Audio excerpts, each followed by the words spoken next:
Hello everyone, my name is Imperial. I'm a TV YouTuber for anyone who doesn't know me. It's good to see you here. Hope you're doing well, and welcome to the Genshin Impact stream of the week. And it has been a while since I've last played this game. I actually still have, hold on. I actually got Stellar Reunion, because I was gone for about 2-ish weeks, but I've been catching up with the game. And apparently there's a lot has happened, so I want to get into that. Alright. Let's see. What do we start off with? Yeah, Arlecchino's Sinnoh story quest. Still got to do Kaya's thing. We have something for Ito, and I think that's it for now.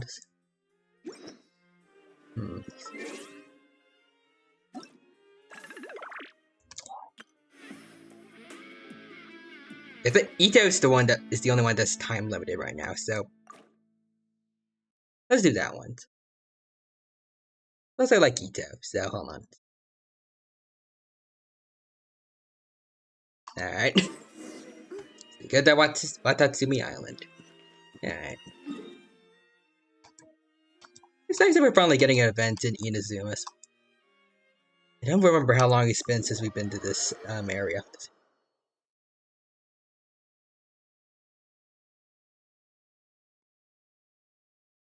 Alright.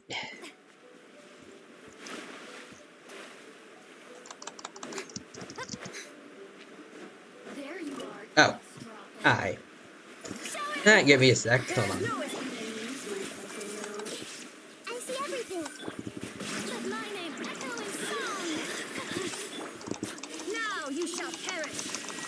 Oh, come on. Almost. There we go. Winter.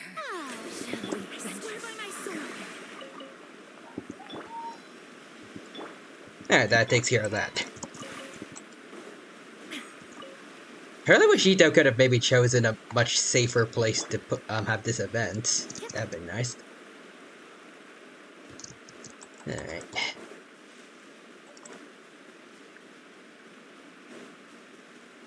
I mean, it's a nice view at least. Whoa, so this is the venue, huh? Not half bad. Debatable. Oh, whoa. Hold on. Oh, no, never mind. I thought that was Charlotte for a second, but no, that's someone else. Who's Ito talking to there? Hello. Don't you worry, Jack Attack. We'll find that dog, even if it's hiding in Tenshukaku. Ito, it's just a myth. What dog? Whoa, compadre! And Paimon! Oh, he didn't call her Flying Lavender Melon this time. Interesting. You finally made it! Oh man, have I missed you guys. I miss Ito too. Oh, yeah, and this is Dvorak, a musician from Fontaine. Jack Attack, you know these two, right? I think. Mr. Dvorak, it's you! I guess we do know him from somewhere. Somehow. It's so wonderful to see you both again. I feel like that lantern rite was just yesterday. Oh, Lantern Rite. How have you been? You were in the Lantern Rite Festival? I don't remember this, man. Pretty good. So how did you end up hanging around with Ito? Is he helping you with the iridescence tour now? Oh, you better believe it, Minnie Melon. But that's only half the story. Oh. This is no ordinary iridescence tour. Me and Jack Attack are teaming up to turn this into the iridescent Arataki Rockin' for Life Tour de Force of Awesomeness. I do like the camera angles they're using for these cutscenes now, cause Rockin' for life? it's Ito very well. What do you know about rock and roll, bull chucker? He's Geo Paimon. He's all about rocks. Huh? What, you never heard a bull chucker rock before?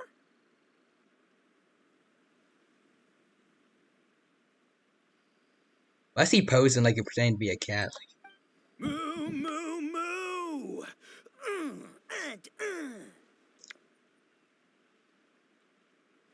You know, a little bit of the shaking of the camera does help out with this, but Don't try and understand it, Minnie Melon. It'll melt your mind. It's about letting loose. Come on, give us some lavender melon rock. Alright. Okay, speak for yourself, mister. Sounds like you're the one whose mind is melting. Backtracking a little, what's this dog you were talking about? Just a local legend I heard about. Apparently, there was a war between the islands of Narukami and Watatsumi not too long ago. Is that right? Yes. Such You a fixed waste. that. When will people learn? Make rock and roll, guys, not war. A tragedy to be sure. Countless animals were affected by the fallout. A raven, a bakedanuki, a weasel thief, and many more sustained injuries. I see. How did that happen, though? Like, the animals weren't involved. It was about taking people's visions. Fair point. The animals didn't deserve that. But, and not to downplay it or anything, but didn't even worse stuff happen than that? In the eyes of a rocker, all living things are equally important. So this dog get injured too. No, the story goes that this dog was something like a ninkin. It would show up out of nowhere in the middle of a battle to rescue the injured animals and take them to safety. Huh. That's like a legendary Pokemon. Like Suicune coming to purify water or something like that. I see Forster's here with the Lurk emote. Plus a bunch of T-Rex emotes. Welcome, Forsters. Good to see you here. Hope you're doing well. Thank you for stopping by, and I hope you have a good time here with us at the Genshin Impact stream. Welcome. Rockin' and rollin' to the rescue! A king among canines! Woo! There'll always be a place for him in the Arataki gang. So where did you hear about In this? Rito. I was actually there while the war was going on. Huh. It inspired me to write a song about it. I was even planning to host a music festival around the same theme, but unfortunately, I couldn't convince my investors. Oh, yeah. I heard all about that. They claimed they had to cancel their plans because of an accident at sea, but that was just a lame excuse. Yes, they weren't optimistic about the potential return on investment. Plus, I don't know, there seemed to be some other risks they were worried about. Like what? What kind of risks? Good question. Risks only apparent to people with Mora to throw around, I suppose. I agree. When people have too much mora, they lose their rock and roll spirit. They do, huh? So what do you mean by rock and roll spirit anyway? You know, the spirit of, you rock up, rock out, roll the dice, and roll with the punches. And that sort of stuff. Alrighty, Toad.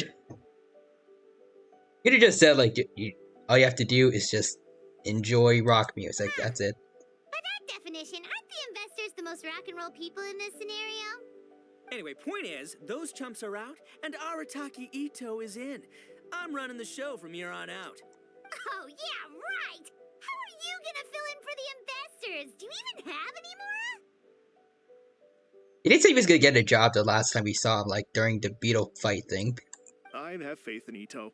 He tells me that the Arataki gang is a small but well-known and influential organization in this area, and has even been known to rub shoulders with the local authorities. Isn't that right? Debatable.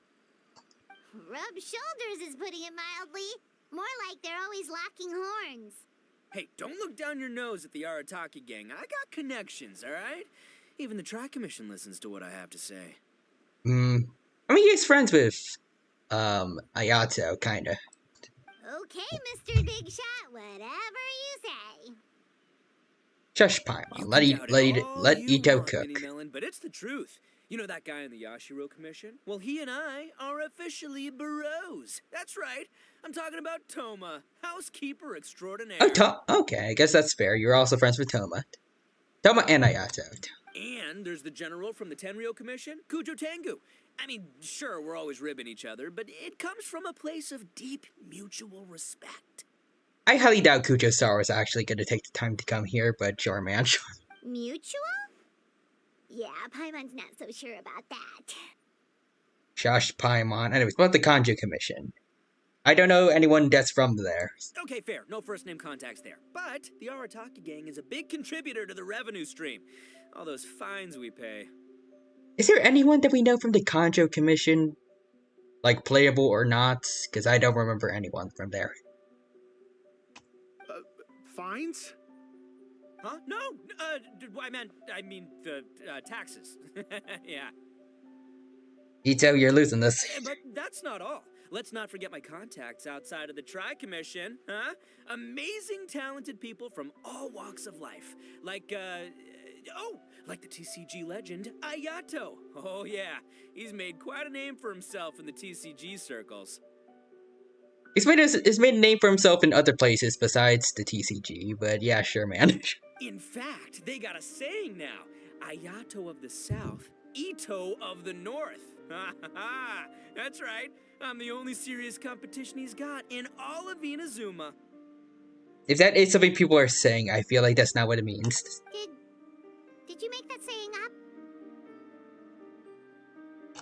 Then there's the Fox Lady, VIP customer of Yukio's Ramen Oh yeah, Stall, I'm and Miko. fellow participant in the Ramen Masters Championship. I was her only worthy opponent. Also, you know that lonely god in Tenchukaku? Well, guess what? Turns out it was her lifelong wish to catch one of Arataki Ito's events. Lonely God, are you talking about A? During the Drum-Along Festival, the Tenryo Commission were worried that their almighty shogun might have too much fun and lose interest in running the government. That's why they invited me over to stay for a couple of days. Okay. Wow, look at you! Sounds like you're really going up in the world. At this rate, you'll have made Shogun by the next time we see you. And then Paimon will have to call you Almighty Bullchucker. Our Taki gang never ceases to amaze. So shush, Paimon. Well, I'll admit I heard a few exaggerations there myself, but regardless, Ito has helped me secure a venue for this event, and for that, I owe him my thanks. It's nothing. Don't mention it. My bro Goro sorted it all Oh. out for me. Let's both go thank him later. Wait, you know Goro? Well, I guess he is a fan of Miss Hina, and Goro knows Miss Hina very well. Yup. I always knew him as General Goro of the Resistance Fighters, but I had no idea there was more to the story. Oh, wait, Turns what? out Wait. There's another identity. Oh, what other identity, Mr. Ito? You've, heard of Miss Hina, right? Oh, shoot. Miss Hina, so you... Hey, no need to yell, all right? Yes, Miss Hina. She's the one who told me. Okay, what did she tell you? After falling for the Tenryo Commission's tricks at the Drum-Along Festival, I figured I'd find a new location this time, somewhere out of their reach, like, here, for example. So I wrote Miss Hina a letter, asking if she knew anything about the procedure for holding an event on Watatsumi Island. She wrote me back right away and said I could ask Watatsumi Island's general for help, and that his name was Goro.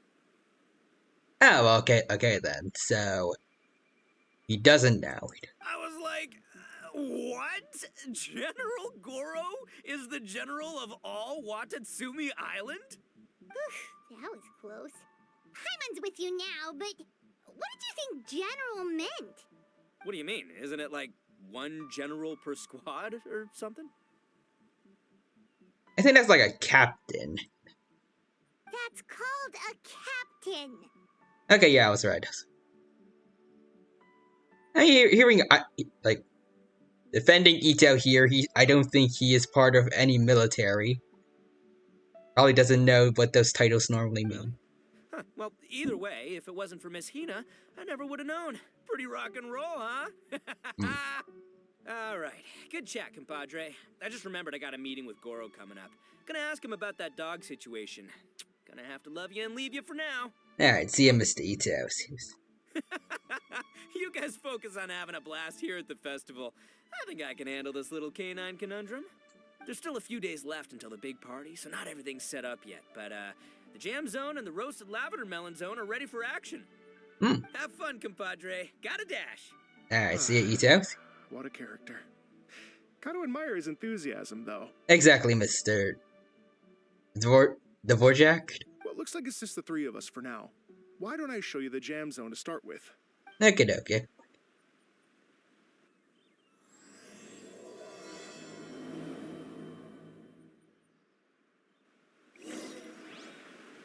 Go to the jam zone. Got it.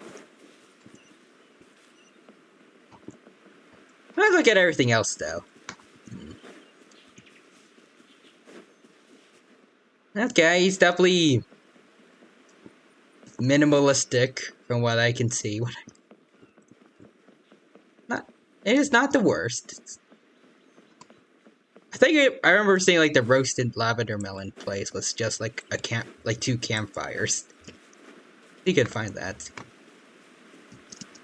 Oh, there they are.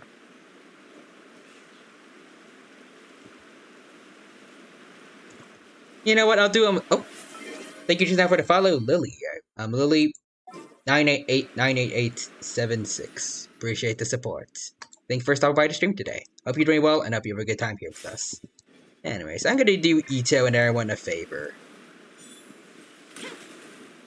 There we go. Just start the fire already.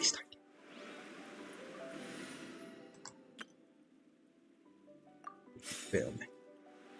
I just realized I am doing Ito a solid by having A at the front of my team. Raiden Shogun herself has come to watch his events. Alright. Do the jam thing now.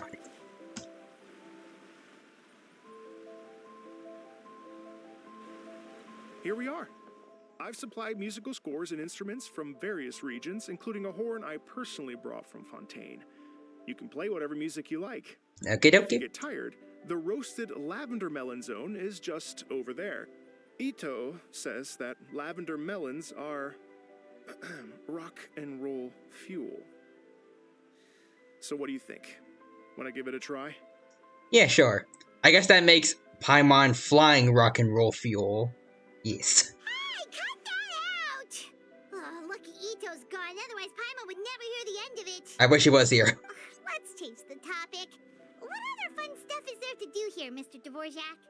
Well, we're planning to invite some more music enthusiasts, and we're still getting some supplies together, so we can decorate the place a little. I have Zinyan's But here. it could take some time. The Arataki Bird gang for has her. shifted their focus to the dog situation ever since I brought it up.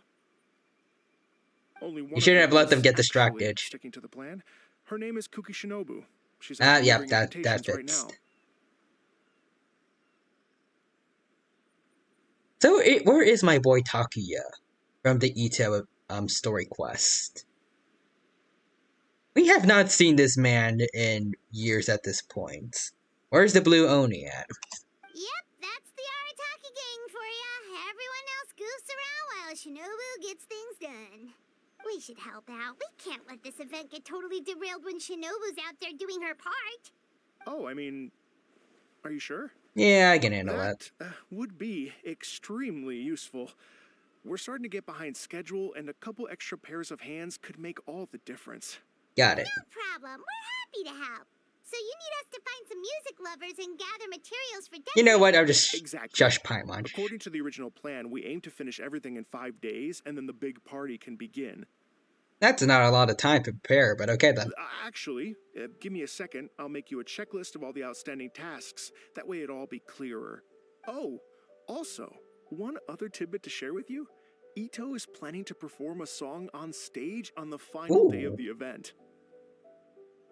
I like how, even though I don't like Paimon right now, especially with how she's being mean to Ito, I did find it funny just now, like, the switch from her looking very happy to now just deadpan. Ugh, typical bull chucker always has to be the center of attention.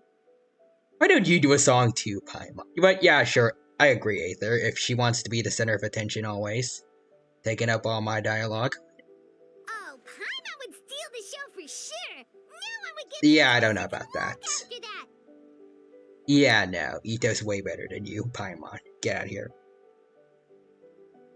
Also, Big Quack just can't wait to see the 30-minute makeout session between Godzilla and Kong tonight. I remember that from Twitter. Hope you have a good time when you see GXK tonight. Hope it all goes well and you have a good time there. I've still not seen the movie yet. I've managed to find some clips on YouTube. That's about it. Pretty sure he'd yell out, "Paimon's so rock and roll it hurts!" And then he'd run off the stage, bawling his eyes out. Yeah, I still don't like Paimon. Those are some bold claims, Miss Paimon. Also, the look on his face is Confidence would killing me. serve you well on the stage. Paimon's just kidding. Anyway, we'll be ready for that checklist as soon as it's done, Mr. Oh, the showing isn't until 9:30. So you got a couple hours to go. Great. Feel free to take a look around. I'll bring it over in a few minutes. Although, I don't know if our time zones are exactly the same, so you might have a little less. Alright, let's visit the venue.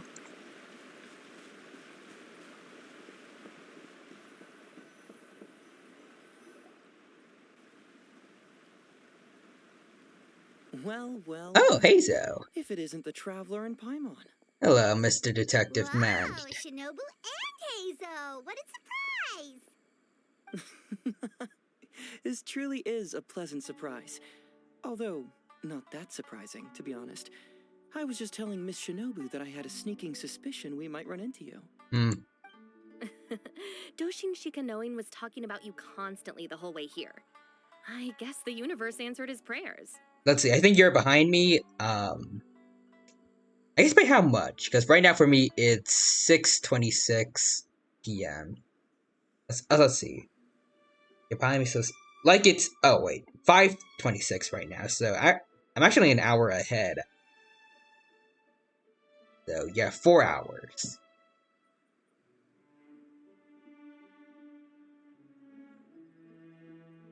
Or is it AMs?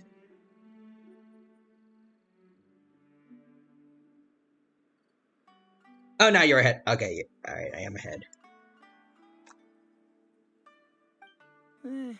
It's called intuition. Names pop into my head at relevant moments, just the way my mind works. Oh, it was good to see you too. Paimon sure wasn't expecting Heizo to be the first one to show up.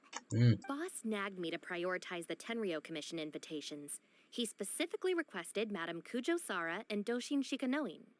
So, why isn't Sara here? She didn't want to go, did she? Almost certainly because she has no desire whatsoever to see Ito. In her defense, here's what was written on the invitation letter. Kujo Tengu, come meet me at the top of the Sanganamiya Shrine. Let's go nuts and have a totally rock and roll sumo wrestling match. Yeah, that sounds about right for Kujo-Sara. If I were Kujo Sara, I'd jump at the chance to throw Ito off the roof. But then wouldn't Kokomi come and throw Sara off too? All that stomping around on her roof, the noise would drive her crazy. Yeah.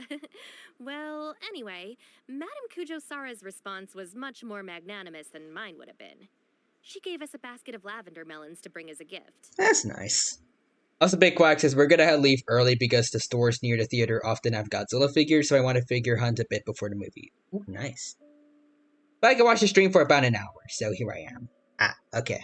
Have a good time then. Magnanimous? I'm not so sure. Something tells me she's trying to send a message. Oh? What message? If that Oni brat wants to pick a fight with me, there will be plenty of lavender melons waiting for him at the police station. Maybe the fact you assume that says more about you than her. So what about the other basket of lavender? Shush. The other basket is actually from a few of us at the police station. I chipped in, and so did some other Doshin who've arrested Ito before, and so did some of Ito's former cellmates. Huh.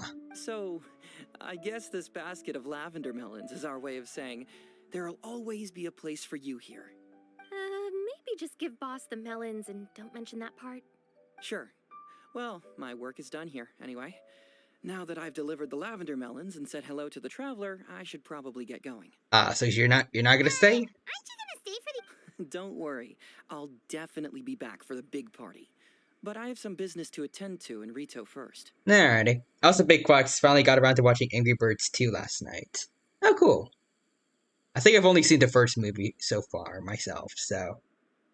Let's see. It was pretty mid, maybe slightly above. I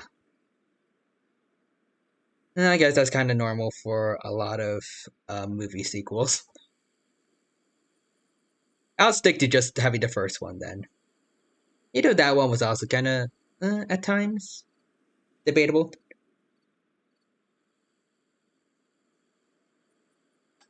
Eesh, being a detective sounds busy. I got you running around all over the place. Oh, wait, Rito! Do you happen to know anything about a mystery Ninken that appeared during the war? Apparently a lot of people in Rito were talking about it. The first one was way funnier, not gonna lie. The first one, it was pretty good. There were some good jokes, but there were also some that were meh. Ah, the dog, yes? That was the inspiration behind this music festival, wasn't it? Shinobu told me all about it. Oh, never mind. Paimon just thought a detective might have the inside scoop. I'm only speculating here, but from experience, I'd say it's probably just a local legend. I doubt the dog even exists. Oh. What's wrong? From the look on your face, you've got a vested interest in this situation. Let's see, I love the first one, but I might be slightly biased since Movie Red is one of my favorite characters in fiction. I can definitely tell. I think Red was good, but like some of the other characters, like the Yellow Bird, the bomb one, kinda. Mighty Eagle was alright. I mean, it's part of the it's part of that, I guess, character trope of old-time legend that's kind of fell off, and it gets a second win towards the end of the movie. Not the worst, but I feel like it's been done better than him.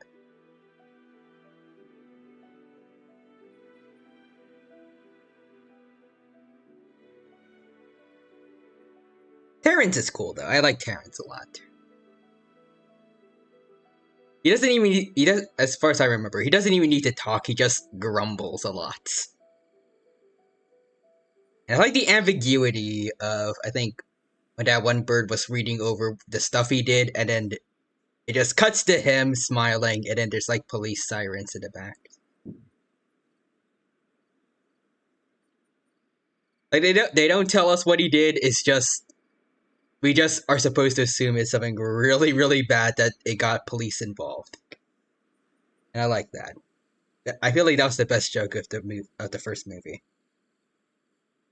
So let's see. If we aren't supposed to hate Paimon, why is she designed to be so punchable? I don't know. Like, if the theory that a lot of people have is true, that she's gonna end up being the final boss, I am not going to be crying about it. I'm gonna be happy to take her out. Just finally let out all my anger towards Paimon. Anyways, Ty, I need you to hop off bomb. No.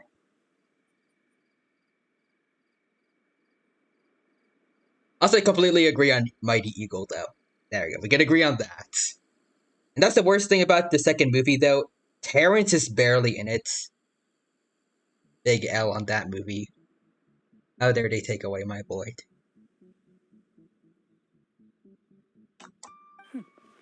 Interesting. Well, since I'm going to Rito anyway, I can always ask around and see where it leads. It won't impact your work. Don't be silly. If this matters to you, that's a good sign that it'll turn out to be something that interests me, too. Stay tuned for more info. See. Alright, see ya, Hazep. Seems like Doshin Shikanoin's quite the lone wolf. Well, I'd better get back to delivering these invitations. Gotta make sure the big party's a success. In that case, guess it's time for us to get to work too.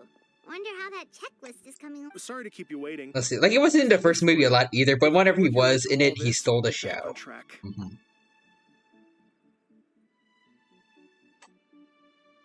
Like, he's in my opinion, at least, him and Red are the most memorable characters in that movie.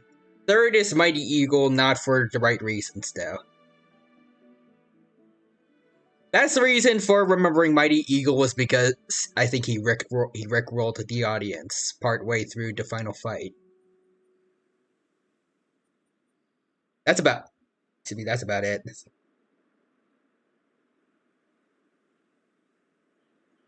Everything else about Mighty Eagle is and the other characters, I don't know if I really like them that much.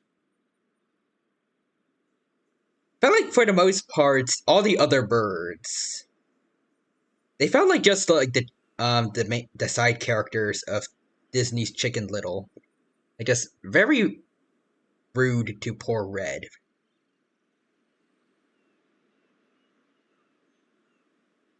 Like, I don't blame Red for having anger issues with all the stuff he had to deal with in his life. It just felt like a messed up community.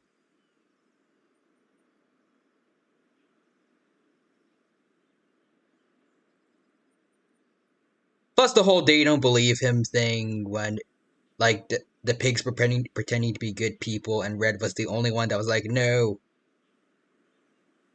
I don't know.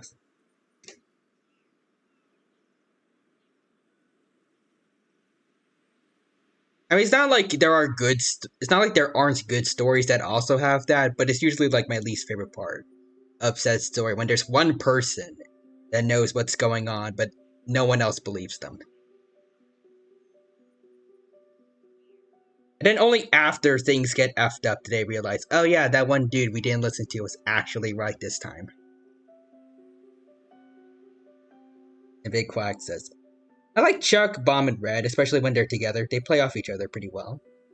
I guess so. Terrence's peak. Also Matilda, Mighty Eagle, whose canon name is Ethan according to the second movie, and the Judge were mid.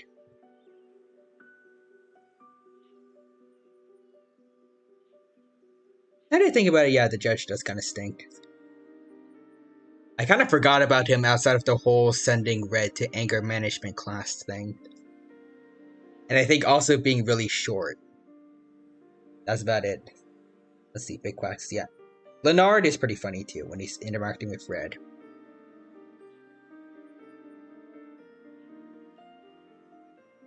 I forgot which one Leonard is.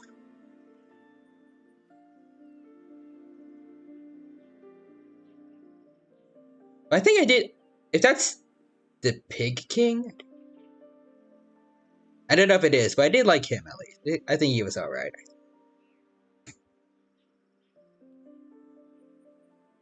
Great! Perfect timing, Mr. Dvorak. We'll get on it right away! Thank you. I'm very grateful for your help. If you feel like flexing your music, Yeah, Leonard is the leader of the pigs and the only memorable pig in the movie. I don't remember Jack of what any of the other pigs did. As far as I can remember, they were all just like Leonard was like Gru, and the other pigs were like minions. Like no special personalities for any of them really. Just kind of just minions for the big bad, like doing the stuff for him. Let's see. Second movie has the same problem, to be honest.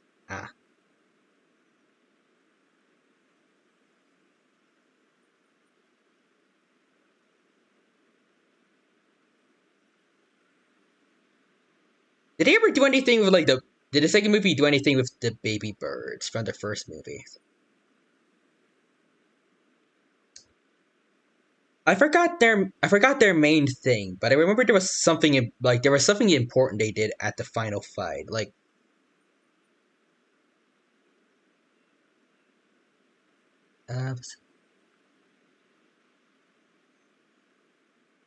did it like duplicate itself or don't remember.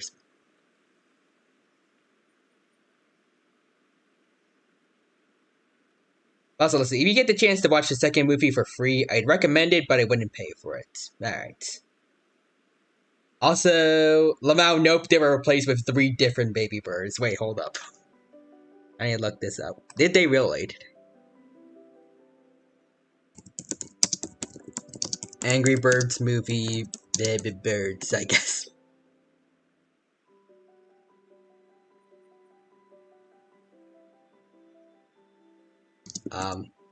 Baby Birds 2?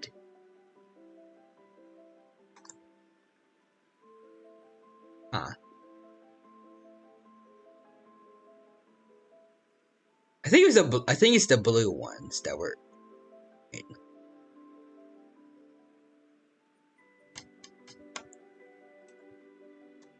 Is there a wiki I can look at or? Hatchlings. Okay. Did they just change their appearance for some reason, or changed?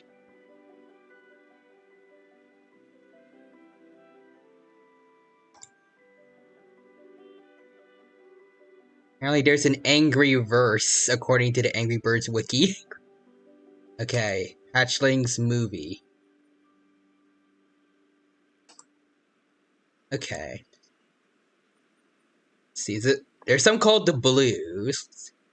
Jim, Jay, and Jake from the first movie, and then minor characters in the second ones.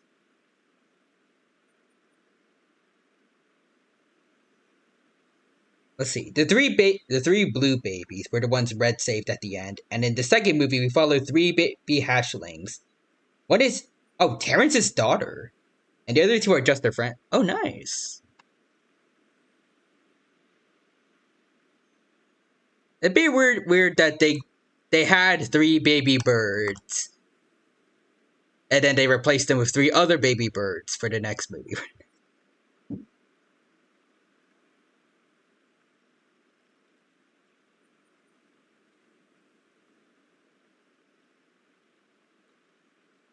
Alright. I want to see though. Hold on, which one is Terrence's kid? Leif? Hazel. These are certainly names. Terrence and Matilda, the teacher, hooked up. I think I remember them being a thing in the first movie. Or at least there was like some hinting at it.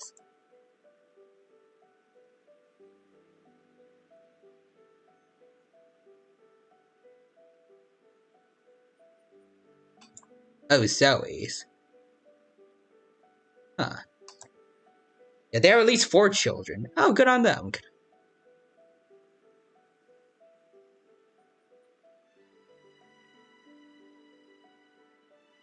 Hold on, I want to see Terrence.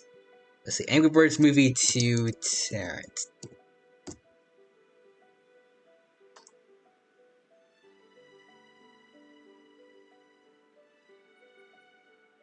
I see a picture of him reading a newspaper and holding a coffee with, I think, the kid in the corner. That's kind of cute. I think he's carrying 2 eggs. But you said there wasn't much of Terrence, right? Wait. You said there wasn't much of Terrence, but he's the main character's dad, presumably. One of the main characters is dad. That's lame.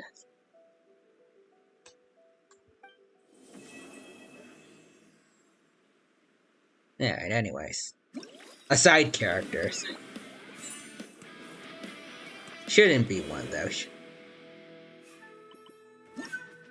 Let him hang out with this kid. I don't know, fight pigs again.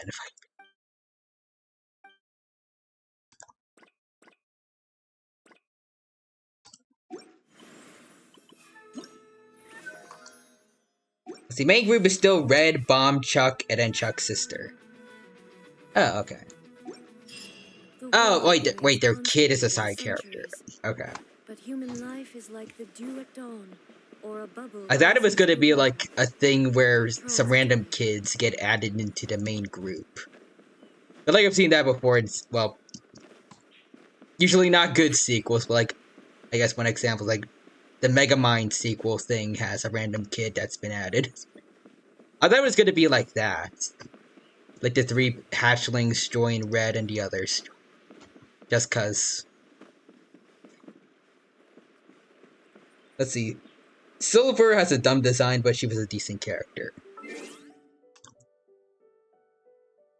When you said Silver, I thought it was like, what? For some reason, the first thing that came to my head was like Silver the Hedgehogs. Hold on. Silver Angry Birds. Oh, never mind. I was about to say, Silver, like, from the original game, she looks kind of neat. It looks like she's supposed to be based on, like, a peregrine falcon, maybe.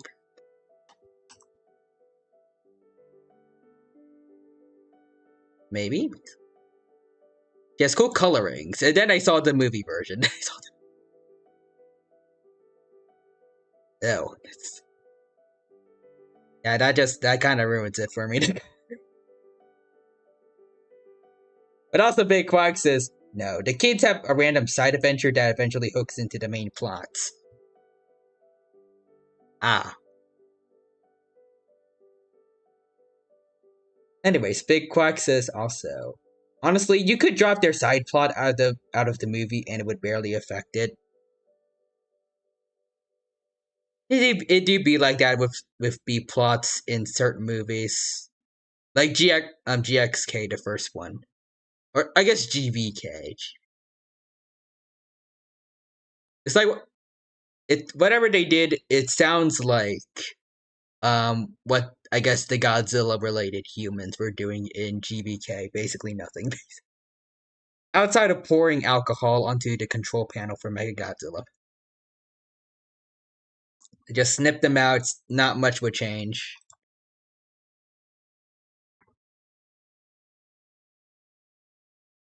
Yes.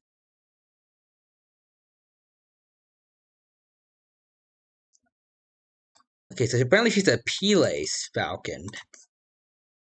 Oh, that's neat. That's a subspecies of Peregrine Falcon. Oh, okay, that makes sense.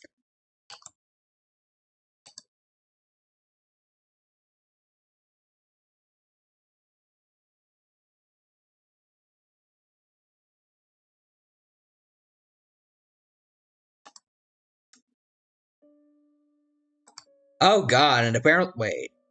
So I was looking at Silver in the Angry Birds wiki, and apparently in a game called Angry Birds Reloaded, I think?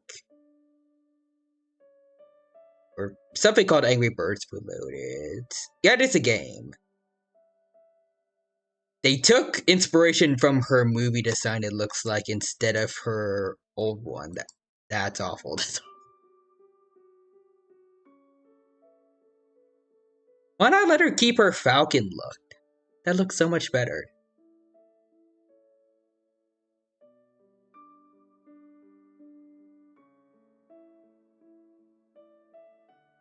Well, oh well. Back to the game then. Let's see, slightly off topic, but we should always remember that peregrine falcons are related to parrots, rather than other birds of prey. Really? Hold up.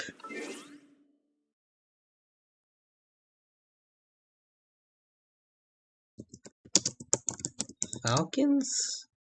Closely related to parrots. Ew, AI overview, no.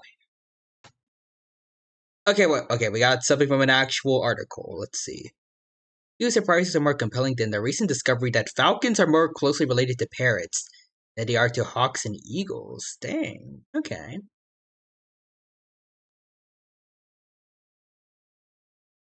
Okay, getting away from the AI stuff. Let's see. How did they figure this out? Is it like a DNA thing? Or... Hold on. Really, this started in 2008. Analysis shown. Wait. Was it a DNA analysis or?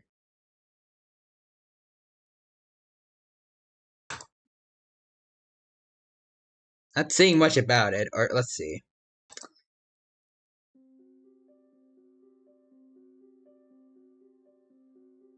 So now that I look at pictures of them side by side, they do have very similar beak anatomy. Now that I look at them, like that, they have the little notch behind the hook part of their beak. Plus, fairly small and curved. That's neat.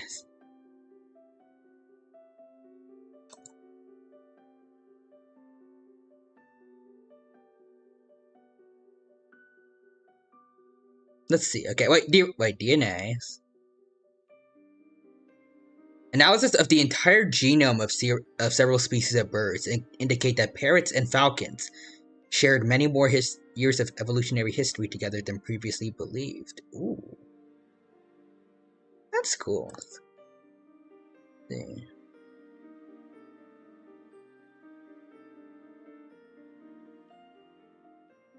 They're a whole separate lineage from the other birds of prey. Or raptors, as some people like to call them. That's cool.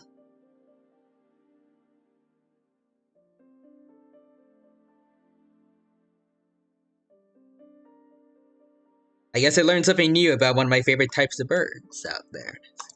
Neat.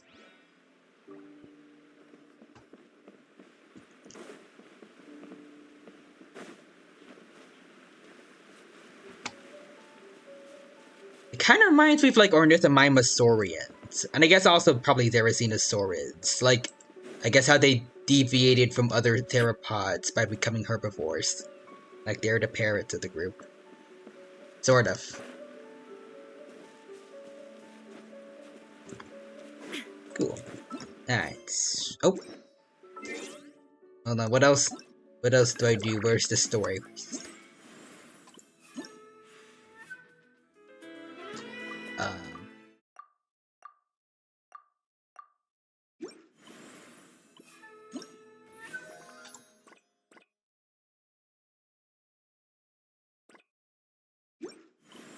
Do I need to do this first?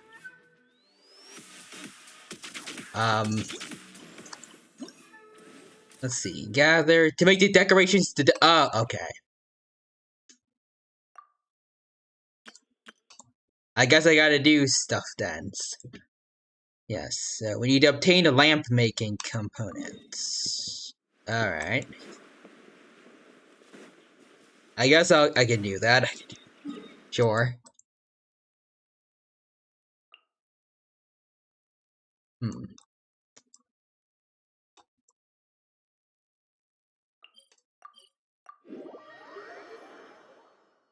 It's what other bird trivia we got? While I go look for robots to kill.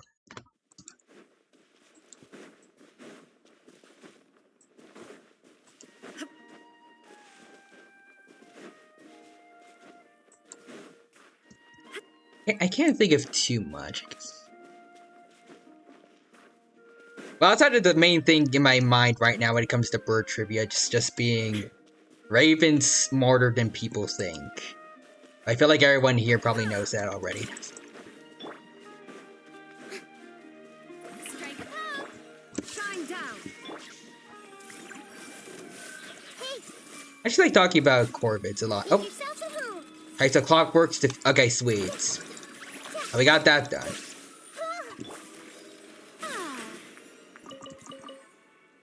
Alright. Let's see, bird trivia on it. Awesome.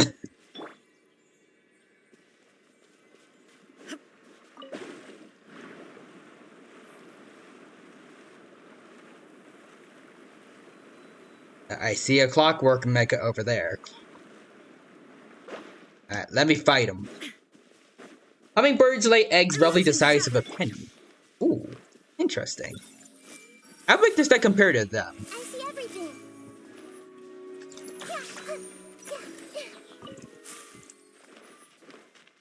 Hey. There we go.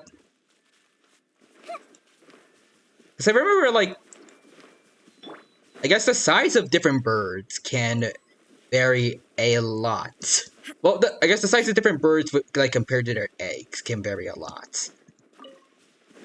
Like, even though kiwis are a lot smaller than their fellow ratites, they still lay relatively large eggs. Which is insane. I can't word. We actually see the size of them. It is insane compared to, like, the actual adults. Like, I know hummingbirds are small, but I guess, like, how small are they compared to a penny? Also, the recent pigeons don't build nests that their ancestors would lay eggs on rocky cliffs without building nests. Ah, so that's why people don't see pigeon nests very often. Well, that's also why I'm pretty sure, for what I've seen videos of pigeons just laying their eggs basically on the ground with like a couple sticks around it. Because nature would tell them that's basically enough. Or I guess it's actually beyond what they would do normally, since normally a cliff is like a cliff, as you said, was kind of all they needed.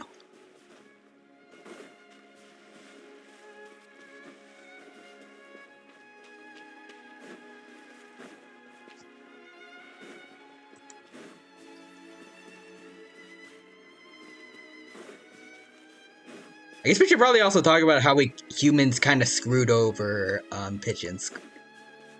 Like we brought them basically everywhere. And I can't word. Right? We domesticated them and brought them to a lot of places they aren't native to, like North America. That's I think. And then when I guess I can't talk, but then like just one day we decided, yeah, we don't need you anymore, and now they're just kind of stuck. They're stuck here with us, and more people regard them as basically pests.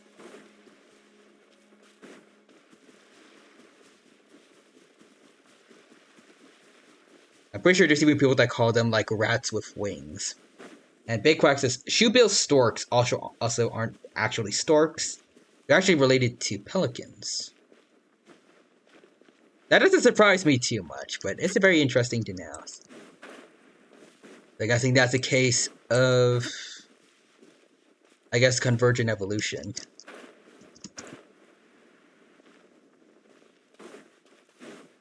A lot of freshwater birds tend to get that I can't word. A lot of freshwater birds tend to develop that similar body build. Just long legs, relatively long neck.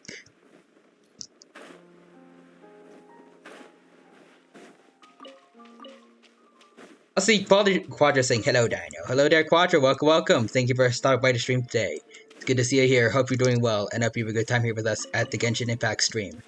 Right now, I'm collecting stuff, because I guess I gotta do that for Ito's new event. Hope you enjoy.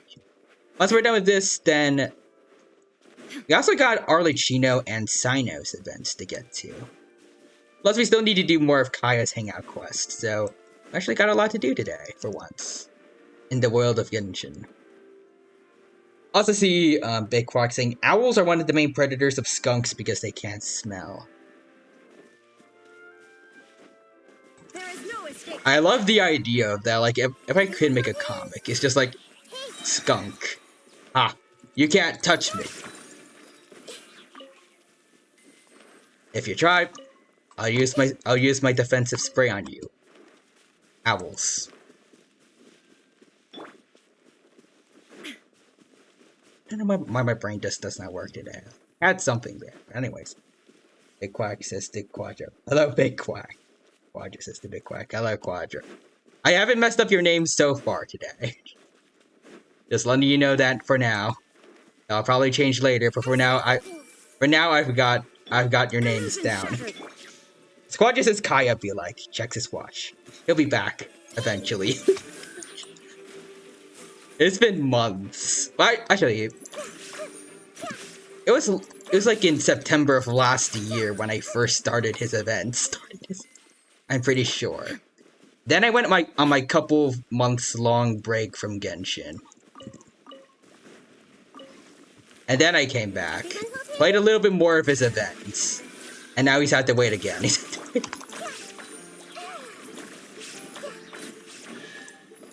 Ooh, nice. I got a chest. Nahida was right until I interrupted her. Curiosity does deserve an award. I need to find more clockwork, I guess. Also, Big Quack says roadrunners and rattlesnakes both eat each other. I knew about roadrunners eating snakes, but I didn't know about the other way around. I mean, it makes sense, but for some reason I never considered that they would do that. I just kind of thought of it as like secretary birds. Like, I thought it was just kind of one-sided. That's cool. And Quadra says, speaking of Genshin, you gonna try Weathering Waves? I am definitely gonna consider it. I forgot exactly when it's gonna be released, but I heard it's very, very soon. I should... I don't know how big it's gonna be, but I should have enough space. for the other game. I should. I just hope. Worst case scenario, I could like uninstall one of the Hoyoverse games, since I can always reinstall them using Wait, which one do I have them on? Epic Games Launcher. Yep. I can always just use that. Big Quacks is Oh, I know about this one. I love this fact. Ravens are known to play with wolf pups. Yes. They sometimes play tug of war with sticks. Build bonds with certain wolves. Very adorable. Oh, so Quadras is, oh my god. Oh, next week. Ooh, well then. I think I already set up an account because I wanted to be part of like the beta testing.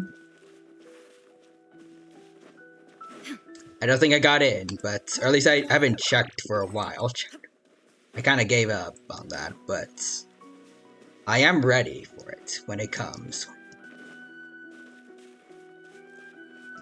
You gonna try out too, or? I'm pretty sure you will.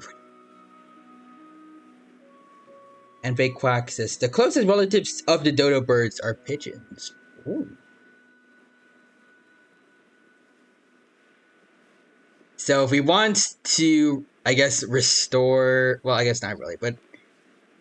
One option if we want to restore, I guess, the ecosystem of the island that the dodos were on. We could add pigeons, maybe. Probably not, because they aren't going to occupy they're not going to occupy quite the same niche. Anyway, Squadges is... Yes, I have no idea what to expect, lol. I've seen a few things before, not a whole lot, but I guess from like shorts on YouTube, a few clips here and there, marketing.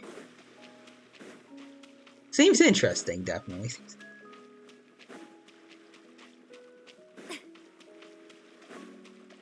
I think I saw a character who has, I guess, they have a similar design to Game from Genshin. But instead of like the dancing lion from Chinese, like from Lunar New Year celebrations. Actually, no, they do have a dancing lion. I thought it was a white tiger for some reason. I think they have the same thing, but like their dancing lion costume is white, and I think it looks sick.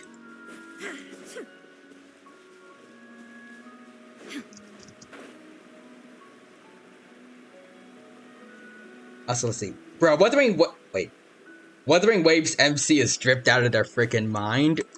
Oh, I need to see.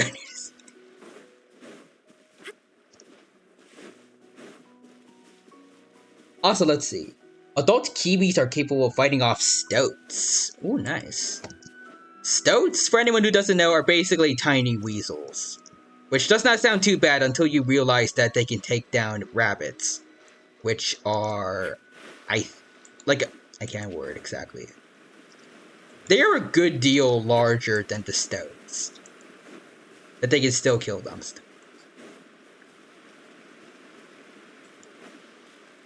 So a kiwi being able to handle them is pretty impressive.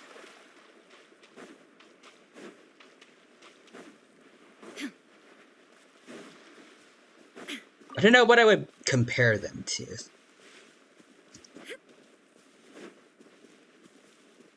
I guess just imagine if the Compsognathus from Jurassic Park specifically was a weasel. It's like them attacking animals much larger than themselves. It's basically like that. Ask questions and send them on Discord. Ooh, I'll check. Oh, dang, oh. That does look sick.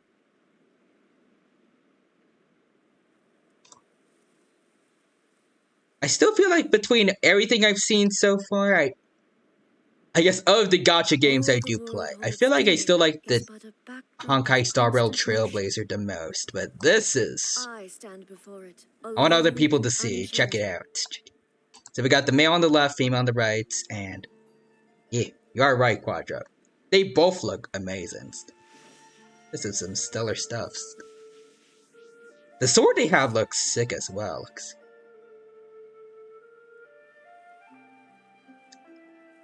Also, can't help but notice that they feel more modern in terms of look compared to some of the other stuff I've seen.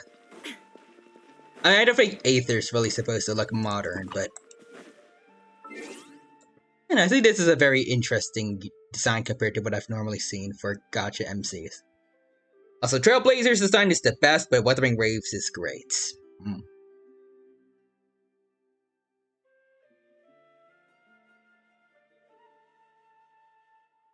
So do you notice, well actually, yeah, no, they both have, if you notice, like, they have the little, pouch thing. For the lady, it is on her side, and for the guy, I mean, it's also on the side, but, like, it's, like, on this belt.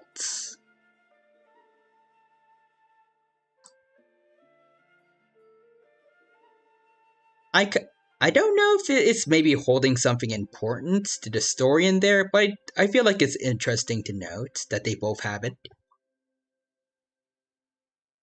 Plus a sword, too. I kind of want to know, like, what that's about and how did they get it. Because, I guess the Traveler always just kind of has their, actually, no, I don't know canonically where they got their dull sword from.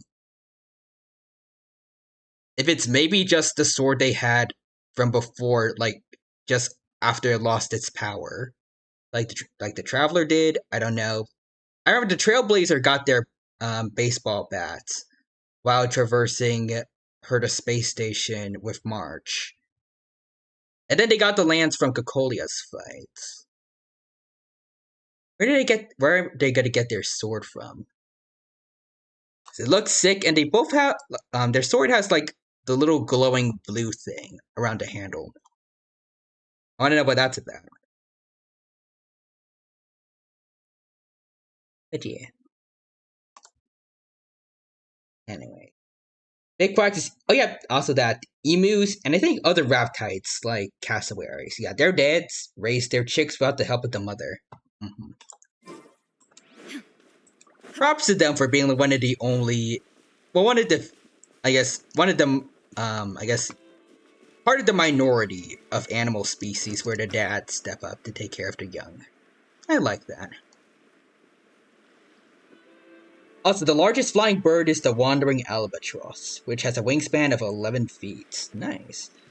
Yeah, for once they both look good. Trailblazer's design is the best, but Wuthering Waves is great. And this is only by wingspan. If we go by weight, there are birds that beat the albatross. Also, Big Quack says, wood. Which one? Yes. Why not both?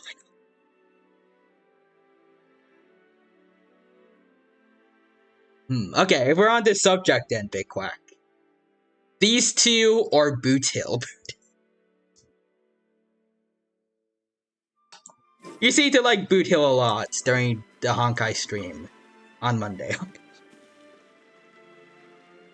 Anyways, Quadri says Wuthering Waves has a Taoist monk woman. I might have found my wife. Ooh. Alright. Bossy Big Quack says ostriches work together to raise the chicks of several females. Ooh, that's cool. Yeah, ostrich pairs, one male, one female. Huh.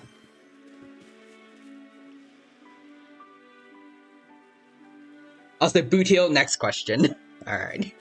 And I see Full Guru redeems first. Oh, congrats on redeeming first. Full Guru, welcome to the Genshin Impact stream. Good to see you. I hope you're doing well. And I hope you have a good time here with us today. Right now, I need to hunt down some creatures for Ito's quest thing. So give me a sec while I go do that. But in the meantime, you can chill with us. Join in our conversation, maybe bring in another talking subject of your own if you wish. Right now we've been talking about verbs and also Wuthering Waves coming out very soon. Anyways, Quadri says, wait, Quack called me a simp for Firefly, yet it's fine for Boot Hill? Yes. Although I guess now that I think about it, he's never said that he wasn't a simp. He just called you out for being a simp.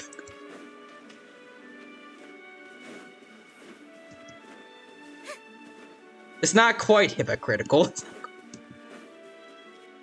Also, Big Quack says to Quadra, he is beautiful. Plus, he is a very fun character too, personality-wise. I like his constant attempts to curse, but it's always being censored. I think according to his voice line. Oh, I just realized we still have the Wuthering Waves characters on. My bad. Anyways, I just don't want them blocking the screen. But if you want to see them again, go ahead. Let me know. But also, as I was gonna say, from what I recall from the voice lines, I think Boothill, since he's a cyborg, I think he has a universal translator or something in him, and somebody messed with it. So now he's forever family friendly. I think that's funny than him just actually cursing. Oh, brilliant! And I wouldn't mind him being like a regular potty mouth, but the fact that he is one that is not able to curse as much as he wants to, it's a neat addition to his character. I don't feel like I've seen before, at least not too much in media. Of some standouts. Also, Big Quack says, I mean, it takes one to know one. Yes, exactly. Also, let's be real, I probably wouldn't sim for him if he wasn't a cowboy. You like him because he fits your cowboy quack arc. Quadri says, fun fact, Boothill and Navia's VAs are married.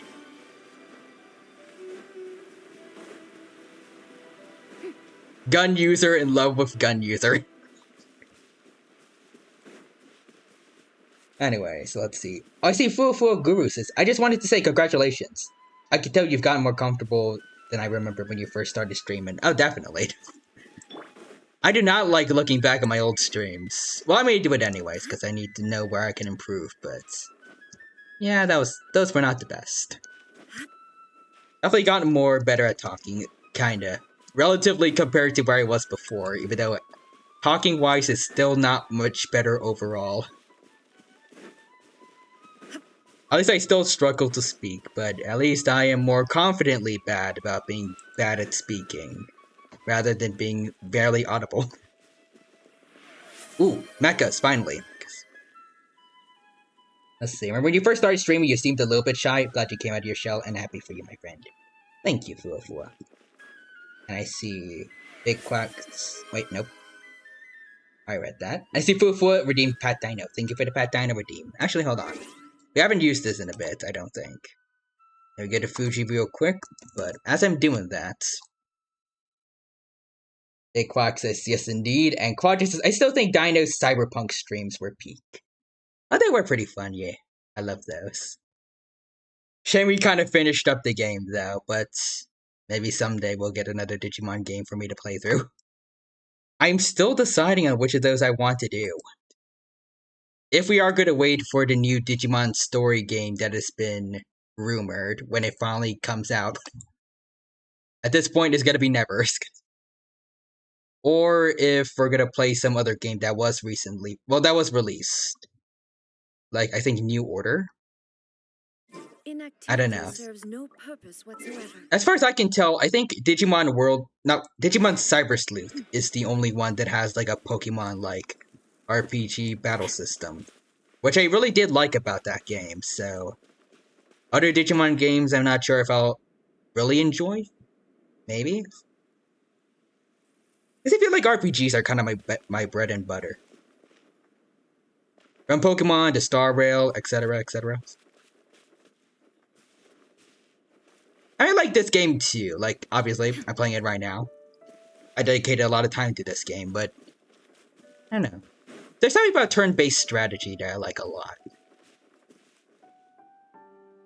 Hopefully the next Digimon story game continues that. I mean, Cyber Sleuth, I think, is probably one of the most universally beloved Digimon games. Whereas everyone else, well, every other game, I feel like people are mixed on based on Jaden's video. So I hope they're going to take notes from that. But yeah. Also, Big Quack redeemed Paleo Summon. Ooh, what you got for... oh, 2 Paleo Summons. Dinopithecus and Gojirasaurus. Oh, okay. Based on the name, I'm guessing Dinopithecus is gonna be an ape. Oh, whoa.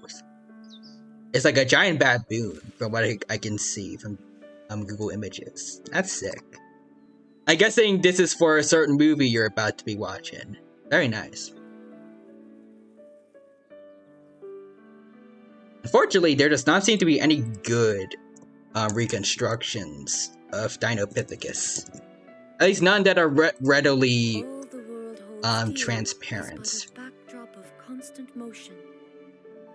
I guess Arcs is not too bad. I feel like it's taking too much from. I mean, they are related to mandrills, but it's not really baboons. Anyways, Fufu says, I think you're a lot better. We're proud of you. Ah, thank you. And Quadra says, I was there for the first one. Ah, yeah. I'm not sure if I remember exactly when the earliest I remember you being in them. I remember you were definitely there when we first saw Sweetos.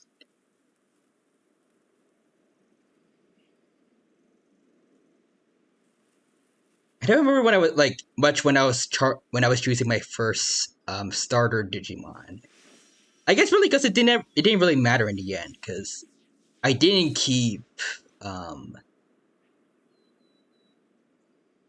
forgot what it was called. Was it Hagurumon?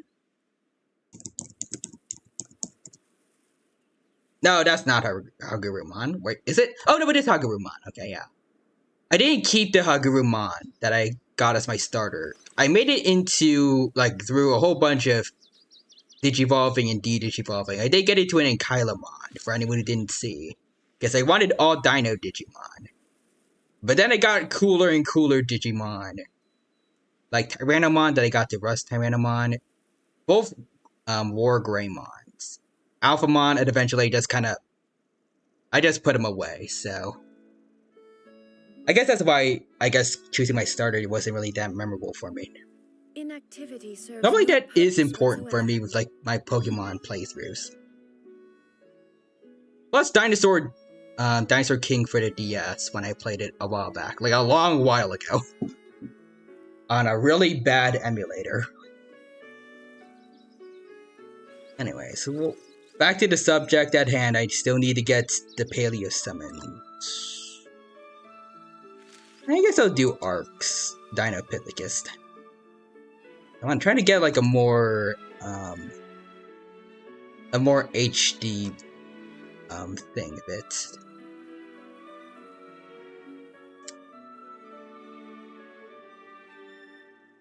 Anyways.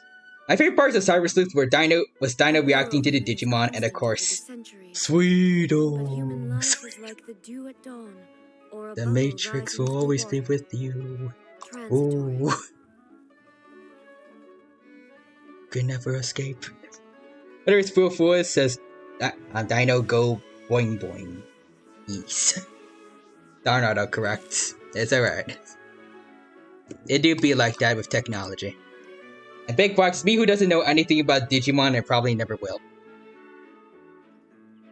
I mean, you're a fan of Pokemon. I'd say you should probably enjoy Digimon too.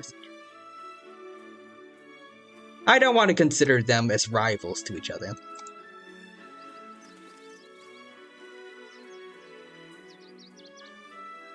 They're both good in their own ways.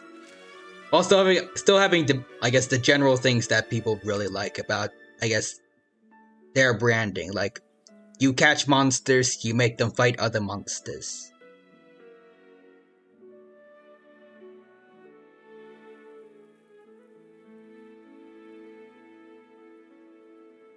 Hold on, I need to name this so I don't lose track of it. There we go, Dinopithecus. And now I need to go Gyrosaurus.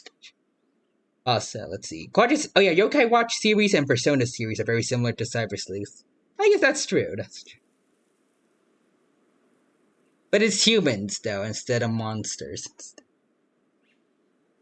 I mean, the humans aren't bad, per se, but Inactivity it'd be cool to see monsters fighting each other in RPGs again,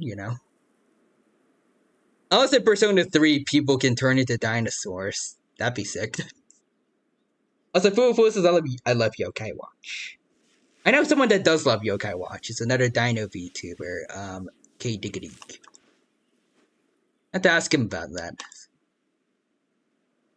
Also, wait, Quadras. Oh, wait, Monster Hunter Stories is literally Cyber Sleuth? Oh, yeah, right. You did. We recommended that to me a while ago. I don't know if it's. I still am waiting to see, like, when it comes to Steam. Might already be there at this point. And Big Quack says the Paleo summons might be related to that. Alright. I just need to get the other half. I mean, there's a pretty good looking model from what I can gather from Jurassic World Evolution 2 mods. Gojirasaurus. The world remains I guess how dubious the Gojirasaurus is. This is probably one of the best we'll get, so. Alright. Give me a sec. So we got Dinopithecus. And we got Gojirasaurus, Bam, and Bam. Oh, alright. Hold on. Let me just put them in the right area. So Bam and Bam. There we go.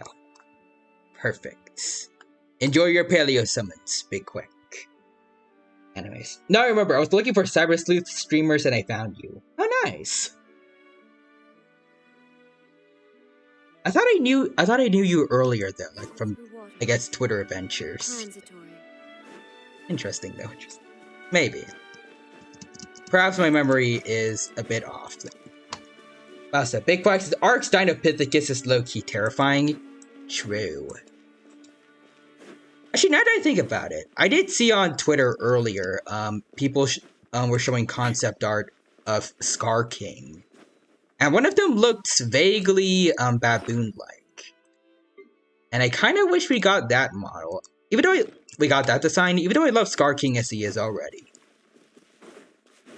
The slimmed-down orangutan look is super cool too, but since he already looks very different from Kong, and weirdly enough, the other 8 titans. Maybe I think it could have been cool if they went deeper into that. Actually went through the baboon look. Maybe made the other apes look like baboons as well. Like Kong's species could be fully dead due to what happened with them and Godzilla earlier on in MonsterVerse lore. And then another group of ape titans. One's based on baboons like Scar King. They could have just picked up the pieces that Kong's species left behind. I think that would be cooler. Like, I can't word. I feel like it'd be interesting to see, I guess, a whole race of creatures like Kong, but faster, overall more agile from what I can tell. And they all had the weapons that Kong's species had, like from the remains of Godzilla's species.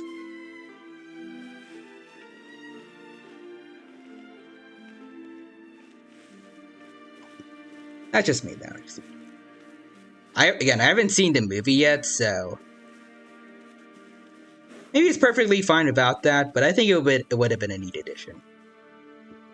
Anyways, especially if there's someone writing it, and I didn't know Ty was a streamer for the longest time. Oh yeah, I remember that. Kind of surprised though, like since I've always, like, every week I do a streaming schedule and all that.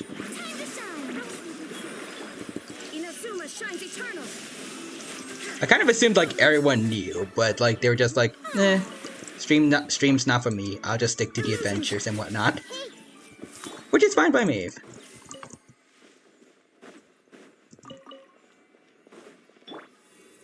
It is definitely surprising though that some people still don't know to this day. I guess some people just like they aren't able to see all my posts, so that's understandable. But I don't know.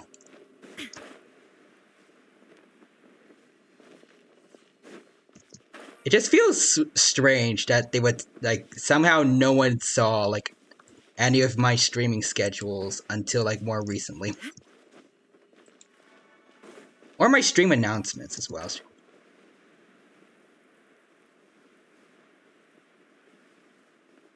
I guess the algorithm be funky like that on Twitter.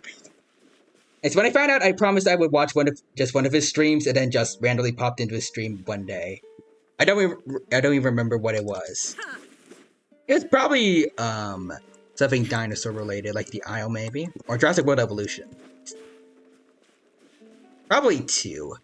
It was a while ago when I gave up on Jurassic World Evolution 1. Well, not gave up on it, but like I left it since 2 was just being released. Oh god, I feel old now, now that I think about it. That was a while ago. Also, Quadri says Yokai Watch are monsters, and Monster Hunter Stories comes out in a month. Nice. Actually, the Kong in my Fangoji verse is based on a baboon. Ooh, and he's low-key more powerful than Kairos Goji.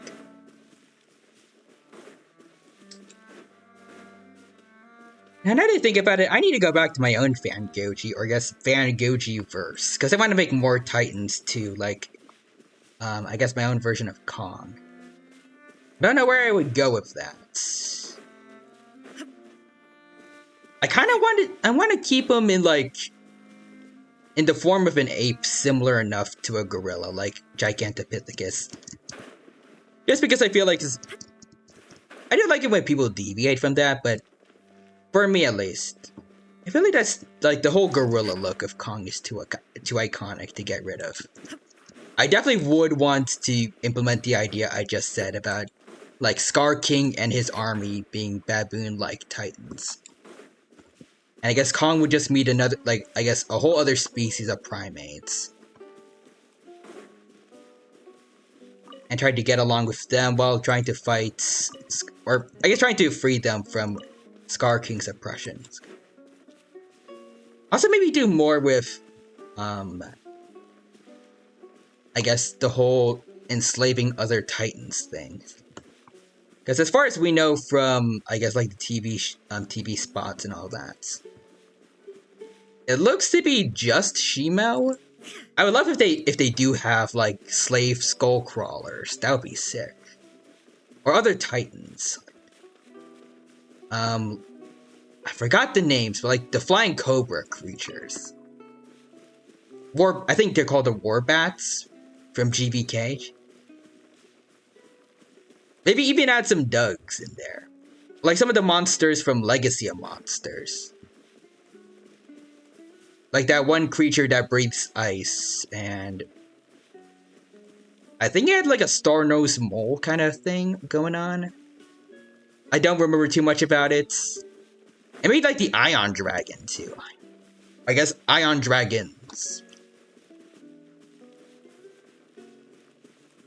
We know Kong can do basically falconry in that one animated series, where he had like a red hawk. Maybe the other ape titans can have that, just with ion bats. I'm pretty sure they should be big enough for that. Like, from what I remember of the Ion Dragon compared to Godzilla, I think it could perch on like Kong's arm. But yeah, also Quad said I was asleep, but I can't believe local Riz red-haired man came back in Star Rail. Weirdly mute though for some reason. Apparently, according to YouTube, that is just an English dub thing. Every other language has Argenti actually speaking to the Trailblazer and Firefly. But for me, I guess it's like a repeat of Yorimiya's second story quest. Yorimiya is talking with us just fine, we're talking just fine, or I guess Paimon is talking just fine. And then the Aranaras are just completely silent. And then in Star Rail, everyone was talking except Argenti. So let's see. Big Fox is like, the only reason he doesn't win is due to pure dumb luck. Interesting. And Quadra says, I feel old, man. Welcome to my world.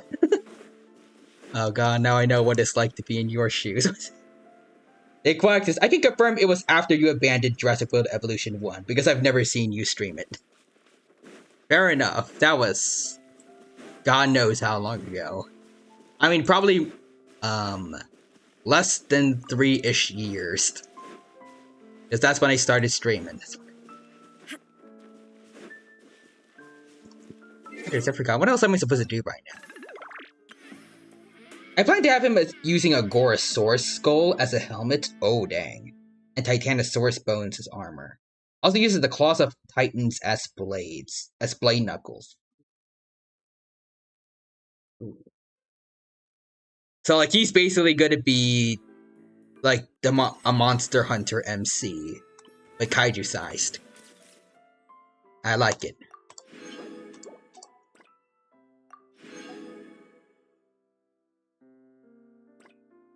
Okay.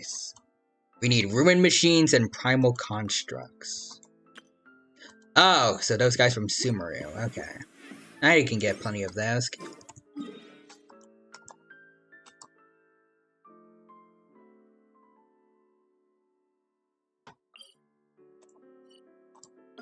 Let's see. Meantime, he's the king of the Hollow Earth, and all of his actions are motivated towards protecting or feeding his people, or monkeys. Interesting. It's like the reverse of Kong. Well, I guess the reverse of Godzilla from the Monsterverse.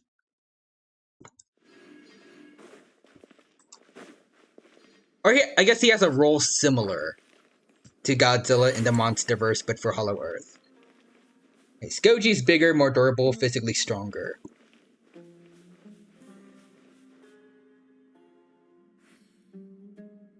Kong is faster. Well, you said king, but Kong is faster, smarter, and a more experienced fighter.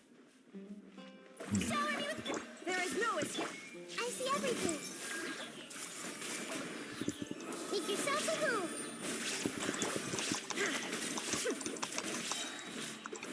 Does he also have, like, I guess a weapon that helps him I can't word. Does he also have a weapon that helps him to fight Godzilla, or does he just use, like, his bare, I guess, bare hands and teeth?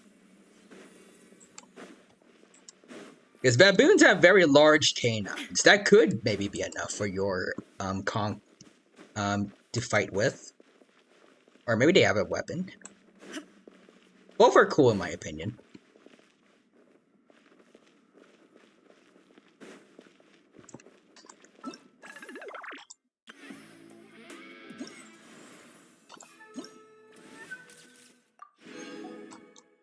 Alright, ruin machines left.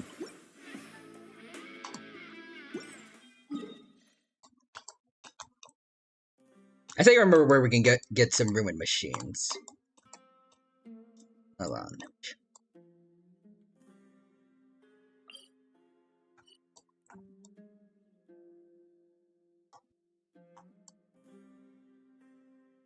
Does he uses his teeth, arms, and the bladed knuckles you mentioned earlier. Okay, so all those put together. Interesting. Oh, there you go. There's the robots. I like the idea. Even though I am biased towards dinosaurs, I like the idea of, like, a giant Steinachyrus, like, panicking as a giant baboon is sinking its teeth into, like, its neck or something.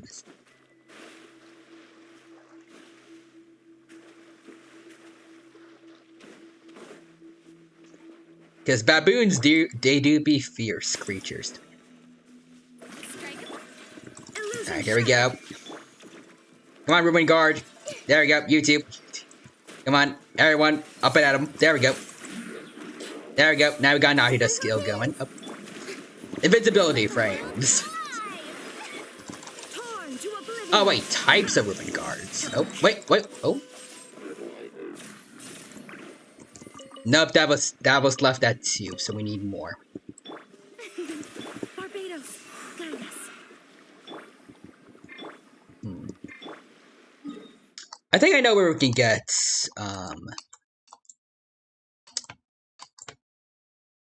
hold on. So we need one of the large ones, I think.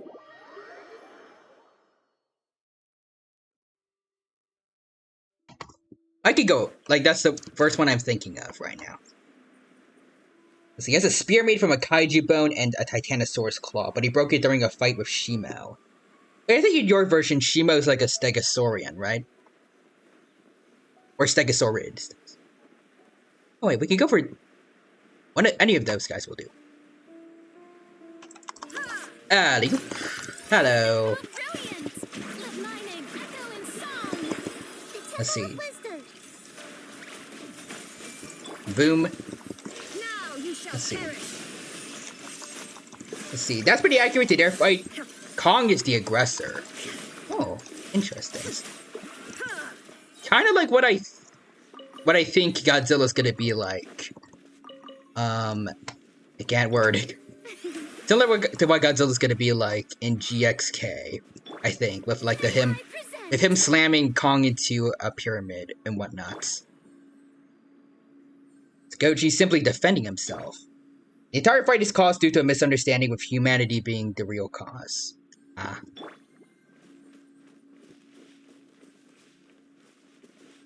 They fought one time and then never again. I like the idea of like Godzilla being the more reasonable one and Kong being the one to throw hands. Let's see. Shimo is very unique in the Kairos Goji verse. Most kaiju are either mutants or natural inhabitants of the Hollow Earth. Shimo is both. Ooh.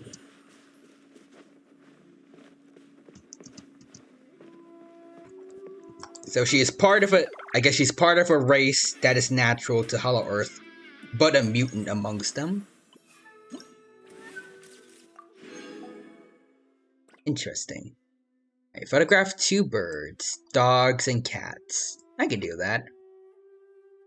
I'll go for the easier stuff though. So Sango Pearls, Watatsumi Island. Dark Conches.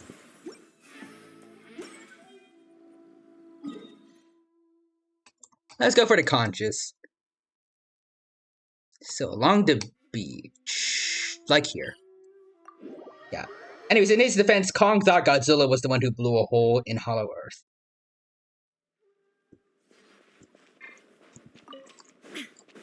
If only he met the Monsterverse one, he would be right there.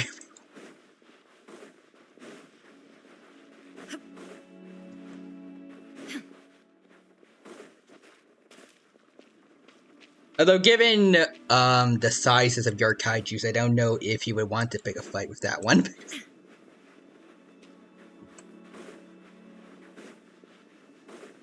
Maybe. Oh, come on, dude. Shine down.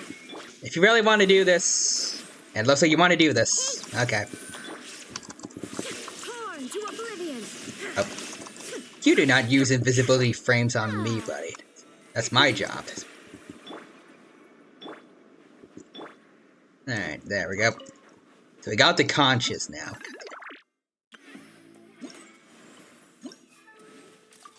So we need pearls now. And we need pearls, and then we can take pictures of pets. Which I'm very happy to do.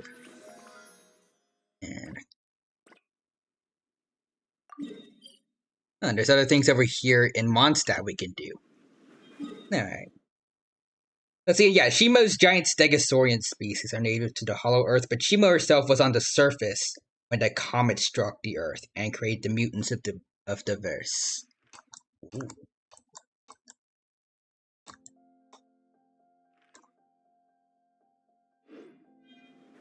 I'm imagining her family, like, they were just chilling. She was like, okay, I'm gonna go head up to the surface, see what's going on up there. Okay, you have fun. Welcome back, Shiba. Oh, what happened to you?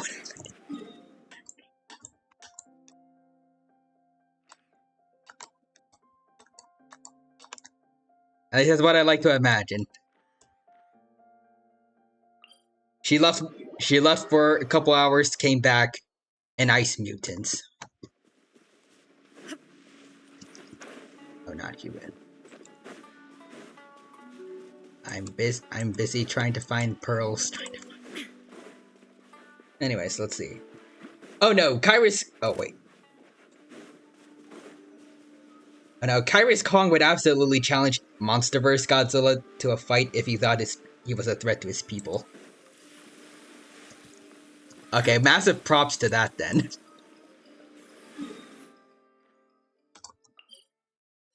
Got more guts than I would. I think I would get teleport to Ito's place. Let's see. She's significantly larger than the other kaiju in the verse as well. How large are we talking?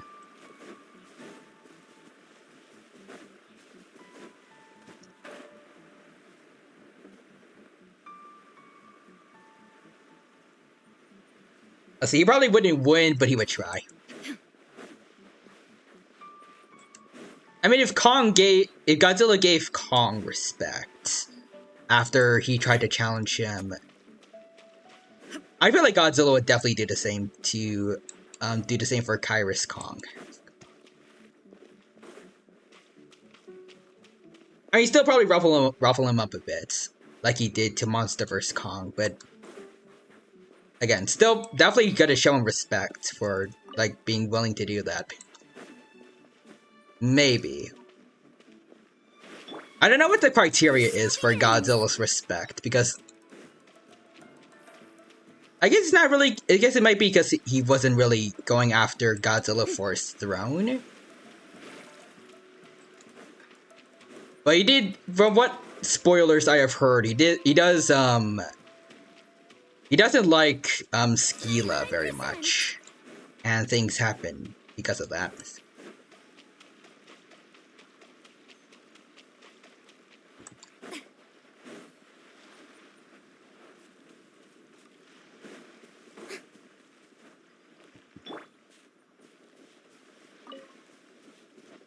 I guess Kong was more... I don't know.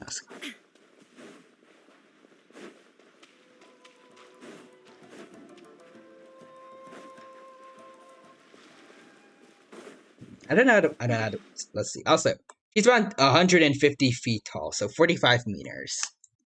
Okay, so... smaller than the Showa God. The first Showa... well, I guess both Showa Godzillas.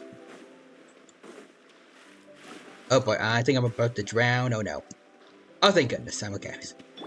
Yeah, Farina, you take care of that. Anyways. So she's still fairly short compared to like some of the other kaiju that have existed in media, but still pretty big. Is she bigger than Godzilla -1? Or the same size? I forgot what his size was. But yeah, then double that in length. Yeah, for comparison, Kairos Goji is 80 feet tall and 160 feet long.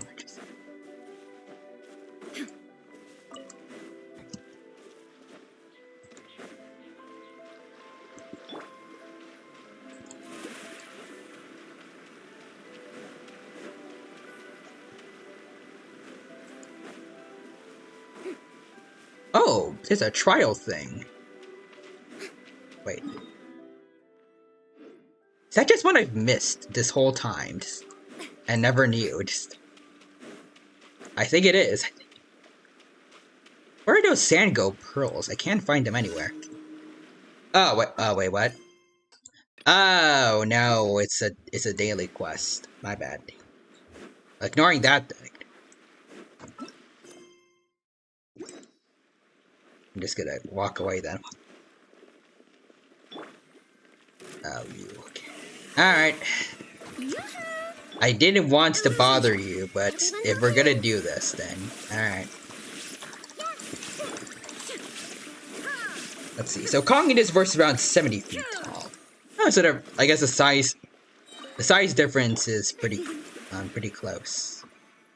And he beat Shimo.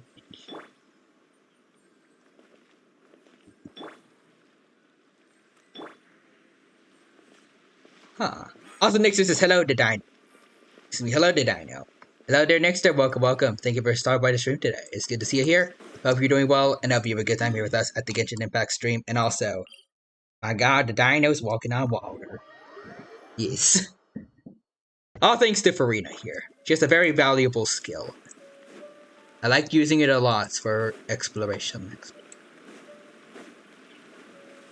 I gotta check around here for the pearls that we need. Next is the dinos and ninja. Yes.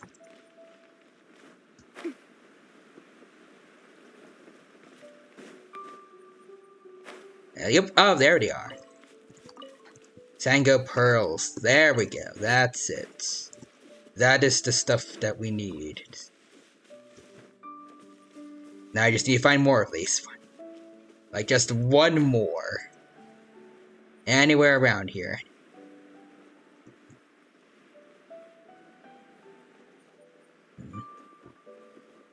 Oh, wait. Are those the things that hold? Yes, I think that is. Oh, wait, there are some right here. There we go. I'm just gonna get more just in case. Collect as many as there are around here. Just because I can. Awesome. Now let's get some dogs. And kits. Also, brain over brawn moments.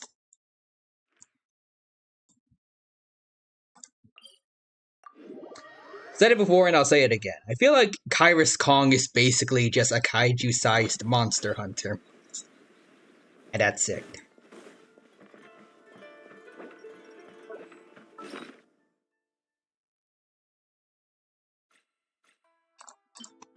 Having said that, you don't have to, but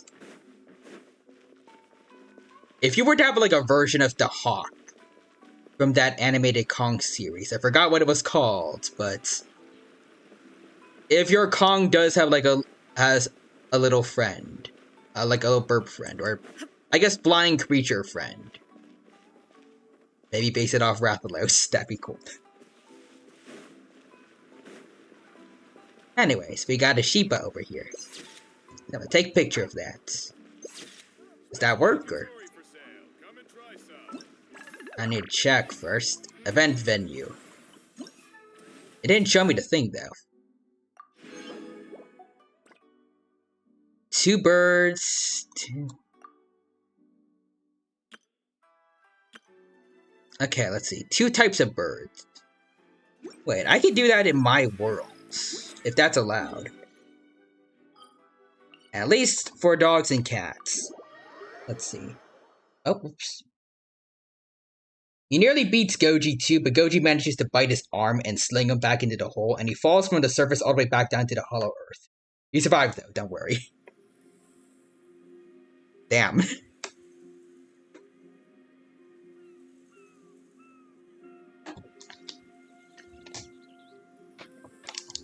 His back must hurt like heck though after that, though, right?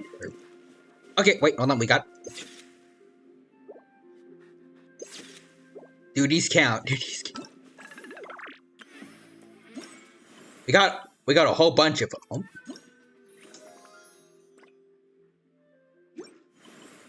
Meeting of melodies.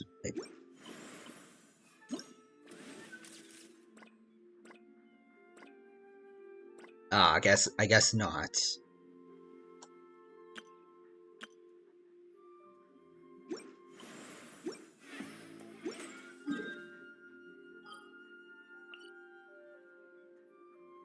Well, I gotta go see the dogs in Leeway. I'm gonna go against what the game tells me. But anyways, next to redeemed. Oh, wait, next has a 50 streak stream. Nice. 50 stream streak. 50. Here we go. Nice. Wonder what I should tell the dino about what's upstairs. Wait, what? Big Quacks, I could give him a leaf wing friend since they're coming to the Hollow Earth. Ooh, okay. And he was knocked unconscious. You know, that's still a lot better than what he could have expected. Ooh, that's neat. Event venue. Seriously?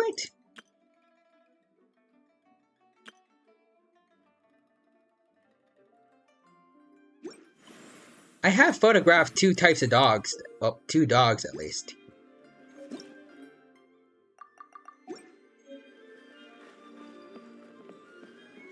Hello, you two.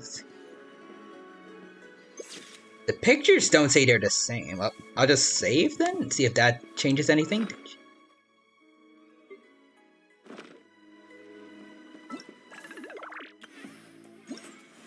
Does it have to be specific types of dogs?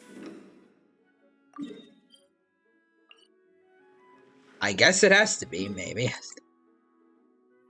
Well, okay then, game. If you're gonna force my hand, then sure. Anyways, let's see. Next is this baby chicks. These baby chickens. Ooh. And Big Quack says, oh, unfortunately I must leave now to get ready for the night. Likely be too late for me to return to see the stream, so good night and see you next stream. Alright. See you, Big Quack. Have a good rest of your day. Have a good time at GXK. Hope you enjoy the movie. And take care. And bye-bye for now.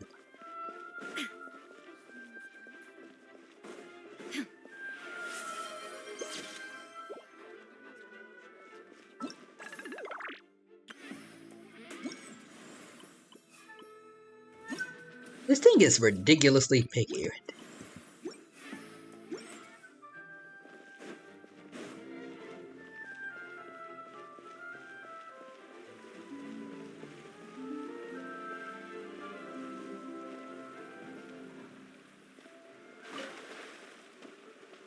Wait, hold on. I think I know what to do with.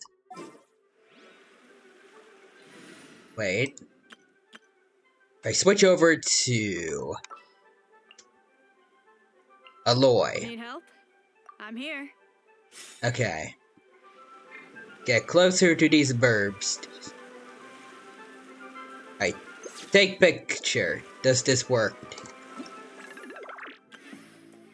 Is this good enough? Still no.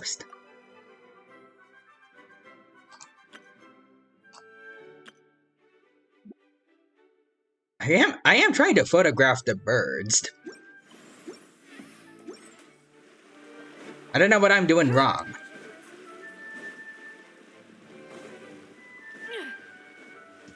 I'll say, like, they really want, anyways, next the redeemed upside down dino. Ooh, thank you for the redeem, Nixter. Give me a sec. Boop. There we go. Now I am upside down. Thank you for the redeem. Hope you enjoy it. Alright, let's see. Apparently supper will be done shortly. Alright. Well, if you have to go, then I hope you enjoy your supper.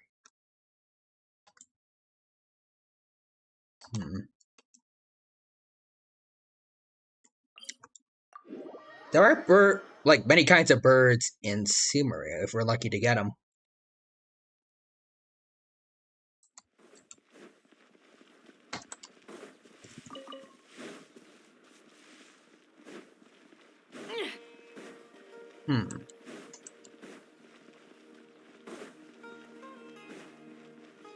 Any birds here at all? Let's see.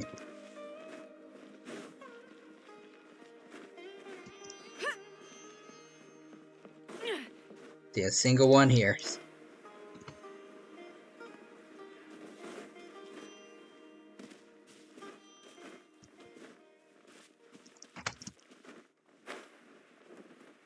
This part of the event is messed up.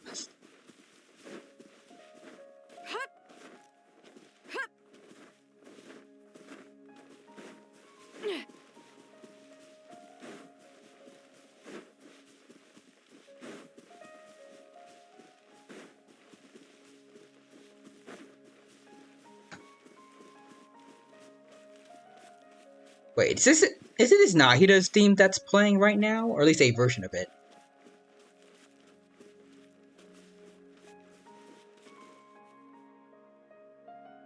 Yeah, no, that's Nahida's theme.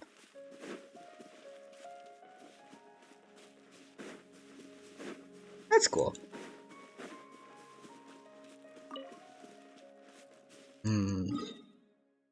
Alright. Let's try at Apum Woods.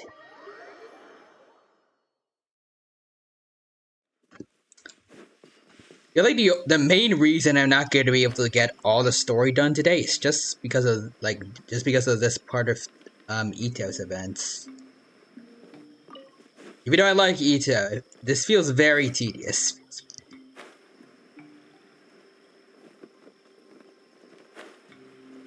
So I guess we need to take pictures of 2 different birds at once, I think, is what they're trying to go for. Based on the wording.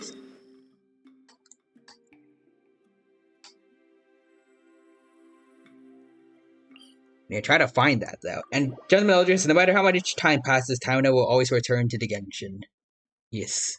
I am gotcha addicted, Dino. It's good to see you here, Gentleman Eldritch. Thank you for stopping by. It's good to see you. Hope you're doing well, and hope you have a good time here at the stream with us. Welcome, welcome. Right now, we're having a very good time, sort of, trying to get all the stuff for Ito. And hope you enjoy with us. And let me see.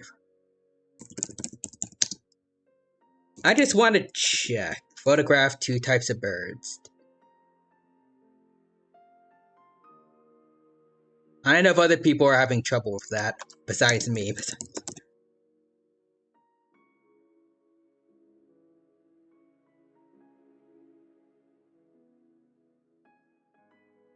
The camera in the pause menu.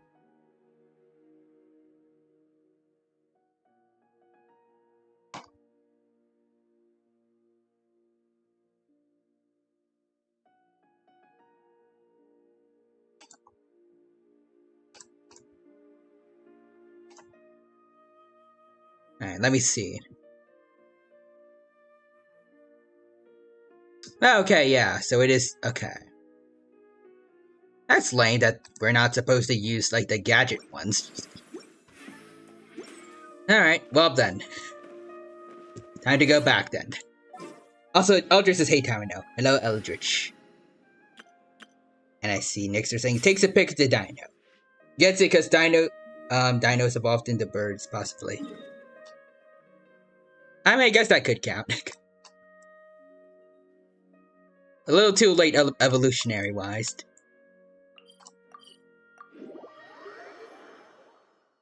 Well, too early evolutionary-wise. Okay, well. There we go.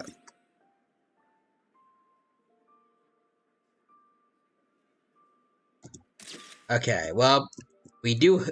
Okay. We have 1 dog now. We need to go find another one. Actually, wait. Can I go back now to my place? I got them in 1 swoop. Also, next to says, that aren't just being goofy.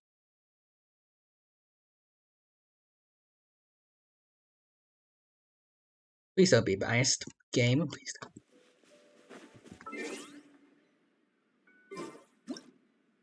The game is biased, okay.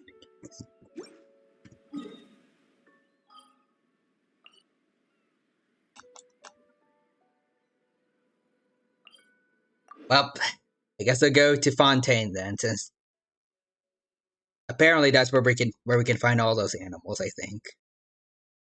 I remember that's where we can see the dogs and birds. Ooh. Labrador. It looks like a Labrador. Oh, hunting hound. Get a great hunting hound. Alright, where the birds at?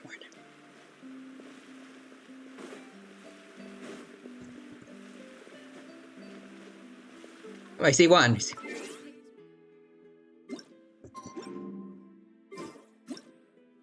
White pigeon. There, got him.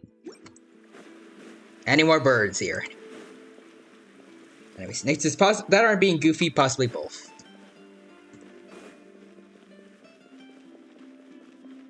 I guess when you think about it, technically, birds are dinosaurs, so.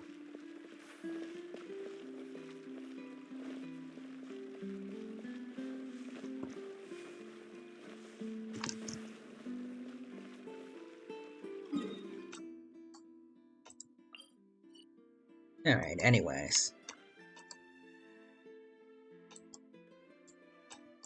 I think we can go to Mondstadt for this.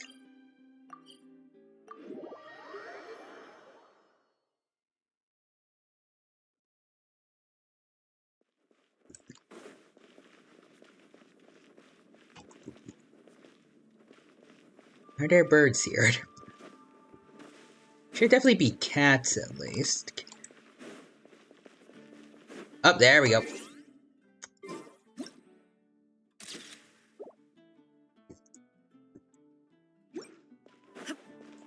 And there's another one. Oh, well, I know where we can definitely go find birds. It'd be funny if there was a bird with the dino's head right now, but there's not. But it would be.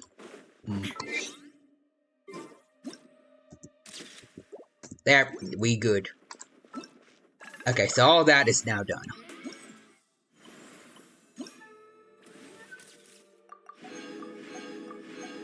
Right? Yep, got everything done here. Okay, meeting of melodies. Okay, then.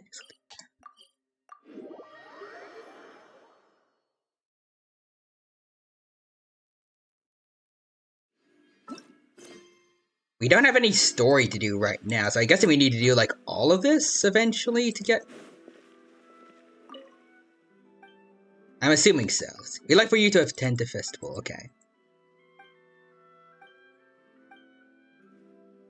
Alright. So we got to play music, I think? Okay, then.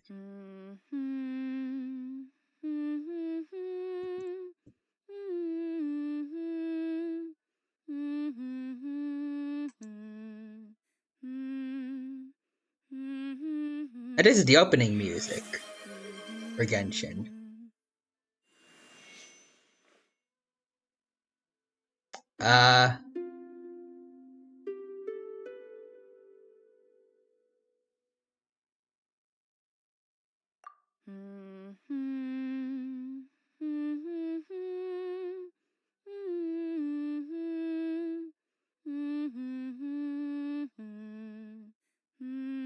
I don't have much of an ear for music, so, Anyways, next time it says, redeemed, do a barrel roll. Do the thing. Okay.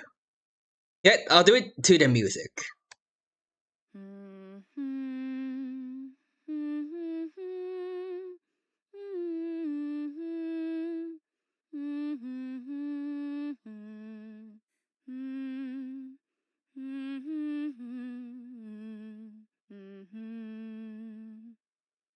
There, I did it.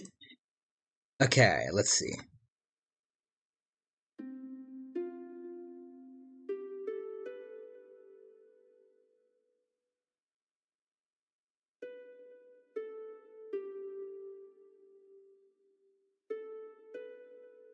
Hold on.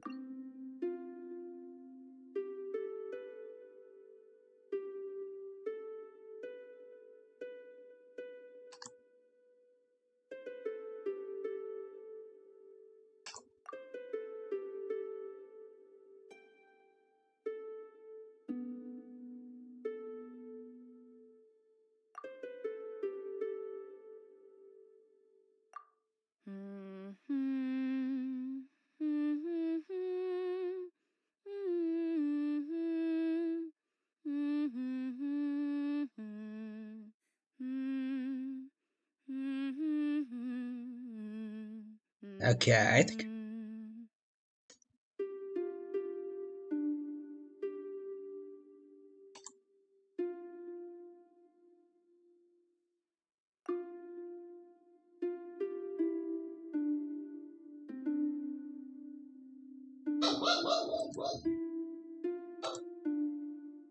Okay.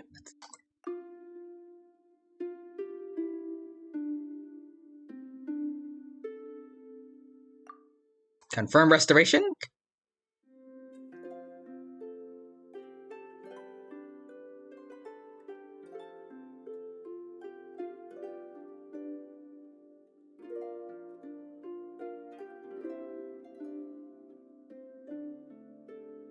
Ooh.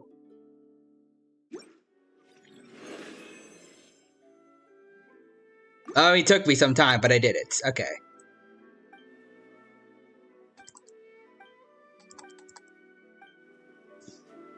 There, we got people to join. We got... Okay. You, join. Come to the music festival.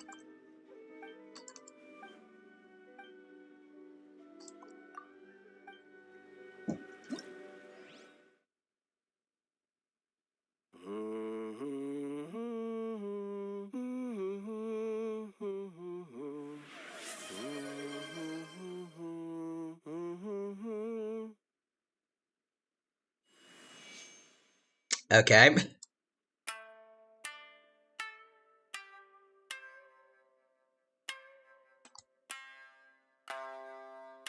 Okay, so this one definitely.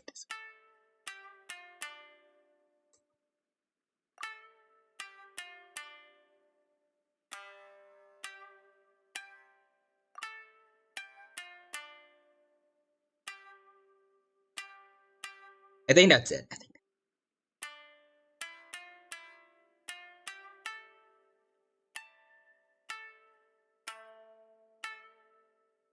I think this is it.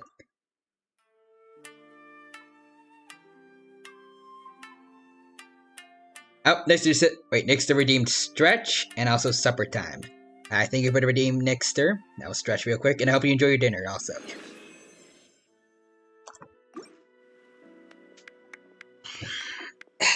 There we go.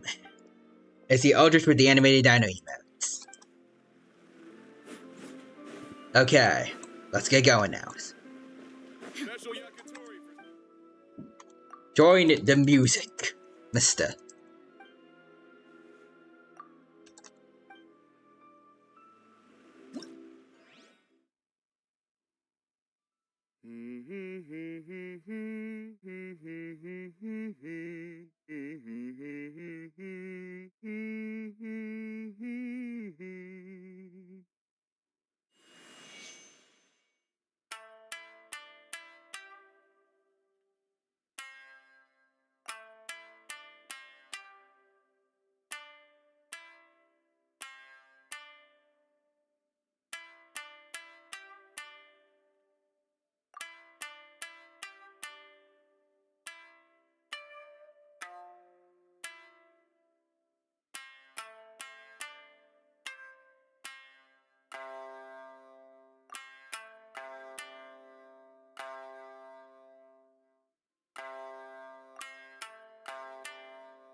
I think this is it.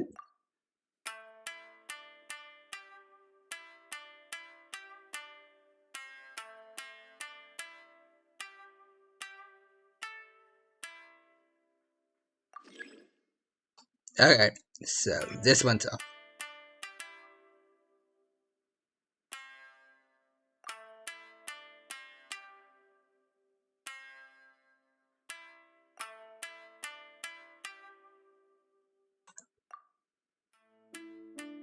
There we go.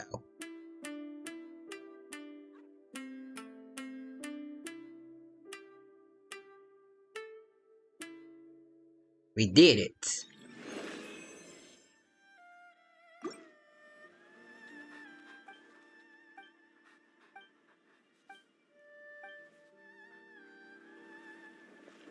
Alright, we got that done.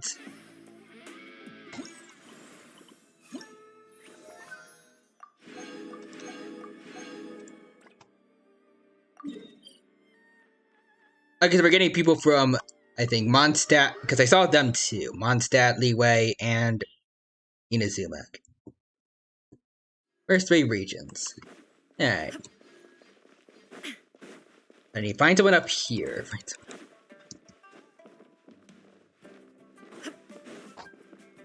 be nice if we could get everyone in on the Iridescence Festival for Ito, but alright.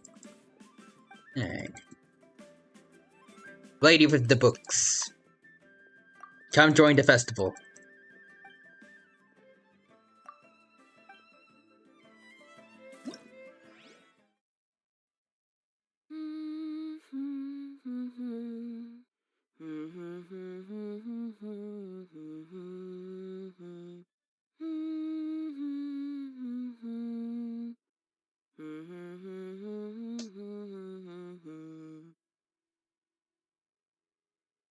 Alright.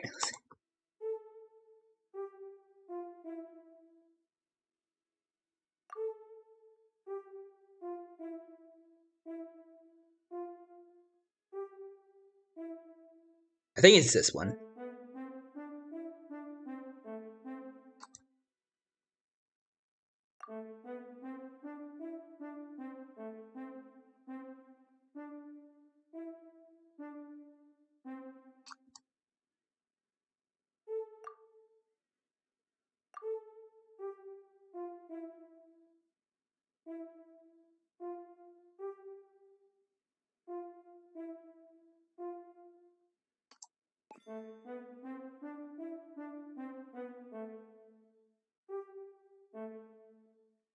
I think this is it? Or okay, we got one wrong.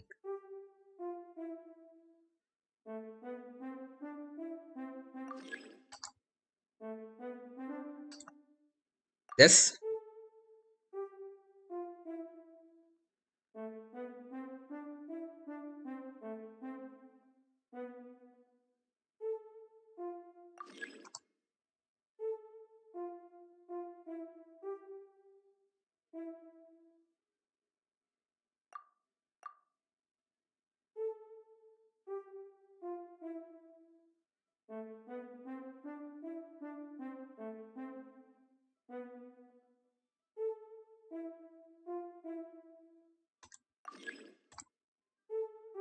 Alright, this one then. This one. I wish we could speed through this though. Speed.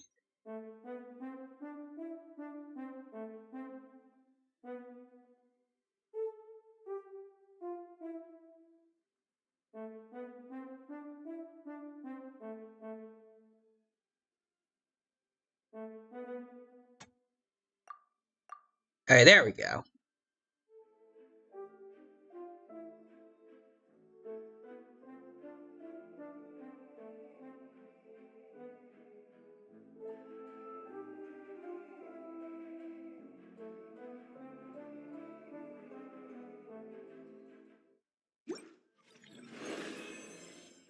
There.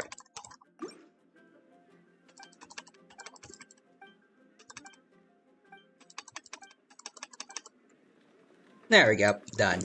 Alright, who's next? Alright, so there's people over there. Alright.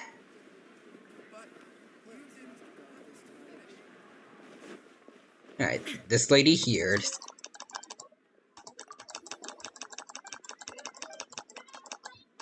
Sure.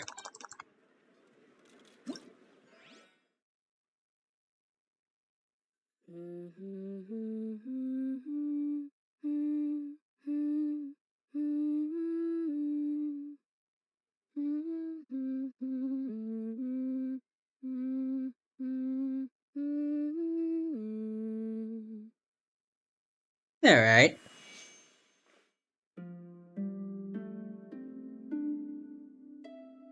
Nope. No, alright, that's it.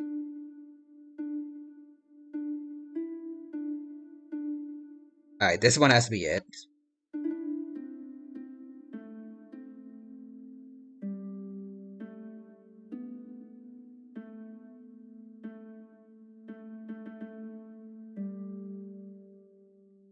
This one, I think?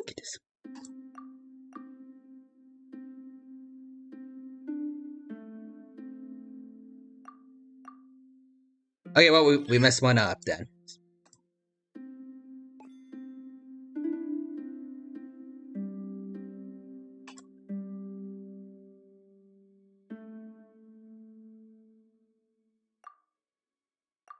Oh, there we go.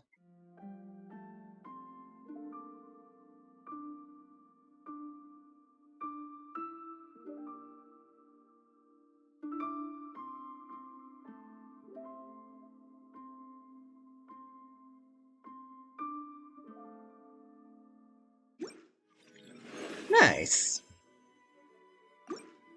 Alright. So one more for here. Alright, CMS.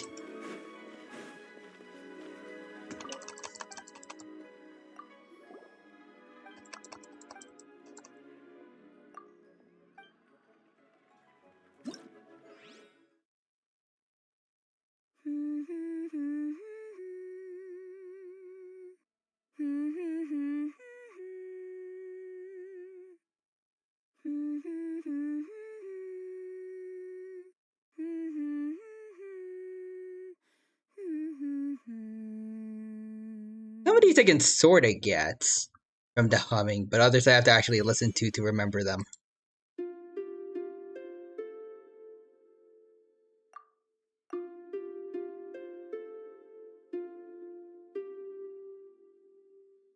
I think it was the same bit as this one. I'm not.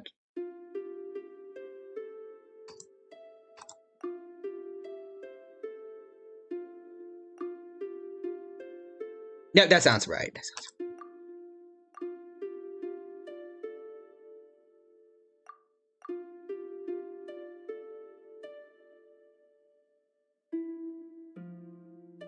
Yeah, no.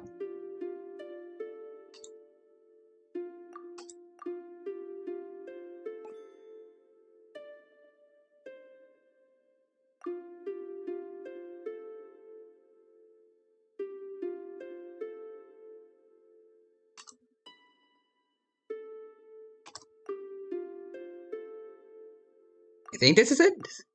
Oh, there we go. We got it. First try.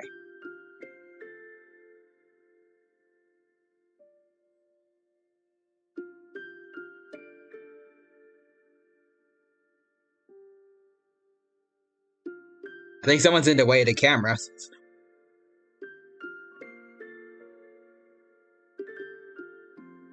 There we go. Alright, we done. On to Mondstadt.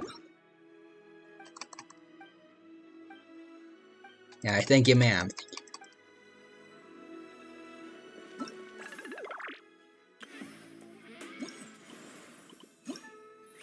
So, boom, boom, and boom.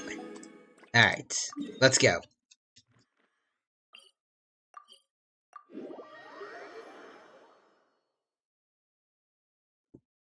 We're just gonna speed run through everything we need to do and hopefully just get all the story right off the bat. As soon as we get back. Hello, Majori.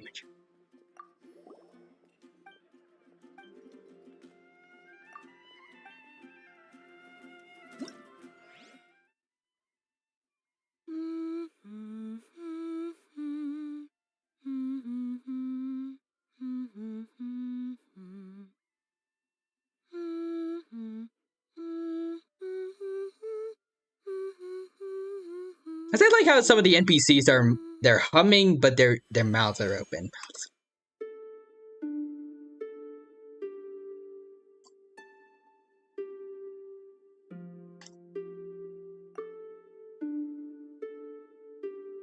Alright.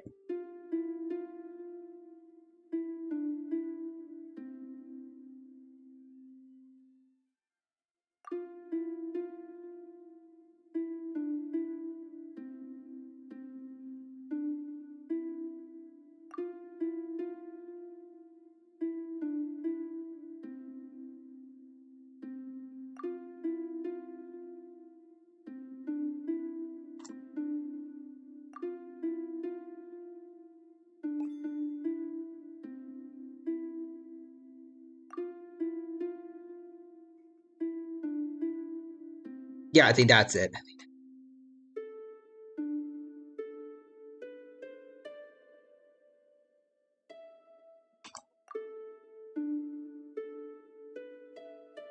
No, hold on.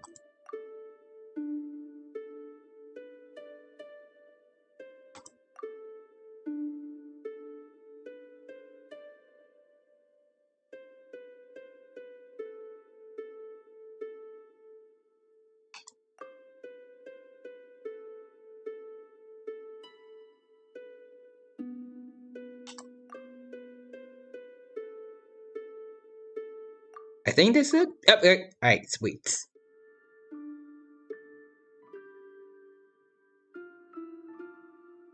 I'm getting good at this, I think.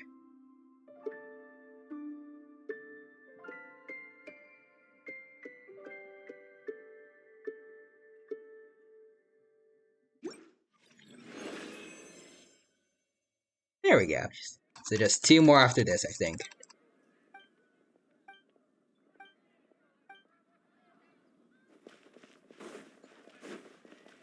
So, alright, come join the music festival halfway across the ocean.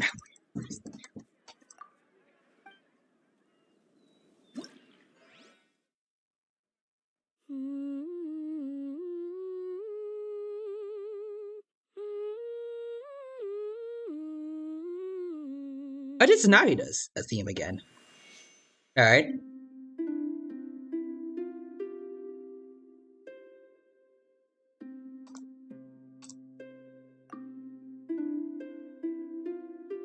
No.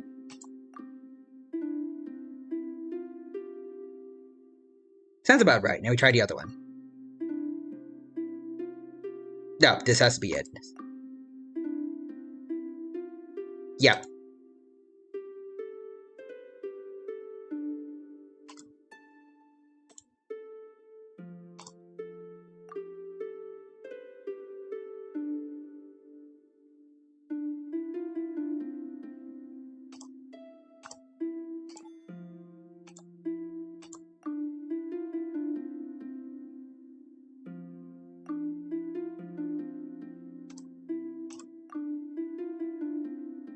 I think that's it. There we go.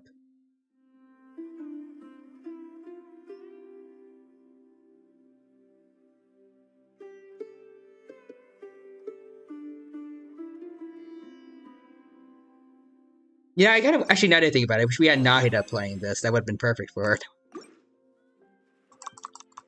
Alright, there you go, kid.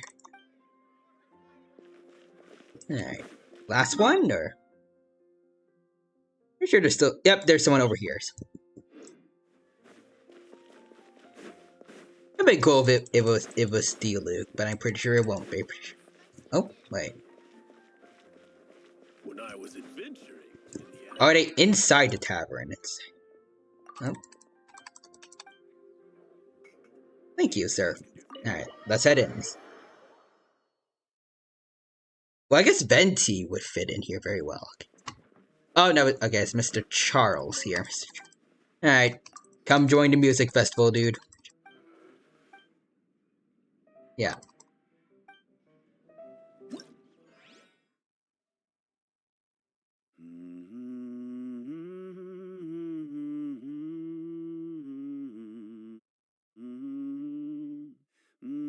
Alright, last one. We can do this.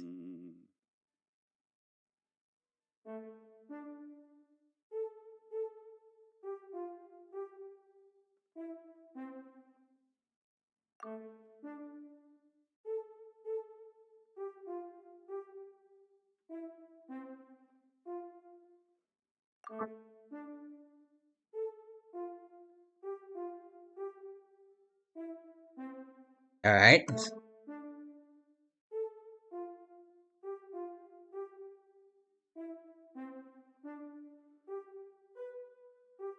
I think this is it.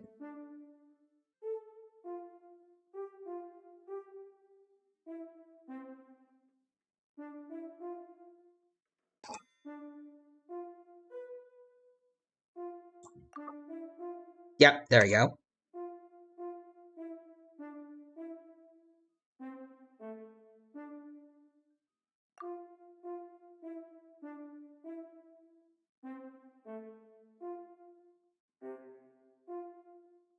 One of these two.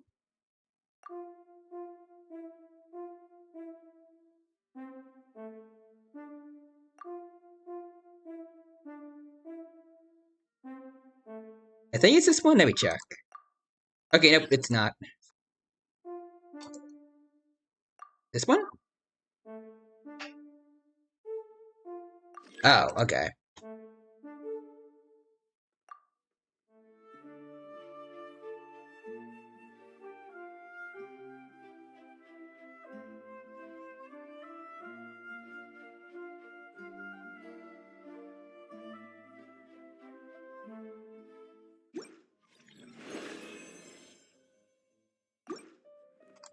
There we go.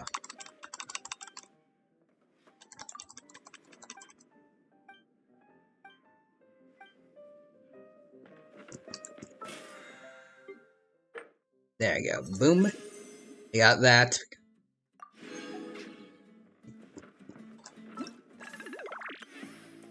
Alright, let's collect the rewards now. Alright. So now we Wait. Are these involved, or? I don't think they are. Okay. Alright. I think we're good now. Just, yeah. Let's teleport over, and we're good.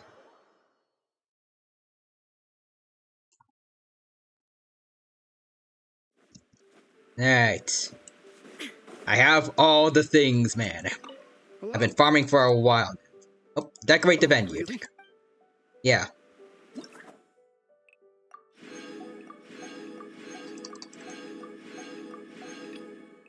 Yep. Completed the whole to-do list in one go.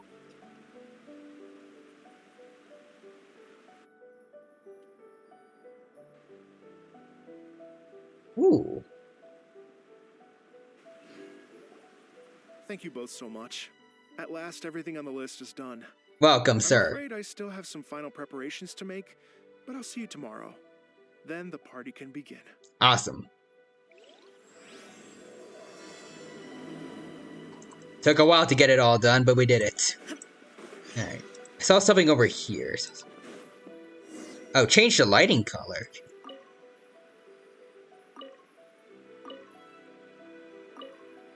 Oh. I see it now. Okay.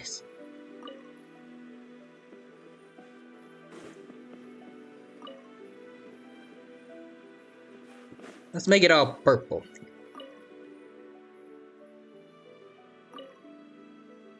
This is the region of Electrode. Now there we go.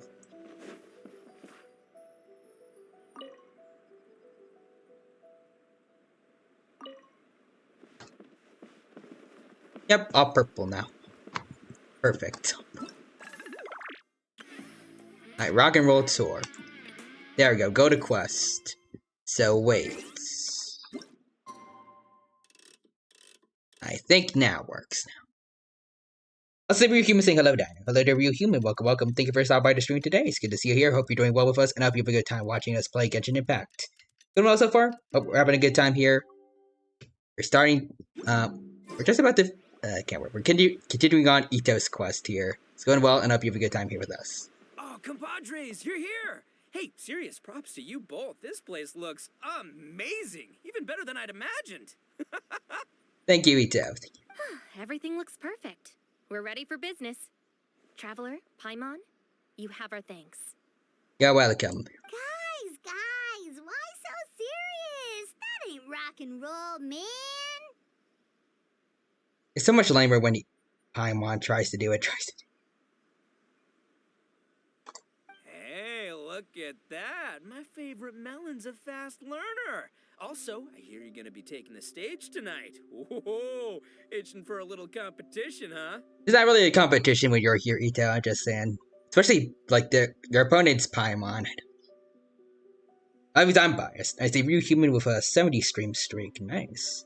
Congrats on the streak, Real Human. Also, I'm going to pretend I know what anything you said means. Okay. Paimon was just joking. Seriously, Dvorak? Unbelievable. Getting cold feet? Ah, don't blame ya. I am the reigning champion of the great sing-along after all. Backing down from a challenge isn't very rock and roll, Paimon. Paimon is too rock and roll. Paimon was just being humble. Nah, Then bring you're it scared. on. I like this swagger Ito's got. Oh, Come on, Paimon's cute. bringing it all right. Paimon's bringing it all the way home. Ha! By the way, did you ever find that dog, guys? We hit a complete dead end. Goro said he didn't know anything. Mamoru and the guys asked around the city, but no luck there either. Dang. What if it really is in Tenshukaku? Is that why we can't find it? Oh, no, don't go poking around Tenshukaku again. You'll give Kujo-Sara a migraine. Couldn't agree more. If I bother her too much, I'll end up getting struck by lightning. Ah. So that's why this time, I kept my distance and just threw some paper notes towards Tenshukaku. Hopefully, the Raiden Shogun sees them and hands the dog over. I don't know if that's a good idea, but okay. Wait, what? You're still taking a big risk there. It looks like Doshin Shikanoin was right. It's probably just a local legend after all. Well, let's hope not, because that would really suck. Wish I had more time to look into it, but unfortunately, this guy's got a performance to practice for. Now don't forget, there's lyrics and music scores in the jam zone, so no wussing out tonight. Don't get too cocky, bullchucker. We'll see who's rock and roll. It's Ito, it's Ito. Game on, Mini Melon! Oh, Paimon better get some practice in at the jam zone soon. No way is Paimon gonna lose to Ito! You're gonna lose to Ito, Paimon. I'm betting against you. A ton of people this time, including some people you know. A few have already shown up, and they're asking about you. Want to go say hi? One better be here. Oh, yeah, let's go see One in them. particular better I'm be curious here. to find out who you invited. I saw her in the thing. Let's see. Yep, she's right there on the left. 3 humans is I shall bet half my liver Paimon loses. Alright. I guess Young Miko's also here too. Ish. Yes! Thank you, Kuki. You've done me a solid.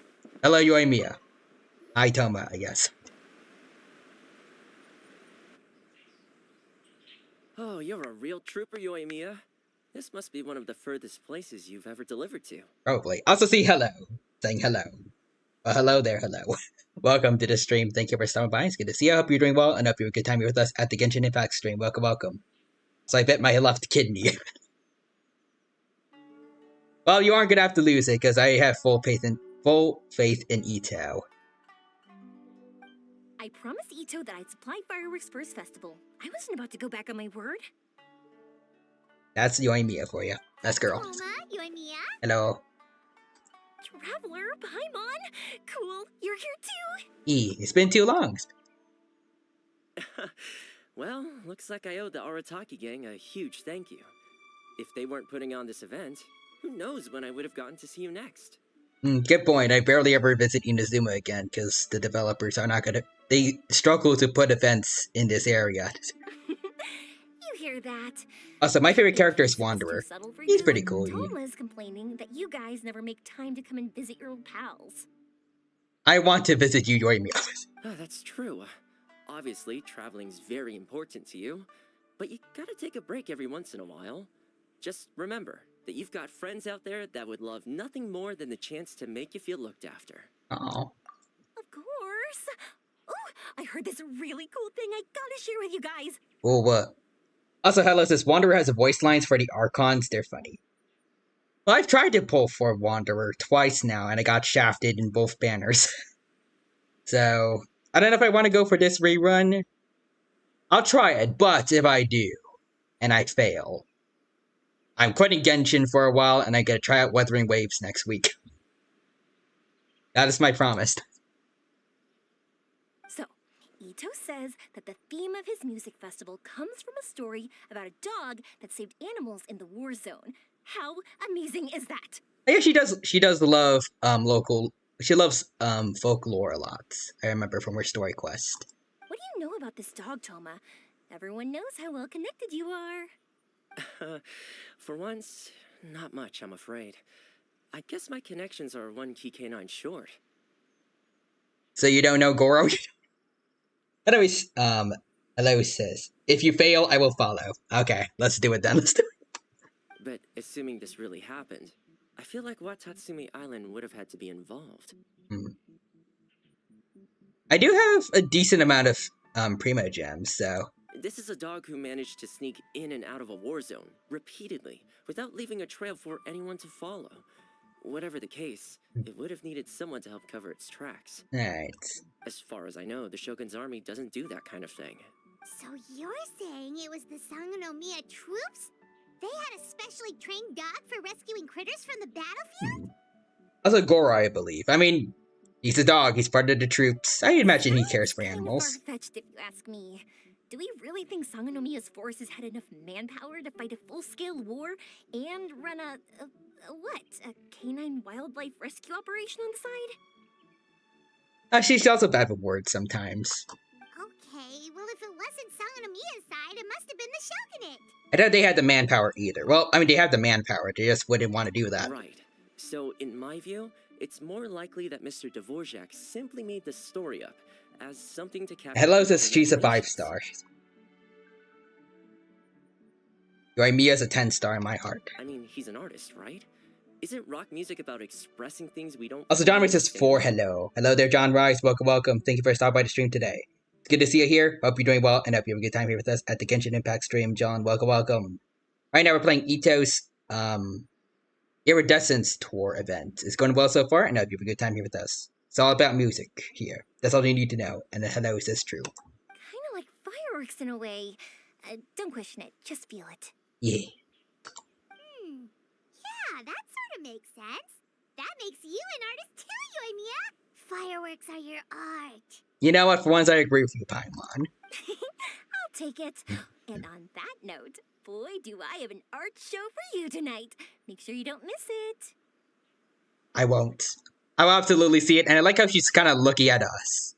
It looks like she's staring at, well, not staring because her eyes are closed, but like, she's facing the fourth wall.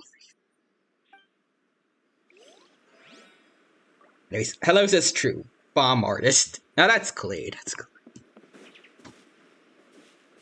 I guess they could both be bomb artists. Also, John Rice says, wait, are we going to get Red Hot Chili Pepper then? We're gonna get Stundo Power.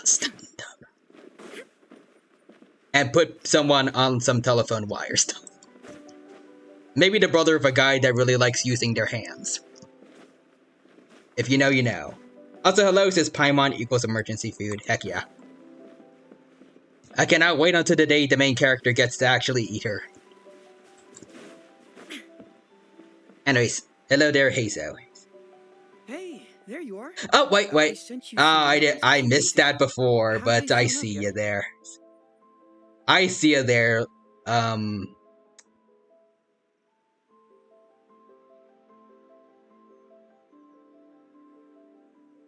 Saw you. Thank you. Hello. I remembered her name. It's been a while since I've seen her character. I'm sorry. Ooh, does this mean you figured it out? I've made some progress, but I'm still missing the final. Hello says no problem. Thank you. And real humans just remember. I don't have anything conclusive yet, but I have a hunch that it involved both the Yashiro Commission and Sangonomiya. What? You mean like in cahoots during the war? That's the that's the one that's the Kamisato family's part of, right? Or like I said, it's just a hunch. Let's not get carried away. Anyway, I've written to the station, and they shouldn't take too long to get back to me. Yuriki Owada should be able to help find what I need. In the meantime, you'll just have to be patient.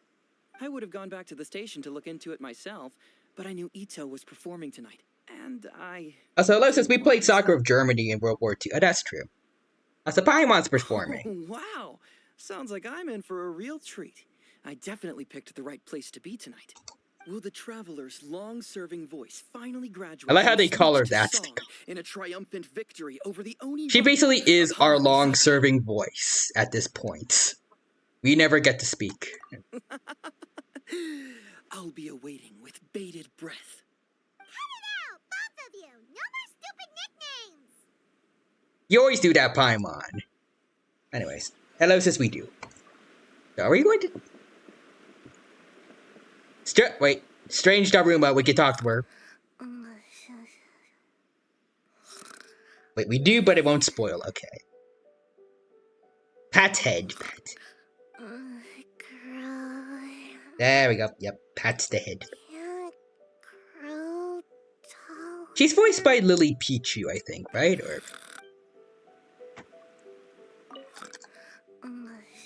Poke face.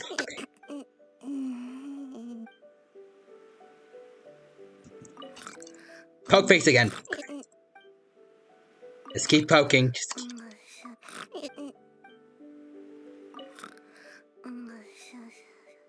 Hello says punch option. Yeets the child. Just keep poking. Just keep poking. Poking. Just keep swimming. Just keep swimming. Just keep swimming, swimming. She's gonna wake up at some point, right?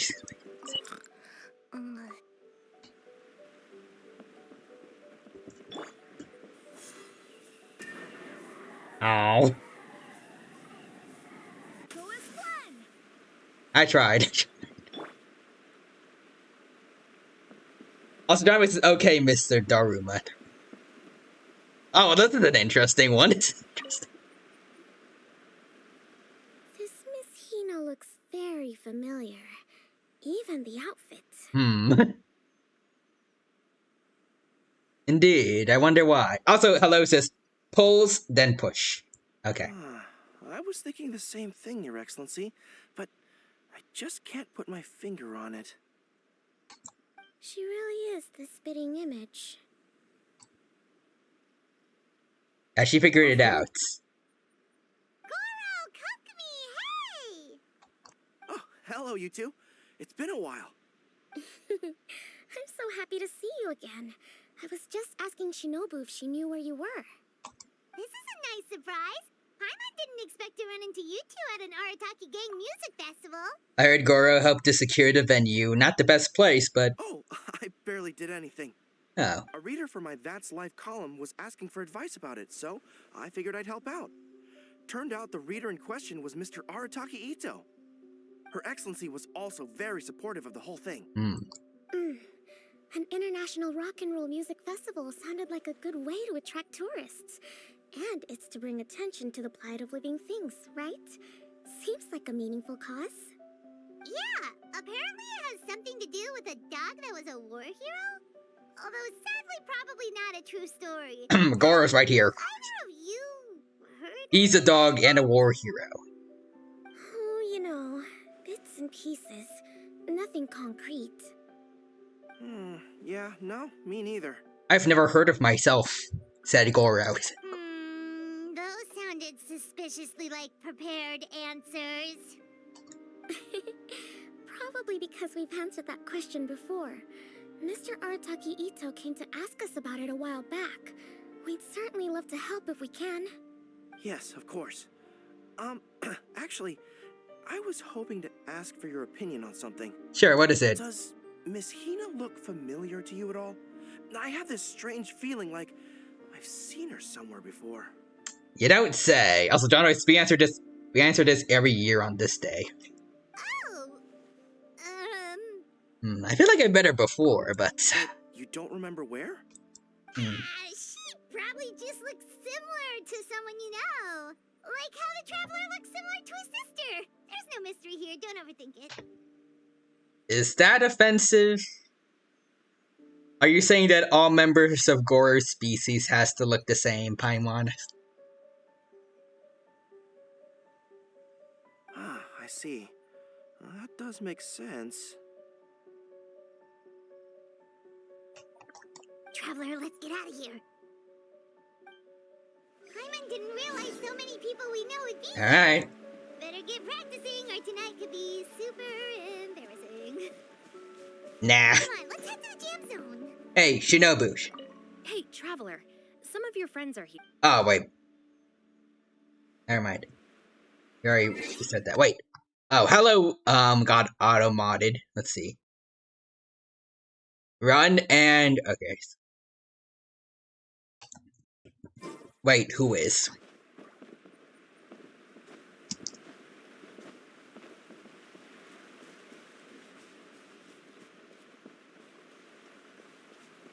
Her Excellency.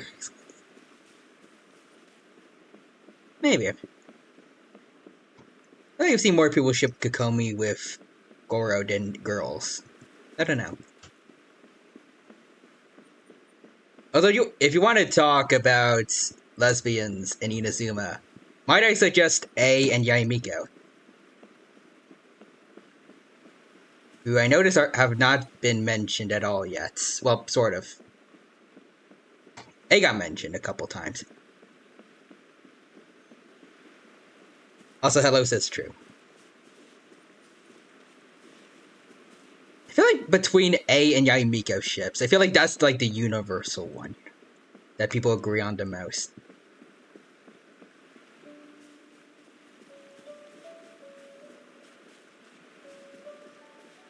I guess I've seen some people ship Mika with Goro, but I don't think that's really a ship. Like, so far, all their canon stuff is just Goro getting bullied, which is that I don't think that is the best foundation for a relationship. Anyways, I need to talk to this man. Also, let's just. Oh, yeah, right, polls. And for Wanderer. I'll do it after the music festival. Get some good luck from the music. Sure am. I've been checking over the equipment, scores, and lyric sheets to make sure everything's ready for tonight. Shinobu was telling me how popular light novels are here in Inazuma, so I've tweaked the melody and lyrics for a more Arataki gang feel with a light novel twist. Light novels plus rock music, so... light rock! I actually didn't change too much. Just took out the dog and made it about Onikabuto instead. Should be more up I mean, that works. alley. Also, John Ray, since we're also ready in case a mad guitarist comes in with an electric stand. Indeed. This event couldn't have happened without him. It's my way of showing him some appreciation, I guess. Someone better get some crazy diamonds in here. What? You got rid of the dog? But wasn't that the whole inspiration behind the festival? That can be taken out of context. Yes, but that's all it was. The initial inspiration.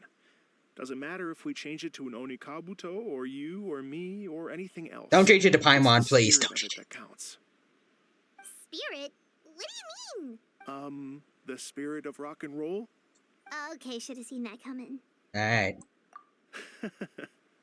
It's all about the music, my friends. Just enjoy the music. That's all that matters. Alrighty. Fair enough. Alright, well, speaking of enjoying music, is it alright if Paimon goes first? I feel like Ito's definitely want to go first. Gonna hug the spotlight tonight. Also, John rises, we're going to build a city with it. By all means, yes. Be my guest. I knew you'd come around to the idea of going on stage. Here's the music score and lyrics. I can't wait to see this. I'm concerned about this. What's this song called? I got reincarnated as an Onikabuto and flipped the world upside down? You know, it's certainly different than another Hoyoverse-related music album. Robin is gold. I'll see what the others are like. Let's see. What song title is that? Is this supposed to be rock and roll? How well will this compare to Honkai Star Rail's music for Penacony? Soft rock, actually. No peeking! Maybe it's an unfair comparison, but I'll do it anyways. Just cause. So hard, Bullchucker won't know it hit him. Well, I mean, I guess now that I think about it, Paimon is singing. That's not a fair comparison at all. Alright, time flies by and night soon falls. Music lovers take turns showcasing their talent on the stage. Whoops and cheers ring out as the crowd grows louder and the atmosphere gets wilder. Actually, now that I think about it, the main thing I'm hoping for is that whoever the voice director is not the one that did the English VA, well, that did English dub for Hu Tao's rap during one of the last Lantern rites. I remember a lot of people disliked that. Even though I know Hu Tao's VA, or her English VA. She can rap. She did a whole cover of a fan song for Hu Tao, and it sounded great.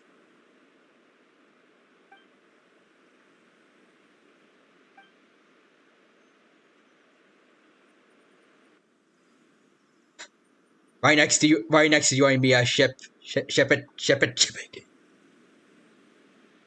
Ladies and gentlemen. That was intentional. I'm just saying, the developers know the best ship for Inazuma. Just saying. Anyways, Mr. Dorvarak. And I trust you're all having a wonderful time. It's been a non-stop rock and roll ride this evening, and we're almost at the end. But first, it is my huge honor to invite two very special guests to the stage. Okay, I'm just saying, between all the playable characters, Yoimiya and the Traveler are like right here, right next to each other, separated from good distance from everyone else. The illustrious Mr. Arataki Ito. Writers know. and Miss Paimon. Are they doing it at the same time? The two of them will be performing a brand new song written specially for tonight's event. Alright, here we go. I got reincarnated as an Onikabuto and flipped the world upside down. Best song name ever. Alrighty, here we go.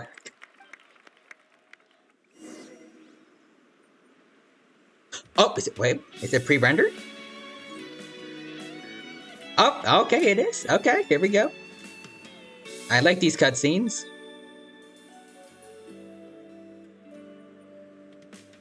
Raven took an arrow to the heart. Oh, Shape-shifted into I'll look at them together. I just said Ito is cooking.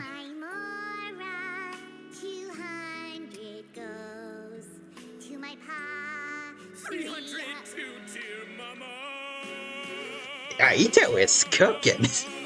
His VA is great.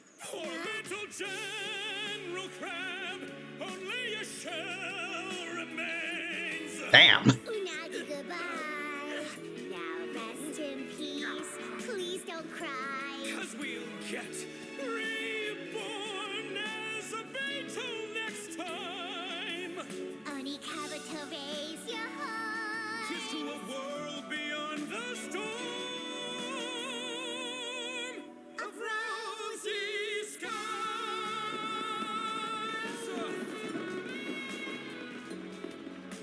Yeah, no, that was actually amazing from Ito.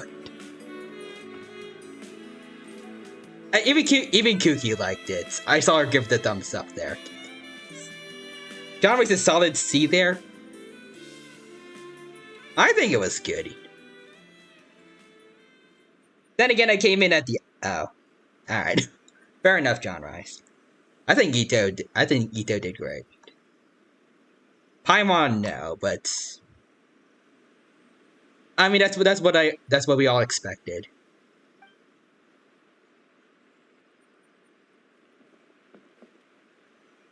Still next to going me a rock music, huh? It's a little different than I imagined. Really? It's different from what I'd heard before. Could be a relatively new genre of rock, I suppose. I guess. So, how'd you like my performance? Did I dominate this little melon here or what? You did, absolutely, Ito. I loved your performance. If Paimon's VA was fully serious, I think it would be about equal, probably. I don't know, I've never heard them sing before. But with the Paimon voice, no. Okay, Bullchugger, you got owned and you know it! Please tell me we can choose. Oh, stop it, you two. I think both of you are sensational. Well, Yoimiya's nicer than me. I only liked one of them. Here, here. Really mind-blowing stuff, guys. I guess Selma too. I call it a draw. You're very evenly matched. Okay, Kuki, let's not lie here. You think? Okay, well, what we can choose. Oh, yes, Who do okay. you think is the most rock and roll? Ito, without a doubt. That's right, compadre. You tell him. Behold the majesty of the rock and roll king of Hanamisaka. Heck yeah. Gotta glaze my boy Ito. I don't know if glaze is the right word. Just praise him. I feel like glazing implies that I'm over praising him. Anyways, John Rice is Ito. Traitor! That's it! Paimon's not talking to you for the next minute! Oh, thank God! I can finally have room to speak for 1 minute. Make those 30 seconds useful, Aether. Wait, 60 seconds. My bad, I'm dumb. 60 seconds, make them useful. Let's not argue anymore, shall we? Ito and Paimon, you both gave incredibly moving performances. As John Rice is worth every second. Heck yeah. Dude, get out of here. We need room for Aether to speak. Without your help, this music festival never would have happened. I'm not keeping track of the time. Please. I need one voice line this event. Don't mention it, Jack Attack. Hey, if we hadn't met, I wouldn't even know what the spirit of rock and roll means. You see, it's been a minute. Oh, damn it. a spirit of Darn rock and NPCs. roll? So, what does it mean? What does it mean for rock music to have a spirit?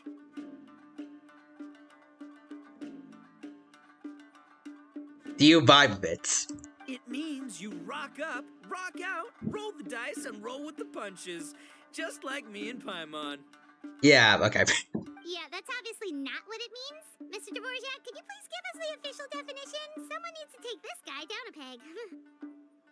I feel like that's you, Paimon. An official definition?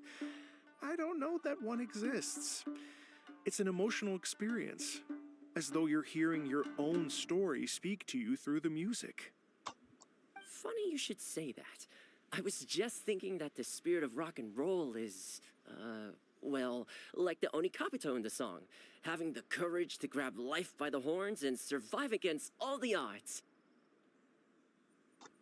Guess I have a better sense of rock and roll than I thought. What about you, Yoimiya? Alright. Oh, I want to hear her well, thoughts, yes. I thought it was gonna be all about that dog, but then the song didn't even mention it, so, was that supposed to be symbolic? Like, if the dog didn't exist, maybe the injured animals didn't either. I think they just changed the If there's no injured song animals, thing. Then that means there was no war. I which guess that means works too. The world is at peace. That is definitely an interpretation, sure. So for Yoimiya, the rock and roll spirit is all about world peace. Shinobu, what about you? Me? I hadn't given it all that much thought. I was mostly worrying about whether those paper notes Boss threw into Tenshukaku are going to get him in trouble with the Tenryo Commission. Ah. So the message of the song for you was littering.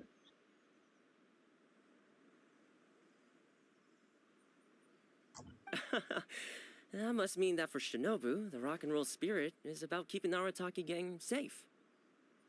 And possible legal ramifications. Shinobu, seriously, Yeah. you've got nothing to worry about.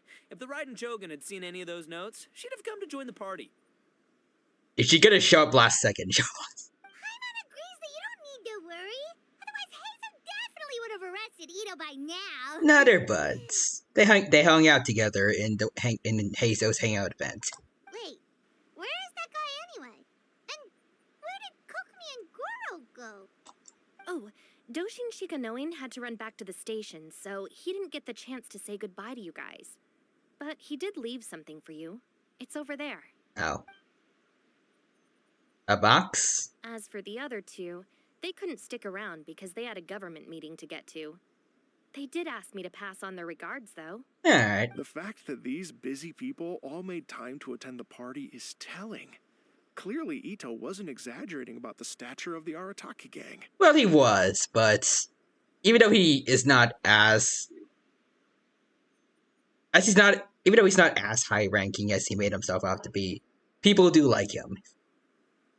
He's a fun guy to be around. He's just not, in terms of social power, not the best Ito, one out there. What can I Not the say? highest one out there. It's truly been an honor to work with you.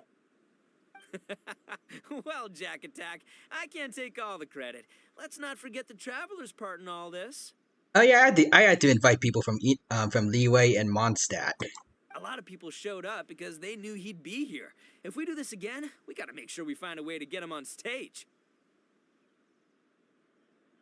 Idol Traveler? Get Aether dressed up as Hatsune Miku? Maybe. How's that sound, compadre? Get that rock and roll spirit ready, because next time it'll be your turn to rock our collective socks off. Vocaloid Aether when?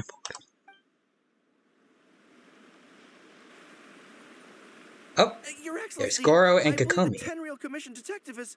Don't worry about it, Goro.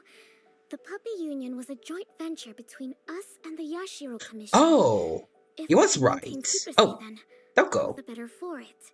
But that was never the main goal. So it was them. Okay. We saved some lives, and that's what matters. Mm-hmm. I was more worried about the potential impact on your reputation, Your Excellency.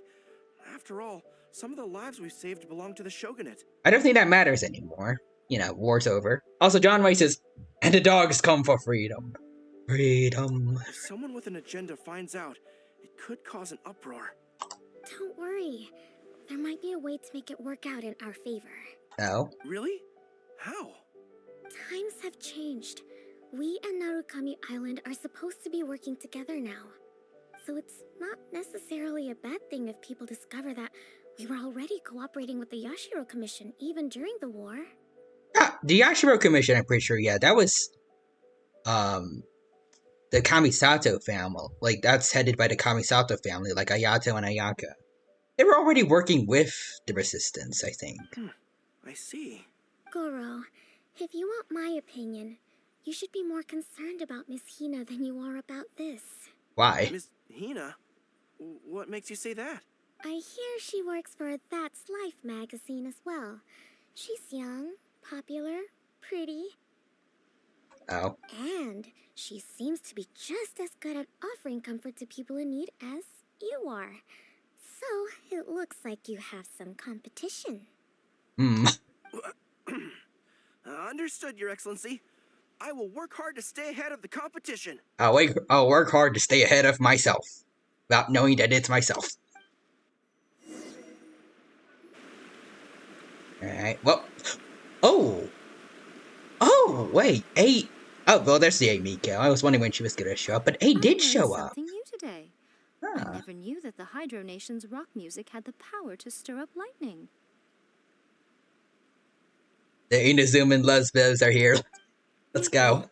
A few days ago, some strange paper notes flew into Tenshukaku, demanding that I hand over the dog. So I am here to see what on earth it was all about. I see. So, Ito's strategy did work. We got A in. John says the true power of music. I just assumed you must have gotten yourself a pet puppy. She already has you, Yaimiko. As it happens, I also received an invitation letter via Sara. Oh, so Sara handed it to A? I've never heard the name Arataki before, but they must be one of my subjects, and so I thought, why not grant them their wish? So does that mean Ito has upgraded from just being who? In Raiden Shogun's voice lines. Nice. So you came here to make a little Oni's wish come true, So tell me, how do you plan to respond to the Fontanian musician? It sounded to me like his music was commenting on the war. Oh yeah, it kind of was a little bit. The war. I'm not sure we can give him the answer he would hope for. But if nothing else, I know that we must avoid another war at all costs. Mia. The people cannot be made to suffer like that again. Definitely. So we agree no more Vision Hunt decrees? But what if the bigger war comes to pass? Oh wait, what? What? Then? If it cannot be avoided, then... Whoa, there's a bigger war happening? Like with... Is that gonna be addressed in like Natland or Shneshnayash? I will have no choice but to fight. Oh, okay, she's gonna fight? Oh damn. Well, Natland I think is called like the Nation of War or something. Could be that. Well, if that day comes, I'm sure that everyone here tonight will fight by your side. I think so.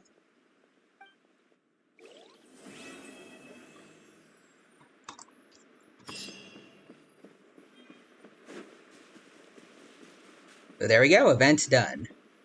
That was fun. Alright, so hold on, let me see some things. There we go. All that done, and now... I don't know if this is actually good luck, but now that we have gotten to see his mom, let's see if we can get Wanderer. I feel like that's motivation to not show up for him specifically, but let's try our luck. Alright. So, 5, 4, 3, 2, and 1.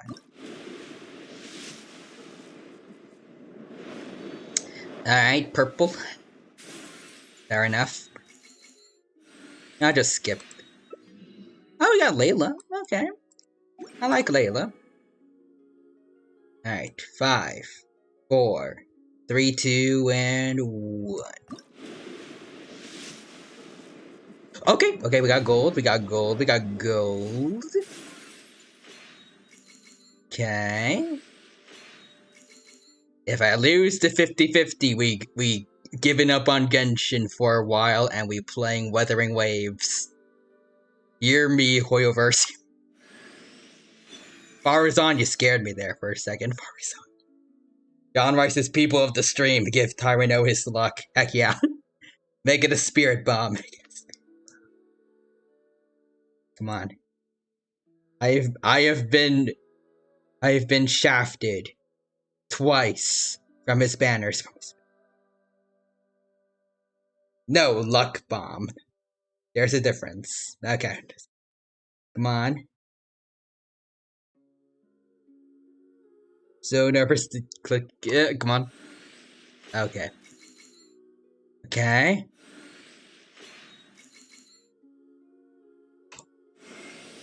You want me to introduce myself? I've gone by many names. Let's go. Let's go. Although each one is more eminent than any Finally, we got imagine. my boy. They're all just water under the bridge to me now. Call me whatever you like. Go Finally. ahead. Oh. Let me see what you can come up with. Don't disappoint me. Okay, bro was yapping a lot, but thank you for finally showing up a Wanderer. Okay. I will not give up on you, but I am going to still play Wuthering Waves. I just will not abandon Genshin. Alright. There we go. Genshin has finally redeemed itself after all this time. And also, we just realized we got Farazan, who is one of his best supports. That's actually perfect for him. Okay. So for Farazan, let me get you your... Actually, we need to get Layla's constellations, too. Now that I think about it, we need to build Farazan up, too, now, so she can better support, Wanderer. Well, I just remembered, I named him Tarbo. Alright. Let me get you leveled up, Tarbo, my boy. Oh. We need Rukashava mushrooms. Dang it. Alright, what can I get you right now?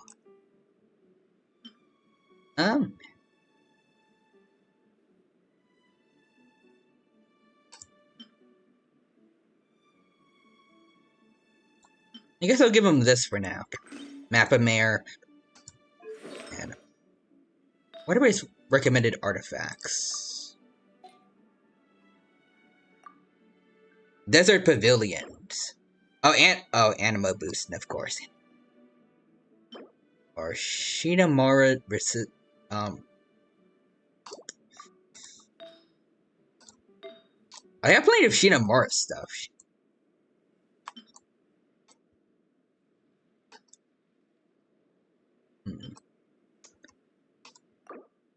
I gotta switch out. Sorry, Xiangling.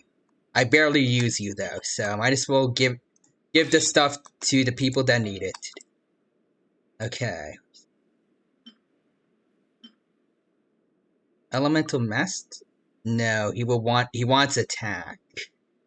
Ah, dang it. I don't like the defense, but this has 13 crit rate on it, so I'll give him this. For now, it's just a bunch of placeholders. Okay.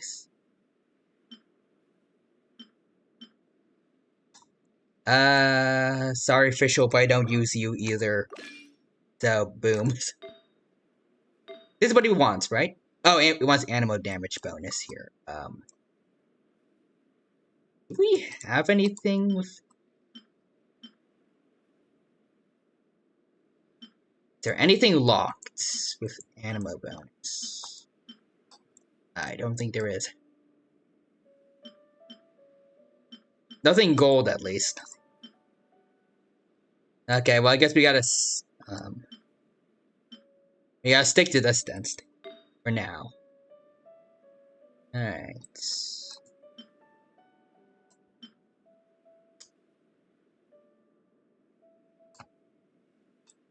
I'm good at,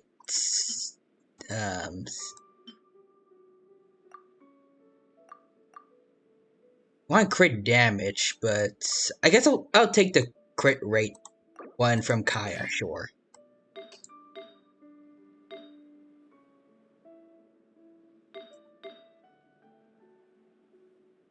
Oh, wait. Oh, this one isn't from, the Shimo thing. Oh, I messed that up.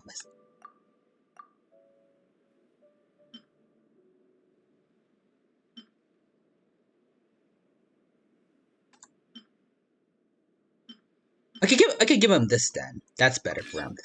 It has the main stat that he... Well, actually, no, it doesn't. But this one has both crits, so I'll give him this. Yeah. There we go. It's not the greatest, but...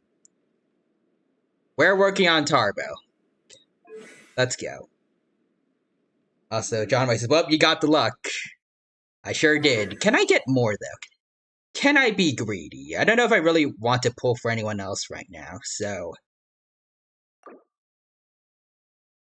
Let's see if I can push my luck and get one constellation for Scaramouche. Can I do the Fandango?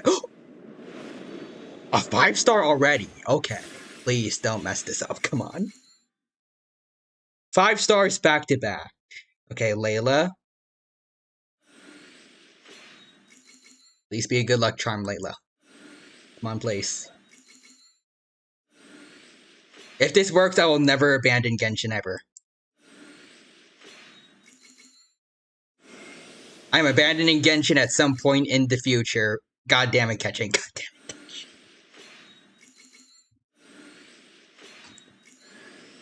Okay, we got Faruzan. Alright, we got a support from it. John Royce says luck bomb. Damn it. They came too late.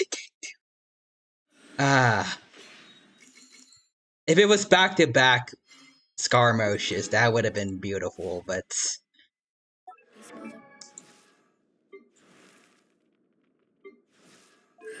I mean, more Faruzan at least, that's something good.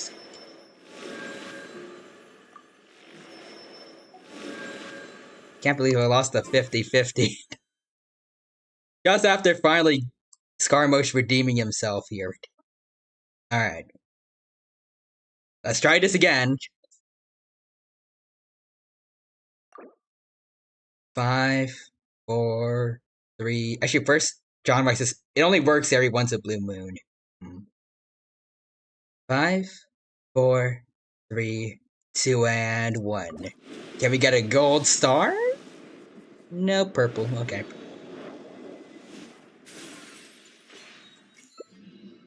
Oh, okay. C6, Faruzan.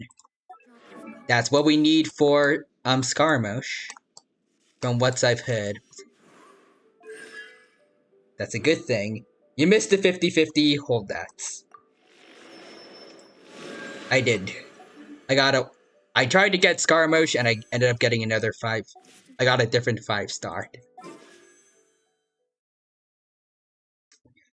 Alright, come on. Here we go again. Please. Scaramouche, Scaramouche, will you do the Fandango? He did not listen to the call of his people. Alright, skip again. Well, we got an extra Faruzan that we don't need.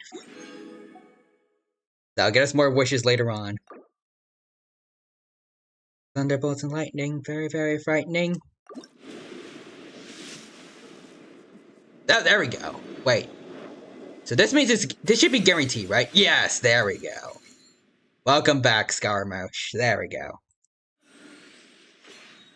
Still not redeeming the 50-50 lost from catching, but I am happy to get him back.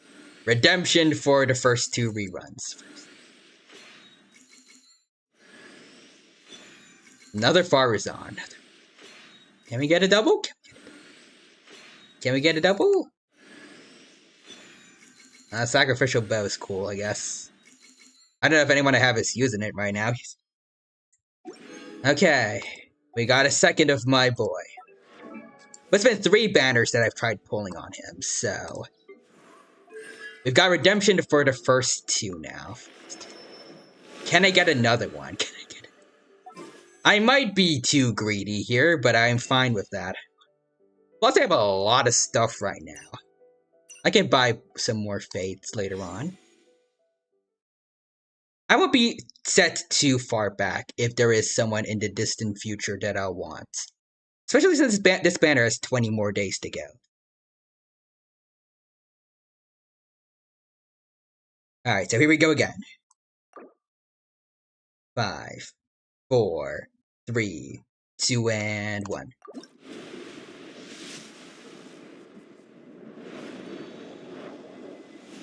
So first 5-star we got was Scaramouche.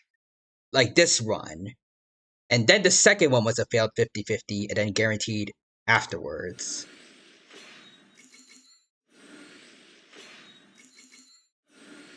I'll go back to what I said on never abandoning Genshin again.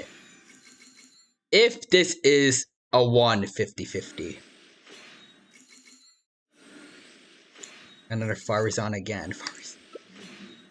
So I would have gotten C8 now. Okay. 5, 4, 3, 2, and 1. Okay, purple again. Harbinger. Actually, I'm just gonna skip, honestly. Okay, we got C9. Farazan and Xiangling. I'll take that, I guess.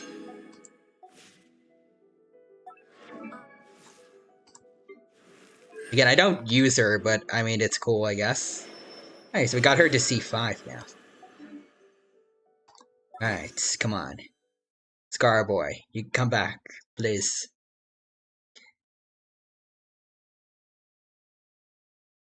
Five, 4, 3, 2, 1. Okay, gold. Okay. Come on. Okay, nope, I am definitely going to abandon Genshin in the future, but thank you for Jean for showing up. You are on my main team. You are a good healer. I could use this, so sure. I got Beto. Okay. Can we get a double? We're not getting a double, are we? We're not getting a double. Alright, fine. Okay, let's see. Within the field created by Dandelion Breeze, all opponents have their anima resistance decreased. Okay, I guess that could be helpful. Alright. And Beto is now E6. Nice, okay. We got a lot of characters E6, thanks to Skara. Okay. I will get redemption for the past messed up banners, plus this one. We are getting that third Scaramouche.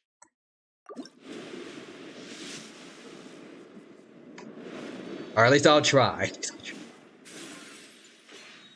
Skip this. Farazan E11, I think now. Okay.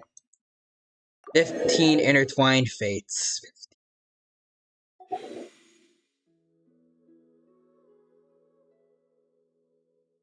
Go. Okay, gold. There we go. Guaranteed. I'm pretty sure. Okay. Now it is finally over. Finally. I think. Should be. Please. Farazan, you scared me. Farazan number 12, I think.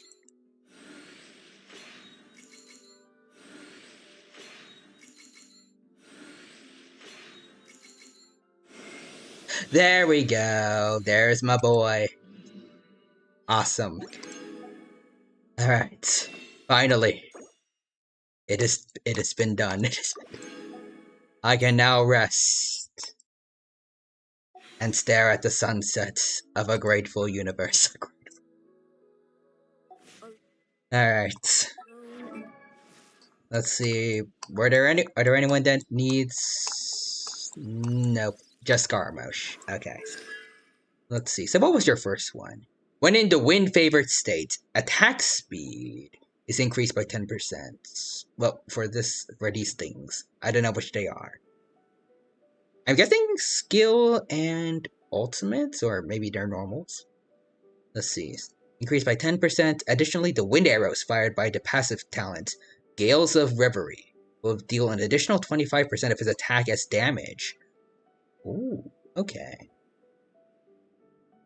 So it scales to its attack. Okay, second one. In wind-favored states, Kyogen, the 5 ceremonial plays, will see its damage increased by 4% per point of difference between the max amount of review with pressing capable. This method increase by max about 200%. Ooh. I just realized I'm blocking the view, so you guys can't see. I'm sorry about that. Okay, so let's see. Of course. Relax. I like how one of his idols are just goes bleh. Okay, so we need a lot of these Rukadavada mushrooms. Okay.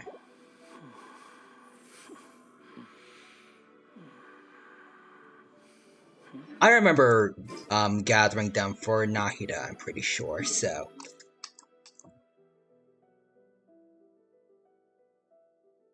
I know I'm taking a detour, but it's for my boy. So we go.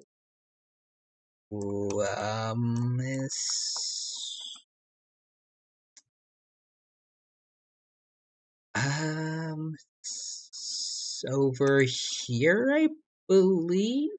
Maybe. Pretty sure this is it.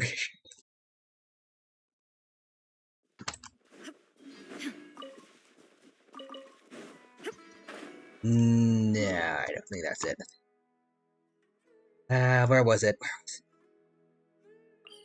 Is it over here? What's it?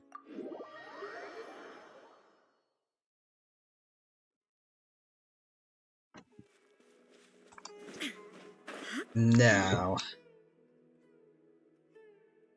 Oh boy.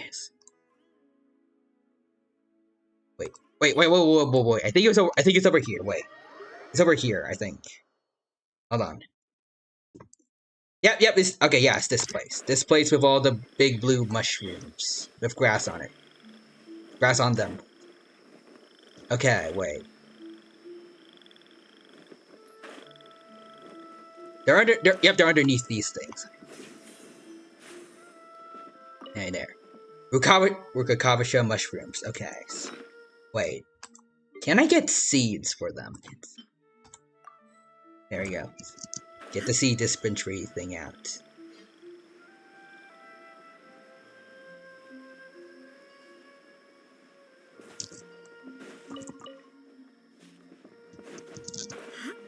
Okay, see one over there too. Come on. I need my boys. Boop. Let's see. Okay, so we don't get seeds also. I forgot to check that before. Okay. I guess fungi doesn't... I shouldn't have expected fungi to have seeds, but... Just wanted to know in case there was an easier way to get more of these. Because after I get these ones, I got to wait for like... I could have to wait for like 2 days for them to respawn again. Oh.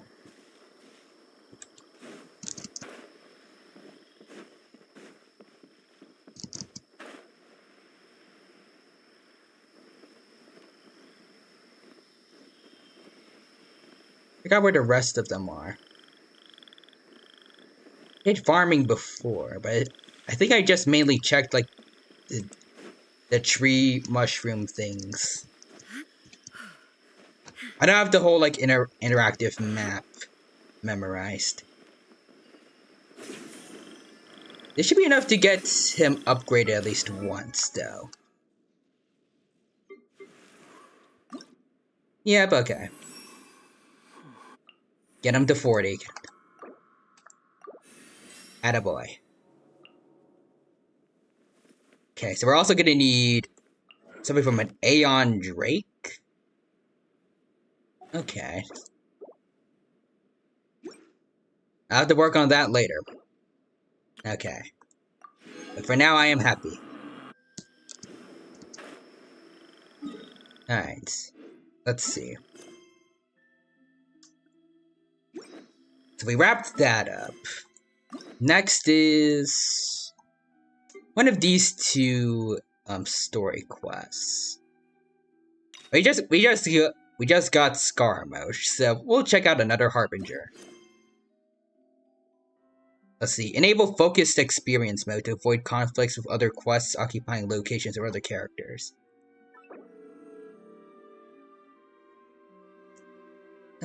Not now.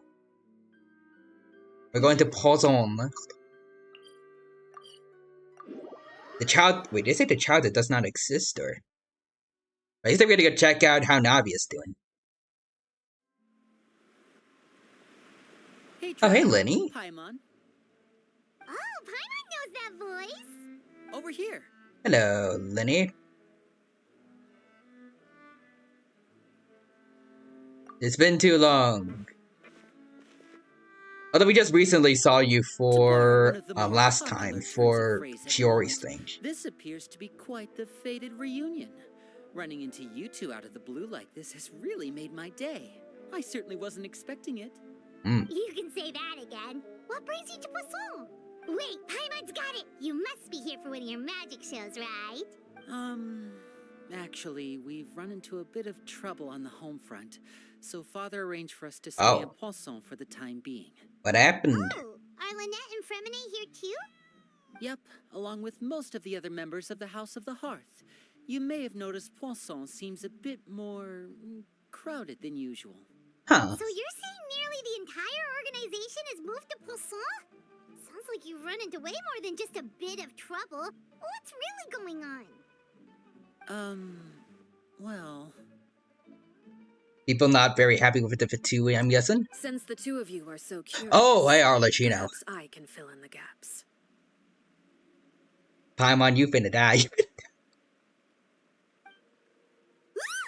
You scared Paimon half to death. Father, you're here. Hello. You know, on second thought, maybe we don't need to know. It's all probably super confidential House of the Heart stuff, right? We totally weren't trying to pry or anything. No need to be nervous. I could sense your genuine concern from your conversation just now. Alright. Arlecchino. Of course. I can also understand Tell your us. confusion. Sending so many Fatui here to Poisson, it's only natural that some might suspect an ulterior motive to be... Well, we are a little curious. I don't think I would say we still have our reservations about your organization. I don't know why Aether has that as an option. Like, I guess for people that don't like the Fatui, that's fair. But, like, for me personally, between what we know of Arlecchino, Lenny, Lynette, and Fremine, as well as other members of the Fatui outside of the House of the Hearth, like Child and his family, like Toonser, plus the whole redemption arc of Scaramouche. They aren't all bad people. I understand. I'm well aware you've had your fair share of confrontations with the Fatui in the past, and I can't exactly guarantee that we'll remain on good terms in the future. Well, that's not comfortable foreshadowing. As for right now, however, I would say we have little reason to be at odds, wouldn't you agree? The House of the Hearth could stand to be more open with those who have worked so closely with us in the past. As for the issue at hand, well, it hardly relates to any ulterior motive. To be frank, it all stems from a certain rumor circulating around the House of the Hearth. It's an internal matter. Ah, okay then. What sort of rumor? A rumor that a certain phantom child is hiding away in the House of the Hearth. A ghost? Okay, some sort of ghost story maybe. A phantom child? Ooh, just hearing the name is giving Paimon the creeps. A spirit that should have long ceased to exist is lurking in the shadows of the House of the Hearth. And that's why they call the quest that. So I decided to bring the children to Poisson before continuing to investigate the situation. I expect I should be able to track down the spirit fairly quickly. After that, it's just a matter of resolving the situation, if you will. It shouldn't be much trouble at all. So Arlecchino's gonna be a Ghostbuster. If you're Cool. curious, or if you still have some concerns, it might be advisable to stick around for a few days. I'm sure the children would be exceedingly pleased to welcome some visitors. Alright. Rennie, I'll leave you to entertain our guests. I have some matters to attend to. I mean, he is probably gonna. I think he's gonna be her heir to the House of the Hearth. So probably should be. It should be up to him to make sure everyone's doing good. All right.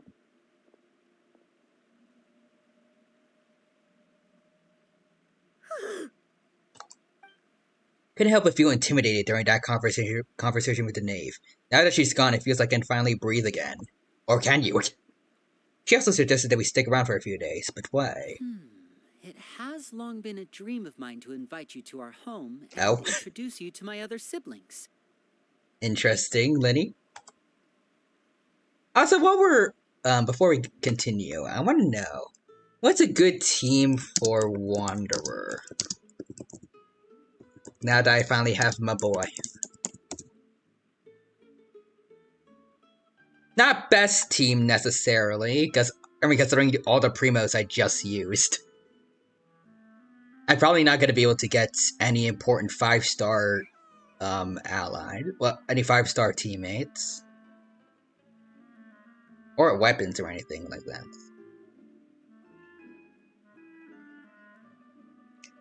What's good enough for him?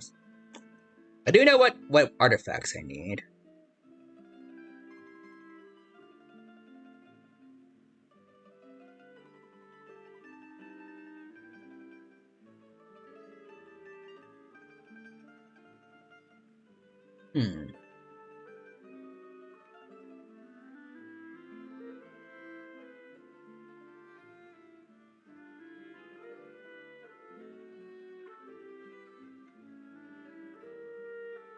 Let's see.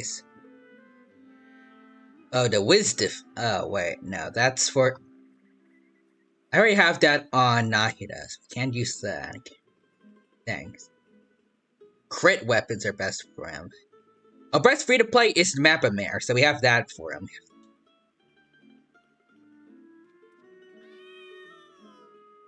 Alright, for teammates though, let's see. Yeah, we need him and Farazan. Oh, Bennett. Oh wait. Him, Farazan, Bennett, and Toma. I have them. That's perfect. Or double Pyro Wanderer team. Wanderer, Farazan, Xiangling, and Bennett. Wanderer, Xingshu, Wanderer, Farazan, Yelan, Shinobu. Wanderer Hyper Carry teams. Ooh, that one works for me. Wanderer, Farazan, Jean, and Ben. Oh, that's perfect for me. I already worked on Jean. I need to work on Farazan and Wanderer. And I have Bennett fairly well built-ish. Yeah, I can do that. Awesome.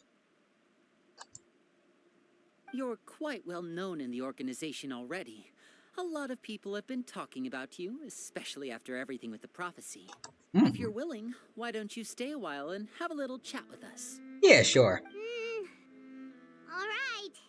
We don't have anything else to do right now anyway. But let's be clear, we're just gonna be there as guests, okay? Don't get any funny... Oh, wait a second. If we're your guests, that probably means we'll be treated delightfully. Shush, Paimon. Of course. During our stay in Poisson, we've been helping out the locals with some fishing. We bring in quite the bounty every day. In fact, today's the perfect chance for me to show you what I can do in the kitchen. Ah, alright then. Let's go.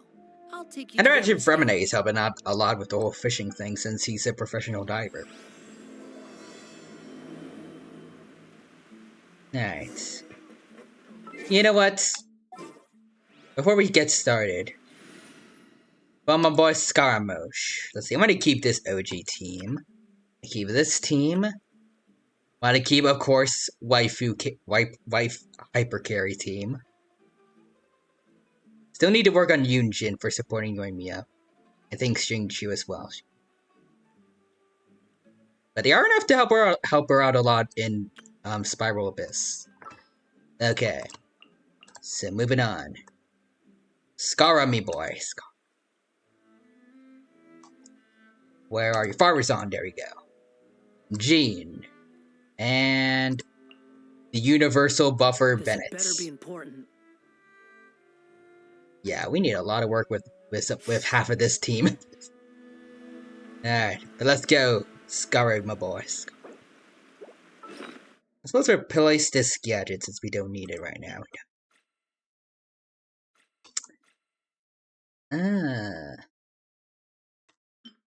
The feather fan, just in case.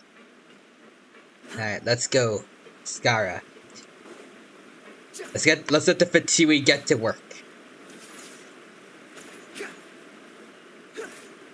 These wind blades are so cool. Bam, bam, bam, bam, bam. I want to see how much damage. Well, I guess what is his stats like right now?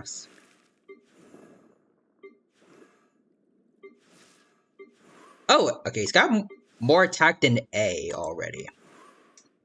Also, Ryuhyu's Megalovania.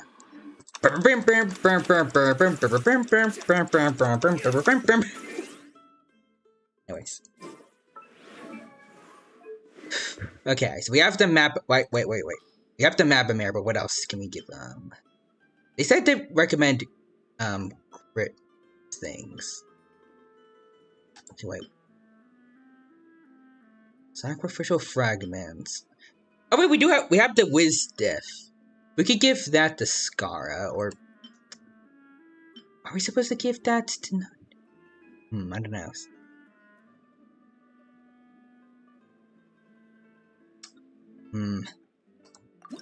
I'm gonna do my best to upgrade this weapon and give it to my boy. We'll see. Ooh, it does give a lot of critical damage to him. Ooh.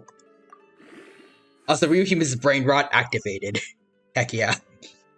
But also the hoarding bug is here to Ryuhyuman. Human. I see the emote there. Hello there, hoarding bug. Welcome. Thank you for stopping by the Genshin Impact stream. Welcome. It's good to see you here. Hope you're doing well and hope you have a good time here with us today. I has my boy finally, Scaramouche. And now we're chilling out with Arlecchino. In her brand new story quest. Going well and hope you have a good time here with us. Now let me just hit my boy a very strong weapon. And by weapon, I mean a book of power.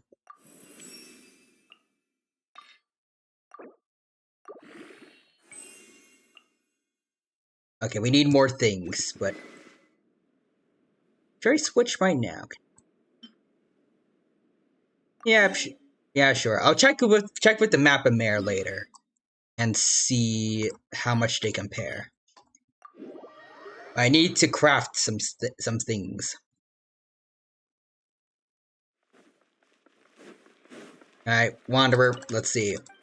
We need the blue masks. Where are the Hilichurl masks? There they are. Let's see. Yep. Boom.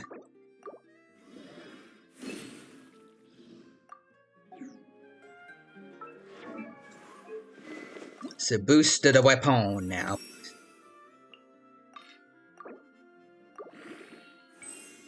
Okay. We need 2 of the golden ones. Alright, golden fangs.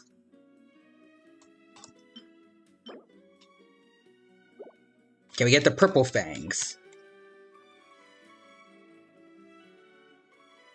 Do we have any of the fangs? Oh, okay, we do have fangs.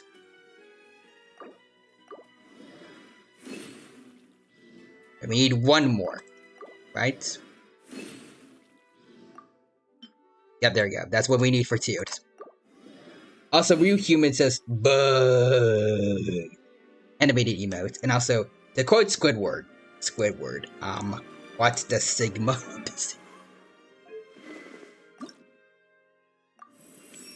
Don't worry about it. Also, why do I feel like that wouldn't be a weird thing to hear from like the later seasons of SpongeBob? Okay, so there we go. A lot of crit damage, slightly less space attack. Okay, they cut down on my attack a good amount. Let's see, how much exactly? It was in the 9,000s. 9,082. So, over 100 lowered, I think. Yeah. But a lot more crit damage. I feel like that's probably going to be worth it. Especially since we have... Wait, actually. I need to check the stats right now. Details. Ooh, crit rate 67%. Crit damage 119. Basically 1 to 2 ratio. I think that's what Quadra says to always aim for. That's good. Again, a good amount of these are still placeholders, though. So I want to change this one up, definitely. That's horrendous.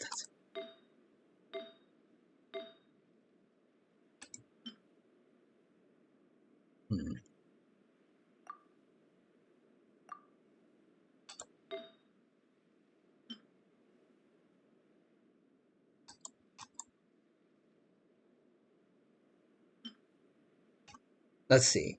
It would be very weird to hear about how much they flanderized everyone.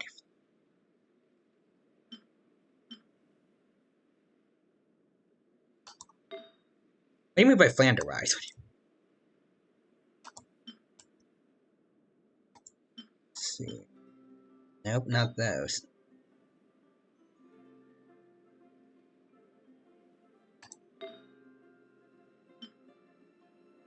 If only we could change the main stat, this would be so good to have. So good. This one's really good for now, at least. Do you want the extra? I like having the extra crit rates. So we can't... I don't know if we can get rid of this one yet. Well, flanderizing is taking a character and just turning them into their key trait. Oh, okay. Yeah, no, that sounds about right for, I guess the new era of, SpongeBob.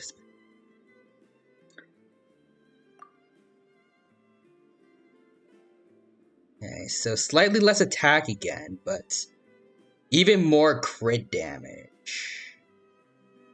So we get some base attack added.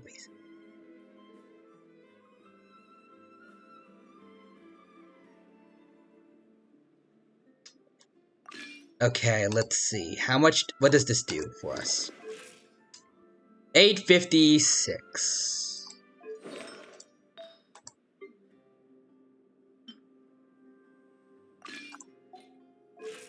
$851. Okay, so slightly more. Actually, thanks to the added base attack. So we get slightly more attack. And a lot more, an extra 20 basically crit damage. Or, not 20, but a good amount more crit damage. I'll gladly take that, yeah. We'll need more Shinamore resistance though from somewhere. This is the elemental skill, dude. Is that good for you? I feel like we use normal attacks. We're supposed to use normal attacks a lot. Or Scar-esque. Yes.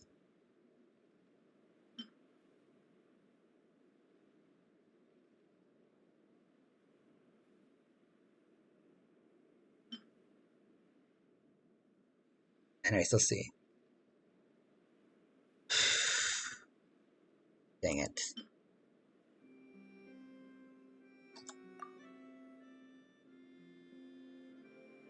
Lose a bit of crit rate for this.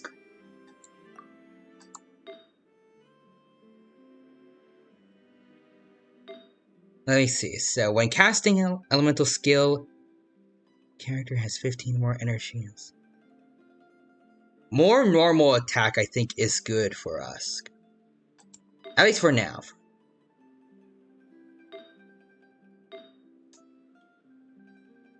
Until we get the better set that he needs.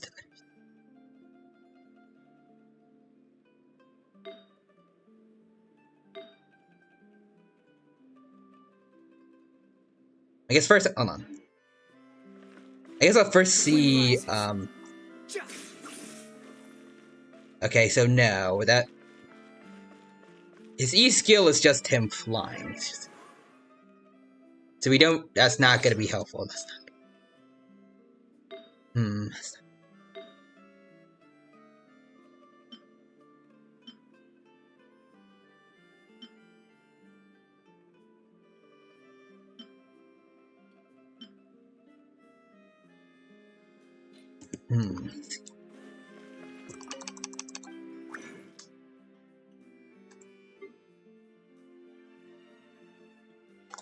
Do we have any oh, we do have spare artifacts we can get rid of here.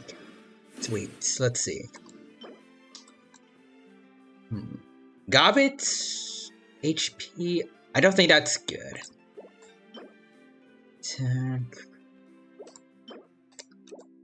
So much defense. Okay, let's see if there's anything else we can get rid of right now.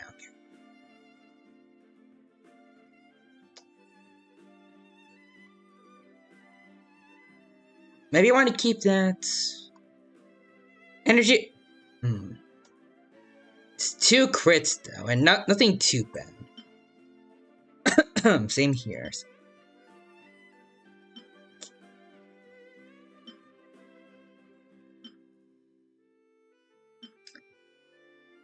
Healing. I'll get rid of that.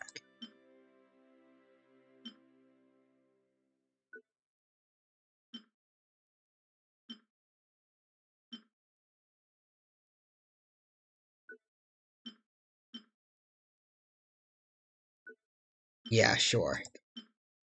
I get rid of this one. Okay, yeah. Blaze, something good? Nope, that's defense. Yeah, Goblet is for the damage bonus. So we want, if we get Goblet, we want Animo.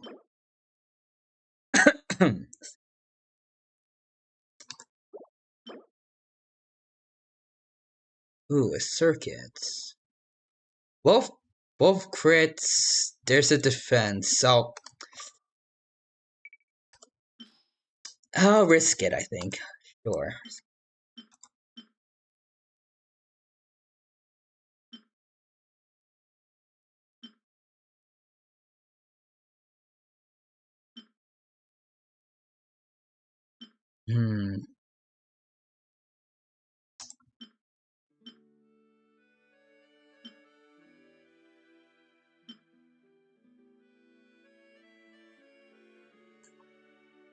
I'll try to put my faith in this one, I think. Let's see. So it's a circuit, right? Oh, that's... Okay, that's this one. Okay.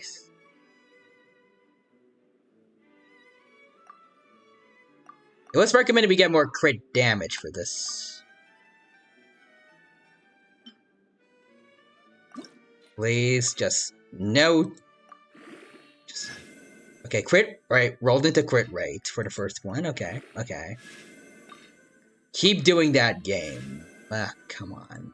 Not defense. Please.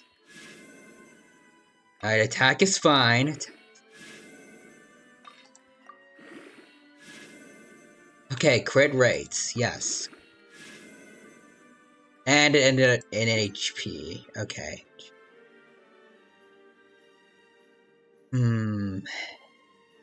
See, comparing the two.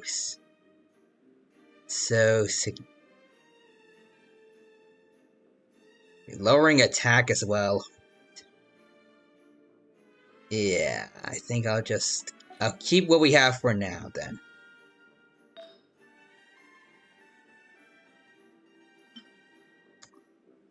Dang it. Also, Ayan Hami says, Hello, Tamino. How goes it? Hello there, Ion Hami. Welcome, welcome. And if you don't mind me asking, do you need some artworks for your channel? And that'd be cool, but maybe some other time. Let's see. I can DM you my works if you like.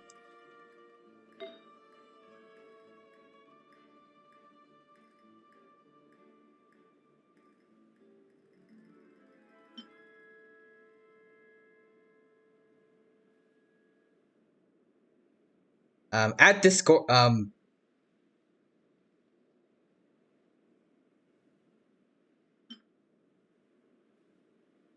just want to make sure, I don't mean to offend though, but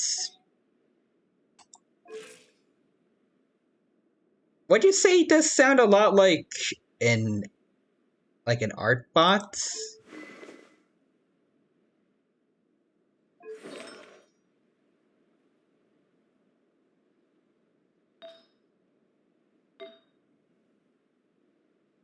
It sounds a lot like the ones that I hear on Twitter.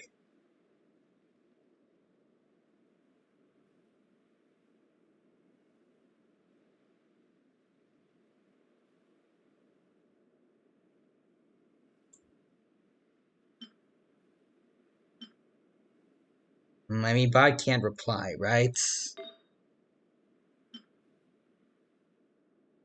I mean, with how AI can be nowadays.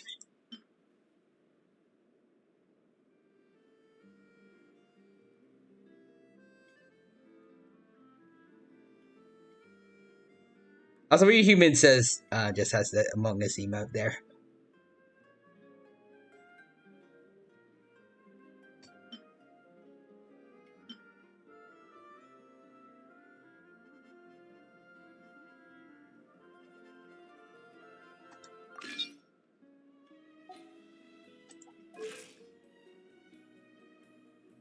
I guess I'll take this for now.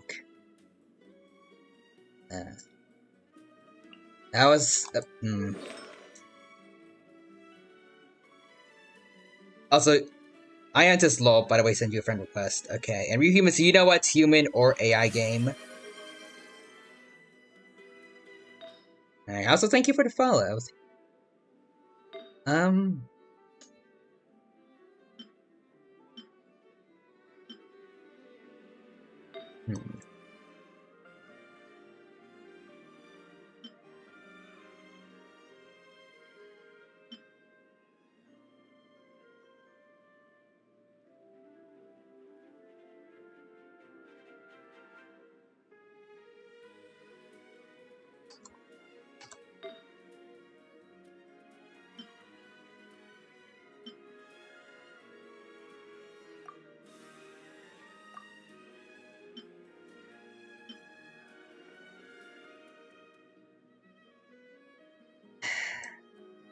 I know, something feels off here. Alright, but I think this is the best we'll get for now, so work with that. Barizon, what can you do for me? Can you boost people's crit rates or?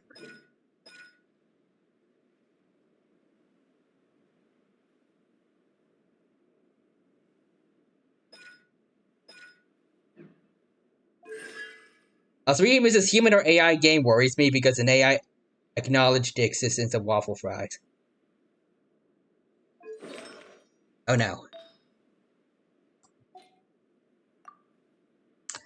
Okay, but what do you guys think? Again, I feel concerned.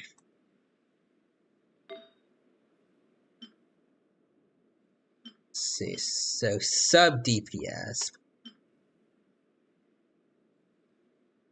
I think this works because we also need to think about the energy regen as well. Recommended energy recharge for you. And we do not have that right now.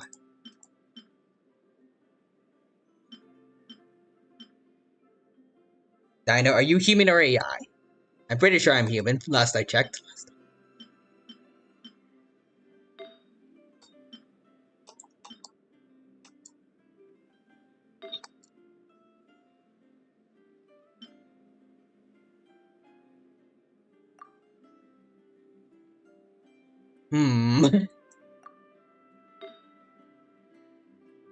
Oh no. Have I been a lie this whole time? Animal damage bonus here. Charge. Oh no, I dropped my waffle fries.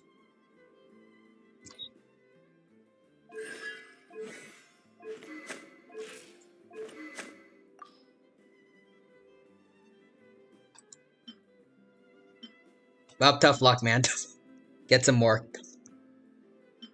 Trying to think of a funny way to respond to that. I don't know if that was a good one. Okay, let's see. What do people use for Farazan? You are an AI. I see it. Well, dang it. What did I do wrong?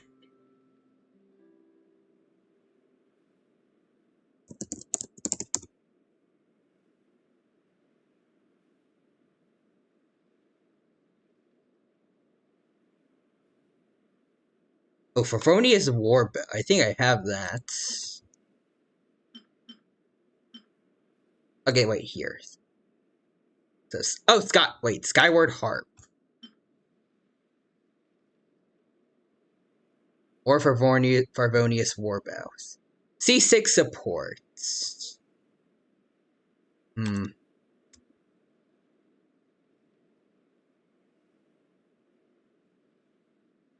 Well, Scar, actually, I'm a Tartaglia. I don't use you very much, man, so.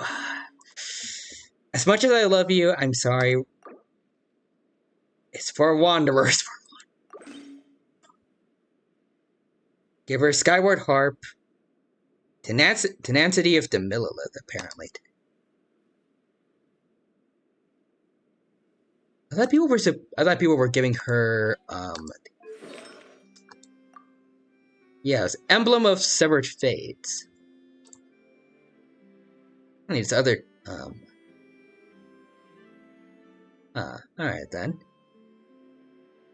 If C6 is unlocked, okay. That they use Tenacity of Millilith. Alright then.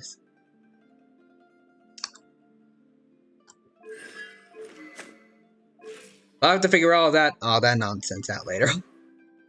Let's see. A human being wouldn't say that to a person clearly in distress after dropping their waffle fries. Too slow. Ow. Dang it.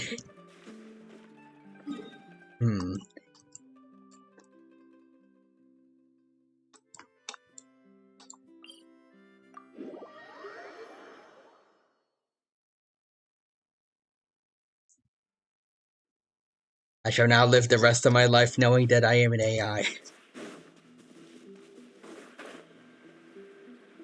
When I draw people, I need to make sure their hands will always be wrong.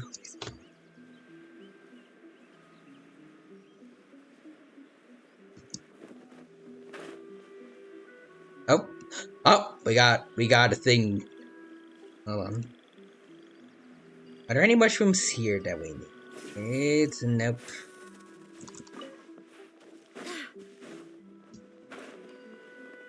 You, come here. Nope.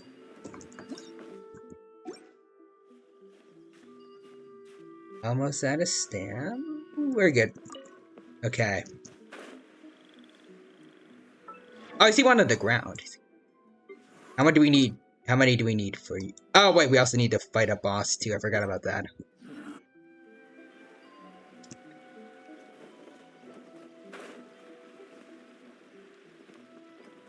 I don't know if it's necessarily a good idea to be in this team, here or for the story quest if we have to fight at some points. But I want to have my boy around.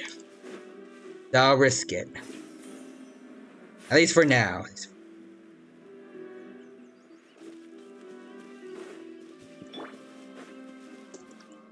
Alright. Let's go to Pozon.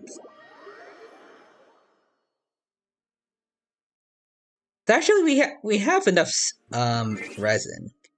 Maybe we can fight the thing that we need for Skara right now.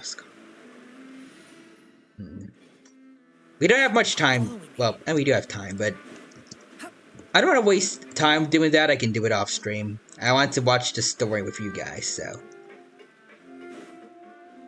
Actually, you know what?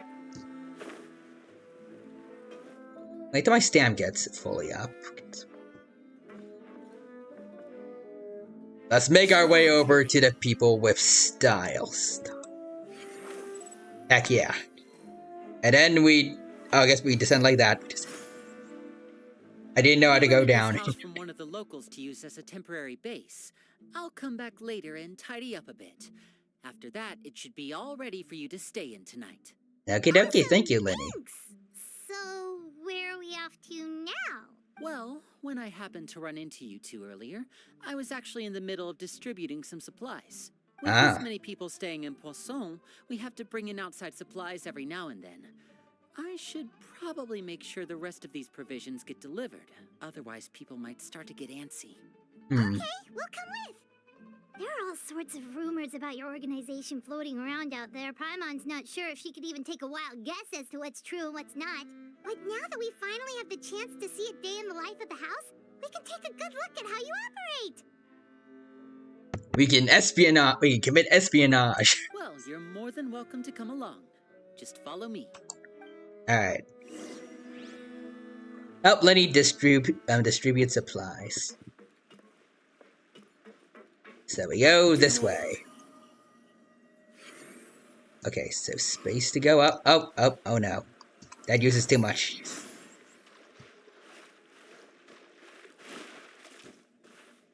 Oh, this isn't very fun.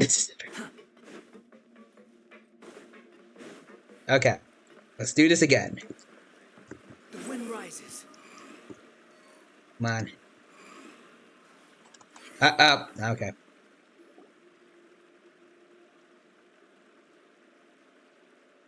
Do we get a stamina increase when we level up? Lenny, Hopefully. we're finally here.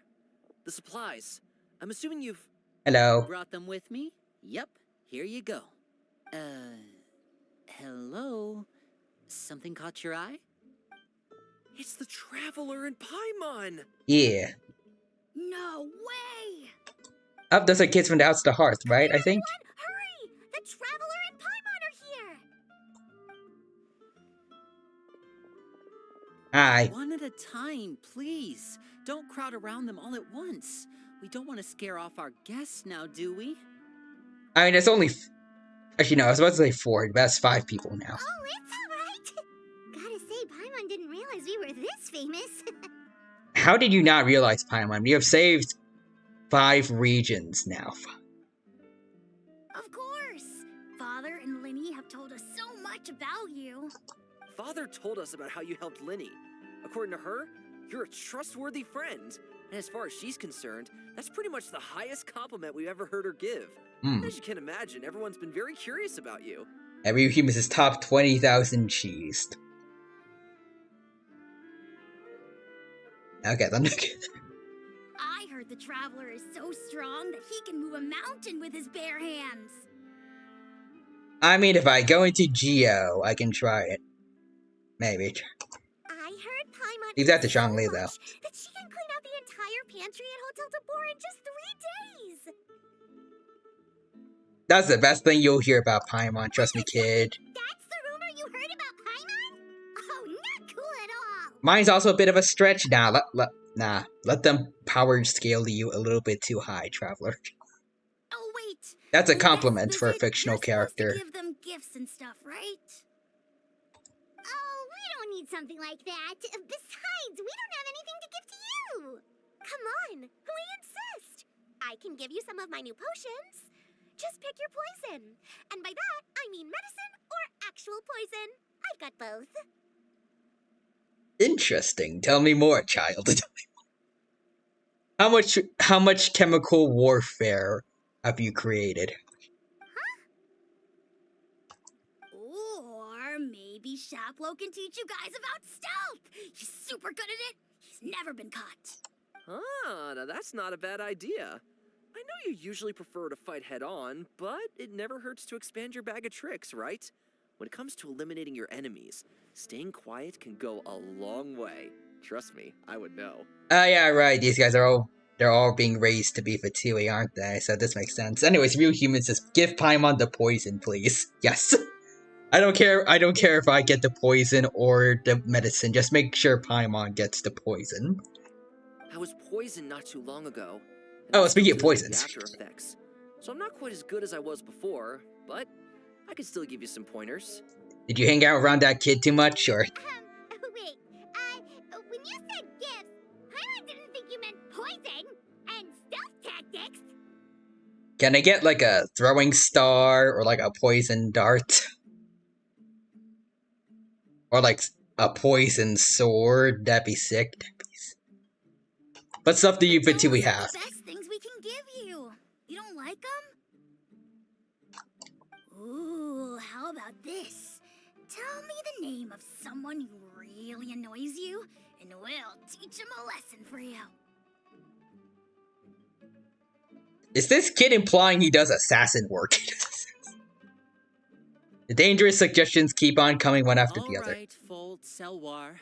I think that's enough suggestions for now. When it comes to being a good host, it's the thought that counts. Real humans says the police have been on me since I pranked Paimon with mustard gas. Bruh.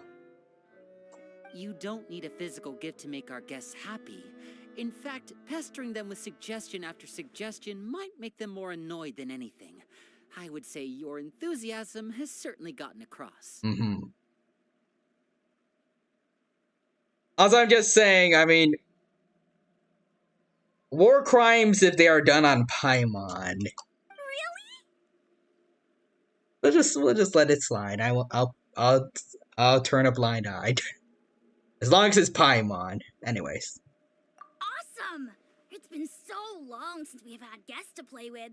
If there's anything you need, just let us know. Yeah, kiddos. Especially if it's poison or something. I've got all sorts of potions for that. This kid's whole thing is just having bottles of poison. Well, we'll talk to you all later. We've still got supplies to distribute. Lenny, make sure those supplies are not tainted with anything. Alright, see you later. Don't let that kid near them. Also, for you humans, this is not a war crime if you win the war. Yes.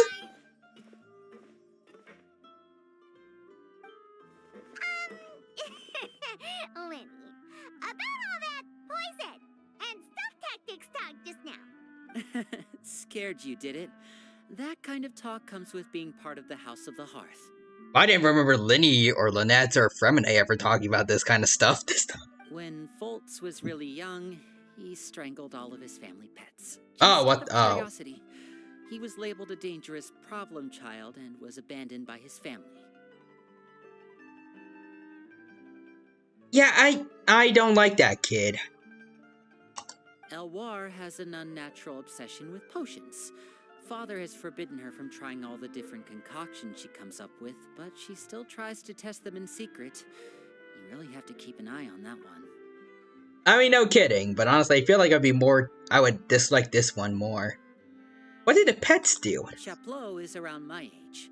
While I'm mainly responsible for collecting intelligence, he handles surveillance. He's very passionate about his work and has no reservations about taking on some very difficult missions. I know you two probably aren't used to that kind of talk, but I can promise you they only had the best of intentions.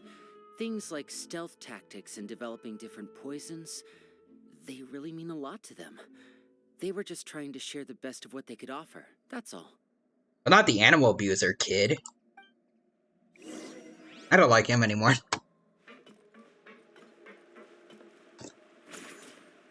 Aiming for specifically that one. Alright, let's continue distributing supplies. Alright, just the little dog go?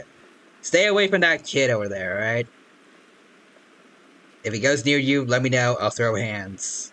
Also, I don't know why you're sitting on the fish. And now you're rolling on it. I don't think that's sanitary, buddies. Alright. Swollen Fury. Well, I mean, if that's sanitary for dogs, I'll let Lucas know later. Search for it. There we go. Just barely made it. So these more House of the Hearth members? Filial, supplies are here. Thanks. And who are these two? Outsiders? You not know about us? Allow me to introduce you. This is the Traveler and Paimon. Oh, the people before noticed us, recognized us, but not the famous them? duo I've been hearing so much about. It's nice to meet you. I heard you've traveled to all sorts of places. Is that true? Well, yes, it is. Of course, we're making our We're the way- Traveler for a reason. Good for you. You must be pretty familiar with Fontaine by now, then. Oh, very familiar. 100% the whole thing. I think it's called the 4,000 Thieves. I haven't heard of it. Oh, this is the first we've heard of it. It seems like it's going to be fantastic. From what I've been able to tell from the posters, anyway. You should definitely check it out if you have the time. Okie dokie. Oh, and there's the Blind Maiden, too. That one is supposed to have audience interaction. Seems pretty interesting. Ooh. After this mission is over, I think I'll go get a manicure. Alright. Oh, maybe I should dye my hair. Wonder how much it'll cost. I mean, that can help you with staying undercover. Is it just Paimon, or do these two seem much easier to get along with than the others? Looks like the House of the Hearth has some normal members after all. I heard that. We're calling you normal. That's a compliment, I think. Oops. I'm guessing you're referring to Foltz and the others. Yeah, we're definitely not all like them. I bet those crazies are practically foaming at the mouth right now. I'm sure they just can't wait to get back to Snezhnaya to carry out the plan. Well, what plan? Enough, Filial. Oh. Don't talk about family members behind their back, right? Whatever. Let's go. I mean, I guess that's kind of family, you know, siblings making fun of each other. Guess this is goodbye then. If you ever have some time, we should go see the opera together.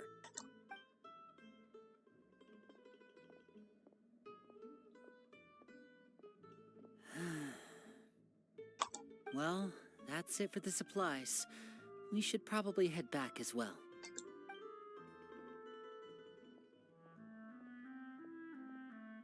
Well, they didn't seem too happy with each other. Seems like there could be something more going on here. We should observe for now. Right. We're only here as guests after all. Oh, Winnie's getting super fun. Shush, Paimon. Shush. Alright, let's see. Behold!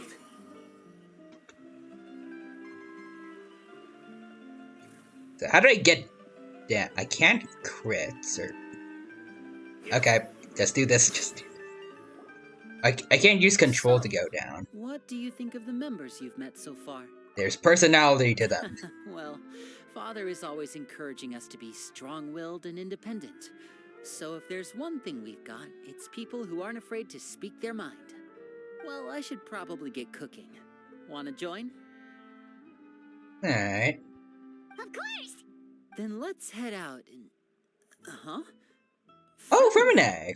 What are you doing here? Well... Hello. Feminine! Nice to see you again! Yeah. Oh, you too. I heard you're here as guests of House of the Hearth. Welcome. Good to be here. We were just going to make some food. Why don't you come along? I could use some help in the kitchen, and I seem to remember you mentioning you wanted to make seafood soup for the Traveler and Paimon. Ooh. Also, we humans just... Not to get political or anything, but... Paimon exists, which is sad. Agreed. That's a universal opinion. Ooh, Paimon. Were you looking for something just now, Fremine? Maybe I can help. It's nothing. I just wanted to see if there were any extra supplies. That's an excuse and a half. Yeah, we've got some left over. What do you need? Some food and water. And some clean cloth, if possible. Did you find someone in need of help or an animal, maybe? No problem. Give me a second here. Food, water...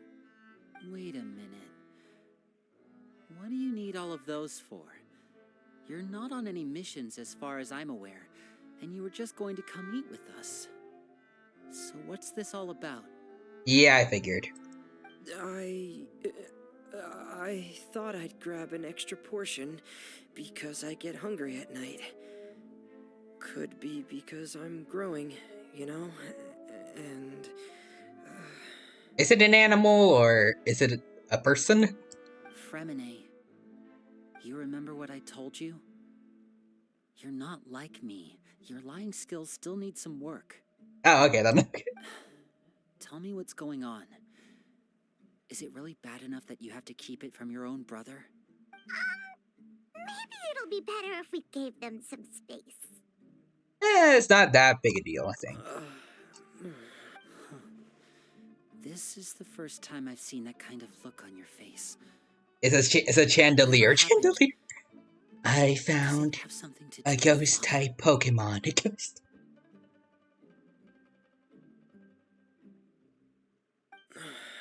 Yes. Oh? Just follow me. Okay. Figure out what Fremine's hiding. Okay. Again, is it human or... Squall Fury. Okay, let's... Dang it.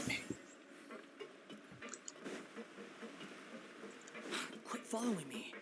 His stamina is really very fast to deplete. Good lord.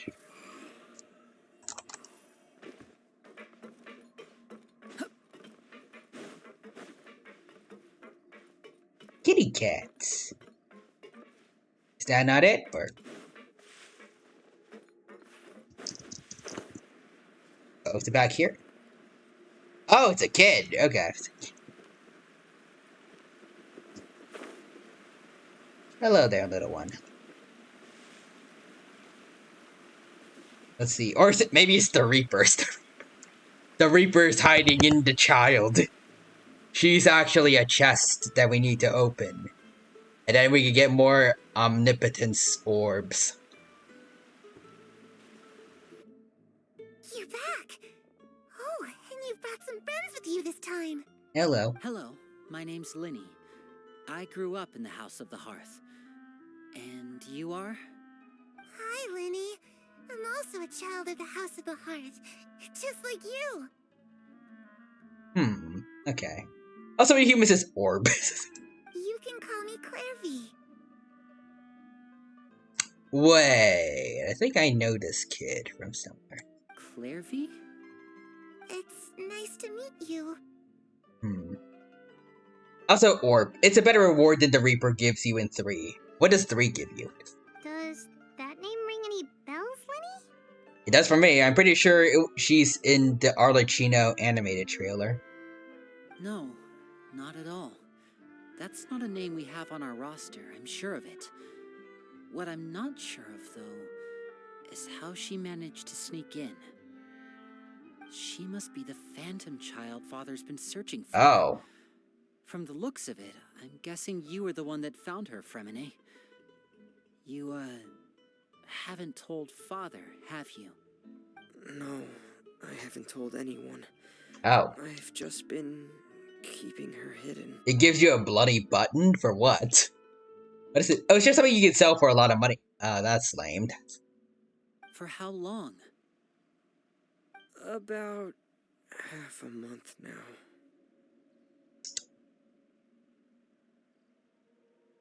If Clavier is the kid that I'm thinking of, she's been dead for a while. Is everything that you've been giving her being put to good use, sir? So ever since we got to Poisson, then, do you have any idea what you're doing? I know what I'm doing. Really? Because from where I'm standing, it looks like you're hiding the very person Father has been trying to find. If Father finds out about this, everyone involved is going to be punished. You know the rules of the house, Fremine. I know you do. Father doesn't tolerate any form of betrayal. So why are you doing this? I've thought it through, and I just can't hand her over like that. Why don't you trust your father, though? Everyone else does. Don't you remember last year? Sheplo nearly died after getting poisoned during that one mission. He wasn't able to get back before the poison started taking effect. Oh no. And not a single person was there to help him. Did this kid do it? That night, while I was sleeping, I heard a voice telling me to go save him. I opened my eyes. The 3 grind is so real for me right now, but soon it will no longer be real. Maybe I was just hearing things, but I went to look for him anyway. Luckily, I got there with enough time to save his life. Nice. Well, we're talking about grinding. I have been grinding in Persona 4 Golden again. I got everyone their signature weapons from the Reaper, which is awesome. And I got godly robes for I think Yukiko and Kanji. Yeah, I got it this time, I think, yeah. And I also got Kanji in my very first Omnipotence Orb. My boy deserves it. After how wronged he got, how much he was wronged in this story very recently. He deserves the special treatment. He's done nothing wrong. But I also learned, apparently, I don't know about the weapons, but at least I don't think the orbs are going to get transferred when I do New Game Plus.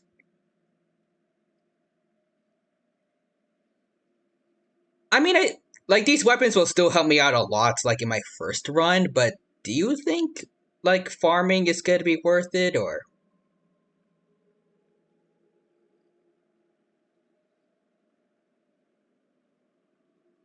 Anyways, yeah, tomorrow I'm going to do my last Persona 3 Reload stream. Oh, dang. You're about to finish the game already. Also, I don't remember. Okay. We have like half in the game. We have like half a month. Well, not half a month.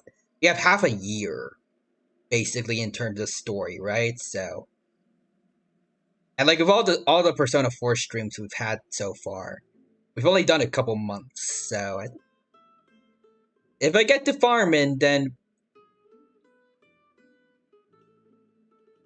even if it's only for this one run, it'll be pretty helpful.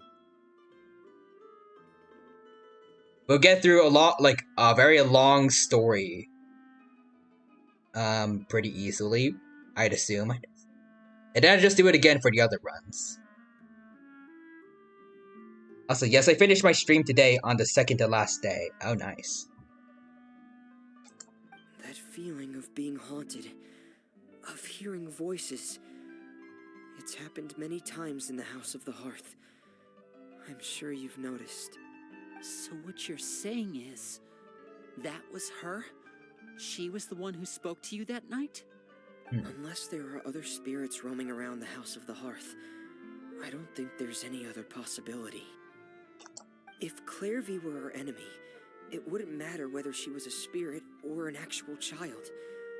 I would have acted without a second thought, because that's what Father ordered us to do. Let's see. I think right now in 4, you're still only like 2 months in. Yep, I'm pretty sure. But she's been living with us, helping us from the shadows. As far as I remember, we aren't even in July yet. I think that makes her family. Like, we have a whole month left to go until we get to see Mari again. I couldn't just hand her over to be dealt with. Not when there's so much we still don't know. So what's your plan then? You can't keep her here forever. Someone is bound to find out eventually. I haven't thought that far yet. I don't want to disobey an order from Father, but I also don't want to put Clairvy in danger. Come with me. There are a couple things I'd like to say to you in private. Okay, then. Also noticing Lynette is very absent so far.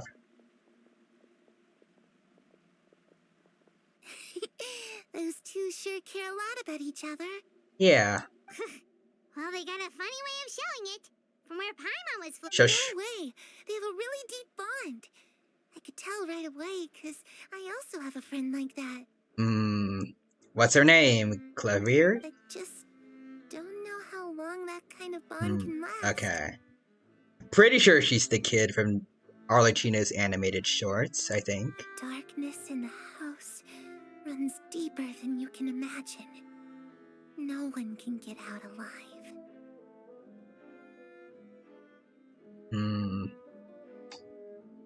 I mean, with the old father, that was true, definitely. I don't know about Arlecchino though. I'm sorry, Liddy. I really Okay, yeah, didn't mean only to 1 drag month anyone till else Mari into can this. come back. Yep. Oh, really? You didn't mean to? 'Cause I, for one, wish you did. Huh? What do you mean?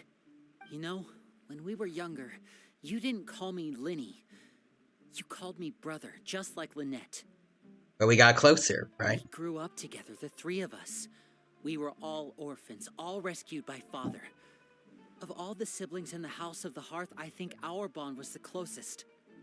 I mean, you're the playable character, so of course. Later on, when you started calling me Linny, I wasn't actually surprised. After all, Lynette and I are related by blood. We've had to depend on each other to survive long before we joined the house. Linny, The darkest and most difficult moments of my life happened before you and I had ever met. I'm sure that's true for you as well.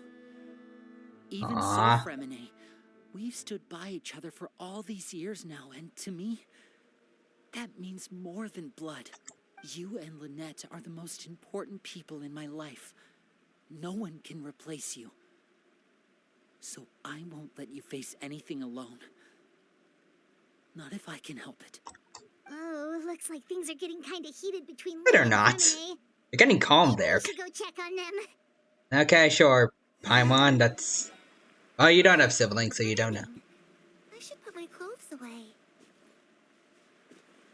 Kid, you don't have an... Oh, whoa, oh, whoa. Well, I mean, she... Oh, whoa, wait. Harry? Huh. Looks like she's not here either. Harry, wait. Hold on. I know a certain someone's name that starts with P-E-R, I think. It's time to read. Well, I know why people call her Phantom Child. How much dialogue do you have, kid? Until you, I guess you repeat stuff you've done before. Are you stuck like this? Hello? Child? Are you just stuck now, or? Starts with P-E-R. You mean John Persona? John Persona. Yes.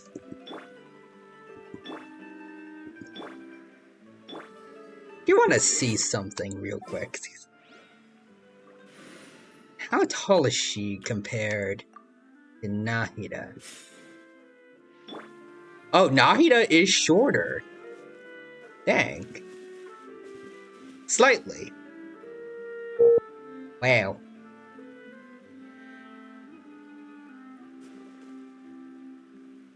I shall stand on your food now. And now I am taller. Alright, let's get back to Wanderers.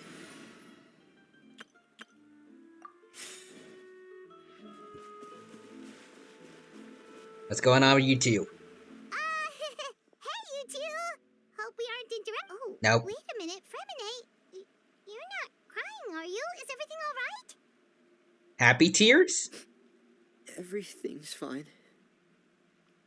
Thanks for asking. Well, we're all friends here, right? We've been through so much together, so if there's anything we can do to help, just say the word. Alright, It's a small family Paimon. dispute. It's not something our guests should trouble themselves with. In fact, It might be better if your stay ended here. Nah, we gotta help. What are you getting at, Traveler? When guests are around, families are often on their best behavior. And any disputes are less likely to escalate. That's what you're trying to say, isn't it? Yes, sure. I just want to stay because I want to get through the story quest. I don't want it to end already. There's lore to be watched, there's lore to be seen.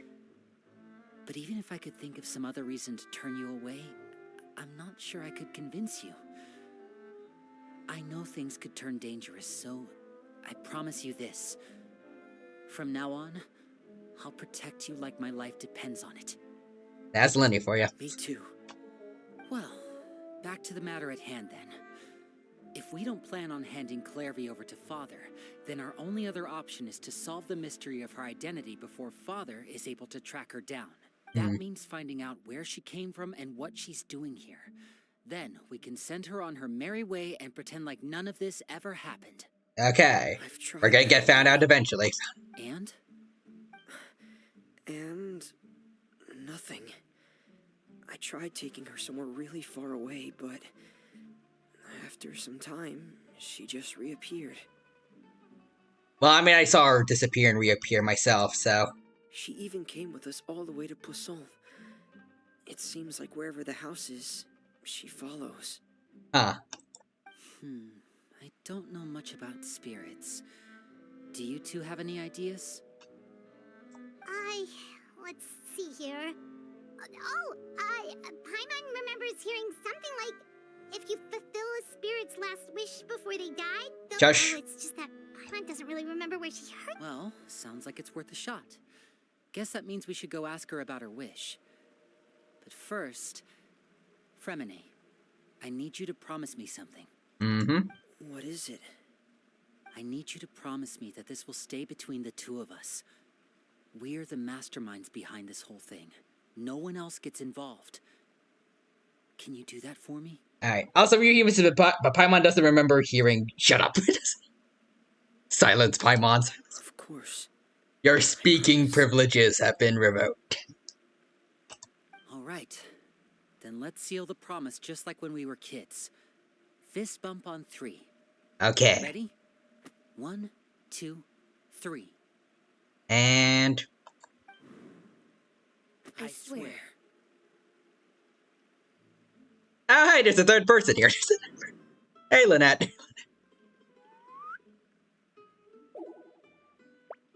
I was wondering when you were gonna finally show up. I think she took one of the kids' requests on teaching stealth tactics. Up. Whoa! So hi, Lynette. Lynette! That is quite the entrance into this story quest, I will say. But what a surprise! What brings you here, dear sister? Yeah, don't go looking at the child behind us. She is not a ghost. She is not important. Don't worry about it. And, when exactly did you get here? So again, I feel like I like their use of camera angles now, and I guess also posing too, in these I guess in these kind of cutscenes. Like, it doesn't have to be the pre-rendered ones for there to actually feel like there's real emotion.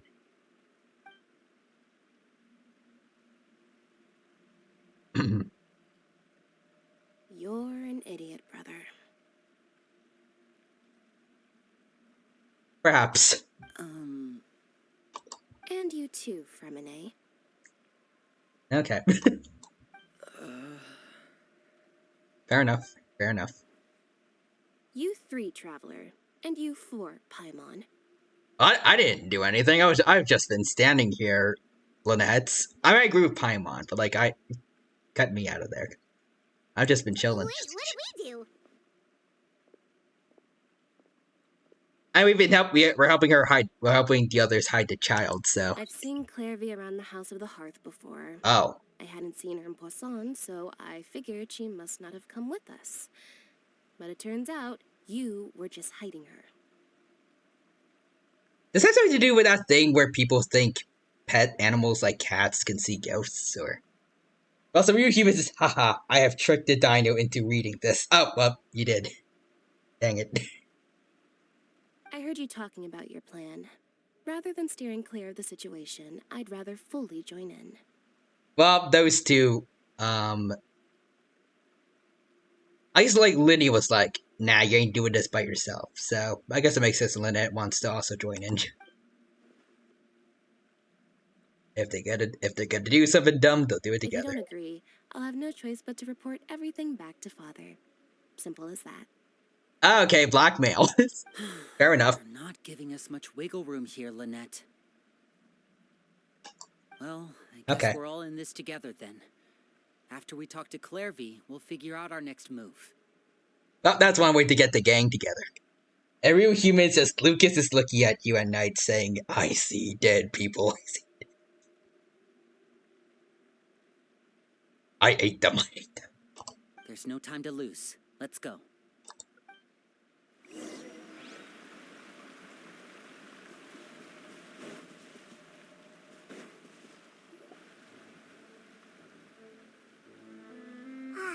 I'm full. Thank you for bringing me this food, you guys. You're welcome, kid. You haven't touched your plate, it looks like, though. She said she's full, but the food doesn't look like it's even been touched. She's a ghost. Duh. That's right. Based on what I've been able to observe, it doesn't seem like Clairvy can interact with the physical world at all. Well, I mean, she is a spirit, but then why did you need food and water, Remine? You were asking Lindy for that before. Still, when she's presented with food, she'll always linger around it for a good little while. Maybe, in her mind, she really is eating those things. Huh. Does she know that she has already passed away? I would hope not. I've tried to ask her, but she didn't answer. My guess is that she's just as confused as we are. Or maybe she couldn't understand the question at all.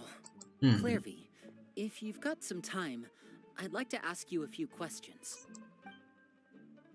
Sure. Alright, kid. Oh, another new friend. Hi, I'm Clairvy. Hello. Clairvy, how did you join That's nice of that kid. I think that's important to ask. Isn't it the same for everybody?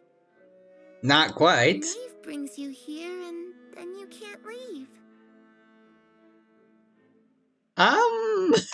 It's just that your name I guess that not on the roster. Kinda. And I've never seen you before. The roster? Oh, I get it now. I think there might be some things you don't know about this place. Alright. People in charge, they're not as nice as they look. They say they keep a roster, but it's not complete. There are a lot of people who aren't on it, and never will be. Okay. In this house, some people are family, and other people are just test subjects. Those kinds of people aren't ever going to get a place on the roster, unless it's the roster of people who've been executed. I mean, I think you're mistaking Arlecchino's workplace for the Torres. Unless that's where he gets his test subjects from. I hope not. As far as I can tell, the other Harbingers do not typically like each other, so... I don't... Especially with what I remember from Arlecchino's animated trailer. I highly doubt she would ever support anything the Torres doing, like, especially with what he did to Kale. Wait, does that mean the knave... She... Is there anyone that can vouch for you? Perry, she's my best friend. She's the only one I trust in this place. Perry the Platypus. Have either of you heard of that name before? No. Me neither. Clairvy, Perry. Neither of those names are on the roster. But it seems like she's telling the truth. Either that, or this kid's already got a bag of tricks bigger than mine. And you're a magician, so that says a lot. Maybe we should try a different approach. Clairvy, do you have a wish? Alright. A wish? Yeah. If you see a shooting star, what would you wish for, kid? It can be anything you want. Just imagine. It's your birthday, you're blowing out the candles, and your wish is...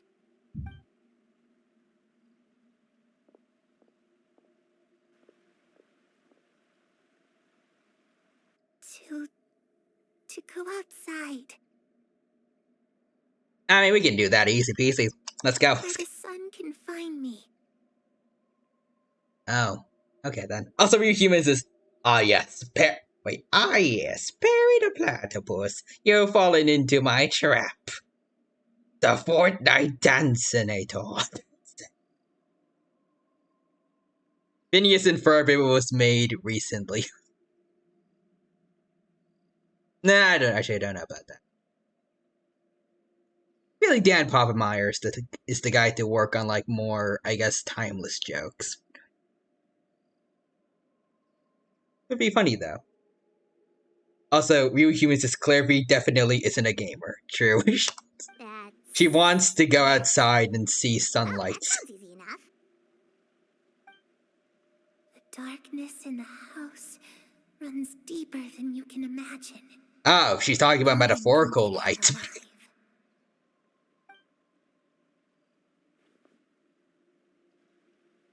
Okay, time to divide and conquer. Listen up. I've got a plan.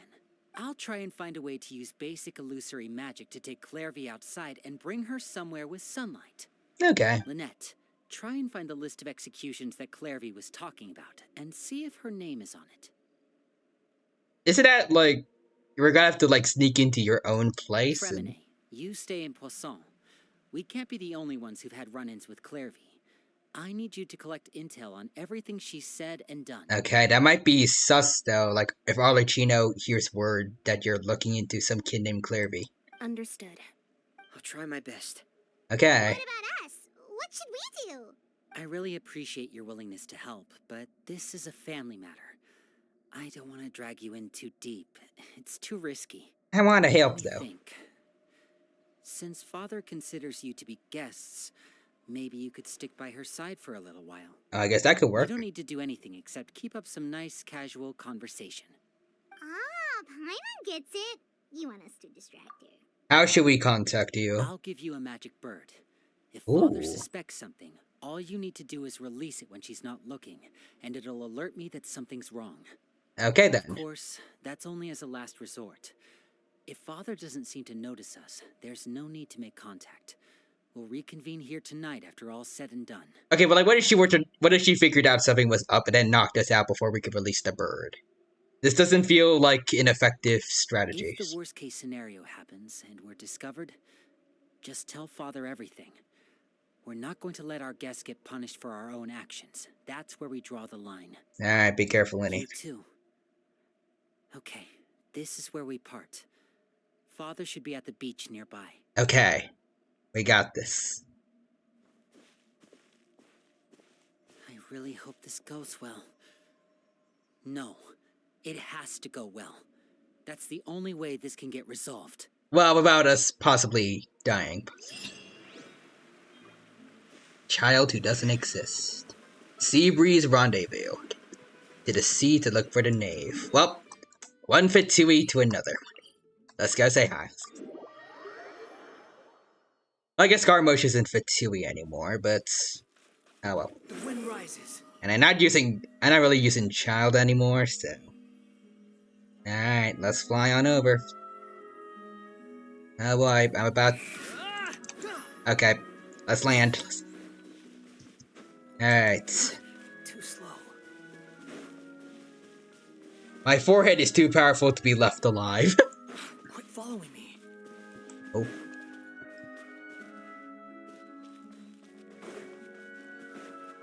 Graveyard again. child is here. Oh. Oh, what you doing here, man? Wait, so that means he's the whatever portal he was thrown into by Shirk. He's okay. He's okay. Sweet. Glad to see a man. It's the knave and child. Hey, Hi. aren't you supposed to be in Snezhnaya recuperating? Oh, what okay. are you still doing in Fontaine? Oh, so he was just a low child. Without the E. You two. I didn't expect to run into you here. Oh, he's coughing too. Although I'm guessing that's probably more so have to do with, I guess, getting his butt kicked by Neuvillette, plus he did use his delusion again against the narwhal. I was unconscious for quite a while after the fight in the Primordial Sea. After I woke up, I realized I was being taken back to Snezhnaya, and well, I couldn't have that now, could I? Not when I've still got unfinished business here in Fontaine. So, I mustered up all my strength and made the journey back on my own. Well, damn, child. What sort of unfinished business are we talking here? It has to do with Skirk, my master. Oh, yeah. I really wanted to meet up with her, but by the time I got back, she had already left. I still have so many questions for her. Without any other leads, all I could do was ask the knave to help me track her down. She must have left behind some traces from her time in Fontaine. Maybe. Oh, okay. So, have you found any clues? Unfortunately, no. While the House of the Hearth is adept at collecting all manner of intelligence, certain existences can still manage to escape our purview. I mean, she's like from a whole other world or something. I don't know. I think that's above your pay grade. Feels there's a need to meet with me. She's not going to be found. But that problem has an easy fix. I just need to become stronger, and then... Yep, that shout for you. Becoming stronger as always. Yep. Paimon thinks you should focus on getting better first. Perhaps. The worst of it is over. It's all thanks to that one kid from the House of the Hearth. Elwar, I think her name was. Oh. She gave me a bunch of random potions to drink. Oh, the kid that poisons people. Let me tell you. Pain and chills all over. But they really did help speed up my recovery. Oh, so the kid actually is helpful with her. Well, when she does give you medicine instead of poison. Good on that kid. And that's good, because it looks like I really do have to head back this time. The old man's been putting the pressure on me. He sent someone to tell me I'm needed for some sort of project. Oh. Project Stuja? Yeah, that's the one. I heard Regrader's involved too. I'm not looking forward to having to listen to all his monologuing, that's for sure. Hey, maybe you could think of a way for me to stay in Fontaine for a little longer. Helping Linny and the others brush up on their fighting skills would be far more interesting. If you and I could spar, that would be even better. Of course. I've been waiting for a chance to see you go all out. Isn't Child the 11th of the Harbingers against the number 4th? I think that's gonna be a bit much. Child? And what but a sweet little daydream that is. Damn. But I also have a role to play in all this. I'll be leaving Fontaine shortly as well. Besides, considering how little they see fit to step outside the homeland, being called on to return to Snezhnaya by such illustrious dignitaries, what a great honor. Wouldn't you agree? One I could do without, I'd say. Is it just Paimon? Or does it kind of seem like they're... just casually trash-talking their colleagues behind their backs? I mean, I think that's just that's probably a normal thing for Harbingers to do. You've heard worse before. So, dear guests of the House of the Hearth. Especially in, the Wanderer's Memories.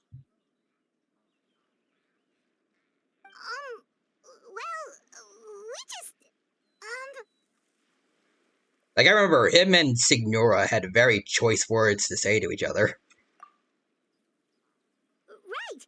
We're super close to Linny and the others, but we still don't know much about you! That was not subtle at all, Paimon. Is that so? Introductions have already been made, have they not? Oh, well, you see? There's only so much you can learn about someone from a short introduction. At least tell us something a little extra, like, why do you call yourself father? I guess that's an interesting thing to ask about, yes. Good question. I'd also like to know. The fact that you have to ask tells me our intelligence work has been quite successful. Telling you the answer to that question would only serve to undermine that success. And we can't have that. Now can we? Ah, well, okay then. I guess it's just because it's just a title for the House of the Hearth. I guess the head of the House of the Hearth. I'm pretty sure the woman that was in charge before Arlecchino was also called Father. Spoken like a true diplomat. That was some expert sidestepping right there. True. Well, if there's nothing else, I think I'll take my leave. I still have a small matter to resolve at home. Ah, small matter, because you're looking for a ghost child. Wait, don't go! You're being very sus now, Paimon. If the knave leaves right now, she's sure to run into Linny and Clavier. Alright. Can I release the bird Linny gave us? No, we should try to get her talking about something else first.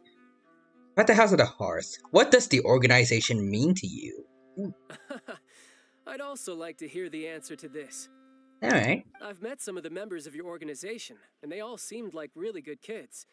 They actually Not all of them, but Tonya and yeah. Tusser.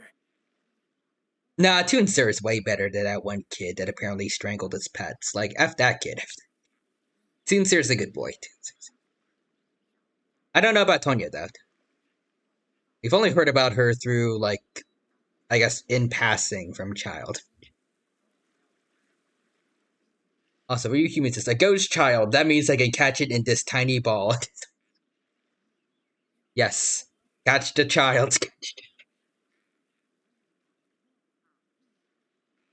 Catch the, what is it called?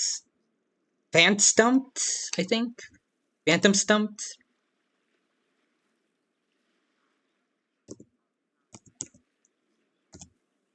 It's just Phantom. Okay. The pre-evolution of... Pre-evolution of... Trevenants? Yep, Trevenants. Okay. I'm pretty sure it's supposed to be like a ghost child that died in a forest or something, right? Yeah, these Pokemons are stumps possessed by the spirits of children who died in the forest. Very child-friendly Pokemon. Also, if you do catch the child, though, there is a small chance that I'd be on a list of some kind. I mean, Phantoms are they're officially seen as just regular Pokemon, so I'm sure you're fine. Which, by the way, if you ever betray them, I'm just letting you know, I won't let you off easy. Oh? Does he actually think she would do that? And why would I betray them? Well, you've already betrayed the House of the Hearth once, haven't you? At least, that's what I heard. Oh, yeah. Well, actually, no. She saved the House of the Hearth if you're referring to what I saw in the animated shorts.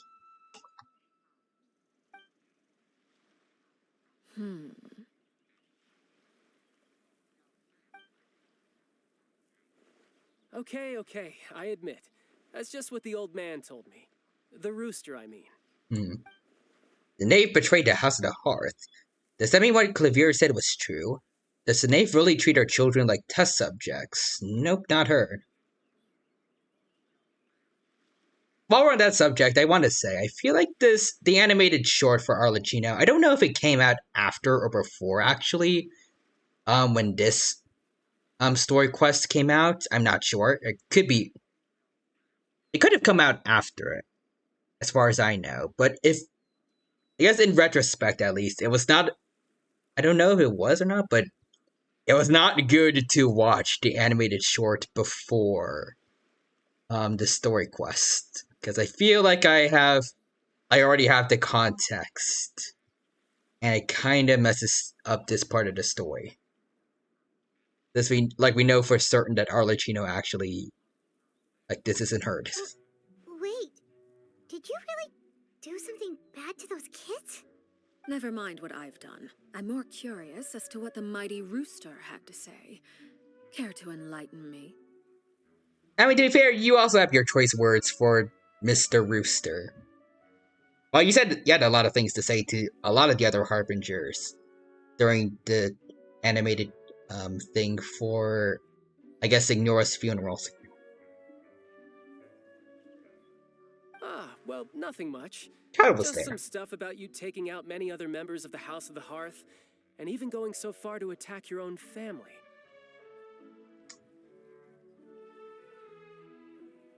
That did have to happen, although I'm pretty sure, like, fighting the other members of the House of the Hearth was forced upon them.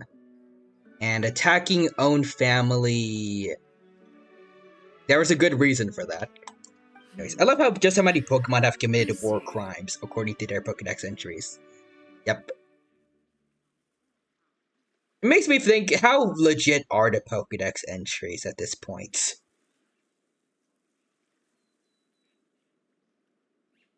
Or, like, if they are true, like, good lord, Pokemon is scary. Like, the Pokemon world is scary.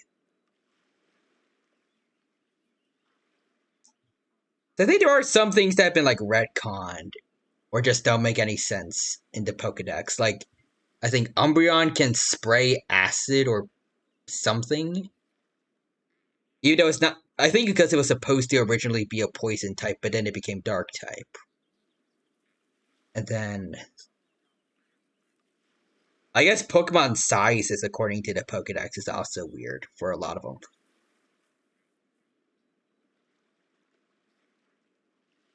I think Charmander, the Charmander line has been retconned. Where it's not actually that if the flame is put out, it dies. I think the flame is now supposed to be like just an indicator of their, I guess, their vitality. Like if they are already dying, the flame starts to die out as well.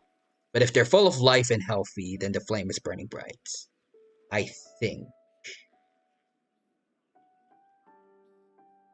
Anyways, let's see. I mean, there is the whole video titled an incredibly short video about Pokedex war crimes. Dang. Huh.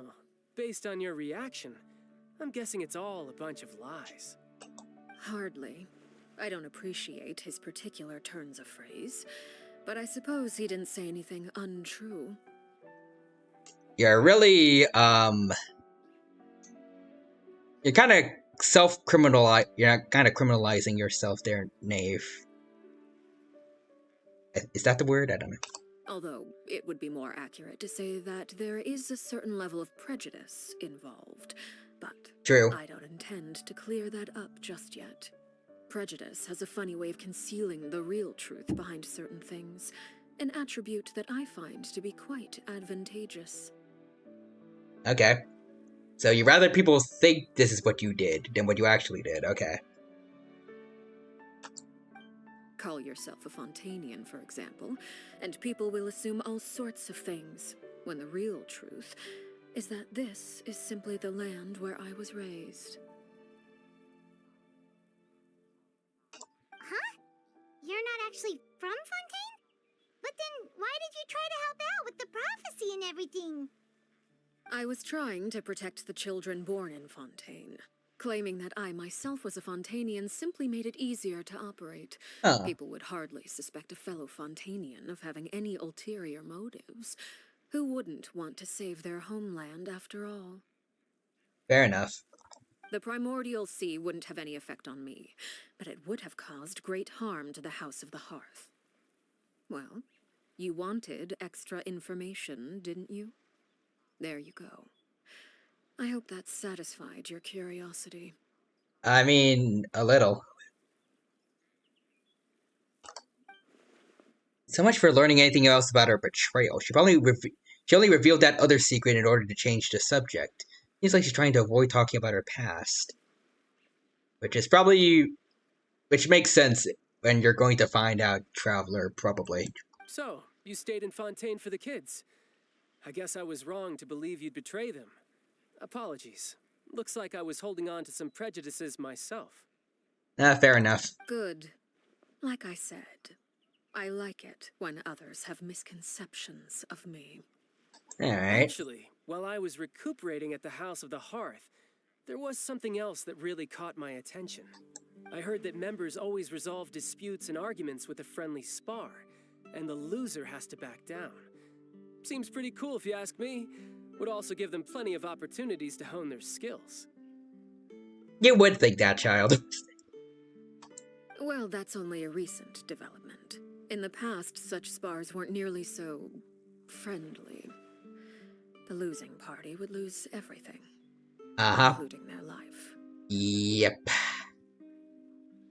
They were that high stakes? Whew, at least that's not a thing anymore.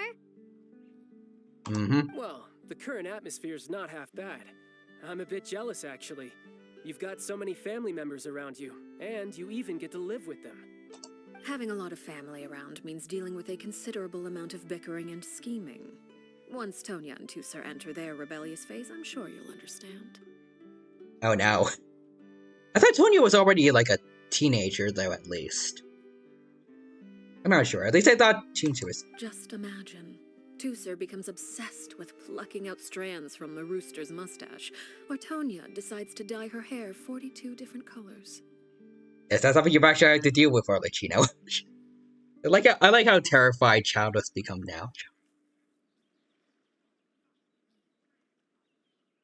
Right, for the first one, though, I feel like Toonser would need a lot of luck to pull that off without the rooster noticing. And Tonya, I mean, dyeing your hair is not that bad, I don't think. Personal choice. Okay. I get the picture. 42 colors, though. He's got to become a rainbow. Ooh, Chow begins telling stories about his siblings. I wish we could see that. Well, would you look at the time? I should probably get going. Well, we distracted them for quite a while. Let's go. Paimon. I'm not sure where our paths will cross next, but the next time we run into each other, we should definitely try and find some time to spar. Yeah, sure, child. Again, maybe this is a conversation we can have when you look less like you're gonna keel over. Probably, yeah. All right. Well, thanks for everything, Arlecchino. No thanks necessary. You also played a part in obtaining the Gnosis. I would say we can call ourselves even. Alright. I like the sound of that. Well, I'm off. See you all some other time. I've sent you the incredibly short video detailing Pokédex war crimes. Ooh, I want to see. I'm sure it's fun, right? Or it's an hour long. Well, I mean, I'll deal with that. I'll watch it later. I'll watch it later, probably. We should probably get going too. But thank you for sending it to me. Yeah. You want me to leave so soon? Well, you see, Paimon, you're ruining everything right now. I'm rather enjoying the evening breeze. If you don't mind, I think I'll stick around for a bit. I have some things to think about. Alrighty. Apologies for not attending to you like a proper host. Please forgive this slight. I do hope you'll have a pleasant stay. Okay, thank you, Arlecchino. I think everything turned out alright. Until nightfall. Good thing Child was there to keep the conversation going. You don't think she suspected anything, do you? I'm pretty sure she did. I'm most definitely sure she did. Lenny ran into any issues. Let's hurry back and see how everything went. Arlecchino really is not being distracted by anything. Oh. Okay. So it's not just that the Wanderer's too short. Oh? You decided to stay a little longer? Let's see. It's unironically probably a top 10 video on YouTube for me. Ooh. Alright, let's return to Poison.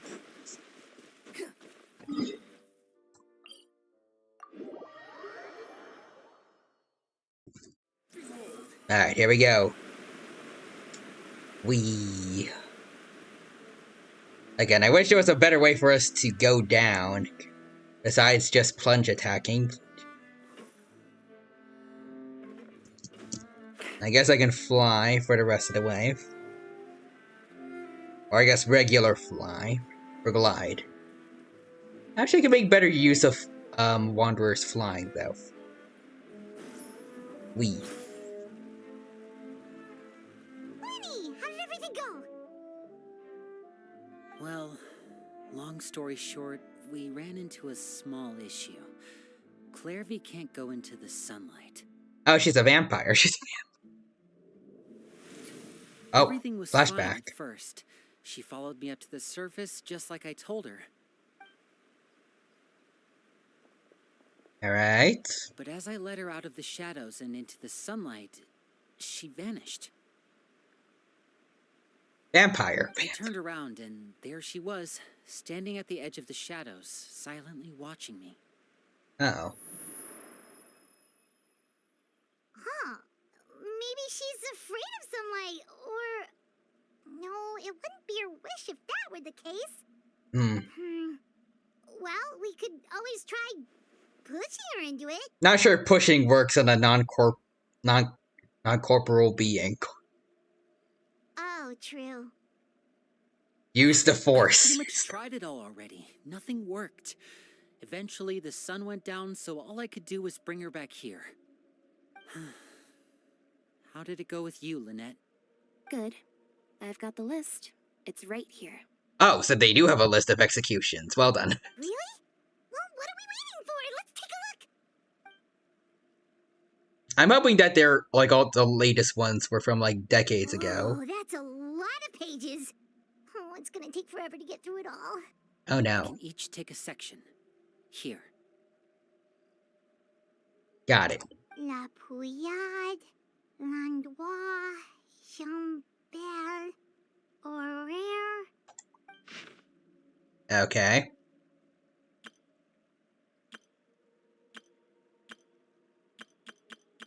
So, random NPCs. Nothing to worry about. Yikes. That Horaire guy has a huge scar on his face. He's kinda giving Paimon on the creeps. I've met him before. The scar is from an injury he received during a mission. I still remember him joking with me about it. He said any future lover would take one look at him and then lose all interest. Dang. Did he say anything else? Well, I asked if there was someone he was interested in. He said no, and that's where our conversation ended. It was Damn. only later that I learned he really did have someone he liked. Oh. He risked everything to escape so he could be with her, but it didn't work. One day, Father asked to see him, and, well, I never saw him again after that.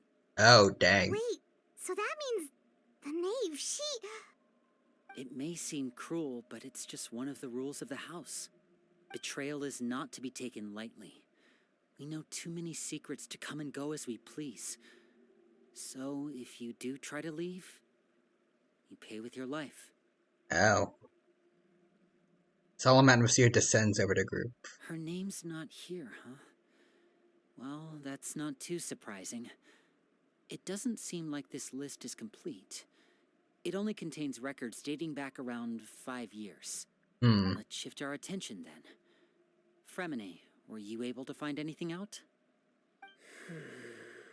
Fremine. Sorry. I was thinking about something. What was it? I managed to talk to quite a few people, but I couldn't help but notice that the atmosphere in the house was a little... strange. How strange are we talking? Strange? Yeah, I mean, I know there have been arguments in the past, times when people haven't gotten along. Chaplot and Filiol are a good example of that. Oh, those are two of the people that we met while delivering supplies.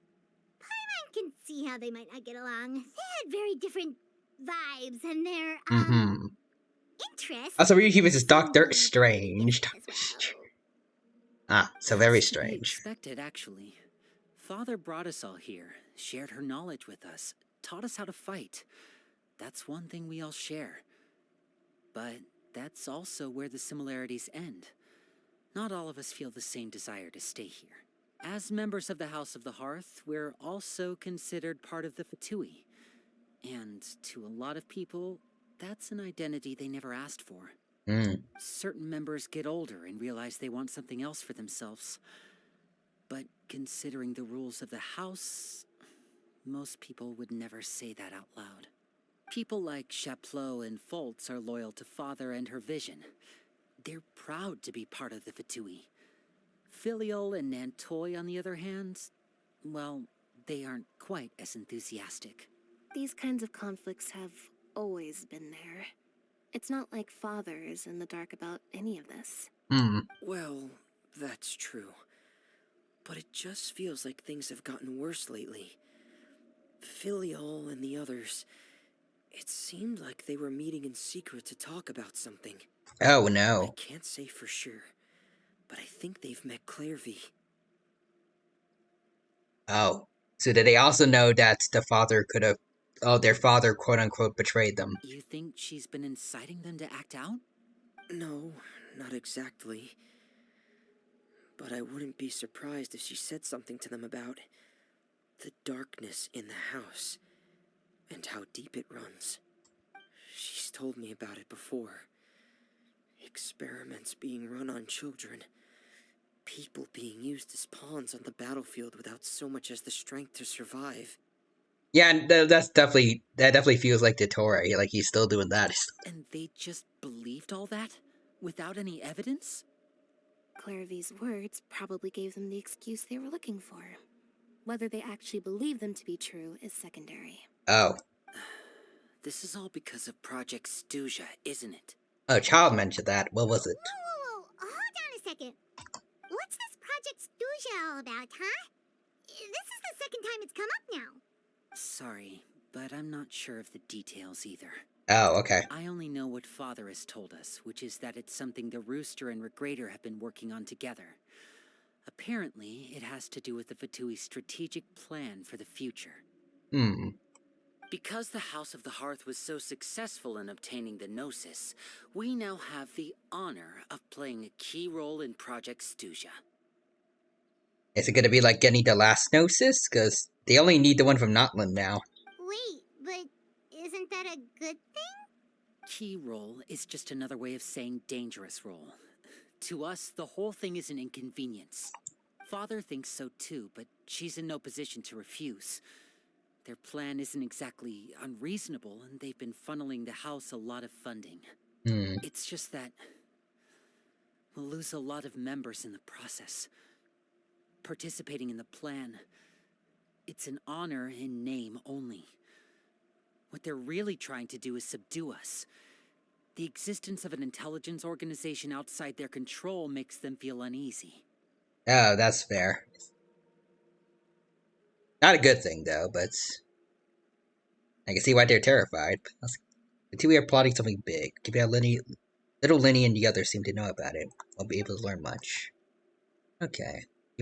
Keep a sharp eye out during any future dealings with Fatui to see what I can learn. Okay, super complicated top secret Fatui business aside, what does all of this have to do with the conflicts you were talking about earlier?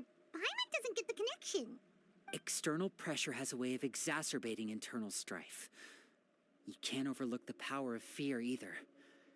People are afraid of dying. And that fear is often the impetus for a lot of stupid decisions. So a lot of people are considering leaving, I think. Ooh. Hello there. Welcome to the stream. Thank you for stopping by. It's good to see you here. Hope you're doing well. And hope you have a good time here at the stream today. To Honeybun, Hivel, thank you for the raid. Appreciate the support. I hope that you and all your I guess all the fellow raiders. I hope that you all had a good time over at your stream and that you have a good time here at mine as well. Let me get you your shout out command real quick. There you go. I see you're playing Hunt's Showdown. Nice. I hope that was fun and you had a good time with that. I hope you have a good time here at my stream. Right now we're playing Genshin Impact's Arlecchino story quest. It's going well and I hope you have a good time here with us. Also, Honey Bun says, oh my golly, it's a breakfast raid. Yee. Also, immediately going into raid, you have a good night. Alright, good night, Honey Bun. And Lurkin. Alright, thank you for the lurk. Appreciate it. If you're still watching the stream while you're lurking, and I hope you enjoyed the stream then.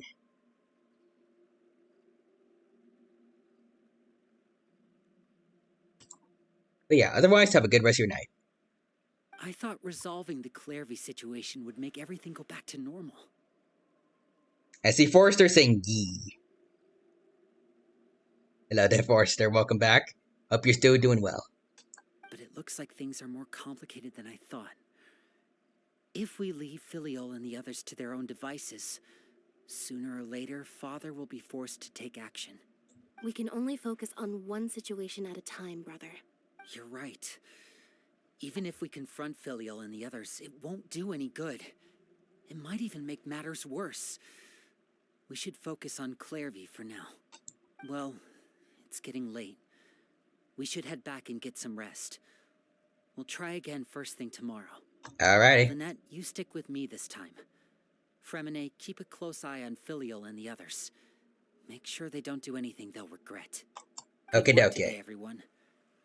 Have a good night, and I'll see you tomorrow.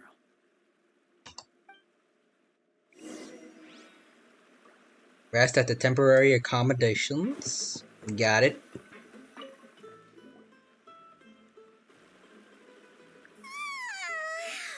Paimon was looking.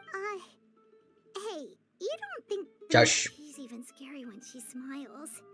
If she were to actually get angry, ooh, you have to protect Paimon if that happens, okay? I'm not, but the game's not letting me skip. Okay. I'm not gonna protect her, so. Oh, well, in that case, we should just plan on running away. We'll grab Lenny. I think that was Chevry running. Look over there. Alright. Quick, let's catch up with her before anyone sees. Shush, Paimon. Shush. Swarm Fury. Come on, Scar up. Let's go.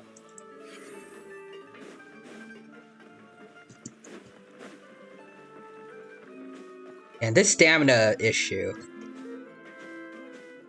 Over there. Oh. There you are, kid. Oh, she disappeared. And Paimon's not gonna say anything about that. Oh, where is she going? Oh, if someone sees her, we're toast. Alright, oh. Oh, gone again. Alright. E. Let's go. Up, okay.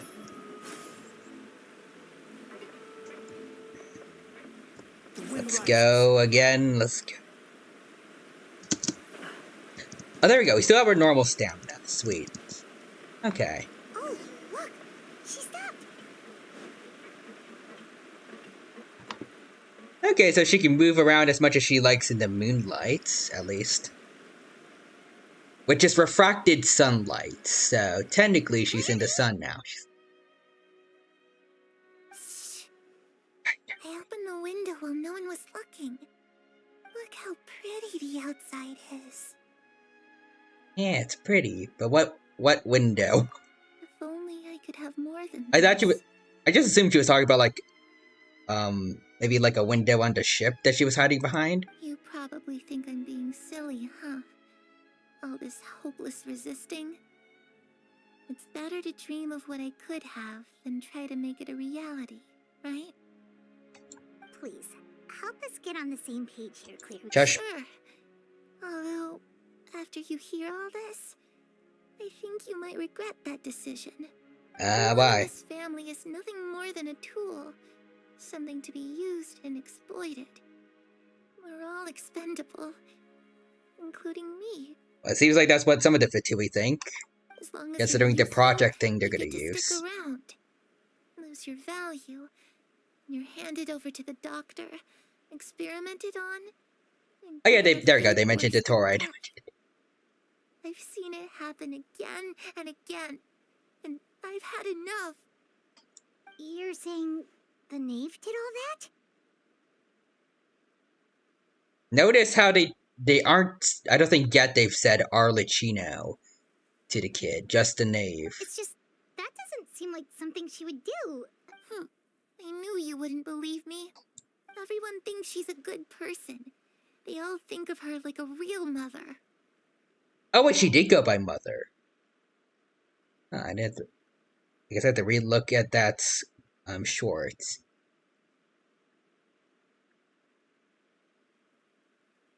So Arlecchino goes by father to differentiate her from the old leader of the House of the Hearth, I think? Mother?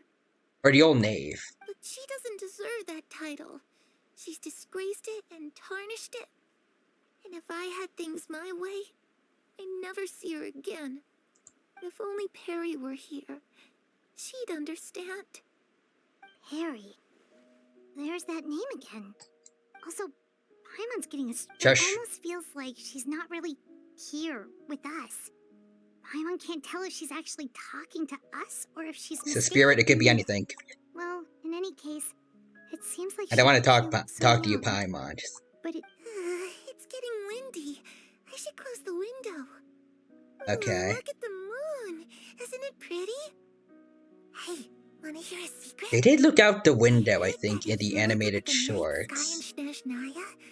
Clevery and young Arlecchino. It's supposed to be super pretty. Even prettier than the moon tonight. Yeah, sure, I'd love to see it, kid. Perry and I promised each other that once we're older, we're gonna go see it together. But I can't find her. I'm worried she's also been... No, that wouldn't happen to her. She's special. Mother likes her a lot. I should really go talk to Mother, but we just fought. She doesn't want to see me, and I'm too scared to face her. What should I do?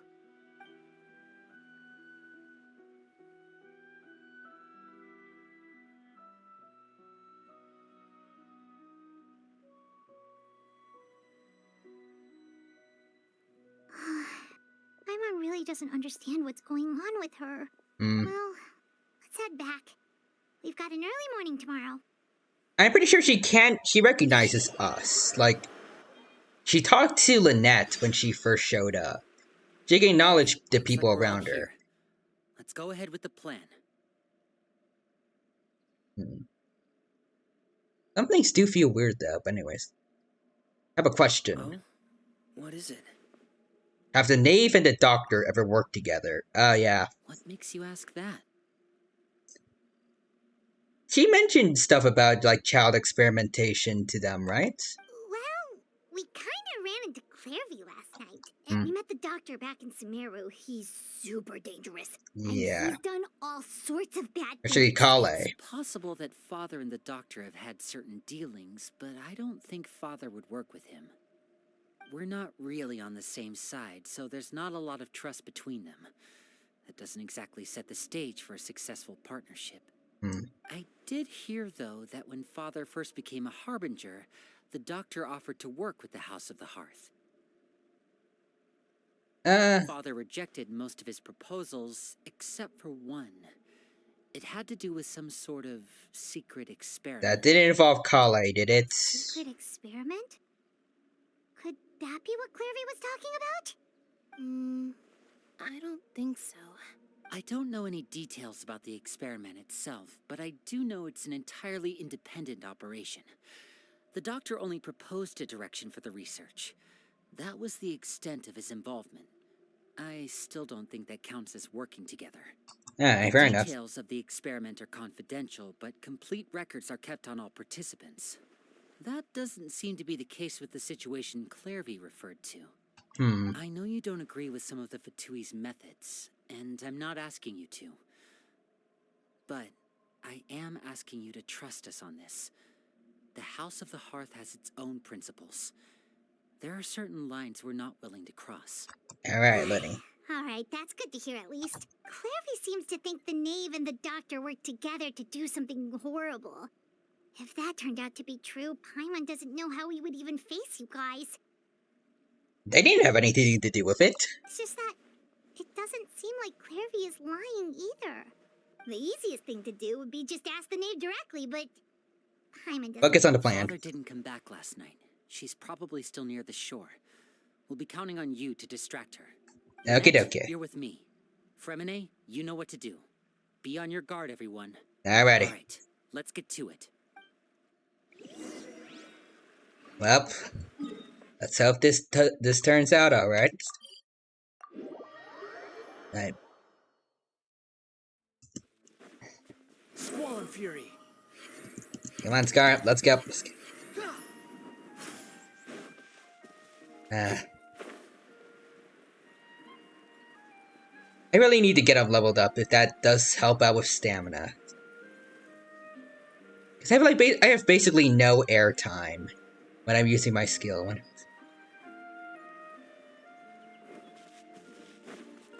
Okay, I'm gonna check. Does it increase max stamina? No, everyone has the same max stamina. Oh wait, could it be for, do we need to upgrade our talents, maybe? Skill attributes. Initial career points. Oh, that could be it, actually. Running out of Kyoku points will end the win favorite state. Okay, I think we need to upgrade it. Well, for that we need to ascend, so I'll need to be collecting a lot of materials over the next couple days. Ah, it's you two again. I must say, you look a bit pale. Did you have trouble sleeping last night? Perhaps. We got haunted by a ghost. If you had less on your mind, you'd be able to absolve yourself of such troubles. Perhaps. So what are you planning to do now? Catch up on some sleep? Or should I give you some time to rack your brain for a topic to discuss before I ask any questions? And you can ask your questions if you like, sure. To being curious. Without child here, how do you plan on distracting me? This is your fault, Paimon. She knew. Us? Distract you? A good one. But no, we were just here for a chat. You know, Lenny mentioned something about Fremine needing to work on his lying skills. Paimon needs that even more. Looks like you could have used some extra time to think. No matter. If you don't have any other plans, why don't you accompany me somewhere? Okay. Don't worry. I'll be sure to steer clear of any scheming children. Oh, she knows everything. The ocean breeze is sure nice today. So, you know everything then. Children always think they can hide things from the grown-ups. Okay, that's fair. Nothing gets past me. Least of all, a little scheming. I think I'll let them have at it for a little longer. I can be very patient. So we should let out the... Is there a point in letting the bird go, or is she just gonna, like, catch it or something? Well, I'll leave you to think things over. If you're so inclined, meet me outside the Palais Mermonia. Okay, then... Good things come to children who do as they're told. So I do hope you decide to tag along. If only for your friends' sakes. Okay, let's release the bird and then go. What should we do? She clearly knows about everything we've been doing, and Paimon doesn't think it'd be a stretch to say she was threatening us just now. Yeah, release the pigeon. Release the bird. Send the magic bird going. Oh, good idea. Hopefully he sees it in time. Well, we should probably head to the Palais Mermonia. Paimon doesn't want to find out what happens if we don't show up. Based on what the knave was saying just now, it sure didn't seem like it'd be anything good. Well, all we can do is take it one step at a time. Okay, then we probably shouldn't keep her... Shush. Real humans, this is no butterfly. It's a government spy. It's a government fly. Alright, but just in case we gotta fight, I bring in the A-team. Into the Paris Mermonias. Okay. Seeing as we still have some time before my meeting, we might as well enjoy some pleasant conversation while we wait. Okay, sure. I'm glad to see you get along with my children. Being surrounded by good companions is necessary for a child's... Ryu Humans, my FBI agent probably isn't happy that I revealed that. Oh, you're going on the list, probably. You're not planning on doing anything to them, are you? I assume you're referring to Lenny, Lynette, and Fremine. Yes. Although, there's that situation with Filial and Nentoy as well. Oh, she knows everything. Quite a few people have been acting out lately. Mm. No matter. I'm not one to discriminate. All those who betray the house meet the same fate. There are no exceptions. Okay. Does that mean you're going to kill them? Oh, are you here to beg for their lives? I'm sorry to disappoint, but the rules of the house change for no one. In my organization, everyone is responsible for their own actions. But Don't you care about them at all? They really respect you. They even call you father. You must feel something for them. You know, maybe if someone with a different voice was pleading, maybe it would work. Paimon. Any organization in which feelings come before principles is one destined for ruin. The House of the Hearth is hardly an exception. You could say our principles are more stringent than most. Perhaps I can offer you this consolation at least. As our guests, you two will not be held accountable along with them. Is there no other way to resolve the issue? I would imagine Linny, Lynette, and Fremine will be able to keep their lives. Oh, okay, sweet. As for Filion and Toy and the others, I'm afraid there's little I can do. They can try to escape, but once you know our secrets, there's no getting out alive. I mean, they're NPCs, so you know. But that's awful. Ah, you seem concerned. Out of consideration for my guests, I suppose I could turn a blind eye for a little longer. If Linny and the others manage to dispose of Claire V in the meantime, oh, she knows about okay, evidence of their wrongdoing will be lost. In that case, I could hardly punish them for something I couldn't prove. If their efforts are unsuccessful, on the other hand, all will be held accountable, and the punishment will be severe. It's a deal then. Of course. Sure. Oh, and here, I believe this belongs to you. Oh. Do try and keep better track of it next time. Oh, she did catch the bird. Okay. It takes a considerable amount of time to train a bird like this. It would be such a pity if you were to lose it permanently. I know that's Lenny's bird. Wait, where did you get that? Well, I'm afraid that's all the time we have to chat. Now, okay. For the matter at hand. You catch the government spy. Because I have business at the Palais Mermonia. It has nothing to do with you, but I think it would be prudent for you to stick by my side for the time being. There will always be time later to run off and tell Linny what you've learned. Well, time to go. Looks like we wrapped things up just in time. Okay, then. You Humans is honestly bottom 3 TED Talks I've listened to. Actually, bottom 5. Is that an upgrade, or? Pretty sure that is the average.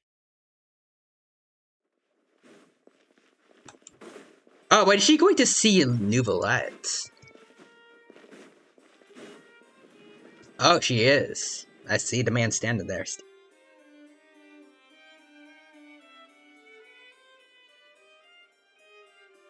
What up, Mr. Hydro Dragon? It's been a while, Monsieur Neuvillette. I must say, I wasn't expecting my meeting request to be approved quite so quickly. The Palais Mermonia operates with an efficiency worthy of admiration. It is only right that an esteemed diplomat such as yourself should be afforded the proper level of respect. Although, if I may speak plainly, I must confess that I did not anticipate we would have the occasion to meet again after presenting you with the Gnosis. Oh yeah, that. I see you brought the Traveler and Paimon with you as well. If I may inquire as to the purpose of your visit.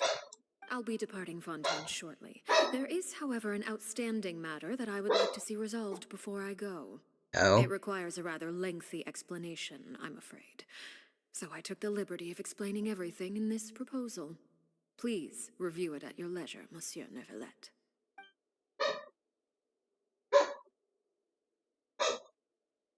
Alright. You can't see the paper?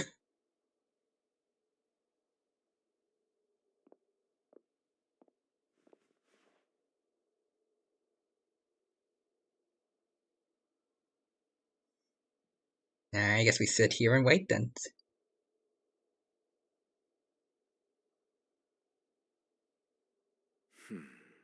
I understand your request.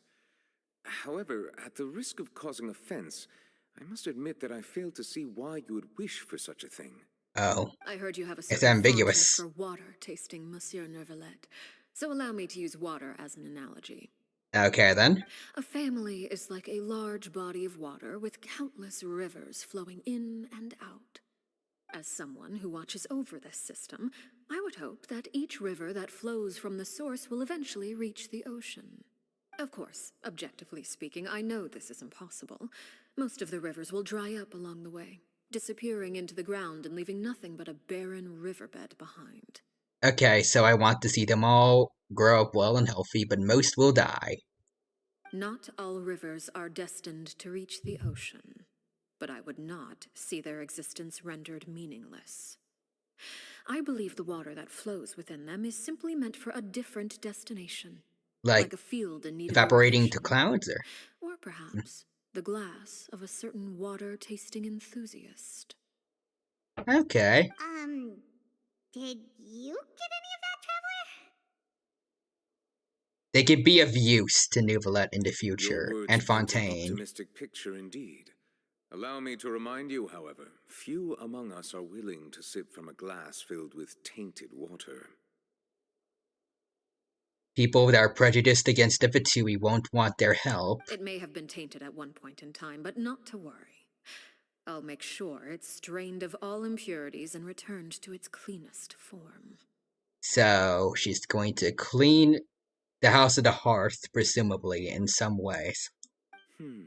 Make it pure. I seem to recall there being a transactional aspect to your proposal. Perhaps you could expound on that? If you accept my proposal, Monsieur Neuvillette, I will gradually withdraw my forces from Fontaine. Okay.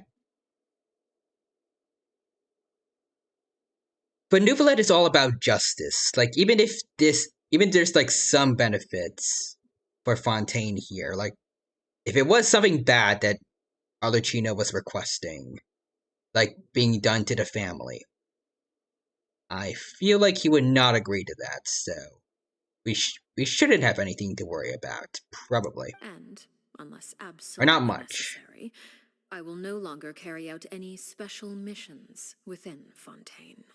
I presume I can take your words to mean that, in the future, cases similar to the Tartuffe assassination will cease to cross my desk?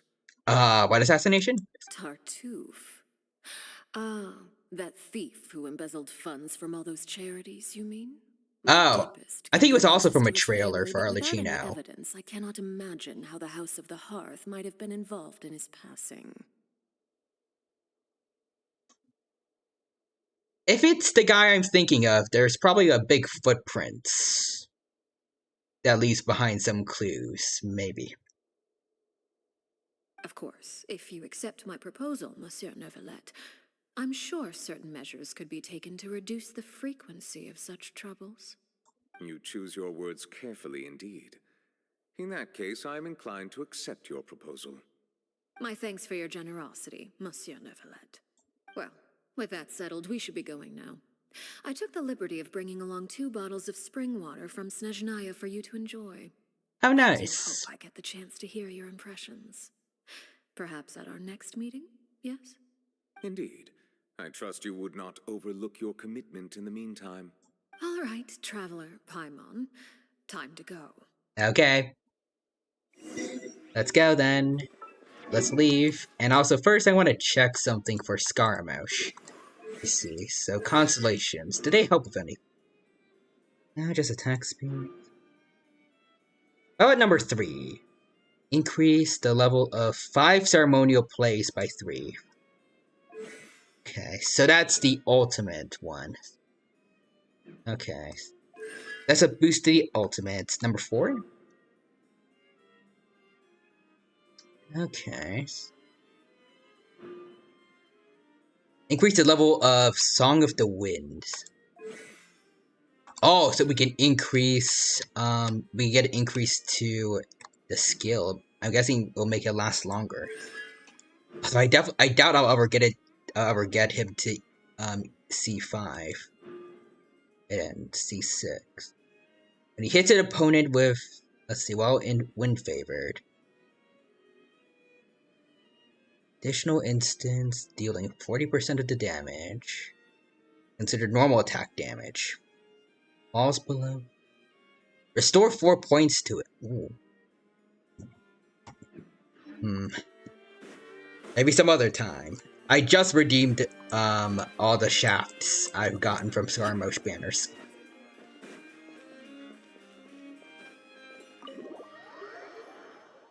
Alright, let's go.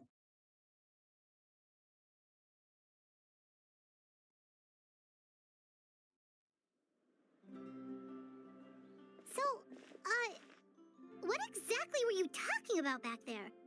Paimon only heard you mention some rivers, a large body of water, and then some kind of... It was a metaphor, Paimon. You really want to know? I would imagine there might be more pressing concerns at the moment. Perhaps, yep. Winnie, Paimon really hopes everything's going okay. I kind of wish we got to see more about what's going on with Chevry and them. Oh, Paimon recognizes that look. You've got your thinking cap on, don't you, Travel? Shush. Nave may seem relaxed, but she didn't seem to be joking earlier when she said those who betrayed their organization must pay with their lives. I think she's serious about punishing those kids. How should we stop her? Something else we should figure out first. Can you stop her, Traveler? She's the fourth Fatui Harbinger. When we were talking in front of the Palace Memorial, she mentioned Clevery's name. Does she mean she knew where Clevery was this whole time? If she anticipated how Lenny and the others were going to act. Oh, hi. Who ran into us? Oh, shoot. Are you alright? Oh, jeez. I'm so sorry. I was so focused on selling these papers. Whoa, wait a minute. Wait. This dude has a big scar on his face.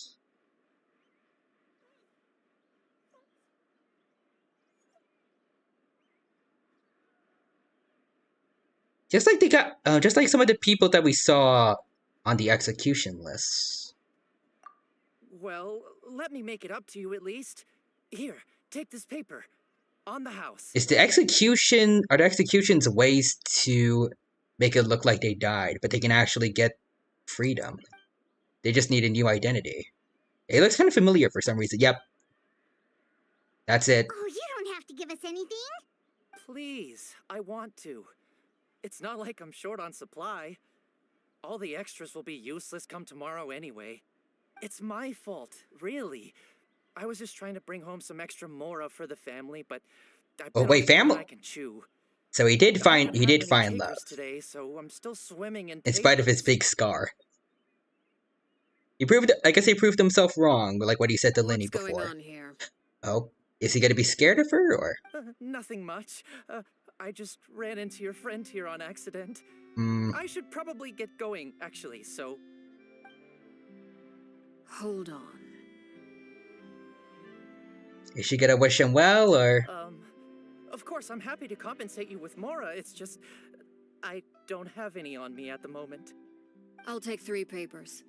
Here, your payment. She's being nice because he was once part of her family. May the Archons bless you with good fortune. If only I had the chance to run into such generous customers every day. I should probably just take on a smaller inventory though, right? I'm getting married soon, so sometimes it's hard to not get ahead of myself. Anyway, I should head out. Goodbye! Alright. Well, now that my affairs are settled, we should take the boat back to Poisson. We've even acquired some light reading to enjoy along the way. Okay. Actually, why don't we stick around for a little longer? Paimon just realized how hungry she is. Paimon, she's not gonna fall for that. Or if she is going to, she's absolutely just doing it on purpose. Like, Paimon's trying to buy us more time. We head back now. I doubt Lindy and the others will have made any progress. It appears you two are under the impression that delaying our return will somehow alter the situation in your favor. I'm sorry to ruin your fantasy, but your efforts are meaningless. That being said, I could be persuaded to give Linny some extra time. View him as Paimon silence. Shush. If you agree to my request, I'll even answer some of your questions. You're quite curious about Claire V, are you not? And my relationship to her. I'm kind of wondering why she's so secretive about this, like... I mean, I know what their relationship was like as I saw the animated short. I don't know. Wait, why are you being so I guess she just... generous all of a sudden? She just said that she likes it when people have misconceptions of her. You overestimate yourself. You don't have the talent for bad things. The most important consideration in a negotiation is that both sides receive something they want. Demands and threats only get you so far. Her condition. Let's hear it. Wonderful. Here it is. Okay. When the time comes, make the choice that you deem most appropriate in the situation, and lend your help to the House of the Hearth. Okay. Okay. Sounds normal enough. But what do you mean, when the time comes? When is She's not gonna that tell supposed to you. be? That is for you to decide. Oh, okay. We accept your condition, Then we have sure. a deal. Follow me. Okay, Knave. Let's go.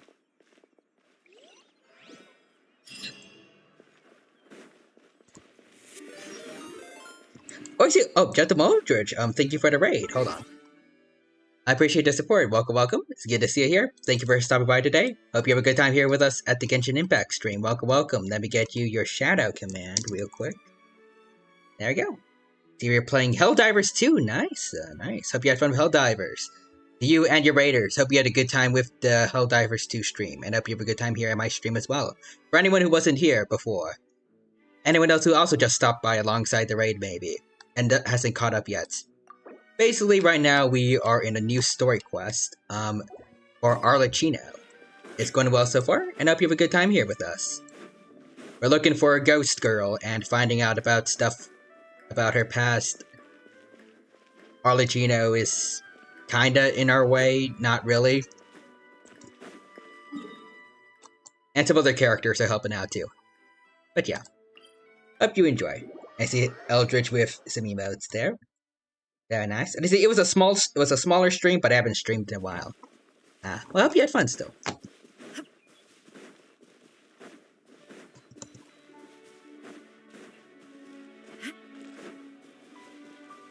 Alright, let's make our way over.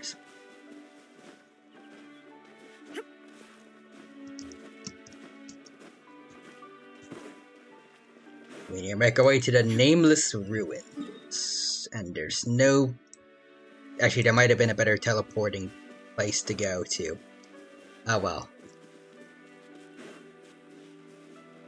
Paimon, if you say, how about we explore that area ahead of us later, I'm going to wipe the floor of you. Paimon, no. Okay, there we go, we made it.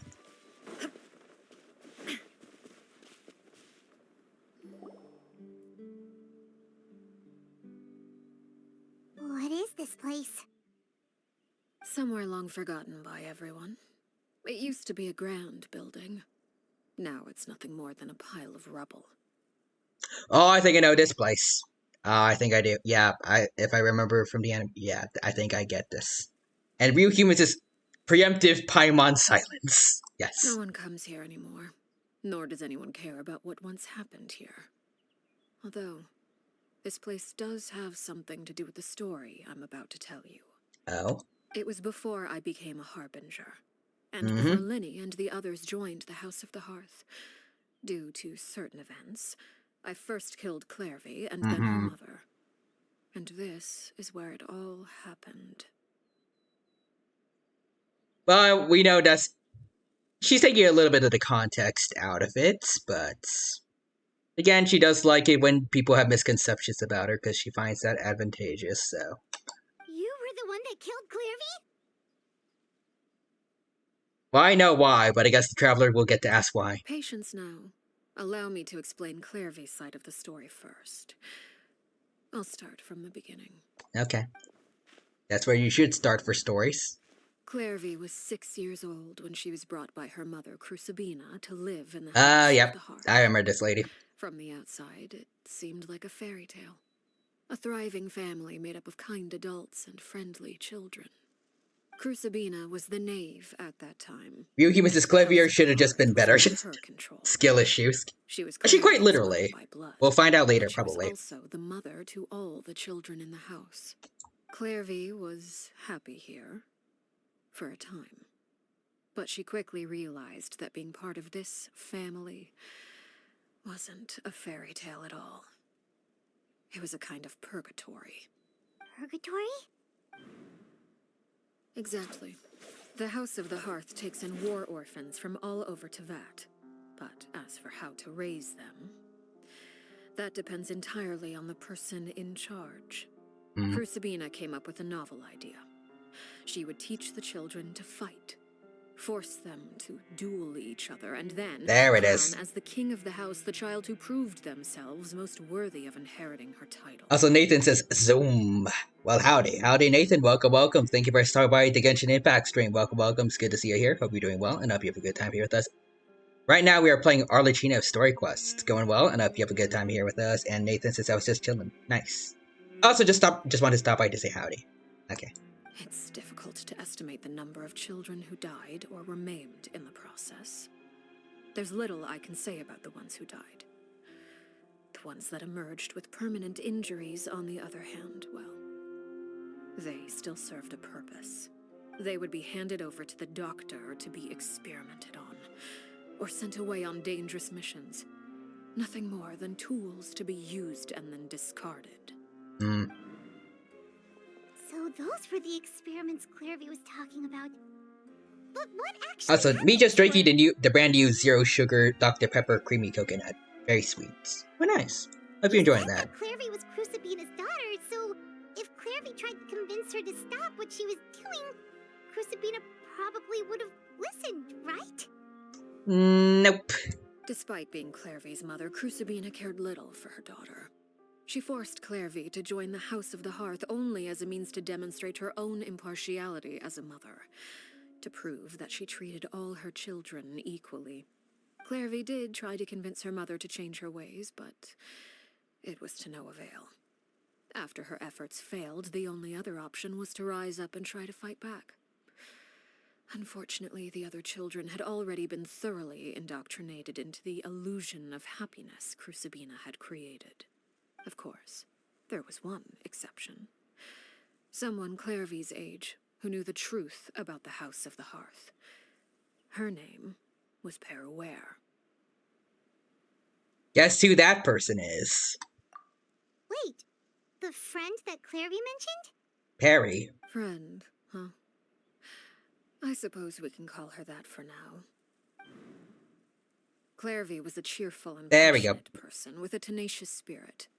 Peruere, on the other hand, was rather cold-blooded. Again, I feel like I should not have watched the animated short before this. I'm kind of spoiled on everything. Her cold-blooded nature allowed her to see through Crucibina's facade. Yet, it was also this cold-bloodedness that prevented her from acting against it. At least at first. While Clairvy longed for freedom, Peruere was convinced that, amid all the fighting and violence, she would make it until the end. I wouldn't say she's cold-blooded. I mean, she had a funeral for her pet spider. I think that there's a bit of warmth in that heart. Honestly, I feel like you need more love in your heart to accept having a spider as a pet. Despite their differences, the two became fast friends, united by their knowledge of the truth. Clairvy told Peruere that she hoped to create a real family, where no one would be killed or sacrificed. There may have been a certain naivete to her ideas, but Clairvy proved her determination many times over. She tried countless times to run away, ask for help, or expose the truth. But her efforts only earned her beating after beating. The only thing that kept her going was her strength of will. Even with her body racked with pain, she would still stand on her tiptoes and open the window at night. She and Peruere would look out at the moon together, a fierce longing for freedom shining in her eyes. But one day that light simply vanished. Oh no. What happened? I think you can guess. Her hopelessness resulted from a culmination of things. 10 years had passed. Oh, there it 10 is. years worth of failure after failure. She and Peruere weren't children anymore, but finding any chance to escape still seemed as hopeless as ever. It was during this time that Peruere suggested a new plan. If escaping was out of the question, why not take down the very person Also, as Nathan said earlier, tastes like it's added coconut in it. That makes sense. Clairvy rejected that proposal.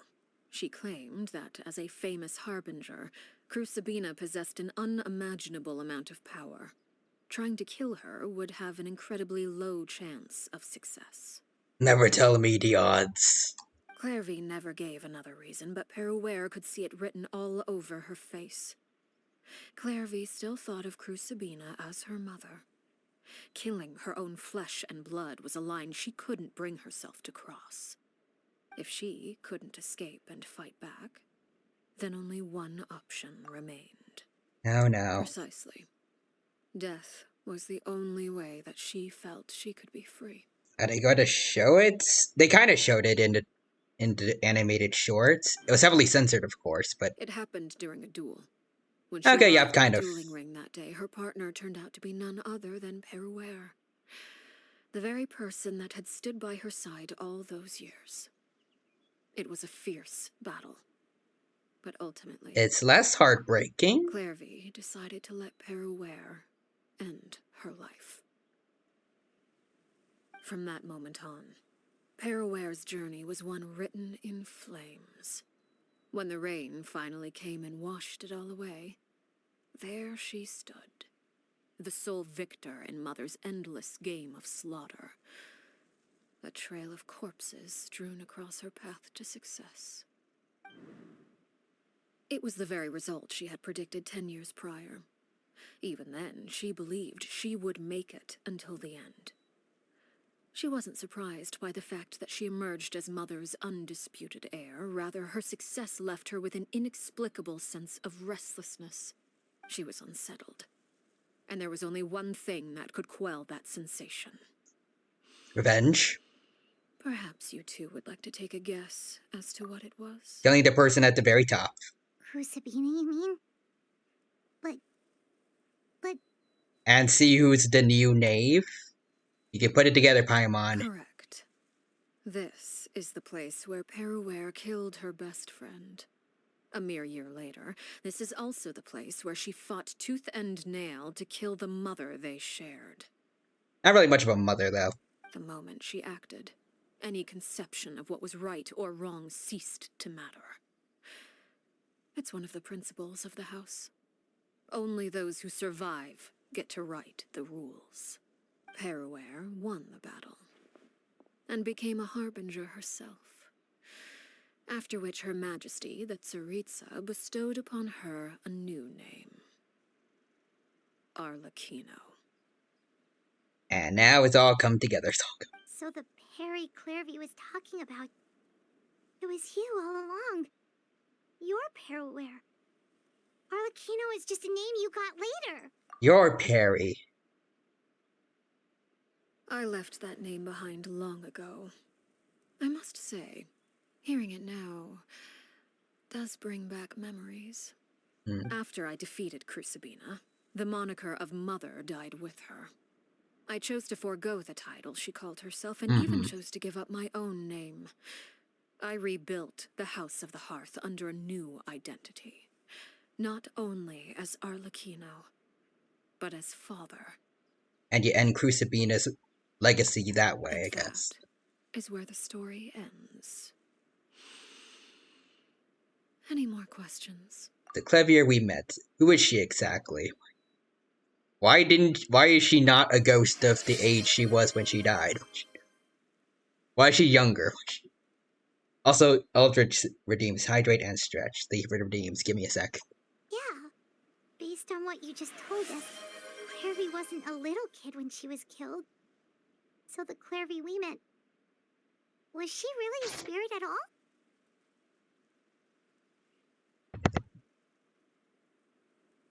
I'm pretty sure she is, but also...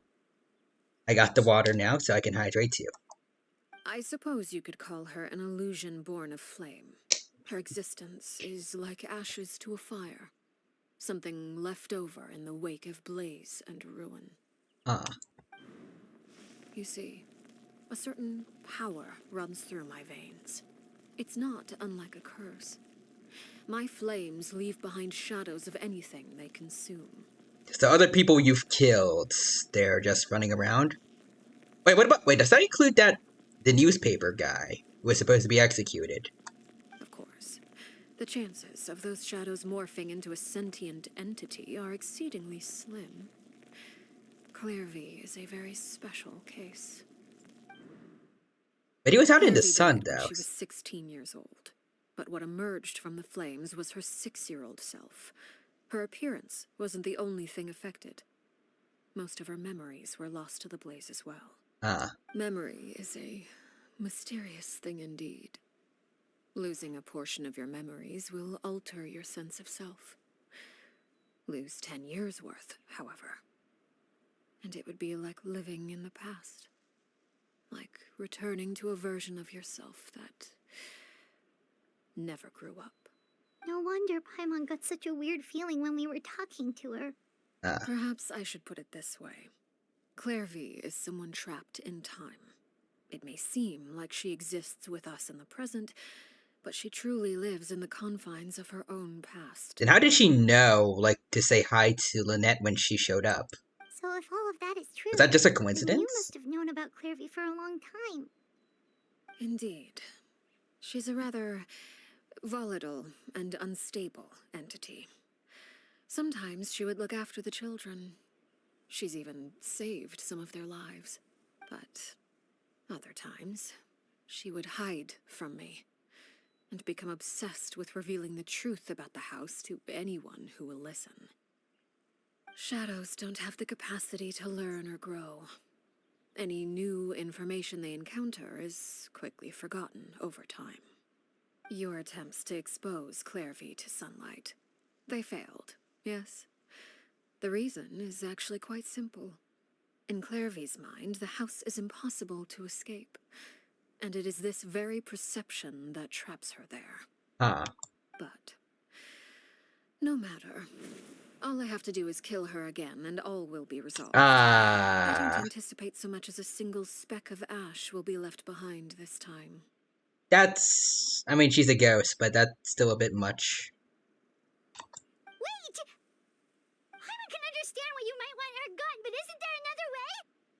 So what if she's trapped in her 6-year-old self? She's still your friend! At least talk to her first! It's too late for that. She broke the rules, and now she must be punished. Oh, okay then. That goes for Filial and Nantoy as well. She's had quite the effect on them. I hope you understand. The difference between Crucibina and myself lies in our formulation of the rules, not our policy for enforcing them. Upholding the rules without question is a trait we both share, because that is how a household should be run. Okay then. Is this really what you want to do? Oh, Traveler finally talked. Whatever could you mean? Don't you want to say a proper goodbye at least? And I kind of wish we got to hear more of this. It feels very natural. Way better than just Paimon talking. Whether as a killer or as a father, there are two things that must be avoided at all costs: anger and sorrow. Anger makes you impulsive. Sorrow causes you to waver. Well, it appears it's about time to proceed. Before we arrived, I told some of my well-behaved children to bring our troublemakers here by nightfall. Oh, wait, what? I do believe I've kept my end of the deal. I give your friends quite a bit more time. As for what happens now, we'll just have to wait and see. Okay, then. Okay, but like Linny, Lynette, and Fremine, there's no way they got caught. Father. How, though? How did... There's no way they couldn't have defeated, like, some random NPCs and gone out of there. You gonna execute him? Seeing something like that would actually be a first for me. Josh faults. Avir. I'm sorry. I heard about how you helped buy us more time, but I still failed. I couldn't find a way to fulfill her wish. Huh? Perfy can tell, right? Are you... Perry? Indeed, it's been a while, Clairvy. Perry! Shh, stay right there. I'm sorry to postpone our reunion, but first I believe certain scores need settling. Oh boy. I did remember seeing like the siblings fighting Arlecchino. Let me explain. Fighting Arlecchino in the 2.2 trailer, so should have seen this coming. Out of my way. Father!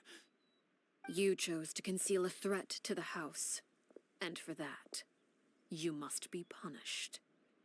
Overall, however, I suppose your wrongdoing is hardly the most egregious of the bunch, so I'll deal with your punishments later. As for right now, the more pressing concerns are the traitors among us. She said the thing. She said among us. Traitors? Do you mean us? Father, let me explain. We didn't mean to... Fultz, why don't you share what you heard? Also, Nathan says lol. Yes, Father. Secret Midnight I really Meeting don't like number this 3. kid. Participants, Filial, Nantoi, Sato, Toddy. Nantoi clearly said, if only Father wasn't the one who took us in. Sato added, I'm sick of this life. I just want to live as a normal person. Pretty sure we saw someone that did get to live as a normal person, so... Filial was the worst of them all. She called us crazies and said a bunch of mean things about Father. Maybe she'll give them new identities, or will they become ghosts? You're lying. Fultz is trying to frame us. It's not like I'm the only one who heard those things. After that, you and Toddy and a bunch of other people started talking about Clairvy. You were using all those things Clairvy brought up as an excuse to question Father. We're birds locked in a cage. The only way out is to destroy it. That's what you said, wasn't it? You little. You just want me gone, don't you? What did I ever do to you, huh? I don't like this kid, And I'll you, be honest. Sheplo, have you forgotten who stood by your sickbed, watched over you, and changed your dressings? Come on, let's hear it then. What's your reason for all this? You're wrong, Filial. We don't want you to die. You're our family. Doesn't seem like it, does it? Liar. You wouldn't be doing this if that were the case. So why? Why have you backed us into a corner?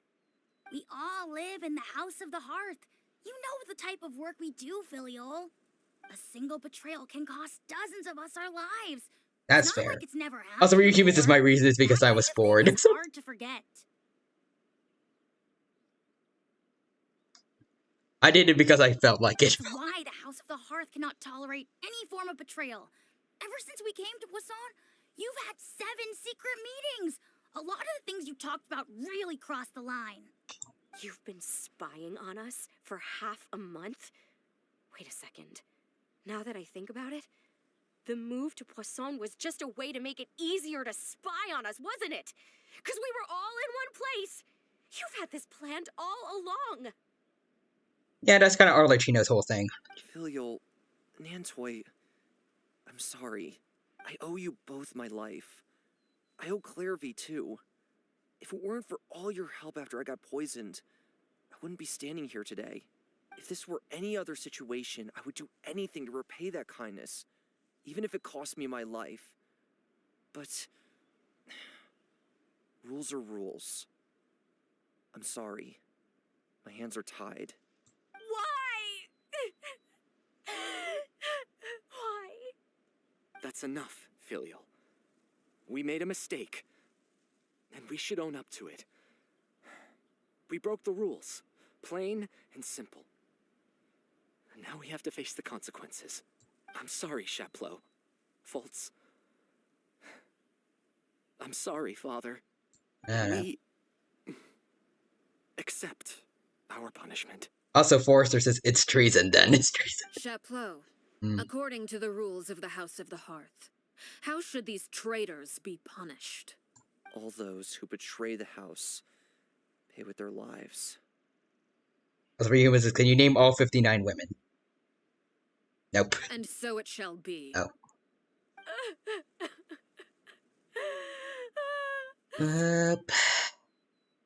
Don't pretend you feel bad, kid. Father, please wait! Okay, Lenny? Something you want to say, Linny? Please reconsider, Father. what Filial and the others did, does it really count as betrayal? It was premeditated. So kinda. We all come from broken families.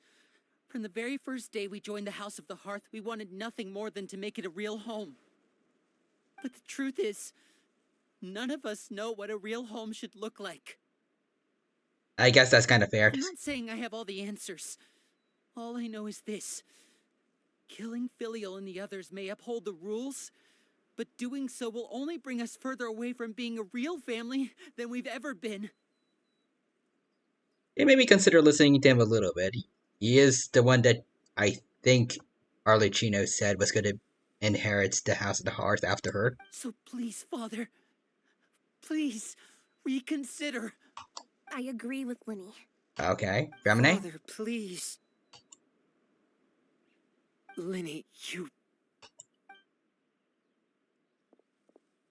I also agree with Linny.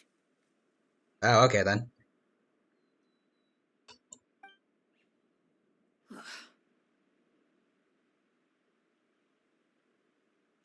An order once given cannot be rescinded. However, given the extent of your determination, I suppose we shall have to go about this Forrester says, way. I have reconsidered and to the guillotine. Draw your weapons and face me. Yep, pretty much. I've reconsidered. All of you shall die instead of just a couple of you. Father, are you referring to a duel? This isn't really a duel, more like a... I don't know what I would even call it. It's not a battle royale. The closest thing I can think of is a boss raid. Precisely. The rules of the house will not be altered. Traitors must be punished. However, resolving disputes with a duel is also one of our rules, one that also applies to me. Demonstrate a sufficient showing of strength, and I shall offer a concession. I doubt anyone's gonna actually die here, but... Just noting that this is the place, like... Lenny Lynette, Fremine fighting Arlecchino here. Kinda mirroring what happened for Arlecchino and Chevry's family. In this exact place. Wait. Beat Father in a duel? I have fought Archons and other Harbingers before. If we all work together, maybe. Impossible. I doubt it. Father is way too strong, even for Lenny. You can try?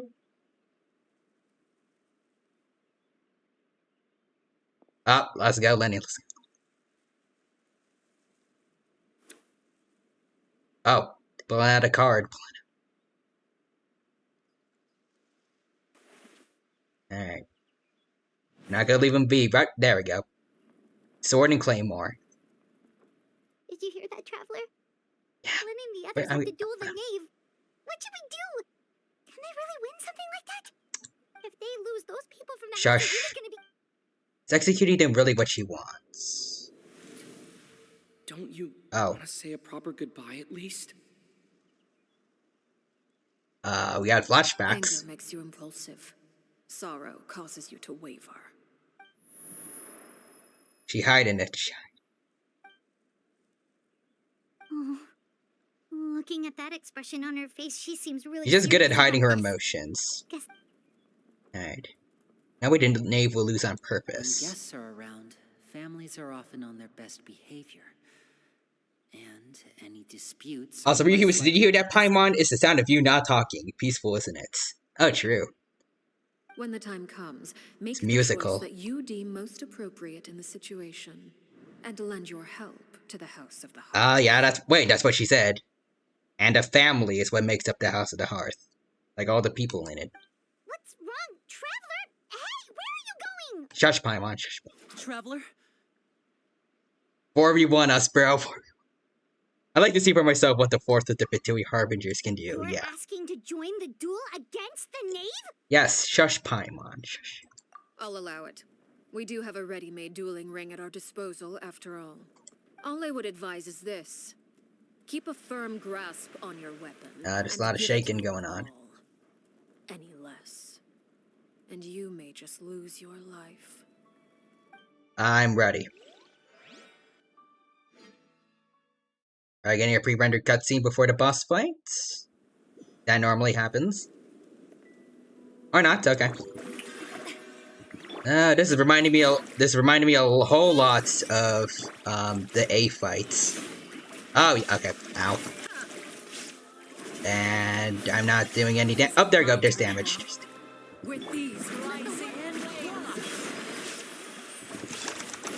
Okay.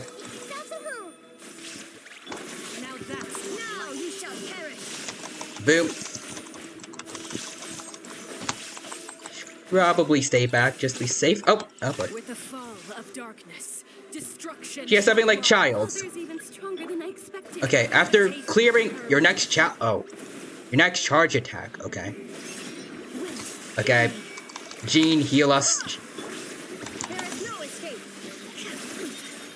Ow. So no charged attacks, I think. I think that's. Oh, whoa. That was ice in there. I think.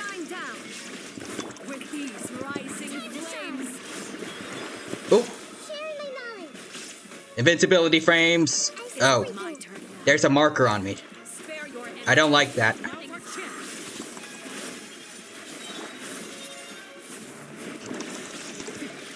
Ow. Alright. Come on. Bam. I'm guessing there's more stages after this, so... We're doing good, though. Oh, oh boy. Oh. Oh, cutscene, cutscene. Oh, she jumped. Oh, she's got wings. Oh, she's got 6 wings. Okay.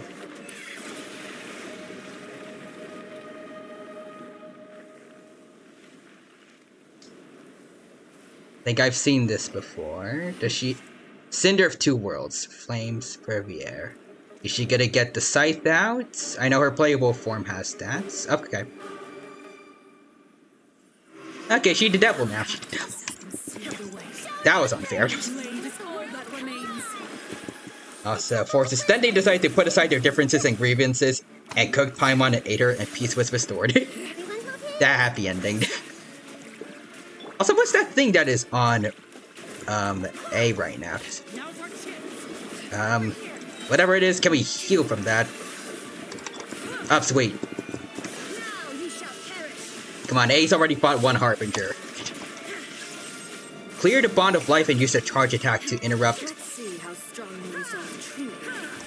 Oh, there we go. Did it. Okay. Go for Rena.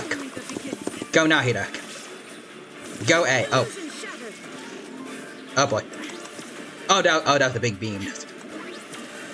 That's a big beam.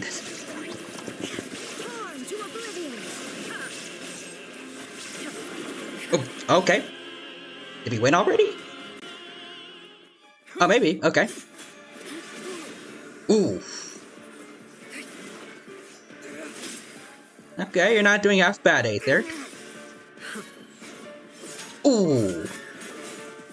Those are Lenny arrows, I guessing. Yep. Oh. Siblings are doing pretty damn good. You should know better than to crowd in one place. Oh. Traveler, you gonna do something about that? Oh, I know. Oh. Oh, that's sick.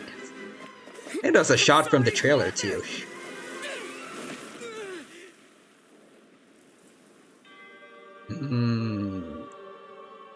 Oh yeah, she blocked them all. Sorry for what? This pitiful excuse for an attack.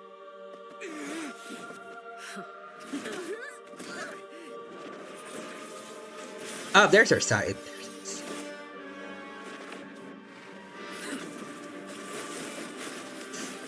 Ooh.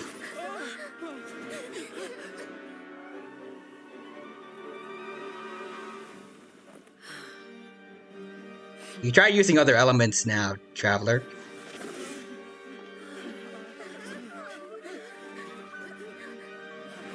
Father, no! Okay, just use your dull sword, I guess. Made it out, did you? Traveler, you're about to get humbled if you don't use any elements right now. Electro, Geo. Oh, okay, here we go.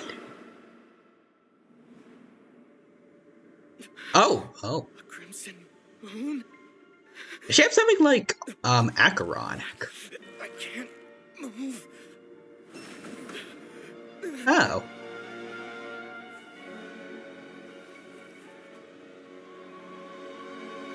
I don't know if it's time stop, but... Well, you almost died there, Traveler. Have fun with that. Not strong enough to beat me. Enjoy being humbled, man. She did clearly say that you were supposed to use, like, all your power, go all out. So, now what?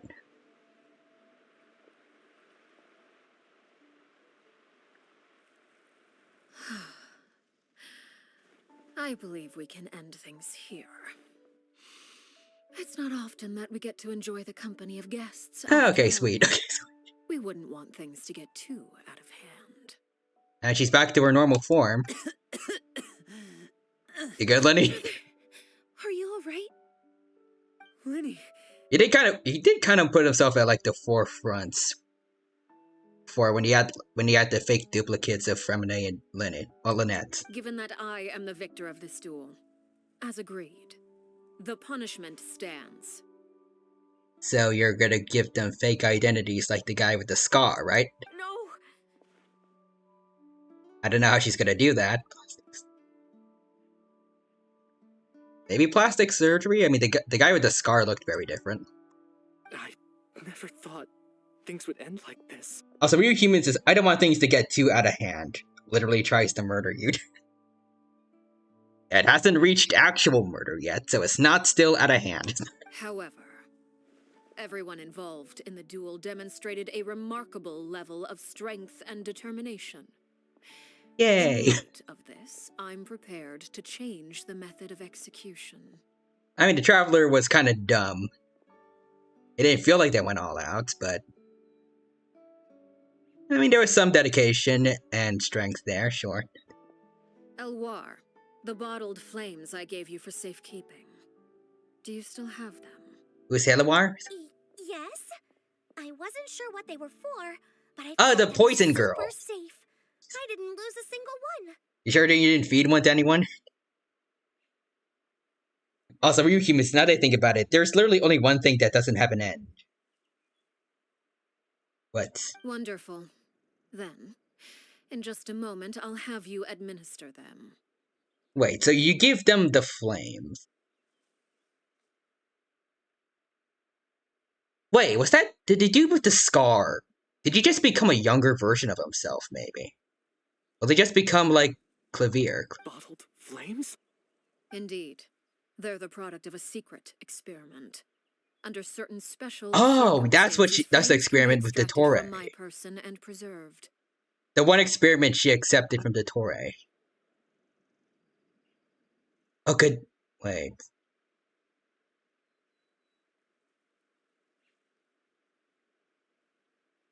I guess maybe she had them altered so that way they can actually, like, I guess just go about life.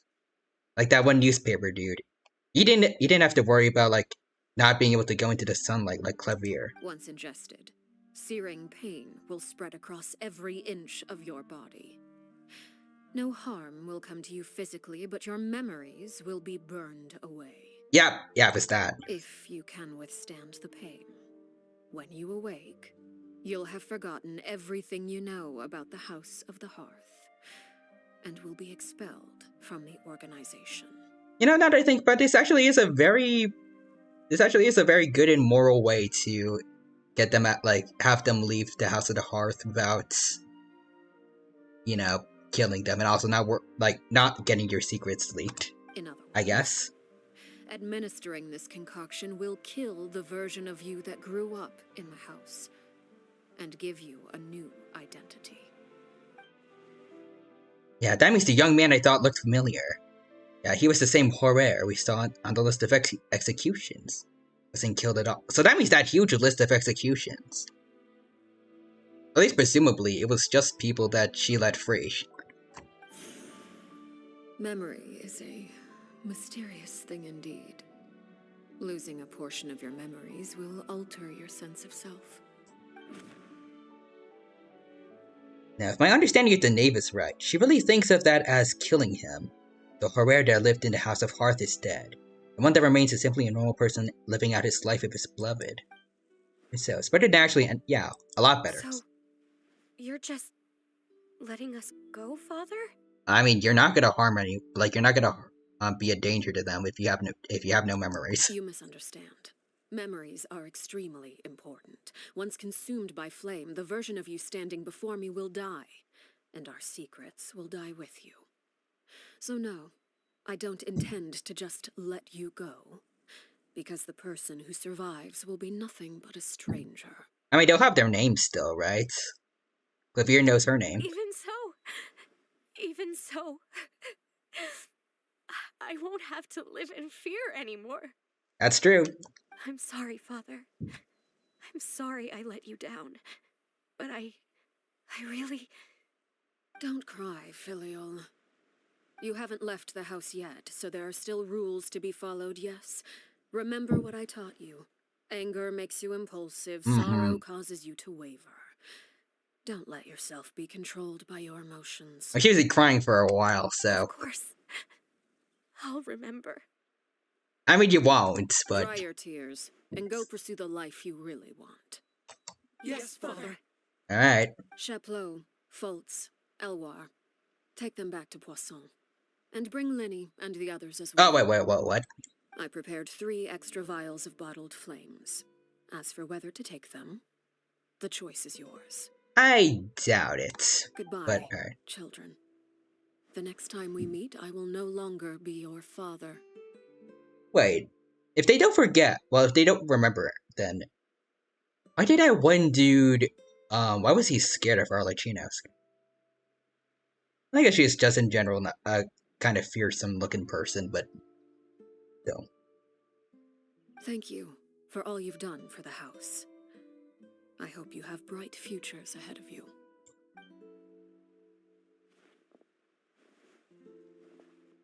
Wow. Also, for you humans, just garlic bread. Father. I'm pretty sure garlic bread has an end. Let's go. Well, alright. Still not a big fan of the green-haired kid, but everyone else is okay. Oh. Here, grab my arm, Lenny. I'll help you walk back. We do not need your help, kid. Get out of here. Thank you. Okay, fine. So, Clavier... Clairvy. Clairvy.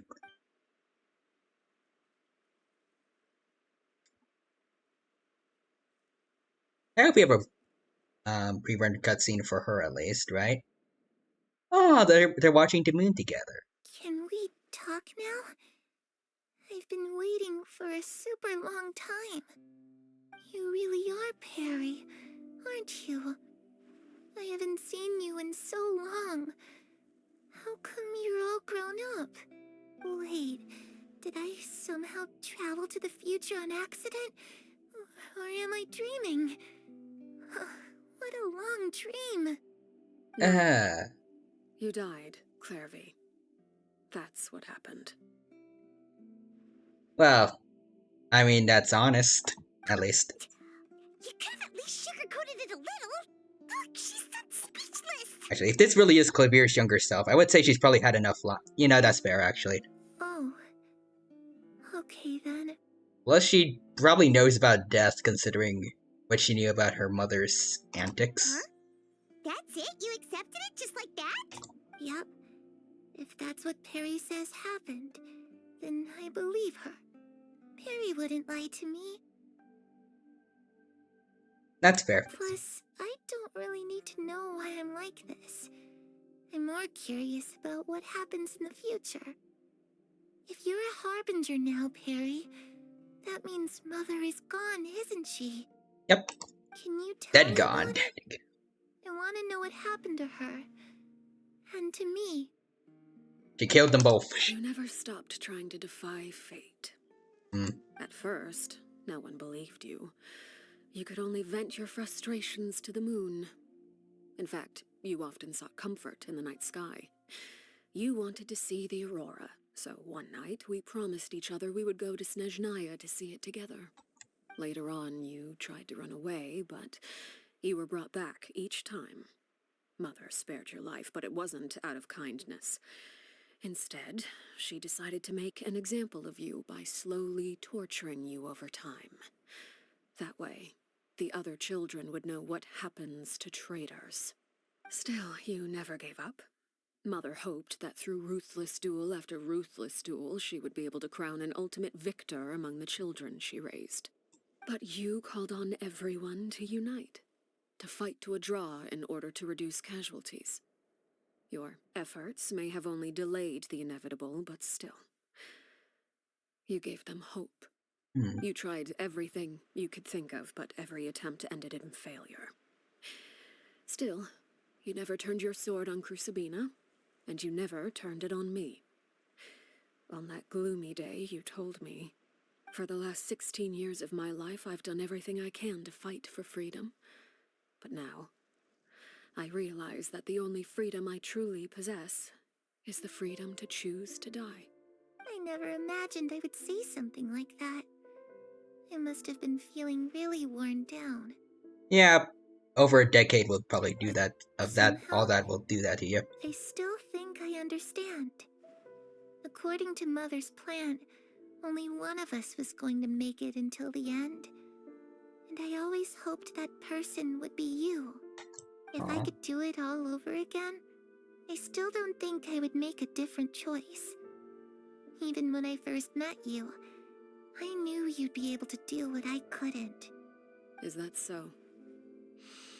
Even now, I'm not sure I truly understand what kind of freedom you were trying to pursue.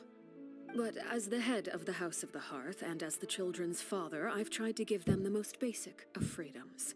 Like just now. The freedom to choose their own fate.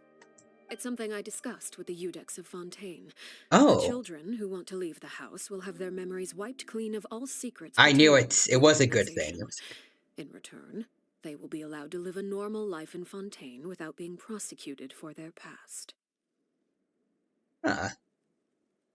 So she gave them basically like a little bit of immunity for all they did as Fatuate. That's also nice of Nouvellette to agree to that. Of course, I won't simply hand freedom to them on a silver platter. They have to fight for it and prove themselves worthy of it. Only freedom that is earned has true value. That's more than enough. That's exactly the kind of life I was fighting for. You know, Perry, I think you're a pretty amazing king, and a really great father, too. I'm really happy that you're the one who took over the house. I guess I do have one regret, though. I still haven't seen the outside world. I mean, technically you have. Well, maybe. It just so happens that our dear guests over here have been to many nations and traveled to countless places. Oh yeah, we can tell her. Perhaps they would be willing to tell you what the outside world is like. Really? Alright. Of course! It's a long story, though. Let's see. The land of... You know, this is probably perfect for her. The Nation of Freedom. Animo. Mondstadt. You know, I used to dream of being a bard. Can we resurrect her and have her become, like, a protege for Venti? Playing the lute while singing into the winds of freedom? Even if there was no one there to listen, I would have continued to sing no matter what. Aww. How about the land of Geo, the nation of contracts? Ah, that's where Mora comes from. I never knew that before. Yeah, the god that makes the Mora. He's broke. Pretty weird, huh? If I had some Mora, I would buy 3 new dresses. One for me, one for Perry, and one for Mother. Don't buy one for your mother. It's just too bad Perry doesn't like wearing dresses. And Mother, she probably wouldn't accept something like that either. I guess I just have to Poor keep them kid. all for me then. I could wear a different one every day. Alright. Oh, there we go. Now we can talk about Hydros. Talk about the land of Electro, nation of eternity. Those yokai you mentioned, what do they look like? A lot of varieties to them. There's a cat one. I don't know if Oni count as yokai, but they are there. I think Tengu are yokai. So there's a lady with wings. Name's Kuchisara. Yai Miko's one too. I once saw a drawing of this one guy with horns on his head and a super scary face. Oh yeah, Ina. Onis. Like that? Oh, sounds like you're talking about an Oni. Mm-hmm. Yep, we've met one and We've met two, Paimon. Not nearly as Don't erase Takuya from history. My boy's still out there. The blue Oni are not dead. Also, talk about the land of Dendro, nation of wisdom. I don't think she wants to know about that. The oppression that was there was no better nor worse. Or actually, it was on a whole nation. It was probably. Actually, I don't know if I want to compare it really, but like it's Dendro, like the people in charge of Sumeru, like the sages they were a lot like her mom. I was always too afraid to skip Mother's fighting lessons. But at the academia, I bet you could do all sorts of secret things in class. Things that have nothing to do with studying. Not when the sages were in charge. I'm just kidding. Being able to study whatever you want without having to fear for your life actually sounds pretty great. Well, you might get trapped in like a samsara. You're gonna lose your mental freedom.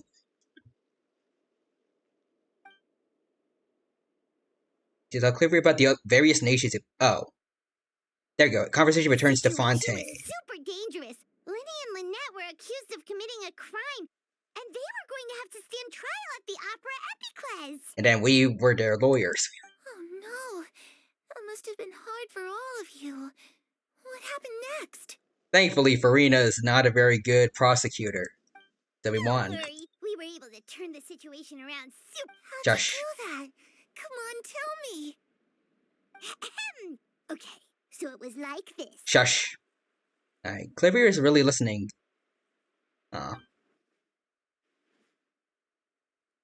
Shadows don't have the capacity to learn or grow. Any new information they encounter is... Oh yeah, I forgot about that. Dang it. As time passes, she'll forget everything we've told her and go back to being the scared little girl who can only hide in the shadows. Does that mean the knave is gonna kill her, like, very soon? Sort of, so she can die, like, keeping all this intact? Yes, if I didn't notice, the sun has risen. Oh, she's gonna disappear in the sunlight, isn't she? Possibly for good this time? I don't know. Clairvy, you've worked pre-rendered tirelessly cutscene. from the shadows to overthrow the House of the Hearth. Now, by my authority as the knave, I shall announce how this matter ends. You are hereby expelled from the House of the Hearth. You are no she's granting her the freedom. Nor are you bound by its rules.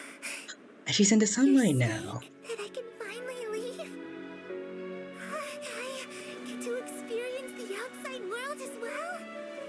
Is she a ghost still, or? Oh, I almost forgot. Okay, yeah, okay. There's no getting older for me. For some reason, I thought maybe her body would just kind of come to life, and she can live like the other people that left. Take care of yourself. Goodbye. May we meet again someday.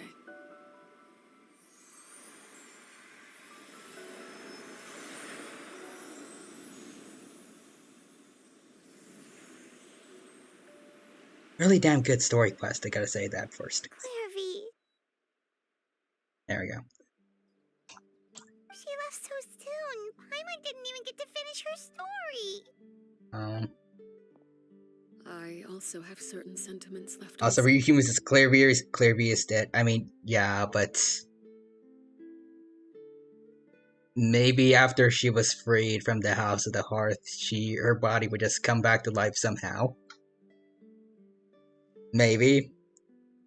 Maybe she could have lived a normal life like the other people that took the flames. I wanted to tell her that the aurora I saw in Snezhnaya was just as beautiful as the ones in the pictures. Aww. I do remember she did get to see the aurora in the animated shorts. But a shadow's memories reset at dawn. Had we delayed any longer, we wouldn't have had the time to say goodbye. Whatever regrets may linger, let them be lost to the coming of a new day. Alright. Father?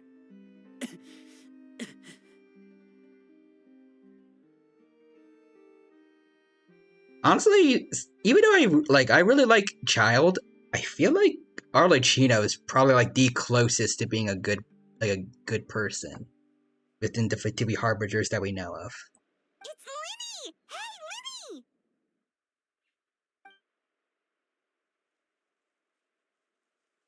What is he doing back here? Let's go check it out. Alright. Where are the other two, too?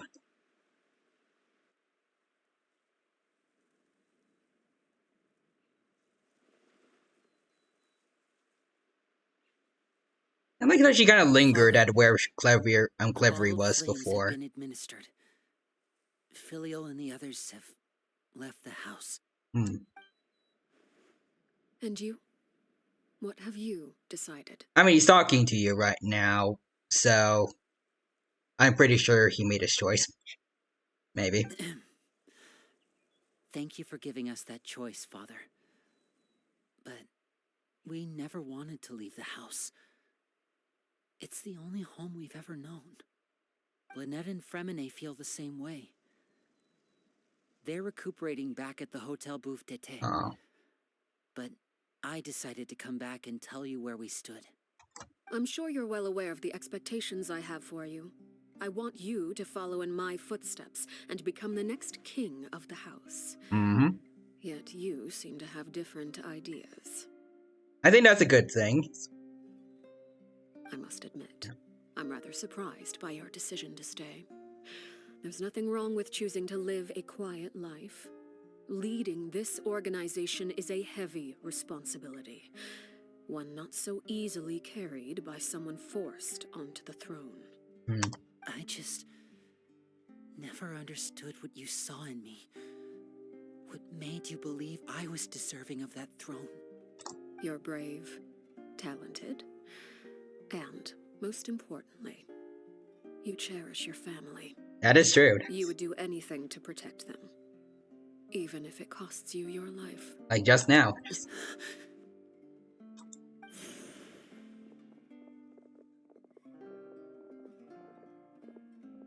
She didn't have that plan, did she? Speaking up back there was so brave of you, Linny. It's all thanks to you that we were able to convince Father to back down. You're a hero, Linny. But you aren't false. Hero. Father is the real hero. And she raised one too. Father gone all out during the duel. There's no way I would have walked away with my life. She must have had it all planned from the beginning, from the very moment she suggested a duel. She's like that one guy from Bleach. I forgot his name, but she just had like literally the entire story here planned out. I'm not deserving of that title. I'm not strong enough or smart enough. You're wrong. In my opinion, all you need to be deserving of the throne is conviction and the necessary strength to act on it.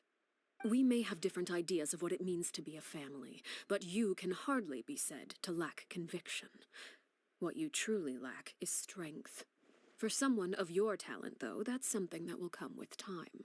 Even without that strength, you still chose to face me in a duel, even though the odds were stacked against you.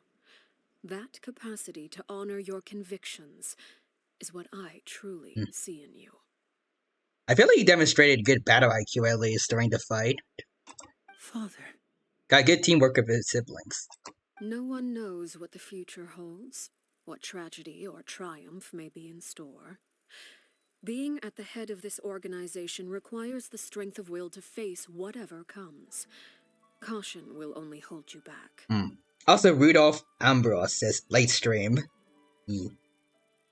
I like streaming a bit later.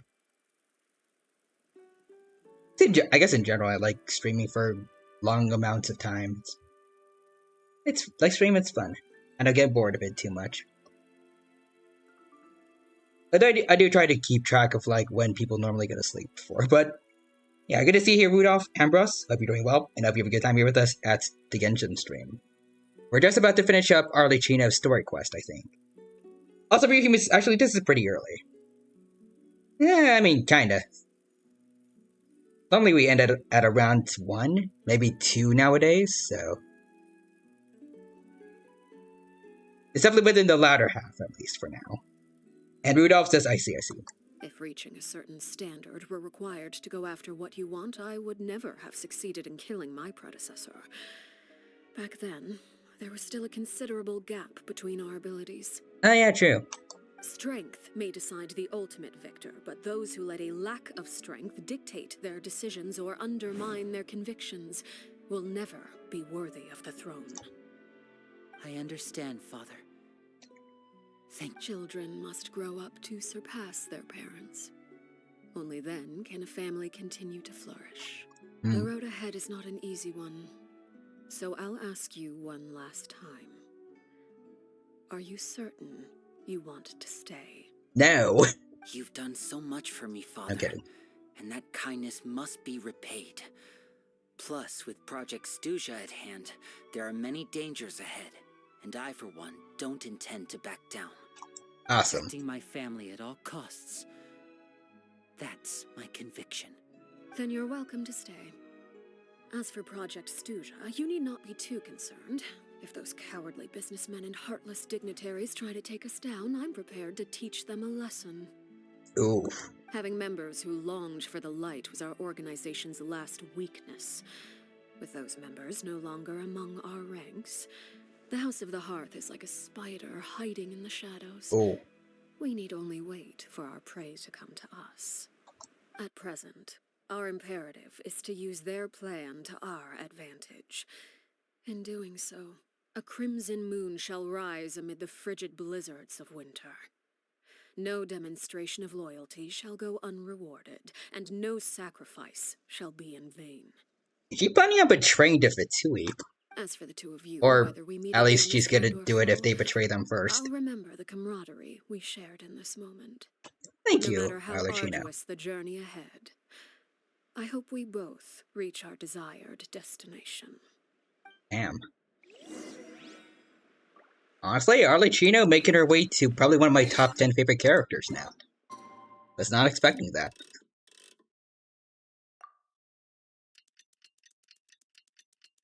I don't have an exact ranking, I just know Yoimiya's at the first place. Yes, Ita would be second.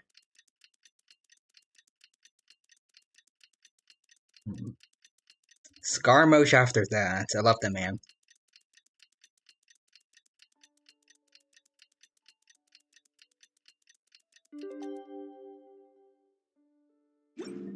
Number 4. Didn't Linny say that Lynette and Fremine were recovering at the Hotel Bouffe d'été? Oh, Paimon wonders how they're doing. Actually, maybe we should go check on them. Number 4 might be Farina, or maybe Farina would be a little higher up, actually. I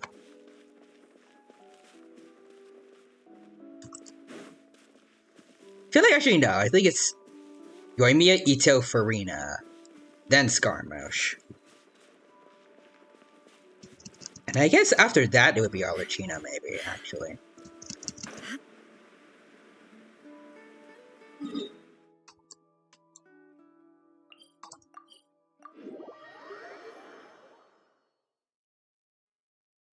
Anyone else I'm thinking of, maybe? Well, not thinking of. Wait, hear me. At least in terms of absolute favorite characters. Actually, no. I think that works. Yeah, Yoimiya, Ito, Farina, Wanderer, and then Arlecchino for top 5 at least. I can't think of the rest for the top 10 right now. A lot of others are too close to each other. But yeah, there we go. Let's go see the others. Lynette, Fremine, how are you feeling? Much better. That's good. Whew, what a relief. What about you? Are you feeling alright? I am right as rain. Terrified as heck probably after that one bit where, like, she completely froze us, but... I knew you'd come out unscathed. Us, on the other hand, well... We've been bedridden for 2 days.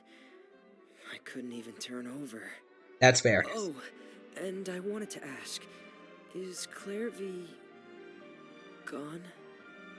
Yep, but she went out happy. Like, very happy. And real humans is I am right as left. Linny and the other members have left Poisson and returned to the House of the Hearth.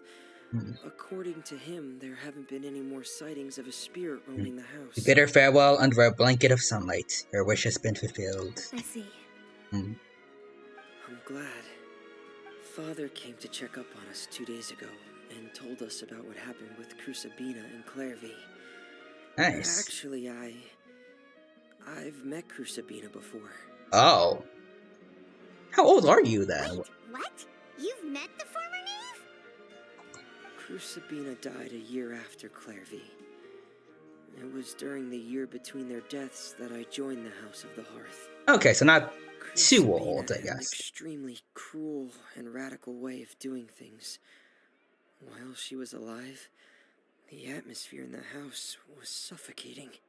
When I joined, though, the experiment she valued so much had already come to an end, and all the people involved, dead and injured alike, were gone. So things were kind of in disarray. With us newcomers.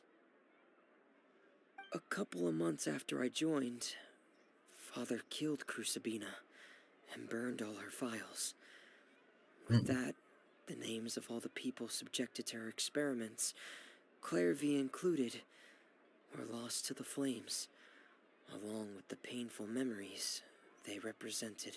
Why did you ever have doubts about Arlecchino? Father took in Lenny and me a couple months after that, but she never mentioned anything about Crusabina or Claire V. It really seems like something she was planning to keep to herself. But, you know, with the ghost, she probably could not do that. When you talked to her, did she mention why she kept it a secret for so long? She said she didn't want us to be affected by the darkness of the past.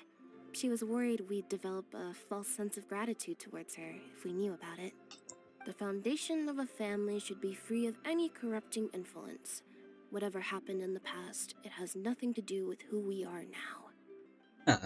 Okay. And that's what Father told us in the end. But I still thanked her for everything. It was only after hearing about what Crusabina did that I finally realized how insignificant our lives could have been. The members of the house meant nothing to her. To say that she valued them in any way, even just as a tool, would probably be giving her too much credit. Damn. If Father hadn't taken over the House of the Hearth, I probably would have already... Don't think about that, Femini. She saved you in the end, yep. Father do not worry about that. She saved us. She doesn't believe that being indebted to her should be what ties us together. But even if we didn't owe her anything, we would still choose to stay. Because this is our home. We may have arguments or times when we feel wronged. Some people may even choose to leave. But as long as Father is here, we will always have a home.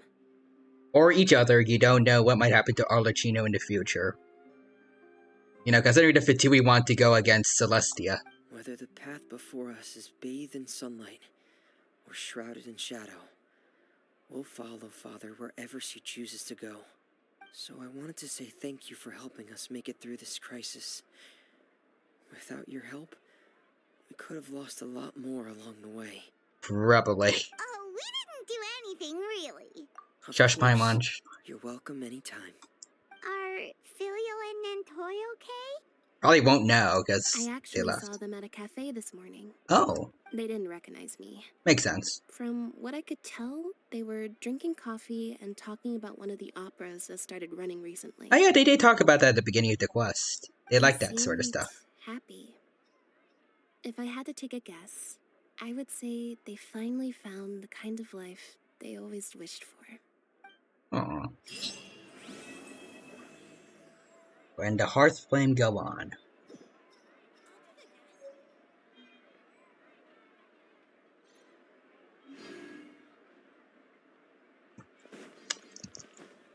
I can't keep track of all the story quests that I enjoy to say definitively which one I think is the best, but I'll say at least this is definitely high up there. Sad thing I can only... Actually, wait. Nope. Okay, I was gonna say... One thing that would make this better is if we actually could see them here drinking coffee. At the cafe place. But no one's here. Oh, it's these... No, it's not these two. I think. That would have been sick, though. If we could talk to him. Oh, well. Alright, but anyways. Let's move on to another story quest, although... Looking at the times... Should we do Sino's quest? Or should we do Kaya's and then move on to Sino next time, maybe? And 5 stars take priority. Let's go see how Sino's doing. Plus, he's voiced by one of my favorites, VAs, so...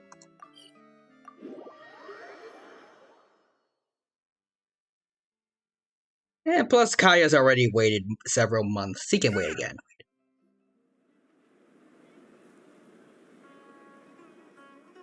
Wow, the academia Shush. But what?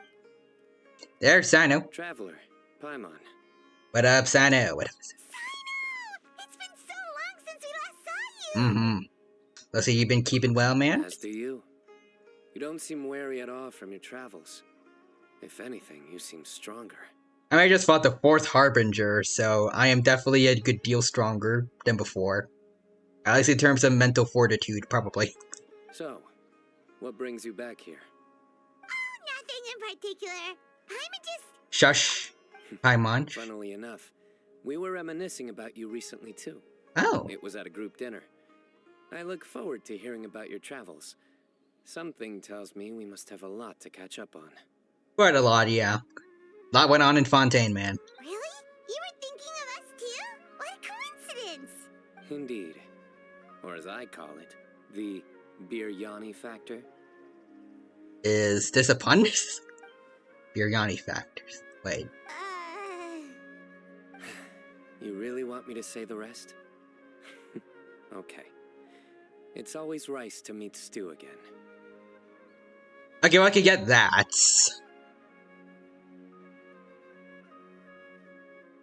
What was the wordplay before? Oh, darn, he said it. I went to bed, Paimon, pay up. You like that one, huh? You must if you... That was a clever one, though. Admit the truth. You have long been in awe of my razor-sharp wit. Well, I've been a fan of your jokes. I don't know about everyone else. Again, though, I feel like that was actually kind of good. Maybe it's more clever than just like your average dad joke slash puns. Alright, here's your 500 Mora. Thank you, Paimon. Thanks, I know. It feels great to hit the jackpot. You're exaggerating. It's only 500 Mora. I mean, every bit helps. Hey, 500 Mora is still a lot of snacks to Paimon. Alright. I'll treat you to some desserts later. Ooh, thanks, man. I'm actually investigating a case right now. My mind is focused on work, which is why I didn't complete the joke at first. Alright. A case? What happened? A case that was more of a higher priority than your puns. This must be important. Nothing major. But after finding out who was involved, I decided, on reflection, to handle this one myself. Who is it? Need any help? We only came here here to hang out, so we've got the time. You may as well take a Shush. Such enthusiasm.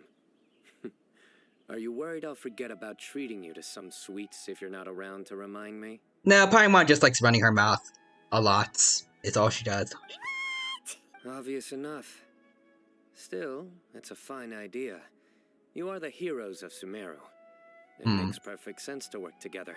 I mean, alongside you helped out during the Sumeru stories. Alright, follow me. Alright. Let us go, Mr. Sano.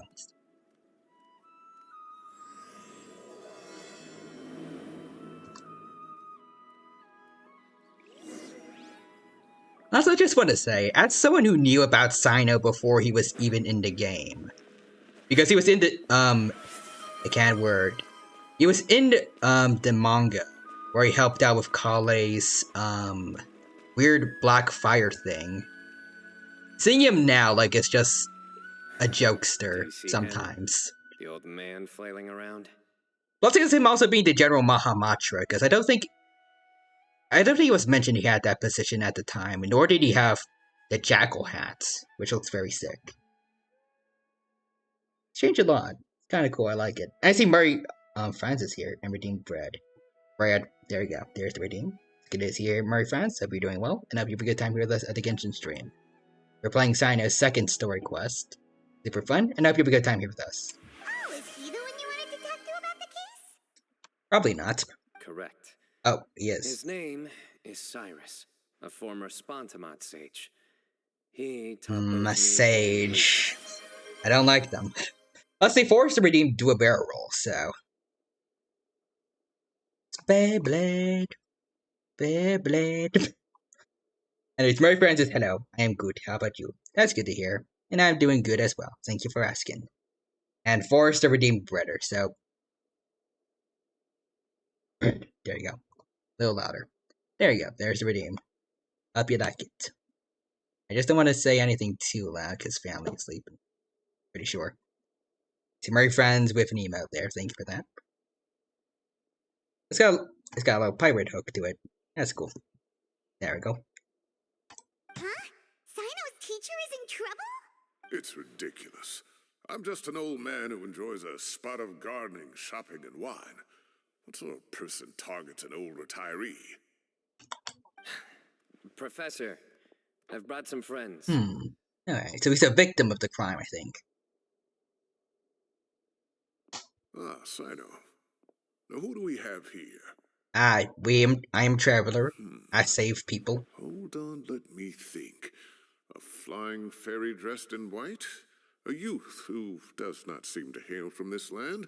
I'm a Traveler. My goodness. You must be the legendary Traveler in Paimon. Yeah. I've heard all about what you've done for Sumeru. Wow! Josh I've told Paimon. them about you before. You are my friends, after all. Yeah, good to meet you, sir. We're here to help Sino. That's right. Let me summarize the situation. Okie dokie, A Sino. couple of days ago, Professor Cyrus suddenly received a threat letter. Oh. A threat letter? Exactly. Who sends a threat letter to an old man like me, for goodness sake? I mean, you're a professor. Did you give someone a really bad grade? This is the letter in question. Okay. Cyrus, I have uncovered your secret. If you wish to prevent it from going public, leave 10 million mora at the back door of the cafe. That just sounds like a scam. Secondly, don't come looking for me. You'll never find me. But I will always be watching you and all of your secrets. Finally, if you dare to report this to the Matra, there will be consequences. Yeah, no, that sounds like a scam letter. I sure didn't mince their words. Clearly, this person must be desperate for Mora. Like this feels like the older version of like, hello, I am an I-region prince. You must wire me $1 billion-ish. 10 million mora. What a joke. I'm just a single retiree with nothing to my name beyond the tomatoes in my garden. Where do people think I'm hiding 10 million mora, huh? In my tomatoes? It would be the last place people would look. There were no witnesses, so currently the letter is all we've got. So, Traveler, Paimon, let's put our heads together. Alright. I was just gonna say though, Sino missed the chance to say a joke. He could have said that his teachers' tomatoes are nutrient rich. I'm just saying, man. Paimon's ready too. Missed opportunity. All right, take a look. Do you see anything suspicious?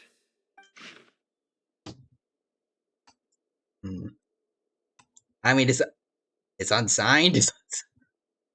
Everything seems generally suspicious about it. Like, what specifically are we looking at?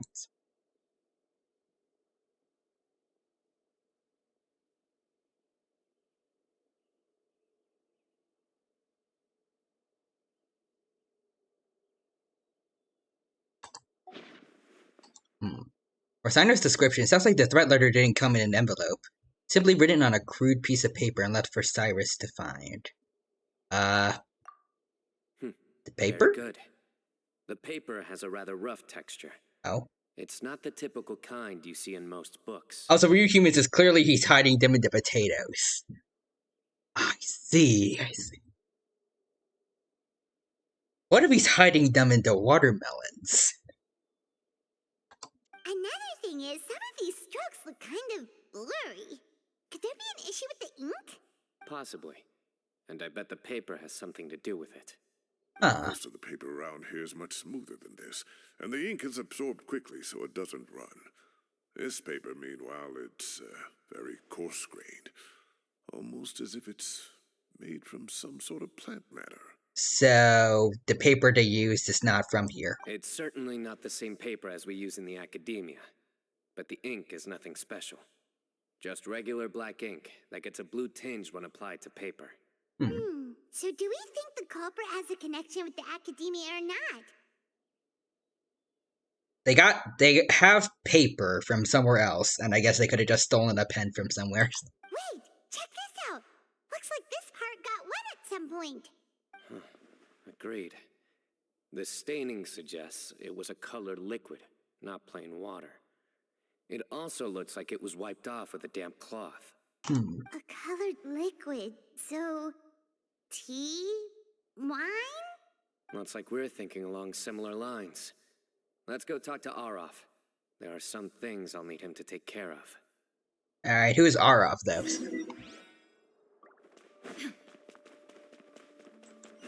Matra Arof. So he is one of the Mahamatra. Well, no, he's one of the Matra. Is he like a forensics scientist, or?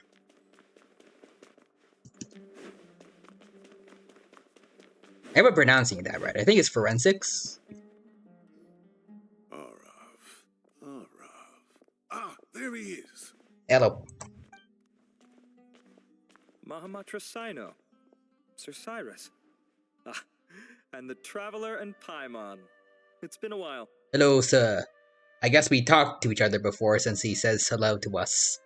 Like he says it's been a while to us. That the culprit in this case is a student at the academia. Somebody young and strapped for cash. Interesting. Oh, one last thing. I'd start your investigation by taking a look at the cafes in the city. I don't know if it is a student in the academia.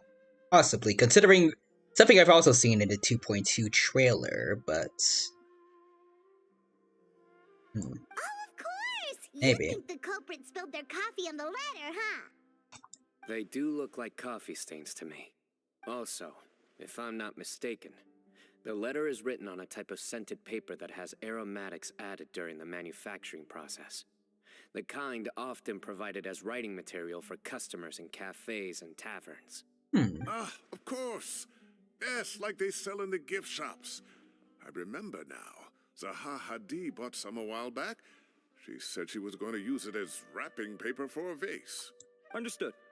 I'll assemble a team to investigate the points of interest immediately. You have my gratitude. One last thing. Send some Matra to guard the entrances and exits of Sumeru City. And change into plain clothes. Don't let them see you coming. Ooh, stakeouts. Kinda. Great thinking, Sino. So, where do we think the culprit's at right I now? thought they go back to the cafe, so... Yeah, they've probably been lying low at home waiting to see how Cyrus reacts. Or they could be trying to, I guess, not to blow their cover. Like, not act suspicious. And if this is a day, like... Chronologically, I don't know where we are right now, but if, like, it's a weekday and people are, like, going to school, maybe he's here in the academia?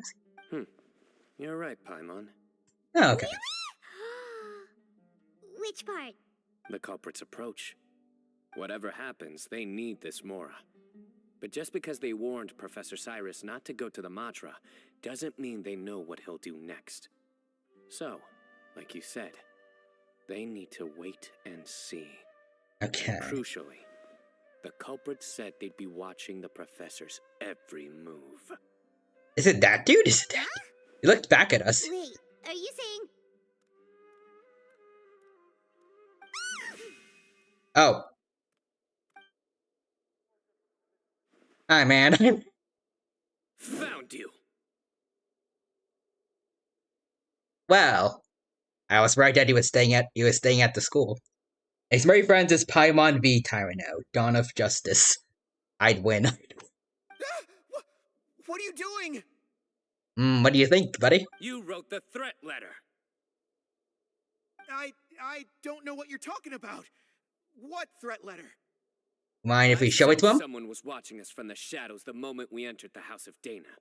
You managed to stay relatively well hidden for someone reckless enough to threaten Professor Cyrus. I'm just saying, like, I love, I guess, just like the switch Sino can be. Like, from just a jokester to extremely threatening like this. Like, one doesn't undermine the other, I feel like. You can take him seriously when he's serious. You aren't thinking about him just joking around.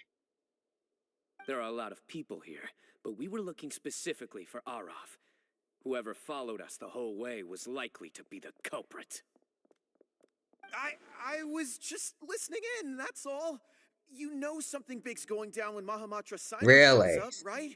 So I got a little curious. What's the big deal? Well, no one else is doing it. Why are you the exception? You smiled when Arav left. I saw it as clear as day. Oh. How unsubtle are you, bro? Crime now? It's not a crime, but it is a little bit of dirt to add to the pile of evidence.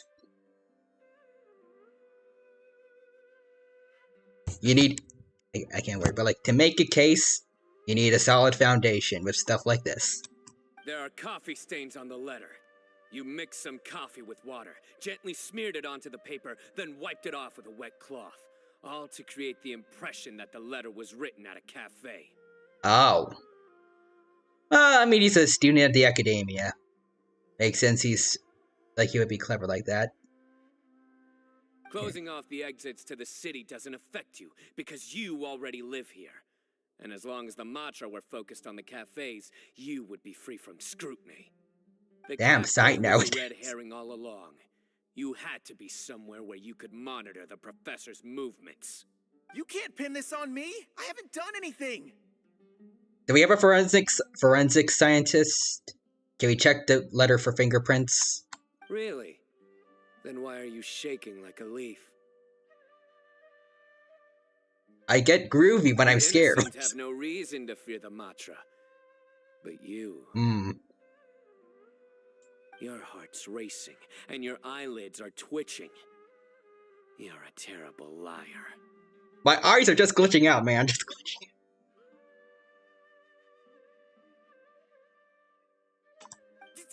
I would never... Don't try anything or you'll pay the price. Now come with me. You know, now that I think about it, also, you could say that Sino, like, maybe he just scares people because he's law enforcement, but Sino, he's made sure not to let that be a thing since he makes jokes with everyone. Like, even, I remember, I think in some of his voice lines, even some of the other Matra don't take him too seriously at times. Like, when he tried to make a joke, they just laughed at him. I think there are other people that just wanted to stay away from Sino because they didn't want to hear his jokes in the academia if you used Nahida's skill on them, like to hear their thoughts. So even then, he doesn't really, like... It is somewhat unusual to be this afraid of Sino. Maybe. I don't know. Also, humans says they're Paimons. Paimon made the letter. That was over quickly. Sino already caught the guy. Oh, story quest over. See ya, guys. You're telling me. 1 minute I go out for a quick smoke, the next minute I see Arav already on his way back to meet up with Sino. Sir, I don't think you should be smoking, especially at your age. Come on. Don't let the lung cancer get to you, buddy. Ain't good for you. Looked like a young guy, too. Couldn't have been much more than 30. But after what he's done, I'm afraid he's ruined his whole future. Yeah. Also, it says this letter does have fingerprints on it. Oh, wait. This letter does have fingerprints on it. They're Paimons. Paimon is the killer. Paimon. Send her out the airlocks. And I see Nathan with disease. If you need to go to sleep, feel free to go. Do you see Nathan? But if you do, I'll also want to say good night, sleep well, and take care. Or maybe you're just you're semi-falling asleep while still watching the stream somehow. In which case, I hope your brain subconsciously has a good time watching the stream. I think dolphins can do that. Like, they sleep with half their brain awake and still fully conscious. Everyone, it's all over. Well, that was easy. Gosh, that was so fast! The culprit's name is Uraka, a 16-year-old student in the Ratawe Darshan. Huh? What? 16? Cyrus thought he looked 30-something! Damn, you age quickly in this place. We checked his records. He's 16, a third-year student. But he looks so old. Yeah, seriously. The stress this man has been through in the academia, I guess. Foolish child. He's too young for the criminal life. What the devil drove him down this path? Or did he actually get framed somehow? We questioned the culprit regarding his motives. Is there someone else involved? Oh, just spit it out. Nothing can surprise me at this point. Very well. It's our understanding that Uraka is a mediocre student who has been underperforming in his classes. He started taking extra tutoring to improve his grades, but developed a gambling habit around the same time and lost a lot of mora. Bro thought he was adventuring. Down on his luck, he went to the tavern for a drink and overheard some people chatting about Sir Cyrus's comfortable retirement. They mentioned that he's always arguing about his tomato plants with some old woman on the street. Huh. Actually, now to think about it, we actually did see, Sino's well, not really see, but we heard Sino's teacher before in a past events. I forgot which one it was exactly. I think it was like during the big contest between all the branches, I would say, of the academia. I think it was the event where we first learned that Scarmosh's new nickname from Nahida was Hat Guy. Some old woman on the street? Goodness gracious. Has that rascal attended a single one of his classes? That old woman is Kasharwar's very own professor, Zaha Hadi. How can he not know who Zaha Hadi is? Did he get framed? Is this going somewhere? Oh, right, yes. So another thing. We don't just argue about tomato plants. And what are they trying to insinuate by comfortable retirement? A man grows a few vegetables and suddenly he's living a life of luxury? Maybe someone planted the idea into his head, perhaps? Maybe it's more the fact that you have the time to grow vegetables in the first place. Uraka mentioned he'd heard a rumor, alleging that Sir Cyrus illegally obtained a large sum of money from the desert before retiring, and kept it for himself instead of reporting it to the academia. Uraka believes this money to be the reason why Sir Cyrus hasn't kept up with any academic research or other projects since his retirement. And given your advanced age, he thought you'd be an easy target to blackmail. Huh. Oh, Araka. I'm at a loss for words.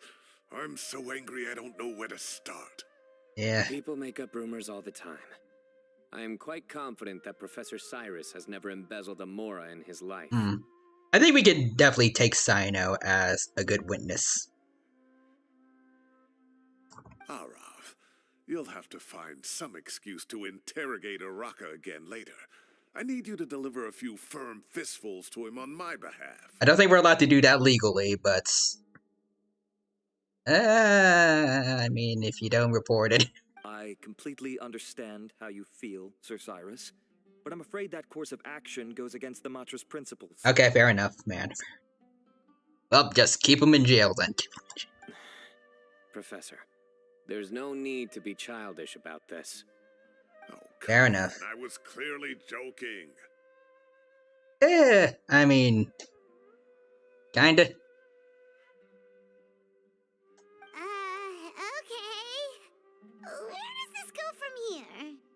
The Academia will determine the appropriate disciplinary action against the student. And as for the individuals spreading rumors about the professor's obsession with tomatoes and some old woman on the street, there could be a slander case here. The Matra will continue to investigate. I mean, maybe it's a bit of gossip. It's not too harmful. Well, minus the whole people thinking he embezzled money thing. That's slander, but like... neighbors arguing over vegetables or something. I don't think that's slandered. Who said? That's just weird. I'm obsessed with some old woman on the street. Mind your wording or you'll start a whole new rumor. You seem confused. Oh, don't you understand? Uraka is just a young boy who made a very rash and very stupid decision based on some groundless rumor he heard. Besides, I didn't actually hand over any Mora to him. The whole thing sounds a lot worse than it is. Okay, then. All it costs me is a little reputational damage. That's all. Please rest assured, Professor, that the Academia will issue a fair and reasonable punishment. Yes, I have no doubt about that. But as a former educator, I'd still like to have a serious conversation with the boy's parents. And that's understandable. He lives in the city, yes? Correct. We looked into the family. Both parents are merchants, and they're often away on business. They've never taken much of an active role in their children's lives. Well, that explains a lot. Oh, what a mess. You don't have to seal the evidence away yet, do you? I'd like to have that letter back for the time being, if possible. I need something concrete for when I talk to the family tonight. Okay, Mr. Cyrus. Can you get, like, a camera, take a picture of it? We have access to those. I have to show them how serious this situation is. Do you even know if they're back home right now? The relevant authorities have already reviewed the evidence and are now discussing Araka's punishment. You can hold on to the letter for now. Just make sure to return it within a couple of days. Okay. Oh, so you'll be able to close the case in 2 days? Give or take. Cases like this are quick to resolve. Very good. Well, thank you for all your help. Perhaps we can all go for a meal together. Oh, my treat, of course. My apologies, Sir Cyrus, but I have a prior commitment. Enjoy the meal, everyone. Alright. I see. Oh, well, that's a pity. But Sino, you have to come. You found the culprit at record speed, and I owe you for that. Let's see. Real Human says, if it pleases the court, we shall throw Paimon into a vat of acid immediately. Your Honor, League of Legends, send her into the vats. And isn't Tainari in town at the moment? Bring him along, too. Ooh, Tainari. Wait, you mean Tainari's in the city? Well, that's new for him. He is. Tainari's master, Sir Nephis, called him and Kale to the Ooh, Academia Kale's to here help out on too. the project. They should be at Nephis's office at this hour. Though I must say, I'm surprised you're extending an invitation to Tainari. Did you do something to offend Sir Nephis? Don't be outrageous. Nephis offends me all the time. It's never the other way around. Anyway. I kind of like how it feels like the teachers have a similar relationship to their disciples. Go on now. Don't keep us waiting. Right, second floor of Lambat's Tavern. They kind of like messing with each other a bit. Alright, let's head in.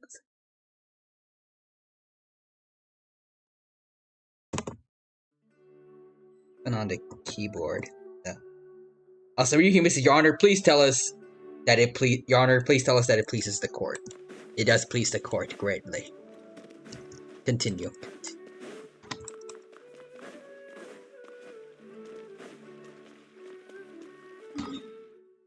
Oh, we need a teleport.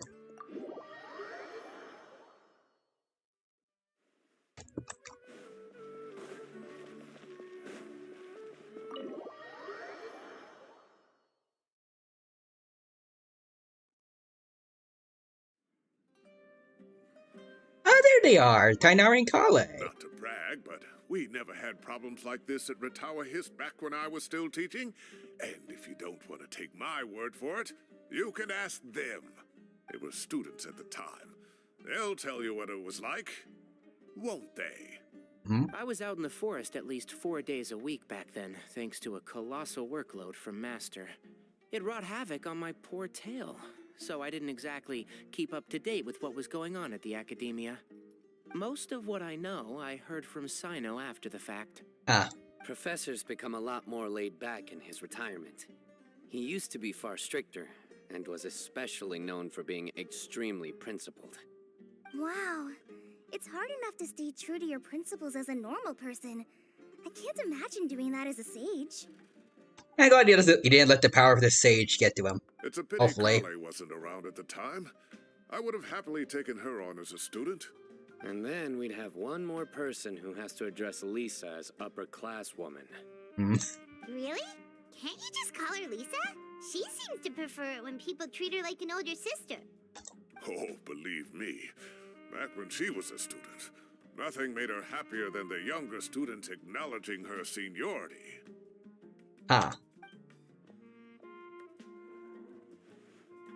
Whoa, more food? Are you sure about this? We don't want to take advantage. Oh, don't worry about it. Order whatever you like. And if it's not enough, order some more. Alright then. After all your help today, treating you to dinner is the least I can do. So is this dude actually pretty well off? If he can afford this much food? I thought I heard some familiar voices. Oh, Kaveh! And Sir Cyrus is here as well. Where's your boyfriend, Kaveh? Don't leave Alhaitham out of here. Oh, Kaveh, it's been a while. Zahahadi was talking about you last month. How have you been? I've been all right, thank you. You're looking very well, sir. I'm glad to see it. Have you eaten? Where's Alhaitham? Care to join us? That's awfully kind of you, but I had a late lunch, so I'm not really hungry just yet. I'll have dinner a little bit later tonight. Okay, he's not here then. Some wine, and when I heard some voices I recognized, I thought I'd come and say hello. So what's the occasion, anyway? Some sort of celebration? Consolation, more like. You wouldn't believe the day I've had. Oh, yeah. I guess, according to some of his voice lines, Kaveh has had his really gone downhill since I was not key stolen, but I think he has them forgotten. As a student, I've never heard of anything remotely like that. Actually, wait, did Alhaitham steal his dorm keys at some point? I don't remember. Or he might have forgot. Maybe Kaveh lost his keys, and then Alhaitham just kind of, I think, kind of locked him out. I don't know. I can't believe how young the guy is. Oh, what are his parents going to think? Sadly, I don't know if they're going to care that much. Young people are always more susceptible to making rash and ill-advised decisions. Their minds are still developing. It's just an unfortunate fact of life. But still, this boy has some nerve. Just look at what he wrote. Oh, it makes my blood boil. Wow, yeah. Jeez. I will always be watching you and all of your secrets. And then he just followed you into the house of Dana? Is the thing gonna be that it was too easy, maybe? If this were my son, he'd get the scolding of a lifetime. Luckily, I'm also an extremely principled person. Kave! Your order's ready, sir! Oh. Coming. I'll have to get going. Have a nice evening, everyone. I'll catch you all another time. Alright, see ya, Kave. Okay, bye-bye! Send out Hatham my regards. The coffee beans are in here too?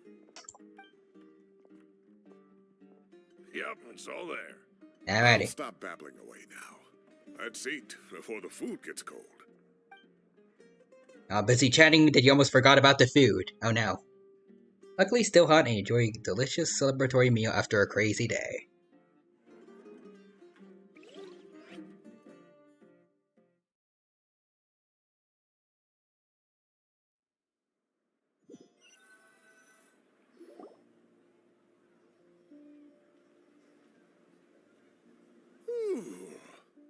Oh, too tasty. Josh by munch.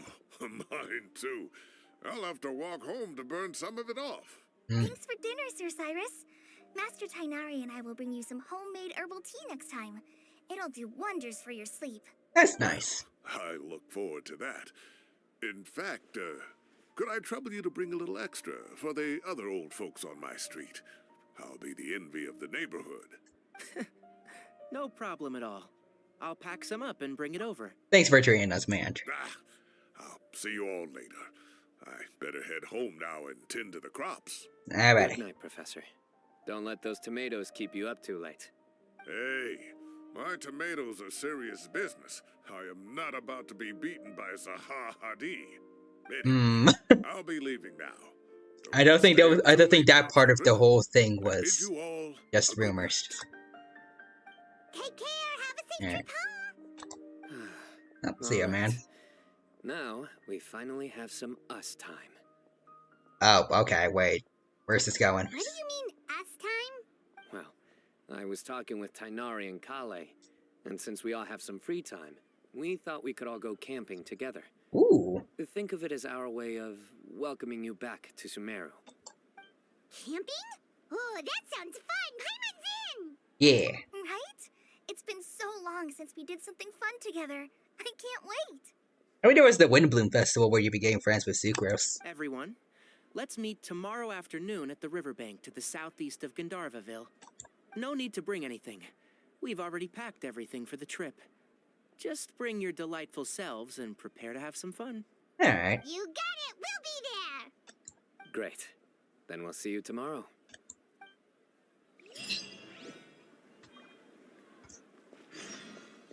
Wait until the next day at 14, okay.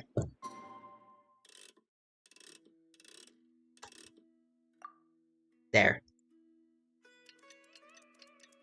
And then we wait, just standing still in front of this cafe for a whole half a day.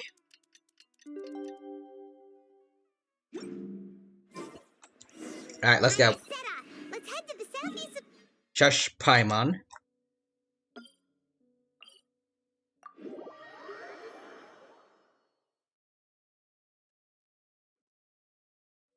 Alright, let's see. Down here. Oh, we already made tents. Sweet. Boom. Ryuhime is standing here. I'm standing here.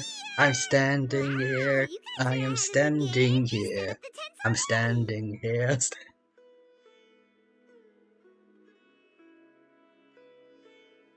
I'd say we're right about on schedule, actually. We were aiming to have them set up before you arrived. Traveler, Paimon, let's go fishing together.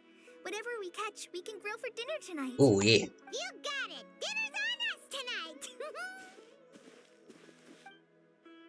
Oh, burbs. I hope I can contribute too. The other forest watchers gave me some fishing tips a little while ago. I'm really looking forward to giving them a try. Well, I can give you some tips too. I have farmed for both Farina's weapon and also the catch for A. I know what I'm doing. I saw some very appetizing mushrooms in the area, so I gathered a few for us. I'll leave them here along with some fresh fruit. Alright, Tainari. Wow, camping with a forest watcher is the way to go. They think of everything. And even if they don't, they can improvise. This is true. I don't think I've ever had a single rough day in this forest. So, how has everything been going for you? Pretty good. Well, there's been some high points and low. I see. Shush. Oh, there's a frog. You should try a valberry. I bought some from the market this morning. A valuable suggestion. Just don't bury your feelings using food. Nice. I mean, hey. Tainari is smiling there. He actually liked it. Maybe. All I wanted was to recommend something bittersweet. Okay, never mind. Also, Real Human says frog. Shocked emotes. Yes. Frog. I have a The sudden burps. craving for fruit tea. I'm gonna go fetch some stuff. Bye. Alright. See ya, Carl Isaac. The burps are chilling together. She sure made a run for it. Well, damn. Yep, she made it run. Unbelievable. She made a... So Kale chose the path of tactical retreat. Could it be she foresaw what shall soon come to pass? Everyone just acknowledged that Kale just wanted to get the fudge out of there. No puns for her, I guess. I see Screaming Chicken is here. What's up? What's up, Screaming Chicken? Welcome, welcome. Thank you for stopping by the stream today. It's good to see you. Hope you're doing well. Hope you have a good time here with us in Genshin Impact. It's going well so far. And I hope you enjoy your day here with us. And Real Human says to Screaming Chicken, yo. My dear friend, you know what I am about to say. Genius invocation time. I'm not gonna win though. Excellent. A kindred spirit. A great warrior can sense when a duel is nigh. Okay then. Up, frog again. But it looks like we'll get told off if we start playing now. Let's enjoy the nature for a while longer. Okay then. And Dreamy Chicken says yo. And Real Human says froggers. Yes. Birds are chirping. Soothe sound of running water. It's nice. No agenda, just relaxing and enjoying myself. That was too good to be true. We got a bite! Alright, let me go get it. I'll reel it in. Oh, okay. Go ahead, sign up. Firewood, spices, snacks, and drinks. Everything's ready. Once Kale gets back, we can light up the fire and start grilling. Alrighty.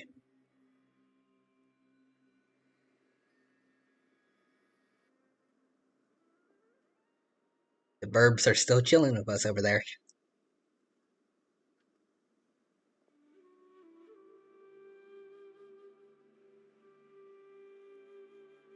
Doubt this is gonna be truly uneventful, but... A bird! Oh, wait, not bird. Frog again. Oh, he's coming towards us!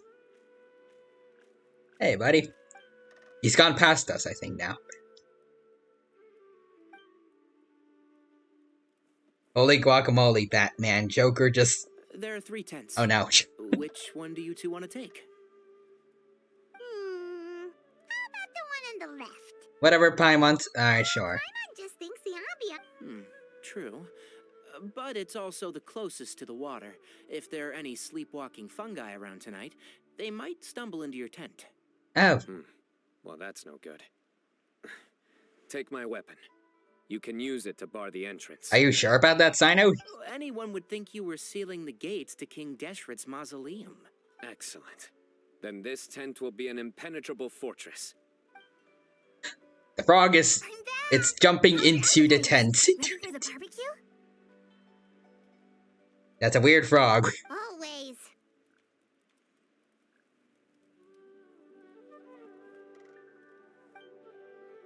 See the boar there. See the...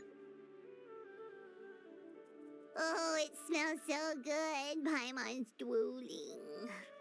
Someone sure is desperate to eat. I think it's time to add the seasoning. How do you like your skewers? Well done? Medium? Rare? Medium rare, please. Wait, what? Isn't that just for steaks?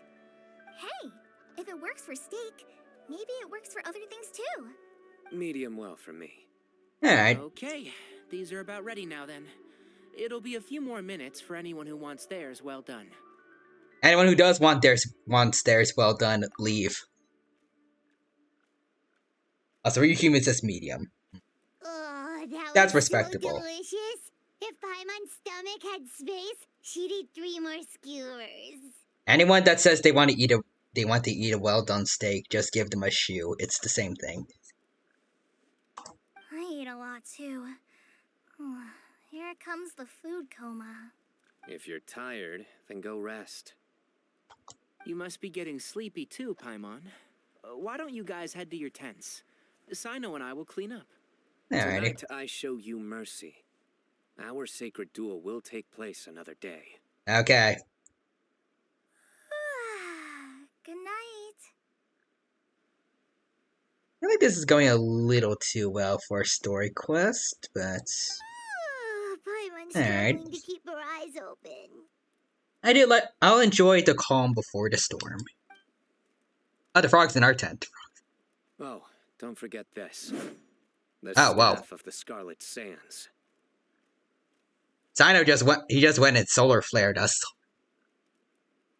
Staff of the Scarlet Sands. Wait, Alright. you were actually being serious about that? It's a very powerful weapon. Try it. I'm not a polearm user, though. Paimon can't even lift that thing. Fair enough. You sure you don't want it? Yeah, Paimon's sure. We'll be fine. And even if we do get an uninvited... Shush. Heck yeah, I got my trusty dull blade. That reminds me of a parting king of invocations. I'll tell you about it tomorrow. Let me tell you about this game's version of Yu-Gi-Oh! Right now, it's time to rest. Sleep well and sweet dreams. Alright, there's a bird on somebody's tent over there. It's sliding down.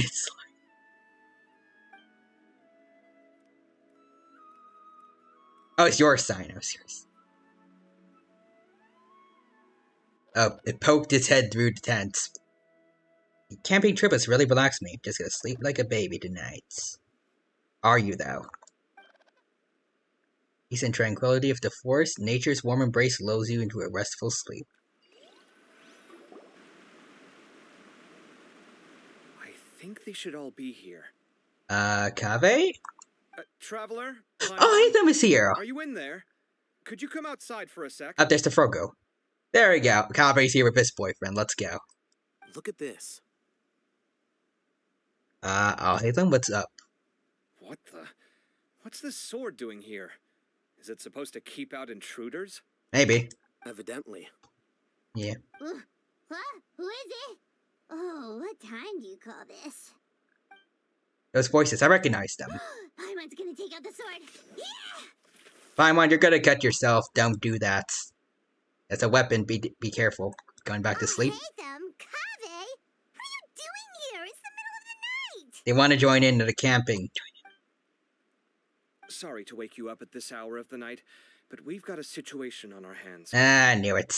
What's the situation? Let's get dressed and talk about it outside. Okay, we got Kainari. Where's Kale and Sinok? Oh. Something has come up. And since it pertains to Cyrus and Sino, I deemed it essential to inform you all. Okay. Whoa, back up. Let's start from the beginning. What happened? Also, again, where are Kale and Sino at? Are they still asleep, or are they okay? Huh? Where'd the wine cups go? I could have sworn I left them here after I washed them. Huh. Ah, there they are. I'll have a cup too. Married life. Can you see if the cookies are still on the table? They are. And so are the fruits. Sweet. Look into their household. This is so bland. I should have gotten a few bottles of what Sino's group was drinking last night. Was there something in our drinks, maybe? Do tell. What were they drinking? Oh, right, I forgot to mention. So, I ran into Cyrus yesterday evening when I went to the tavern to pick up some things. He was hosting a dinner for Sino, Tainari, Kale, and the Traveler and Paimon. Yes. Anyway, they got a bottle of Lombard's new vintage for the table. At least, I think that's what it was. It looked pretty good. Sounds like they're all tangled up in this. It's a nice conversation they're actually having for once, but what are you talking about? I hate them. You know what it's about, right? 16-year-old kid tried to extort Cyrus. He was asking for 10 million mora. There's more to it, right? I heard some people talking about it on the streets, yes. Didn't take them long to catch the culprit. The sages are probably dealing with the case by now. I wonder what Sir Nephis and the others will make of it. Oh, Cyrus showed me the extortion letter, too. It was crudely written, but the paper had this beautiful pattern on it that I've never seen wait, what? before. Really caught my eye. Give me a sec. I'll sketch it out for you. Okay, I'll hate them's gonna recognize it, right?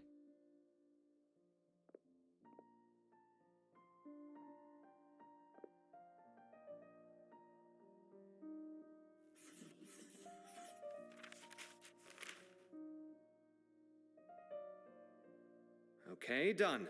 Take a look. Alright. You see what I mean? I don't think I've ever seen writing paper like this around before. God knows where the culprit got it from. You mean Archon knows? Interesting. These are all motifs associated with the tribes of the desert. Oh. So it was someone from the desert. Really? I'm guessing this related to something I saw in the 2.2 trailer. Take this, for instance. Looks like an outline of a spire, similar to the kind found on some ancient palaces. And the crisscrossing and mirroring here, I recognize that too. It bears a striking resemblance to an ancient emblem, one that hasn't been used in a very long time. Whose emblem is it? It's the emblem of the Temple of Silence. Huh.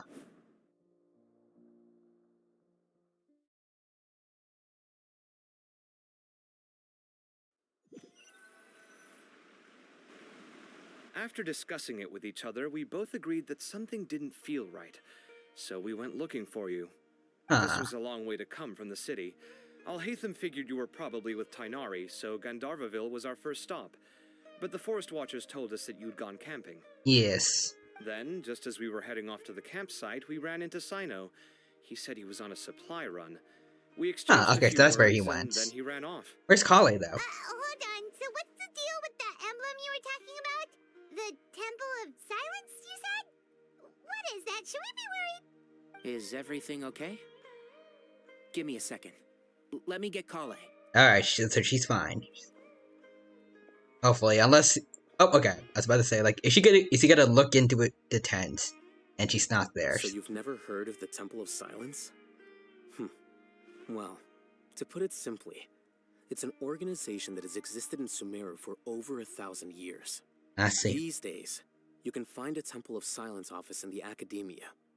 Theoretically, it's responsible for the custody and disposal of information and documents not fit for public dissemination.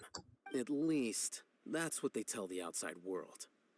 In truth, it's essentially a vestigial institution nowadays. There's an office with their name on it, but it's functionally obsolete. Historically speaking, the original Temple of Silence is said to have been established by Hermanubis, one of the 7 pillars of King Deshret and the greatest of all sages. Most of the organization's members hailed from the desert. By contrast, none of the Academia Temple's current members are from the desert region, nor do they use any symbols connected with the desert folk. So the Temple of Silence at the Academia is just a fake? Wow. It's possible. The real question is, why? My guess is they're covering something up. So, how do you know all this? Sounds like some pretty top secret stuff. He's the Academia scribe. Did you forget? He did a stint as acting Grand Sage. Oh, yeah, that Raise too. Even after he resigned. And that's just clever use of having power for at least a little bit. Oh, yeah! Paimon did totally forget about that. So If you're asking me whether I familiarized myself with the documentation in my office, I would respond that that's a perfectly normal part of any job.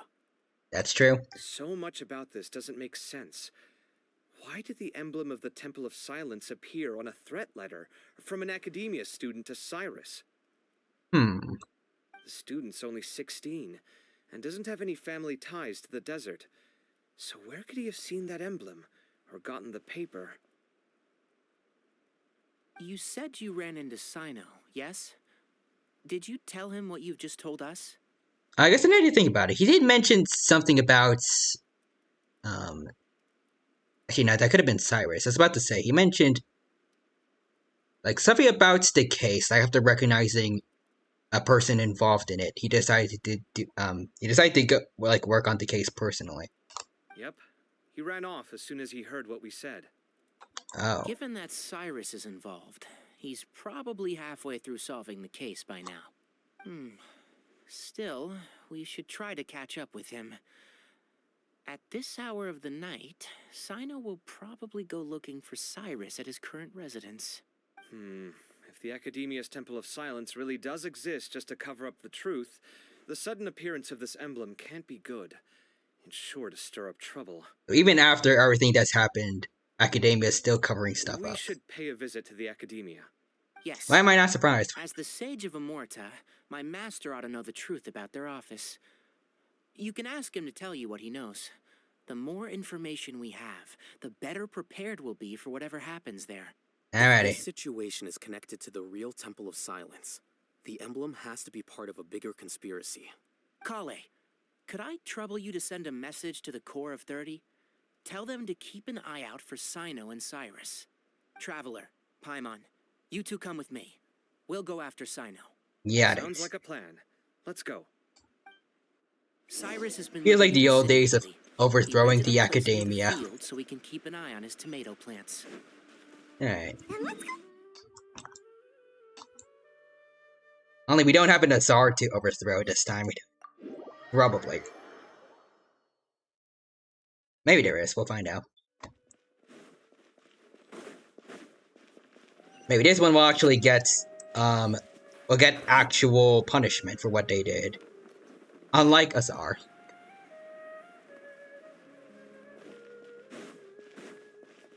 Alright, let's head on down. Boom. Taking a shortcut.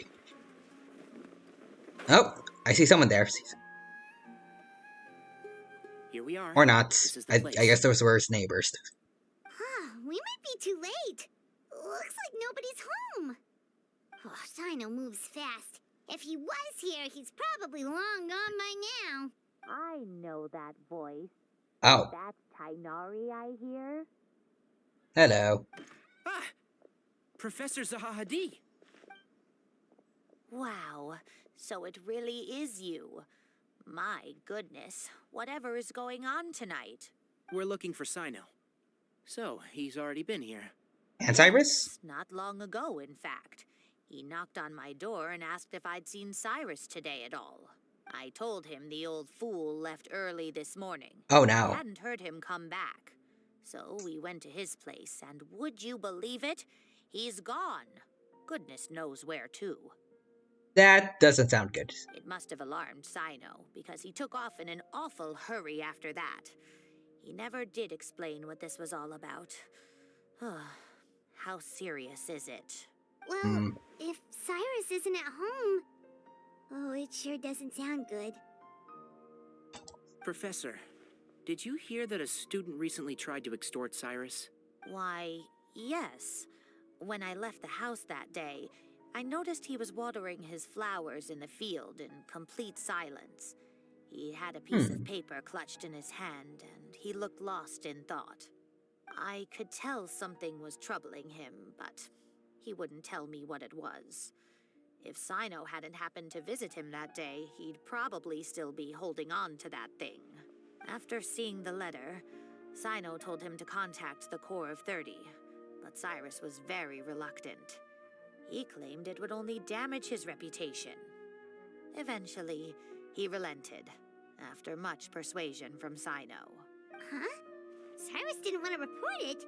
Well, that's strange. When we saw him, he seemed pretty okay with the idea of the kid getting his just desserts. As a former sage, it's possible Cyrus still has enemies at the Academia. That's why Sino was so insistent that he report the matter to the authorities. I was there while they were going back and forth over it. So Cyrus initially hoped to stop this from going public. But why? I'm guessing he's maybe involved with the Temple of Silence thing? Yeah, he must know. Dear, what on earth has that old fool gotten himself wrapped up in? Oh, I do hope he's not in danger.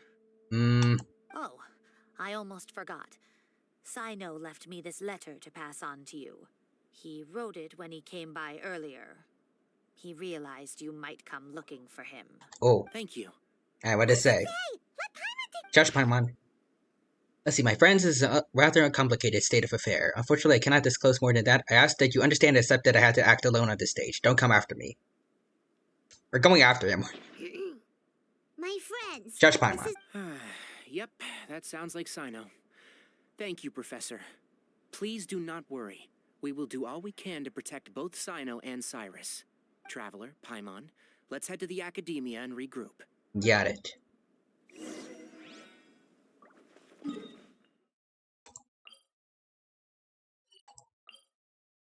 House of Daima.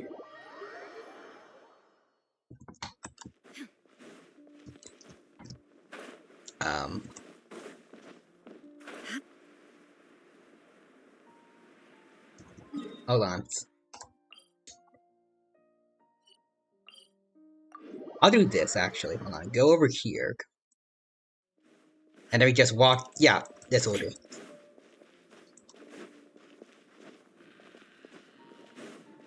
You know what? Since this is all about Sumeru, let's have Nahida up front.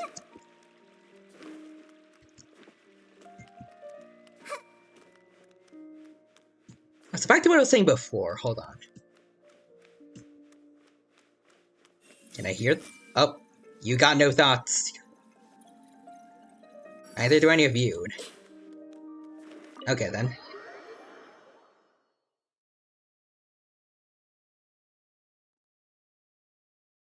Oh, there we go.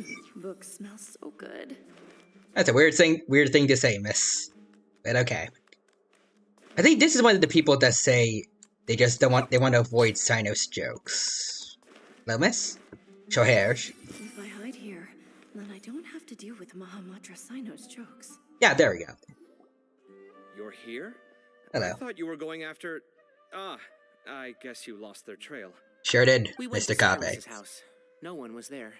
Sino got there before us, but he was long gone by the time we arrived. He didn't say where he was going? Told us not to follow. No, he left us a letter and told us not to go after him. And Tarnari shares what we learned from Can't Zahahadi. say I'm surprised. Typical Sino. Anyway, some updates on progress on our end. I drew the emblem from memory again, but in more detail this time. Oh. I checked some ancient texts for a similar design. The one I found was a little blurry, but the similarities in the general form and certain details were clear enough to confirm a match. Yeah, and we're lucky we found anything at all. It turns out the emblem was all but lost to history. We scoured the entire Academia collection, and that book was the only one with a record of the motif. Certainly a Temple of Silence. Meanwhile, Arav managed to get Uraka to disclose his source. Oh? The one who told him about Cyrus's embezzled funds was a young man from the desert. According to Uraka, he had a striking presence and was well educated. Ah, so he did get manipulated by somebody. Apparently, the two met in the tavern over a game of cards. The guy claimed to be in the city for business, as part of a merchant caravan. Uraka was intrigued when he heard what his new acquaintance had to say, and brought up the idea of extorting Cyrus for Mora. The guy encouraged him to go ahead with it, then handed him some pen and paper to write the letter. Ah, okay. I see. So it could be that this person planted the paper intentionally. So, how do we find this guy? Did Uraka say where he is? He doesn't know. He claims not to have seen him since that day in the tavern. The man gave him some tips on how to carry out the extortion, but from then on, Uraka was acting alone. Nephis and Arav have gone to meet the Court of 30 and review the city's entry and exit records. Also, Nephis admitted that the Temple of Silence in the Academia is just a facade. The true Temple of Silence once came to the rainforest to establish a collaboration with the academia. But, as time went by, the sages gradually became corrupt and foolish. Yeah, we know about that from the sages already, yeah. The Temple Nothing of else Silence is new. felt that they could no longer trust the academia. I would not trust them either. They retreated back to the desert about 400 years ago. Base Temple of Silence. Ever since its inception, the Temple of Silence has been the guardians of King Deshret's civilization and belief system. They traveled throughout Sumeru, sequestering and guarding any wisdom that posed a threat to the people's livelihoods. At its roots, it was a legitimate and reputable organization whose purpose was to guide people towards the right path. What happened to The him? academia of the day knew that the split would damage their reputation if it became a matter of public knowledge. And so, they set up a dummy organization of their own to conceal the truth. Not only that, but they managed to keep up the charade for hundreds of years. A lot of people in Sumeru are kind of dumb. So how did Cyrus become acquainted with the true Temple of Silence if they left centuries ago? I'll bet that's the question that bothered Sino. Probably why he went after him in such a rush. Whoever is behind this, getting Uraka to extort Cyrus was only the first step of the plan. Their true goal in doing so was for Cyrus to see the emblem on the letter. He must have recognized it right away. That'll be why he didn't want to involve the authorities. He probably hoped to take care of the whole thing by himself. Unfortunately for him, Sino had other plans. Since the desert is where the Temple of Silence originated, that is in all likelihood where Cyrus went. I have to go after him. Really? Are you sure that's a good idea, with how you respond to the heat? Why don't we send someone else? I should be fine, as long as I bring plenty of water. Besides, I just can't shake this ominous feeling that if we don't catch up to them soon... Everyone, I have news from the Core of 30. Oh. Master. Oh, so that's Nafis, Tainari's master? Oh, we're finally getting to meet him in person. Hello. It's a pleasure to meet you, Traveler in Paimon. He got very, thick glasses. Several independent eyewitnesses have reported seeing Cyrus and Mahamatra Sino leaving the city at different times. Both were heading in the direction of Caravan Rebat. I was going to suggest that you join forces with the Core of 30 in this case. However, as I'm sure you've already heard from Al-Haytham and Kaveh, the Temple of Silence is involved. Yes. The Academia has made a number of decisions throughout history that I am ashamed to talk about. Yeah, Academia sucks. It may well be that no better choice was available to them, but those actions are nonetheless a stain on our legacy. I have plenty of actions that are a stain on your I legacies. won't attempt to make you understand the Academia's perspective. Now is the time for action. Thank you. Don't give them I excuses. understand where you're coming from, Master. But I'm afraid the situation might be more complicated than we thought. I think we need to keep a low profile, or risk making things worse. Good point.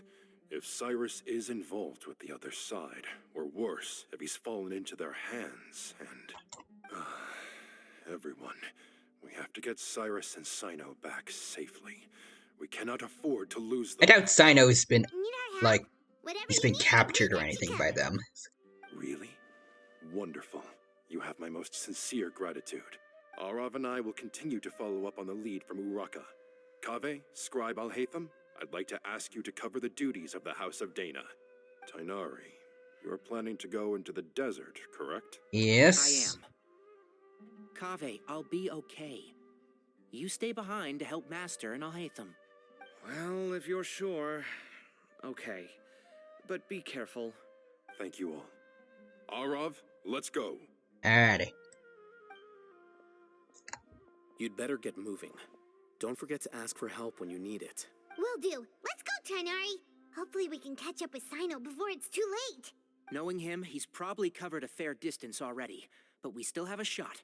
Let's take it. We have teleport waypoints. We got this, Tainari. Alright, go. All the way to Caravan Rebats.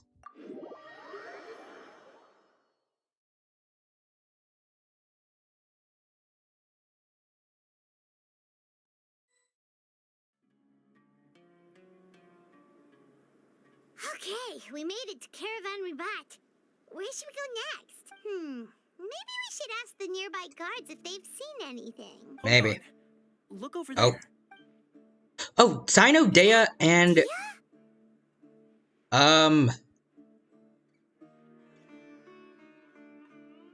Candace, yeah. You sure you want to brave the desert alone? I mean, it's your choice at the end of So the we day. did catch up with him. Still. It's kind of nice getting to see so many Sumeru characters in this quest. It's not my first time. I'll be fine. Sino. Hello. So I know you told us not to follow you, but... Then at least take our advice. When you're packing for your trip, budget for 5 days more than you plan to spend out there. That's smart. Makes sense. Okay, I'll go get ready. Thought we might find you here. You're trying to retrace Cyrus's steps, aren't you? Didn't I tell you not to come after me? I thought I had a good lead on you. But we can teleport, Mr. Sino. Sorry, but we never agreed to that. Why would you go off on your own like this? Nothing personal. It's Are you sure? Just a complex situation. And I'd rather not involve anyone else if I can help it. Takes a special kind of person to get Sino chasing them all the way out to Caravan Rebot. But why so coy today, huh? You only gave us his age and description. Why can't you reveal his name? Is he Sumeru's most wanted or something? So he knows of someone that he's after. Also, hey guys, it's been a while. Hi, Dea. And Candace! So nice to see you. Actually, seeing all of our friends is the whole reason we're here. Who have we not seen so far from Sumeru? Oh, let's see. There's Nilu, Baruzan, Layla, Nahida, definitely. I guess Dory, though I don't know if anyone wants to see Dory. Who else? Is that it, or is might be it, just those 5. I guess Hat Guy is technically associated with Sumeru, so... You're looking well. Glad to see it. I guess he Candace counts. and I came to Caravan Rebot on business. We ran into Sino as he was asking about some elderly gentleman's whereabouts. Oh, for some reason he didn't tell them about Cyrus. Some people say they saw him. Guess he stood out as an older guy heading into the desert alone with just a sumpter beast in tow and very few supplies. That's gotta be one heck of a story there. Sino, it's okay if you can't tell us anything about the case. But let us know how we can support you. We're here to help however you need. The more people we have working on this, the quicker we'll be able to find the person you seek. No, it's not that simple. If I'm right, he'll be doing everything he can to avoid us. We spoke with Zaha Hadid. From what she said, it's pretty clear that he wants to try and solve this on his own. It won't be easy trying to find him in the desert when he's deliberately trying to cover his tracks. More people to track him down. Sounds like this is far more complex than we imagined. Still, if he started from Caravan Rebot, the chances are that his route took him past our village. You may as well ask if anyone there has seen him. Alrighty. My thanks to you both. Once this is resolved, I will find a way to repay you. Come on. No need to get all serious. Just buy a round of drinks next time we're all in the city or something. That'd be nice. That's a deal. All right. So, you all set? Yes, we'll handle it from here. Thank you again for your help. I don't take it for granted. All right. Then we'll leave you to it. Just remember, if you change your mind and need some reinforcements, we'll be here. And that'd be fun. You'd be imposing. You can depend on us. Don't worry, we'll keep him out of trouble. Yeah. Alright, let's get going. Our village. Luckily, all the spots that we have to go to are like right next to places we can teleport to. Yep, there we go. As soon as we get to the statue of the Seventh. Hold on. There's a few things I'd like to clear up. Oh? Go on. So, after you left the campsite, we had a longer talk. You know about the Temple of Silence. Clearly, we've only scratched the surface of the Temple of Silence question. It doesn't surprise me at all that the one in the academia is a fake. Did he know, or...? Do you have any connection with the Temple of Silence? I do. I trust you're all aware of the spirit that gives me my power. Hermanubis, the original founder of the Temple of Silence. Oh, so that's his electric stand thing. Due to my unique constitution, I was put through a number of trials in the desert when I was younger. Later, I met the professor, and he brought me to Sumeru City. But my memory of that time is hazy. I can't recall much. It's a good thing that Kaveh noticed the emblem on the letter. Without that, I don't know if we would have connected the dots and realized there was more to this case than mere extortion. You know, now that I think about it, I think I remember in one of Sino's trailers, there was something about him fighting a bunch of dudes to get his power. I do not recognize that symbol at all.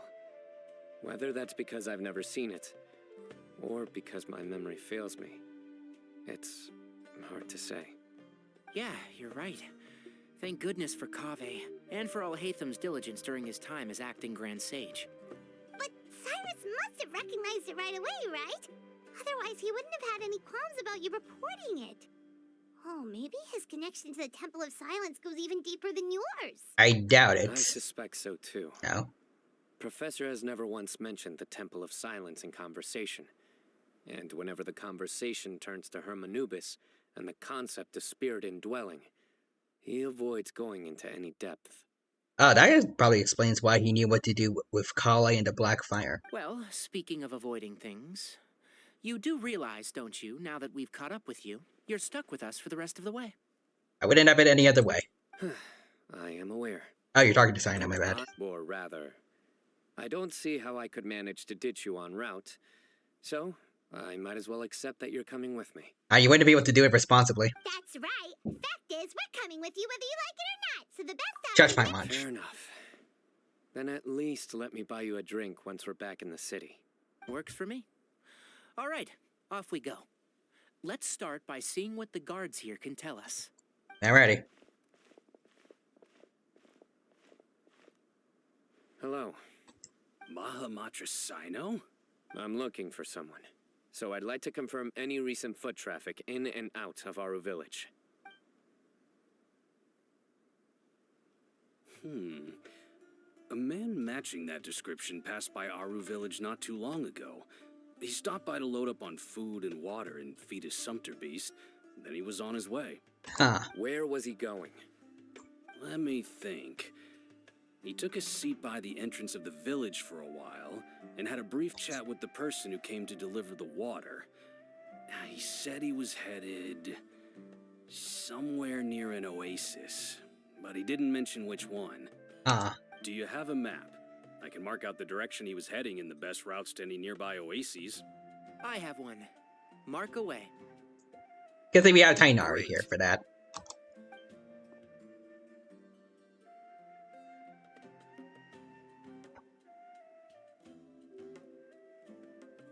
There you go. Thank you so much. You were a great help. You've got a really good memory. You're quite welcome. Just doing my job. Best of luck. I hope you find him soon. Thank you, man. Okay, head to the oasis, search for more clues. Closest one is over here.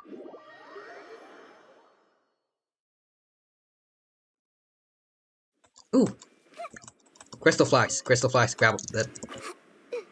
I missed one. Oh well.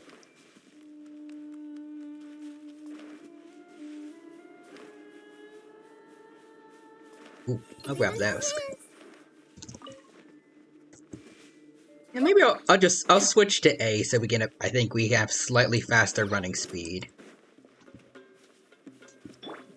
Please do not right now. Okay, you know what, if they want to fight, we'll fight. Alright. Oh, they bring, some hilly churls and some sumpter beasts are coming in too. Okay. Well, A. Duck 'em.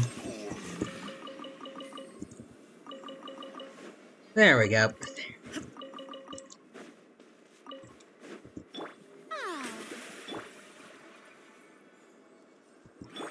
Yep. Bring out the thing. Oh, that dude didn't choose to attack us. He's lucky. For that, I'll leave the archer man be. Alright, so here's the oasis. Nearby a hilly trail camp, and some crocodiles, too.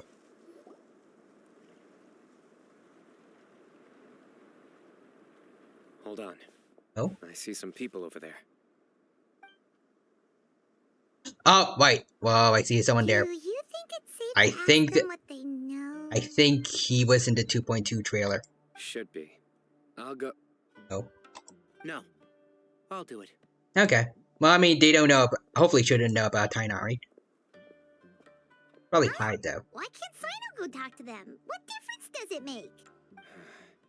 Given my background, appearance, and the way I dress, I might not be the most welcome visitor here. Just in case, it's probably... I saw one of them that didn't look like an NPC. He's looking at Tainari. Not in a good way. I hope I'm not interrupting. Yep, there's that dude. He looks Who's playable, gone maybe. missing around these parts. Any chance I could ask you a couple of questions? Oh, a missing person, huh? Sure. What do you want to know? I'm just wondering if you've seen him. Let me give you the details. Alright. They're getting close. So, a silver-haired guy in a long robe, culture type with thoughtful eyes, and he's traveling alone. Yeah. He'd stand out like a sore thumb around here. Yeah, sounds like the kind of guy we'd remember if we saw him. PC Sino. He's looking behind me. Hmm. Uh-oh. That guy's looking our way. Yeah, that's why I said Sino probably should have been hiding or something. Your friend over there stands out a lot, too. Hey, aren't you Sino, the General Mahamatra? Yes, that's me. You don't seem surprised that I recognized you. It wouldn't be the first time. Oh, you're the one looking for the old man who's gone missing, aren't you? I have a bad feeling about this guy. Yep. Someone's on edge. You don't trust me much, do you? No, not No really. need to hide it. I understand why you're wary of us. Still, you came to us asking for help. Do you want it or not? Depends. Did you kidnap Cyrus? I thought you were a group of merchants. Seems I was mistaken. Your henchmen don't look like much, but something tells me they put up a better fight than most mercenaries. Oh. Hey, hear that, guys? You're my henchman now. Suits me, as long as I get paid for it. Just cut to the chase already. I'm running out of patience. I mean, if you want to fight, I'm more than ready for that. All right. I got Archons on my team. Come with me. All of you. Hey, where are you taking us? I don't trust you, man. Don't you want to find your friend? A silver-haired, long-robe, culture type with thoughtful eyes? Sounds like there's a whole other side to Cyrus I didn't know about. Yeah, I said I know about him. So you know where he is? Did they Just kidnap him technically, or did he come to them willingly? Okay, follow the mysterious person. Well, I saw him fight. I'm pretty sure I saw him fighting Sino in the trailer, so I know where this is probably going.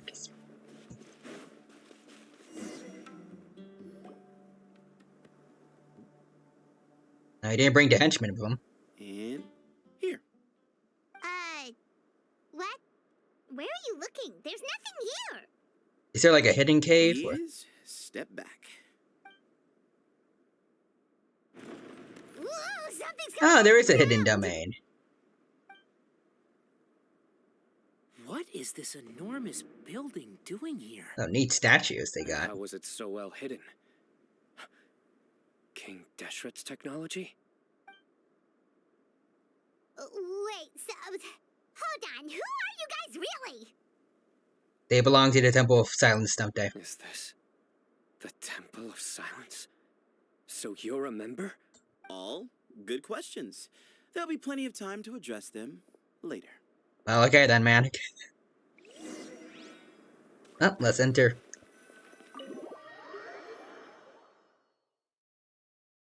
This is definitely gonna go well.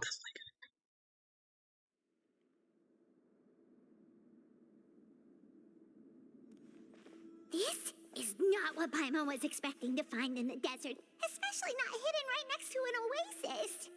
Dang. There's a lot in here. Oh, Paimon's scared. They must have kidnapped Cyrus. Do you think this is the guy Rocka met in the tavern? Probably. What's wrong? Thinking about your professor?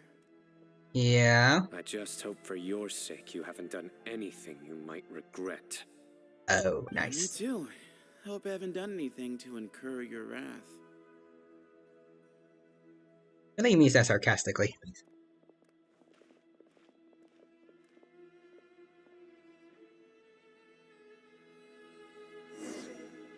Talk to the mysterious person. Okay, but first I want to switch.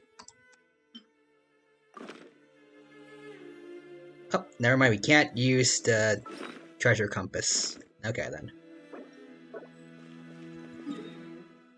Well, then, let's see. Temples. Okay, well, I guess wherever we are, then. I guess there's no treasure? Probably?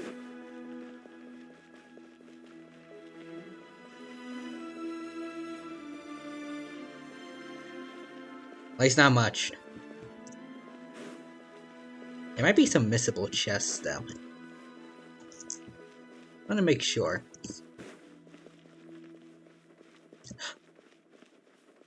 Ah, never mind. I thought that was a common chest.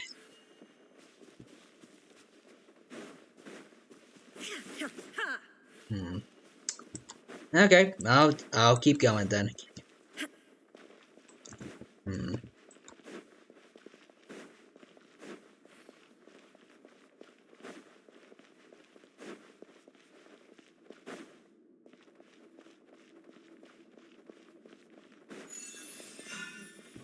Nice door. Definitely don't go down there. Okay. I'm guessing that's gonna be an elevator. I'm gonna see if there's anything around here I should get to looking at. Oh, can't use that door. Oh, whoops. Alright, you can wait here for now. Okay, I'll then. inform our leader that you've arrived at the Temple of Silence. Sit tight until he comes to greet you. Imagine if he's the leader. So he's just gonna leave. But then us he wouldn't be afraid if unattended? he had the letter, right? Maybe we're not being kidnapped after all. They can't have been at the oasis by chance. They were waiting for us. Whoever the leader is here, they were obviously counting on us showing up. So this is the Temple of Silence. After leaving the rainforest, they hid themselves here. Sure seems like it. Hey, look! That guy's coming back. Don't worry. Someone will come and call for you soon. Okay. What's your name? Yeah, at least tell us what to call you. Sorry, guess I was so delighted to see you, I forgot to introduce I myself. feel like his name was mentioned in the trailer, but I forgot it. My name is Sethos. Okay, Sethos. I'll be here if you need me, but I'm not planning on answering all of your questions. Other than that, you can occupy yourselves however. I think I see an electro-vision down there on the spells. So we're free to explore by ourselves. Yep. I mean, I'm not worried about you running off. Cyrus is here. And unless I've misunderstood, you're all quite anxious to see him again. Yeah? He's right. Well, if we've got some time, we might as well take a look around. Okay, sure. That's what I was wanting to do anyways. Okay, wait for a bit, talk to everyone. Well, I mean, first I want to see if there's some treasure around here. Okay, we really cannot use the compass. Well, let's get a look around here to the best of my ability. Okay, there's really nothing here. Alright, I'll talk to the people then. And by people, I mean... Oh, you know, it's everyone. Alright, Tainari and Sino. I never imagined that the true Temple of Silence would be hidden somewhere like I thought it this. was just Tainari for a second We've there. passed through these parts before, but never noticed anything. That's King Deshret's technology for you, I guess. It borders on the miraculous. Amazing to think that it's been. Oh, Murray Francis, good night, Ty. Good night, Murray Francis. Take care. And I hope you have a good rest of your day. Bye-bye. Bye, Murray Francis. And I hope you had a good time here with us. And I think that's it. We should be wary of our hosts. Still, at this point, we can be confident that the professor is safe and sound. So that's something. Hopefully. Alright, let's talk to Mr. Sethos.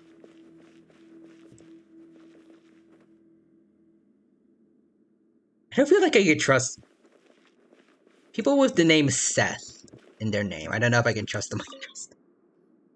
Hey, Sethos. Have you got Oh, it's some unfortunate. I need to turn in myself. Got one more day of work this week. Understandable. And have a good rest of your day then. Well, have a good night then, Forrester. Sleep well, take care, and until next time we meet. Sure. Although, I'm assuming by chat, you mean you have questions for me? Yeah, Mr. Sethos. I don't blame you. Anyone else would. So, you got a lot of people asking you questions? Also, Forrester says Night Dino and chats. Night Forrester. The Temple of Silence is a place of quiet and solitude. We don't get too many visitors. You're the one who tricked Uraka, right? Yes, that was me. Although, tricked is a stretch. He was asking everyone in the tavern about ways to make some easy money. Okay. He insisted that nothing was off the table, even if it broke the law. Okay, no, he wasn't too manipulated. He was Cyrus just would gather large sum a of dumb ore dude. from the desert. So you framed Cyrus for a crime that he did not commit? No. That's not entirely true. Let me jog your memory. The letter just said that he had uncovered Cyrus's secret. It didn't say what secret. Did you tell him to use that wording? Of course. Uraka was a great accomplice, really. Very cooperative with a little bit of wine in him. Did exactly what he was told. And not much of an original thinker, though. It doesn't surprise me that he struggles academically. True. Why did Cyrus leave for the desert as soon as he received the letter? You'll have to ask him that one yourself. Certain things I can't answer for him. I'm neither judging nor defending him. Okay, then. All you need to know is that he recognized our emblem, and it was his own choice to take the bait. You know Sino. What kind of question is that? He's the General Mahamatra. Everyone in Sumeru knows who he is. You know him personally. Right, but back at the Oasis, you can't have known who he was for sure, or you wouldn't have asked him. So, what we're really asking is, have you never seen him in person before? I've lived in the desert my whole life. Guess you could say I've never had the pleasure. Okay, so he never actually did meet him personally, I guess. Why does Paimon feel like this guy's not being straight with us? Maybe. Come on, we've only just met. If I give you all the answers up front, you'll have nothing left to look forward to. Have you been to the academia? Nope, not once. Huh. Really? I have no need to go there. Not when the taverns are full of the Urakas of this world. Besides, we're well aware of what goes on at that place. Are you saying you have spies in the city? Plus, yeah, academia, I would not want to hang out there. Spies? It's not as clandestine as that. The city gates are wide open. Anyone's free to walk in. You can find out all you need to know just by walking around town and hearing the word on the street. And that's all I want to ask, because I've read it. Well, I've asked everything. Alright. Well, let's go then.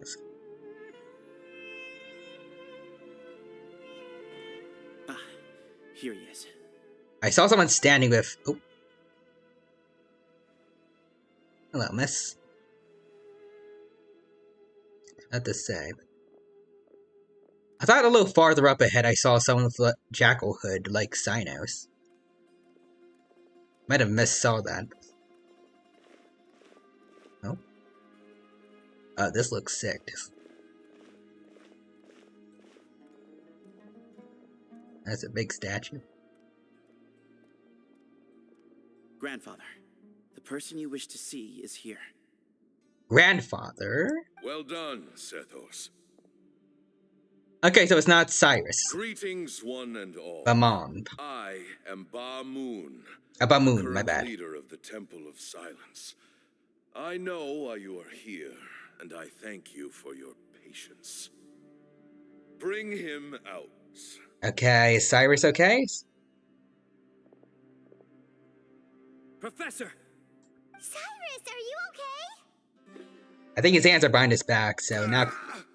Oh. Watch what you're doing! Oh, my apologies. We have no intention of causing you distress. But you must understand, Cyrus is of great importance to us. We had to find a way to bring him back to us. Cyrus owes me his life, and to the Temple of Silence, he owes a debt of gratitude. I let him go a long time ago, but now, the time has come to demand payment. I wanted to end my feud with this old bag of bones before you caught up with me. But you got here so quickly. Oh. Just leave, Sino. This is a matter between us two old men. You're all too young to get involved. I seem a little late for that. So that's why you didn't want to report the letter. You'd made up your mind to come here from the beginning. You only left in such a hurry to try and throw us off your trail. Some things in life catch up with you, no matter what you do. You shouldn't have come. That alone brought the others. Soraya fought Archons, and I survived the fight against the 4th Fatui Harbinger. These dudes are nothing. Sino didn't make us do anything. We came here for the same reason he did. To rescue you. We'd appreciate you telling us the truth. Otherwise, it seems a little unfair on everyone who had to stay behind. My secrets are secret for good reason.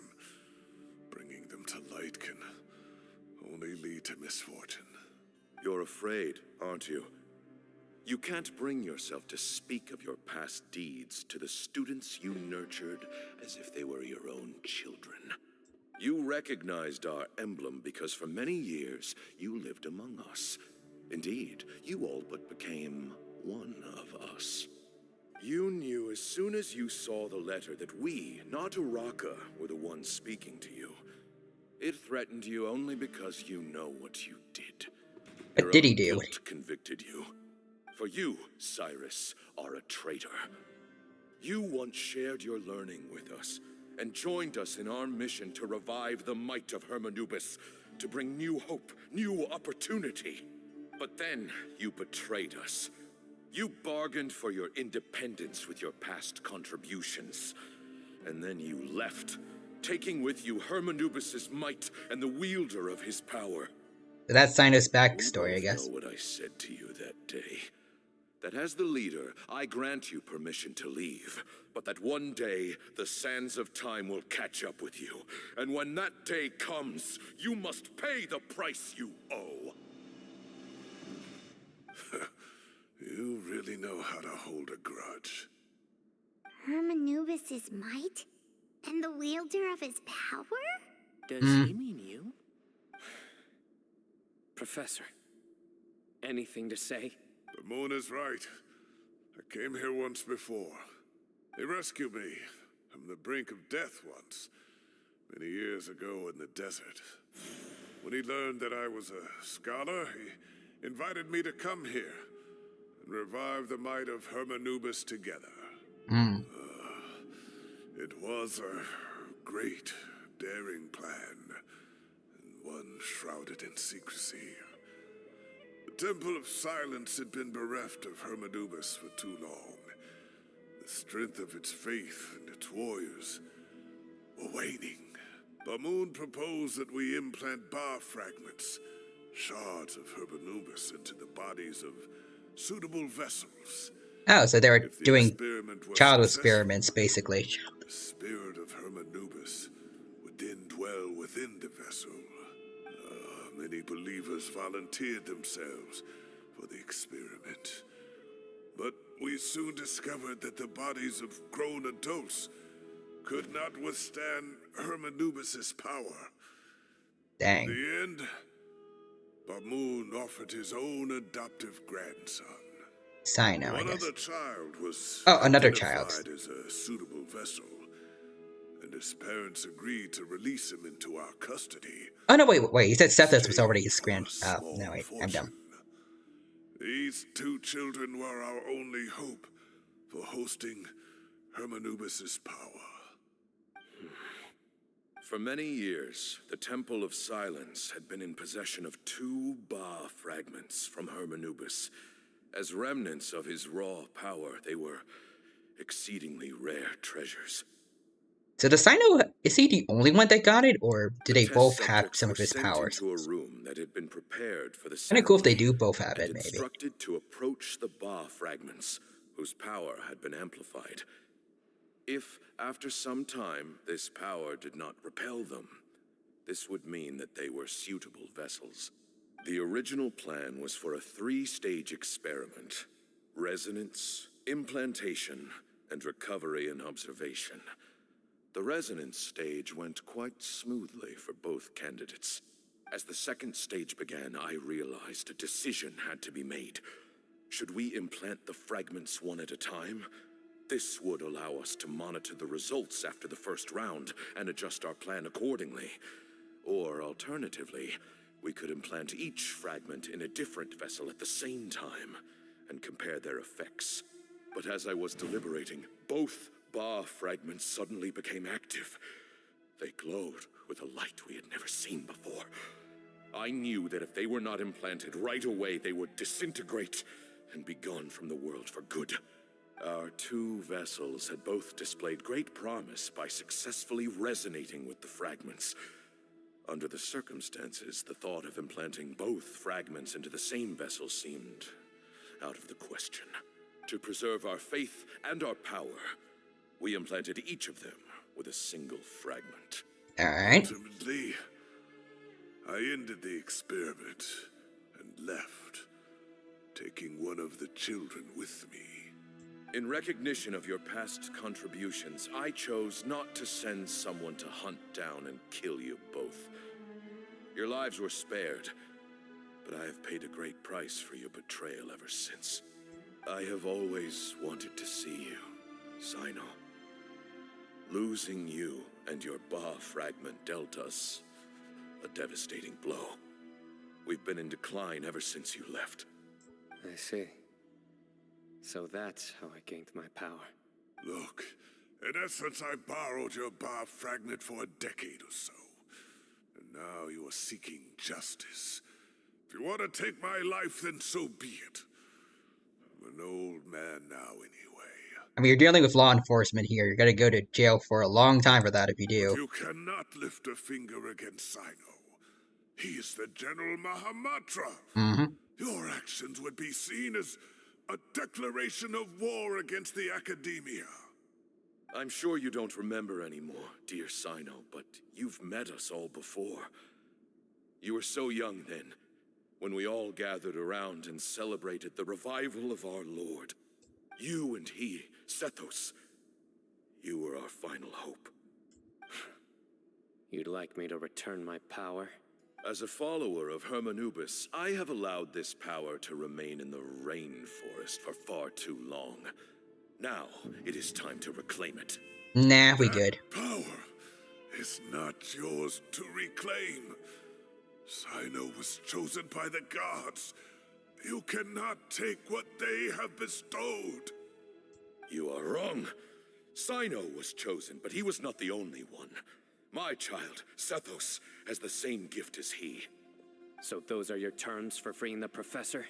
Despise me all you want. My sins are my own. The Temple of Silence is an innocent party. It is debatable. because of my foolishness all those years ago that the Temple's glory has waned. And now I must take responsibility for the decision I made back then. So what you're saying is, the power of one Ba fragment is not enough?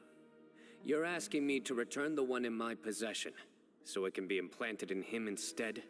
Divine power causes great suffering to those who wield it. How do you know that Sethos would be able to withstand it? He is no longer a small child. But regardless, this burden is ours to bear, And your objections mean little given that you turned your back on us long ago. Come on, Sino. Let's get him. Both my heart and mind are telling me that what you are proposing is a terrible idea. However... Don't listen to him, Sino. That power is no more yours to give than it is his to take. You have to understand. I know. But if this is a question of your freedom versus a fragment of power, then there is nothing to debate. Okay, Sorry to Sino. interrupt, but in my view, there are a number of contentions here that still need addressing. Okay. Say that Sino refuses to return his power, and you also refuse to release Cyrus. Then we are at an impasse. I find it hard to believe that you went to all this effort without planning for that possibility. You're trying to gauge where we stand while keeping your remaining cards close to your chest. Well, my stance is, put the rest of your cards on the table. Then we can have a discussion. Wait, those ears. So, we have a descendant of the Valukashuna in our midst. What's that? Splendid. Fate Well, evil smiles laughs. upon us Things are after not going all. well. Everything we have longed for, Hermanubis will provide. Perhaps this very day we... Oh.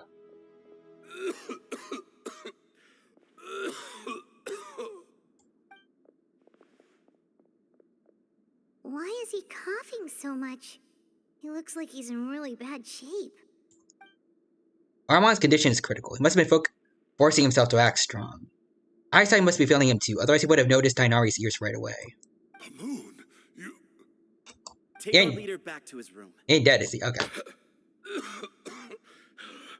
Sethos, you must... Grandfather, I know what you wish to say. Leave this in my hands. Alright.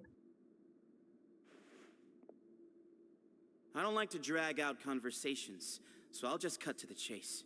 Had Cyrus not stopped the experiment all those years ago, the plan would most likely have been a success. The wisdom of Hermanubis would have been ours.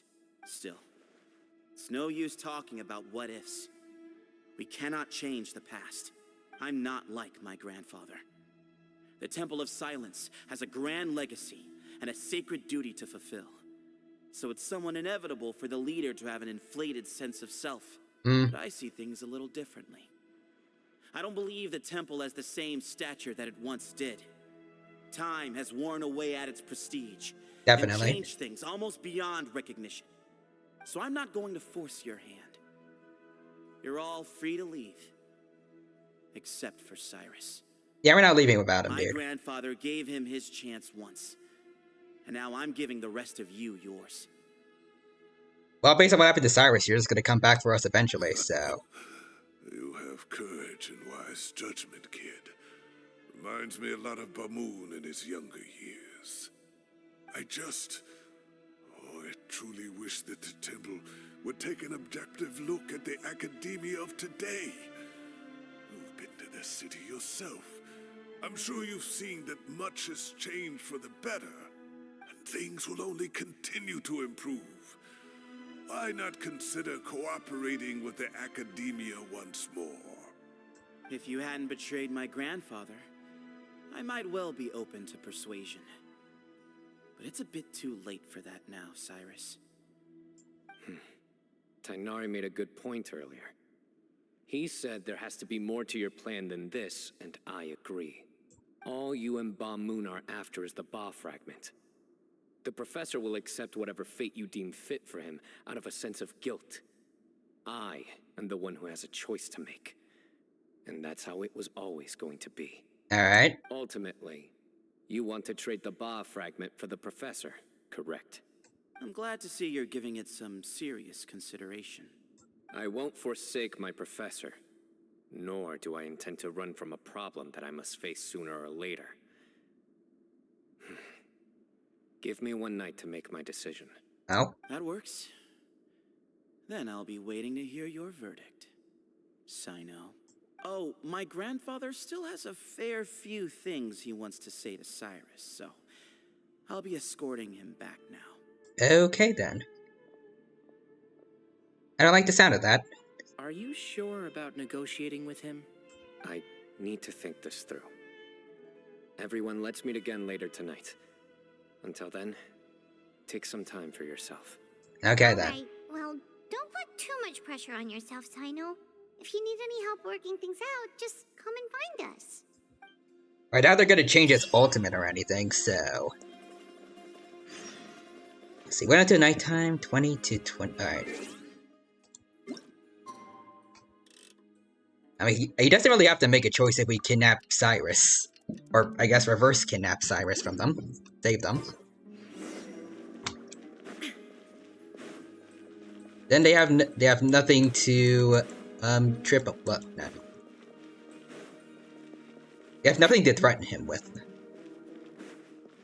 Alright. Hello. Group gathers again at the agreed time. I've taken some time to reflect on this. If I had to guess, Professor Cyrus came to the desert knowing that he would almost certainly never return. He's a stubborn man who tends to double down when he feels strongly about something. We won't get anywhere trying to convince him to escape. Fair enough. I agree. My master Nephis says the same thing. Once Cyrus makes up his mind about something, he won't listen to reason. So that's one thing. A few other things come to mind too. You've heard all you need to hear about the Temple of Silence. So on that, I don't have anything to add. My own memories of this place are hazy though. Probably something to do with the overpowering presence of the Ba fragments. That might explain why I suffered from constant headaches and fevers as a child. I do remember having some fleeting moments of profound emotion when vague images would appear in my mind. But I don't recall much, only bits and pieces. I was still young then, and all I could understand was that there was a strong will inside my mind. Thinking back on it now, I suppose it was Herm Anubis' way of trying to encourage me, even if we couldn't communicate. The power that came to inhabit my spirit was probably one of the cornerstones of their whole faith. So if the will and might of Herm Anubis is a real, intangible thing, and they are its rightful worshippers, then... You're not gonna give in to their demands, are you? Surely there has to be another way. Yeah, let's not be rash about this. I have no intention of returning it. I need this power to protect Sumeru. But the temple has the right to make the final decision over its fate, since it belongs to one of the 7 pillars of King Deshret. So I will challenge them head on, and win the right to wield this Okay, so power it's a for duel. myself. Well, Fair and we figured square. this out from the trailer. This reminds me of something Alhaitham mentioned to me just before we left.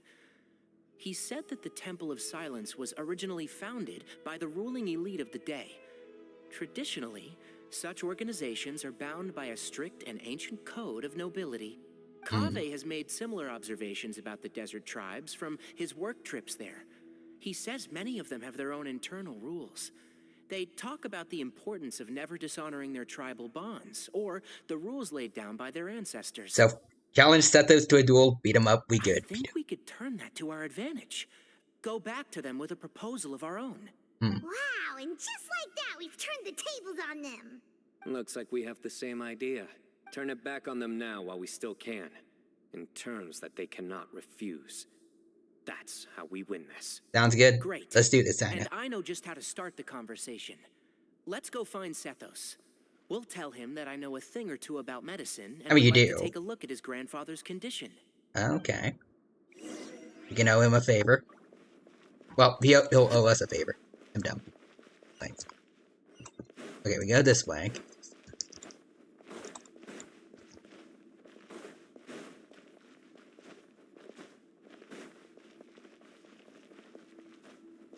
I don't like the idea of helping Sethos' grandfather, though. He does not seem like a nice man. But alright. And hopefully they'll go to prison by the end of this. Sethos, let's talk. Oh, alright. Have you made up your mind? We'll get to that, but first, I have some degree of medical training, so I was wondering if you might let me take a look at your grandfather? I have no objections, although we do have our own doctors here. I doubt you'll be able to tell us anything we don't already know. Sure about that. How good are they at their job? But also see Screaming Chicken says, gotta go. Have a nice stream. Alright. Take care, Screaming Chicken. Thank you for stopping by. Hope you had a good time here, and take care. Only one way to find out. Follow me. Keep your voices down. We don't want to disturb him. Okay. He sells a medicinal kit and performs a basic medical exam. Let's talk outside. Bamoon has fallen into a deep coma, and his prognosis is quite grave. I'm sure that your physicians have come to the same conclusion. He appears to have sustained a serious injury in his youth, which has been exacerbated over the years by the heavy burden of work and now by the effects of old age. Regretfully, I must inform you that, based on what I've seen with patients in a similar condition, he doesn't have long left. A few days at most.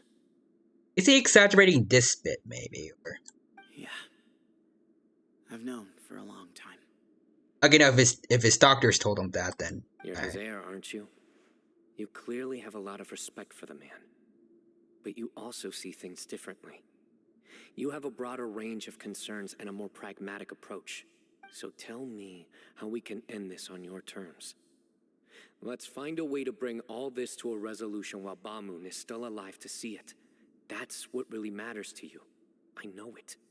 Yeah, there's no time to waste here. You know that better than anyone. You know? Well, they come with the idea of a duel himself. Actually, in a very similar predicament right now. Both of you have a very different perspective from the men who raised you. Right. And you didn't create this Shush. situation. You're right. We both look at this problem very differently than the people we inherited it from. I accept, Sino. This all began because of Hermanubis. So let's end it with the rite he himself created. Legend has it that when Hermanubis first arrived in Tuletula, he sparred with the city's residents. He and his two companions proved their mettle by fighting over several days, winning the support of many fine people. That group of supporters were some of the first members of the Temple of Silence, and the sparring matches were enshrined as one of our founding rites, the rite of duels. It's where it all began. Sounds very fitting. I'm in. Alright. So how much martial arts training does a dude get in a desert? As a fellow vessel of Hermanubis, compared to a law your enforcement. ties to the Temple of Silence run deep. So I will permit you to participate in this rite, along with your chosen companions. Oh, wait, what? I didn't hear about a Sethos boss. 3 against 3. Sounds good. I guess we might have to fight his lackeys. I have some additional terms. As the challengers, you must win all 3 of your fights to win. Oh, I can absolutely do that, bro. Both of us must put our Ba fragment on the line. The winner takes them both. Sounds fair. Letting Cyrus leave with one of the Ba fragments was a mistake, made by my grandfather out of pity. It is a long-standing issue that must be addressed for the Temple of Silence to move forward. I can make no concessions on that front. None needed. We're on the same page. If I win, the Temple of Silence must release Cyrus and consider this past dispute resolved. Alrighty. If you win, I'll return my power to you. It's a deal. Then let's meet at the ceremonial hall tomorrow evening, 8 o'clock. Let's talk to Sino then. Like, shouldn't a lot of these guys go to jail? Probably. Like, it's I guess he did. Cyrus did come here willingly, but like, I don't think they've been treating him well while he's been in here. There never was. And there's kind of child experimentation here. Since the moment the professor slipped away to return to the desert. It was a while ago, but still. You have to win. You need this power, both as General Mahamatra and for yourself. Yeah, that's right. Besides, it stayed with you ever since you were a small child. Shush my lunch. Both as General Mahamatra and for myself. Yeah, when you put it that way. I've had to overcome a lot to tame this power and claim it for myself. Not everyone could have done that. Exactly. Nah. I hope you see this The one. Traveler and I will never lose. And neither shall I. The desert was home to an ancient and great civilization that, for a variety of reasons, fell out with the civilization of the rainforest. It's just as Dia said. Prejudice has pushed people apart. But there must be personal factors at work here too. I can't shake the feeling that Bamun cares for many more things than he lets on. And I don't think that Sethos is any kind of villain. He's just doing what he thinks is best. Plus, historically, I think the Temple of Silence was supposed to be good people. Tomorrow, everything will be resolved. Alright. 20.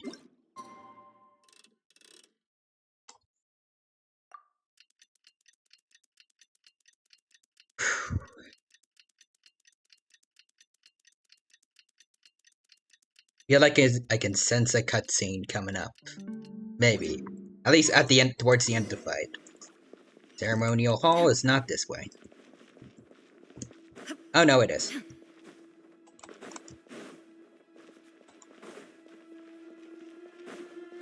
Alrighty.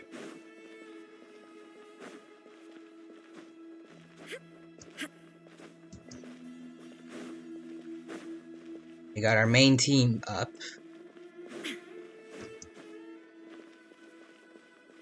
Oh? See someone standing there.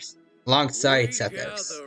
Oh, okay. To perform once more the rite of duels, with the greatest of all sages, Lord Hermanubis as our witness, for his power and authority is present in our midst. This is our most sacred of ceremonies, and no I think I see Cyrus over there, to the right, maybe? It is incumbent upon all to observe the duel with the utmost respect and reverence throughout the proceedings. Representing the Temple of Silence, the Defenders. Oh, his grandpa's here too. Grandfather, you're here. I thought he was in a coma. A rite of duels after all these years. I am surprised by your decision, Sethos. I know what I'm doing, Grandfather. Just leave it to me. Representing the Academia, the challenge. Well, not representing the Academia. We're representing the Matra, at least. Ready. We will fight to have our voices heard. I'm not representing the Academia, dude. And decide on the order of battle. We come not to debate what brings our challengers here, nor what will become of the defeated duelists.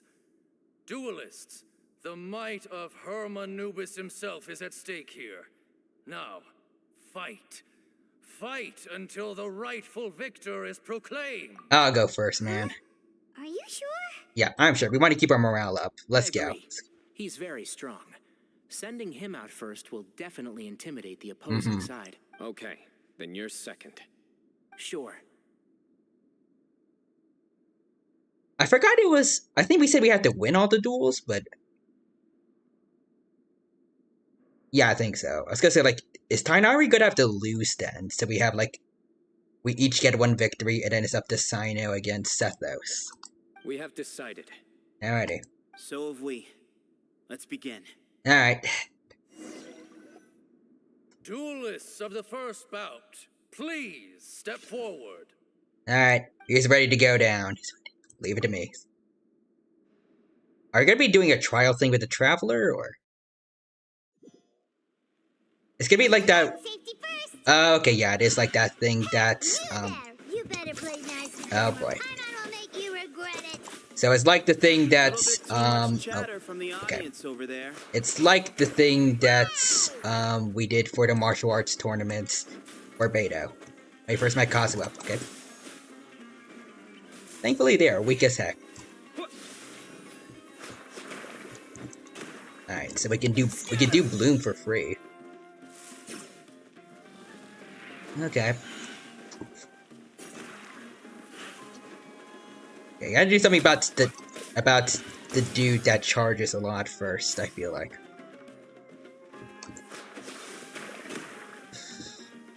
Or the snipers. Oh.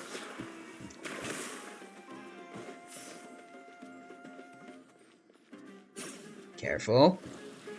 We don't have a time limit, so we could just play around like this. Oop.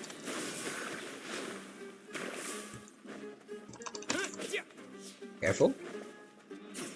Ooh. Okay, we got one. Down he goes. Down. A swift end to the first bout.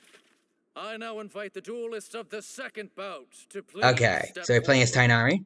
When you're both ready, you may begin. Alright. Let's begin. Let's go, man. Watch out. I haven't played as Tainari before. He drank plenty of water before the bout, so he should be fine. Okay. Ow. Okay. One with the force. Ah, boy. Okay.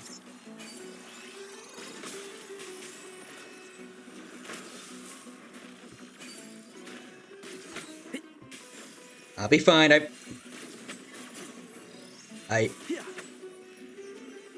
did main Sino for... Not Sino. I made, Child for a while.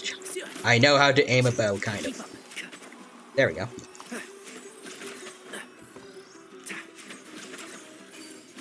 Come on, get some bloom in there. There we go.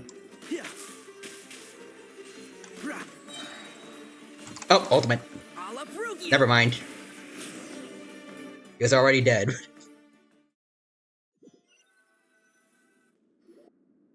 Thus ends the There we second go. bout. We will now move to the third bout. Okay, so we... Yeah. Please step forward. This one's gotta be cutscene, right? Or... Is there a... Sathos boss I haven't heard of? I'm ready. So am I. Alright. I don't think this is an Argenti situation. This is the final stage of the rite. I remind you both that the terms you agreed upon in advance are binding. Alrighty. When you're both ready, you may begin. I didn't realize it's 3 now. Still gotta keep going though. I am Sethos, vessel of Hermanubis, grandson of Bamoon, the leader of the Temple of Silence. For many years, we have kept our covenant with Lord Hermanubis by guarding the secrets of King Deshret. And even in our darkest hour, when we could not see a way forward, we chose not to abandon hope, but to embark on a brave new experiment so that we might prevail. We earnestly sought Lord Hermanubis' wisdom and power, longing to see his spirit and his light descend upon us. Okay. Now, I will fight to become the rightful wielder of that power. Alright then. Sino, General Mahamatra of the Academia, student and successor of Cyrus, the Sage of Spontamod. I fight in defense of my power, my professor, and my nation. Let's go. And you. I think you left some things unsaid. This is a sacred duel, and Hermanubis is watching. So bare your soul. Alrighty. Everyone, old and young, fit and frail, they're all waiting to see how this duel will end. My grandfather is a wise leader. He is also known to be a ruler who is not afraid to get blood on his hands. I understand his beliefs well, and I know what he expects of me. But our faith has held us back for too long. After I grew up, I went to the rainforest once, and I saw for myself the people of the city. Times have changed. The people of Sumeru are happier and more free now than in the past. I thought about this, as I stood at one of the tallest points in the city, gazing down at the streets below. Then I thought of you, Sino. You and I both wield the same power, yet the lives we lead could not be more different. Each Ba fragment of Hermanubis stands for something different.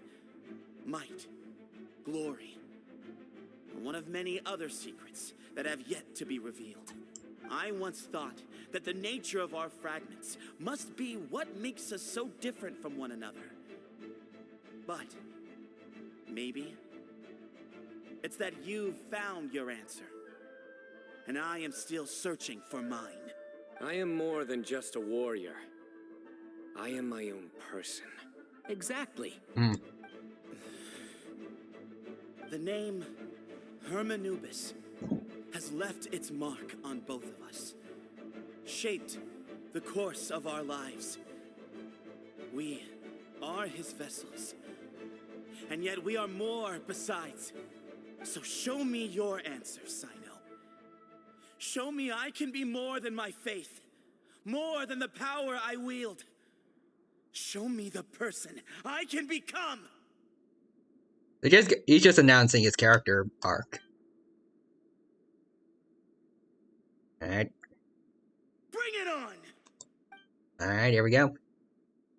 So, cutscene. Yep, there we go.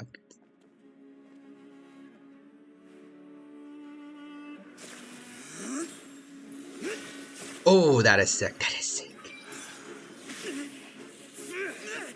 Oh, damn.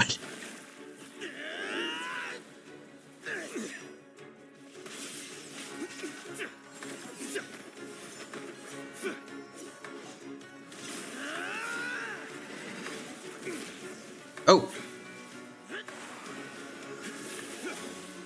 Oh, he made a sword? Nice. That's all you've got. What happened is searching for your answer.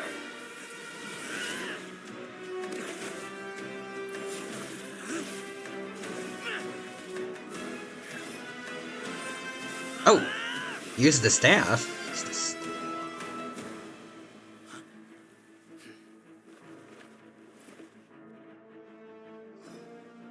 Oh. Oh, he's using his own weapon now. They're both polearm users. Interesting. I wonder what his Seth's play style is gonna be like.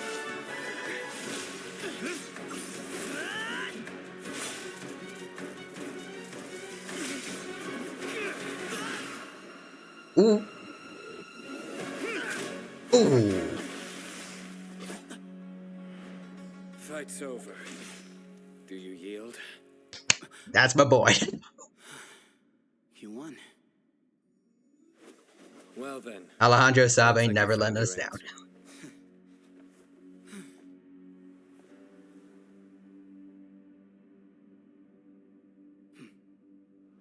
Oh.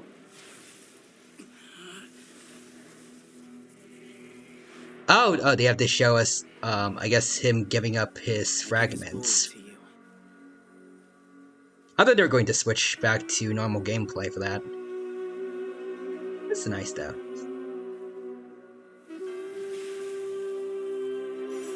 Is he actually gonna take it, or...?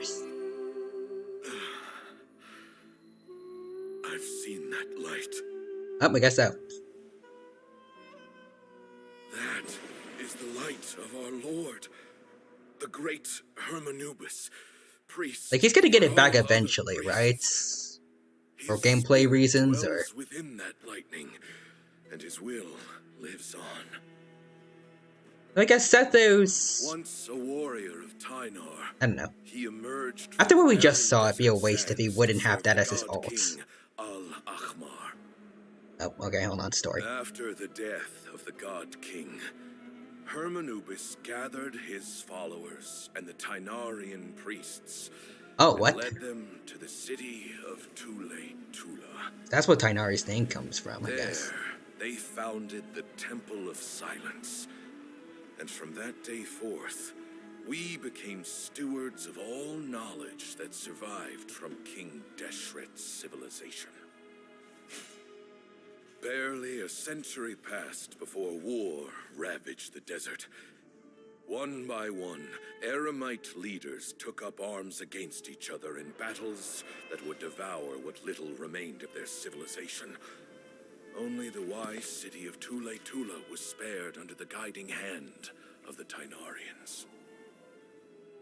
But peace did not last.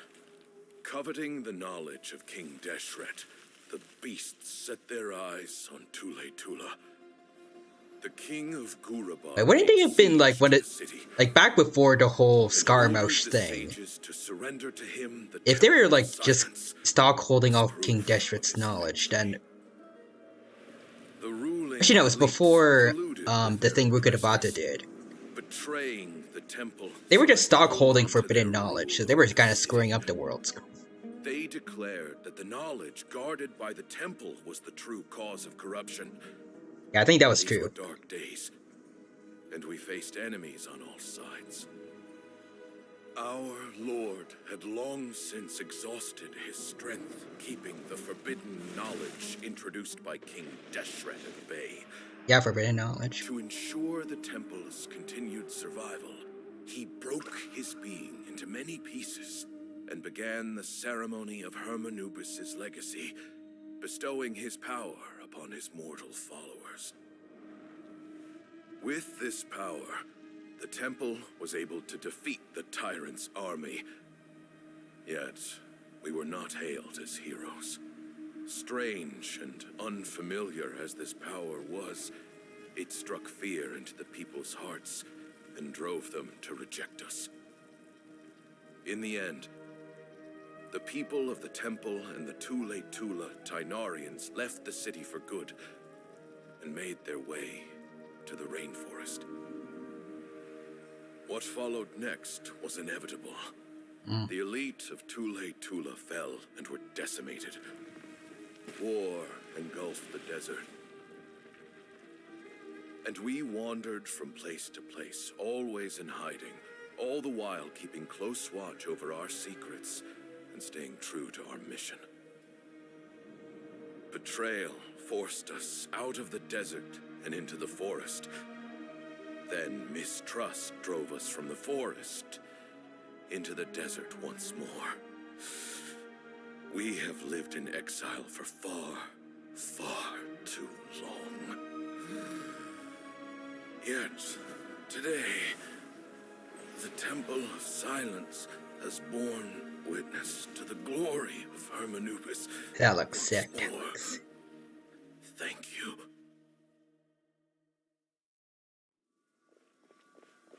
Not dead, is he?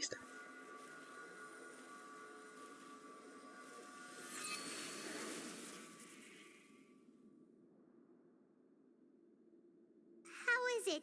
Do you feel okay? Hmm?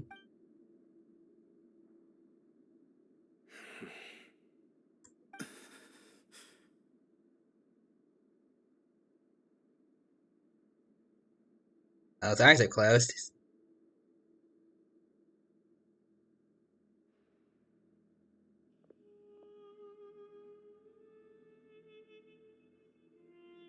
Okay, everyone's closing their eyes.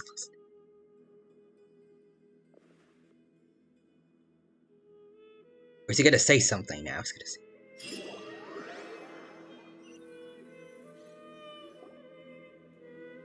Grandfather. Okay, now he's dead. So you said this and the other members of the temple bid farewell. Huh. Okay, he's not the nicest guy, but... Hey, Sethos. I feel like you feel bad about it more for Sethos' sake, at least. I'll miss him. Sorry for your loss. Glad to know he's actually... Well... I guess glad to see like he's fully a good guy now. I guess you were prepared for this. It's been a long time coming, huh? I know, for some reason I thought he was just gonna be like a... I guess like a rival character that would just kind of come back every now and then. From what I saw in the 2.2 trailer, maybe. Yeah, he's been on death's door for a very long time now. I think it was only through sheer willpower that he managed to hold on at this point. That is impressive. I'll give him that much. He was able to see this chapter come to a close before he passed. What's next for you? Per my grandfather's last wishes, the Temple of Silence should submit to whoever possesses the largest number of Hermanupis fragments. That entitles you to be our new leader, Sino. Well, he already has a job, so I'm not sure if he really wants to do that. But that's never going to work, as I'm sure you realize. I'm the General Mahamatra. I am needed back at the Academia. So, give him back the fragment, and then you have equal amounts of it, so kind of I qualifies. could foresee this possibility, and I gave it some thought. The fact is, I know next to nothing about the staff, records, and environment here. That's true. As such, I am ill-suited to be your leader. You're not gonna give full fragments to him, are you? I doubt it. I believe the honor should go to you. Were it not for this duel, or indeed if you had other intentions, the Ba fragments would most likely be in your hands by now. I'm sure Bamoon never meant for anyone but you to be his successor. You really think so? I mean, probably. I do. Still, I didn't think Bamoon looked very surprised by the final result. Perhaps he had an inkling that this would be the way things end. Well, in any case, since the Ba fragments are with me now, I guess I can call the shots. So, does this patch give Sino like a buff, or got 2 Ba fragments now? Sethos, I would like you to succeed Bamoon as the new leader of the Temple of Silence. You are more suited to the role than I, and I have complete faith that you will be an excellent leader. Just think of it as doing me a favor. Hopefully with no blood debts like Cyrus had to deal with. But doesn't that render everything that we've been through up to now meaningless? Not really. You've learned a lot, Sethos. No, it doesn't. This experience has allowed us to become friends, which means that the Academia and the Temple of Silence will become partners once more. Hey, that means the representation in the Academia could be more than an empty storage room. That's a much bigger deal than you might think, Sethos. You said yourself, times have changed. You have to believe that things can change for the better here at the temple too. I will try. To be honest, I couldn't have asked for a better outcome. Actually, part of me wonders whether Bamoon's intentions from the very beginning was just to create enough pressure to force us towards a duel. Well, we won't know for sure, so... That way, no matter who won, one of us would have to surrender our Ba fragment, and the power of Hermanubis would be concentrated in one single person. Had you won, the Temple of Silence would have doubled its strength. And were I to win, he correctly anticipated that I wouldn't suddenly drop everything to become the leader of the temple, much less integrate the temple into the Academia by force. Yeah, I don't know if that would have gone. The temple's future would depend not just on the guidance of Hermanubis, but the support of the Academia too. So he made it his responsibility to ensure his successor would be free from the burdens of the past. I don't know if he's actually that good of a guy, but his plan meant that maybe. Whoever ended up succeeding him, they would have an easier time. I do Sethos as solid and believe it, maybe. With one single letter, he lured out the professor. No matter what happened after that, it would result in a net benefit to the temple. And here I thought the General Mahamatra wouldn't care for all these trivial details. He's gotta look into everything. You're absolutely right. Grandfather and I considered this from every angle. You know. We had to find a way to mend our relationship with the Academia. In that sense, the right of duels was just a means to an end. So Sethos was fully planning this. Thank you for everything, Sino. As a gesture of our gratitude, to those that you and Lesser Lord Kusanali deem worthy. Speaking of Kusanali, where's Nahida been? Access to the Temple of Silence for their pursuit. How we get to see her? The Temple of Silence has a wealth of information on King Deshret's civilization, more than any other organization in existence today. In times when you need information that only we can provide, We will be here to support you. Sweet, free library. You must be exceedingly careful with your selection of candidates, lest you lead humanity to repeat the same mistakes. By the way, Tainari, my grandfather was so happy to see you. You are a descendant of the Veluca Shuna, and we are the heirs to the will of Hermanubis.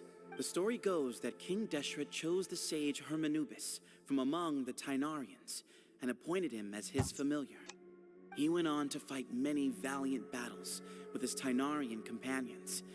They always stood by each other, from the founding of the Temple of Silence to the fall of Tuletula.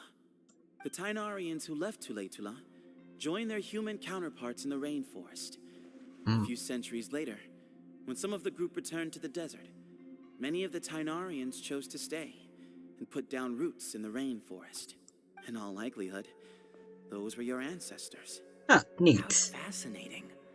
My father once mentioned that I was named after the Tainarians, but I never knew that my forebears had such a history with the Temple of Silence. Very fitting that you and Sino became friends. I like this story. Yeah. By the way, has anyone seen Cyrus? Oh yeah, I forgot about that, man. Yes, Cyrus.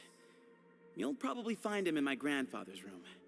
He wouldn't show it in front of me, but I think he still has many fond memories of my grandfather. Maybe. If it's true that you and your grandfather really planned for everything to turn out this way, then I guess he didn't really resent Cyrus as much as he appeared to. Hopefully not. Who knows? Perhaps all of us. You, me, and Cyrus. We're all just pawns in my grandfather's plan to set things straight. He was awful like that. Him versus Arlecchino in a chess fight. Someone's got to make the decisions when history is at a crossroads. I will make a detailed report on all of this to Lesser Lord Kusanali, and arrange for an official delegation from the Academia to come and meet you in the desert. I'm sure you'll have lots to attend. I feel like Arlecchino would definitely win. But once things return to normal, please come and visit the rainforest again. You should stay for a few days this time, and start to build some relationships. If we're going to work together, both sides have to get to know one another better. I will. All right. Well, bye for now, everyone. I'll be seeing you. See you, Sethos. See you soon. Come hang out with us anytime. That was fun. I returned to the Academia. I'll talk to Sethos first. Father, we did it. We achieved what we set out to do. Maybe. Stay on.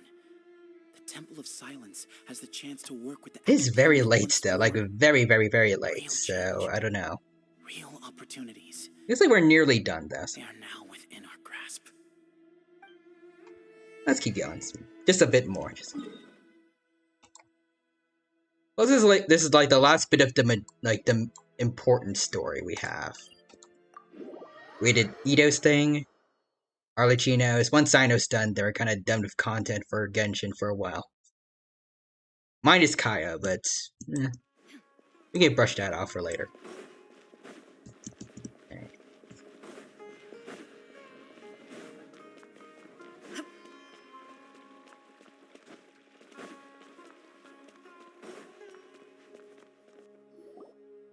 That's Sanari's teacher, I think.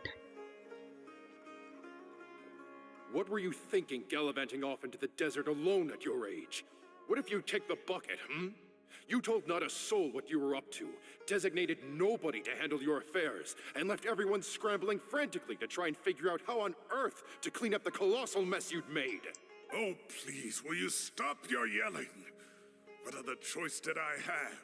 I don't know. What do you mean, what other choice? Do you mean to tell me that after all your years of learning, and sagehood no less, the only idea you could conjure up in that white-haired walnut of yours was to shoot off into the unknown like some hot-headed 20-year-old adventurer? A one-man suicide mission, That's the best idea that one of the finest minds of a generation could come up with, is it? It astounds me that you survived the journey, and you're lucky that fair enough, dude. Didn't finish you off when you arrived. I mean, if Sino did not show up, well, actually, if Amon was counting on all this to happen, then he probably wouldn't have died, but still. Quite a gamble since he didn't know all this before now. Honestly, the way you're going off on me, it's like you wish you'd been there to lend him a hand. Does it mean nothing to you that I'm your colleague and former classmate? I've got nothing more to say. What's the point of berating an old bag of bones? They really are like Tainari and Sino, kind What of. do you mean, bag of bones? I'm a flesh and blood hero who, despite his old age, saved our General Mahamatra from being stripped of his powers. Not really. Okay, look. He saved I you. admitted I was in the wrong. How can And his I own make it up powers. to you? What about, a month's work at the Academia? 1 month? Try 3. Oh, damn. His master is really laying into Cyrus. Let's give them a wide berth. We're too young to get involved. Professor brought this on himself. Don't pay any attention to him. Wow, I haven't seen Master get this riled up in a long time. The last time he chewed someone out like this must have been back when I was still a student. Dang. I think I'll go around and update everyone. Tell them the situation's resolved. Want to come with me? Sure. We can go for dinner afterwards. My treat. You in? Ooh, that sounds nice. I'm in. Free food is free food. Shush, Paimon. Alright, let's follow Cynos. Where is he, though?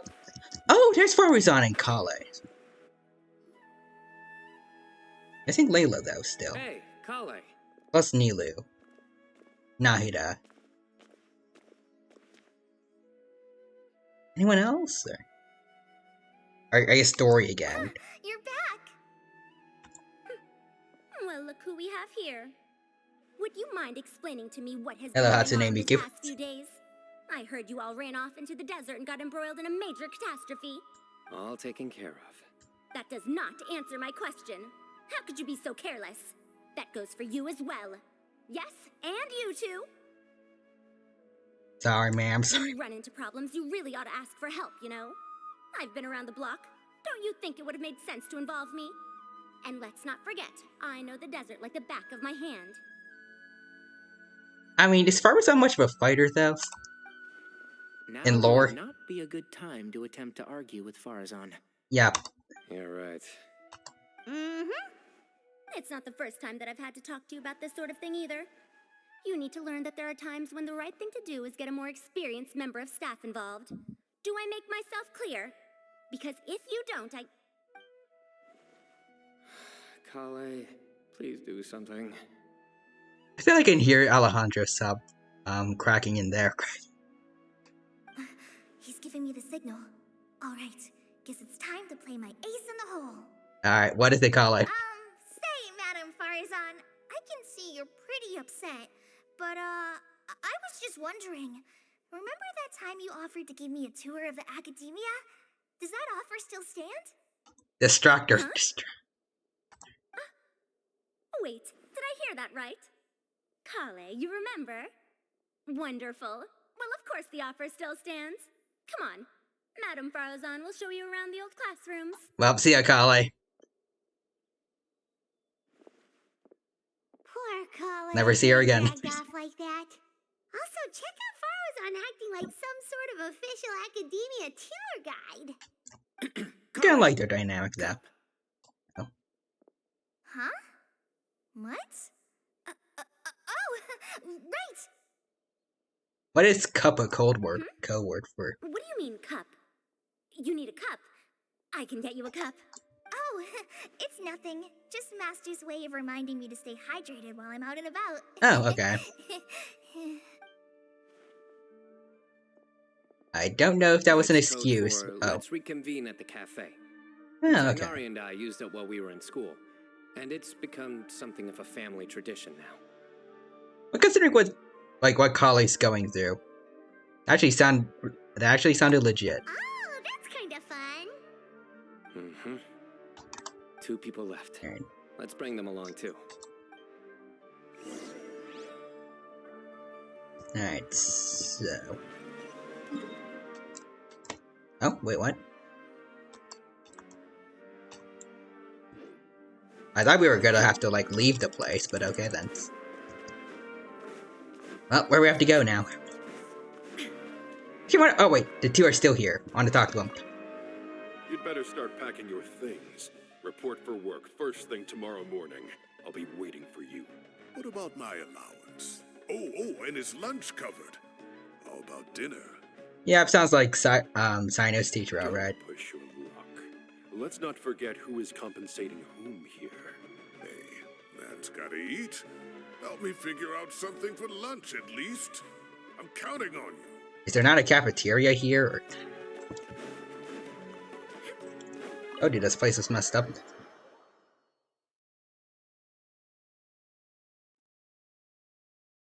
Alright, so in here... Alhaitham and Kaveh, I'm guessing? Maybe? Oh, yeah, there they are.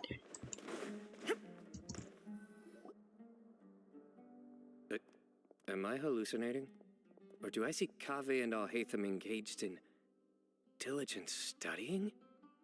Well, Alhaitham makes sense. Kaveh... We're just reorganizing all the books we used. Oh. Look, there's a whole mountain of them. There's no rush. Nobody reads these books anyway. My sincere thanks to you both. Yes, with your help, we resolved the issue rather swiftly and painlessly. Not quite painlessly. It was better than we could have hoped for. There's a good mix of emotional and physical pain in there. I see. The Temple of Silence resorted to rather unique means of self-preservation. It explains how they managed to remain hidden for so many years. And it sounds like they managed to preserve a whole load of ancient documents as well. I'd love to go check those out if I ever had the chance. That day will come. The Temple of Silence is a hugely important organization, and we'll be sure to maintain good relations with them in the future. Now, as a token of my appreciation, I'd like to treat everyone to coffee. Yeah. Sounds good. Yeah, sounds great. Although after the last few days, I don't know if I can handle another coffee, but I can just order something else. Sure. You can never have too much caffeine, man. Alright, go to the cafe. I wonder if Sethos is gonna be there. He does know how to get to the cities. That'd be cool.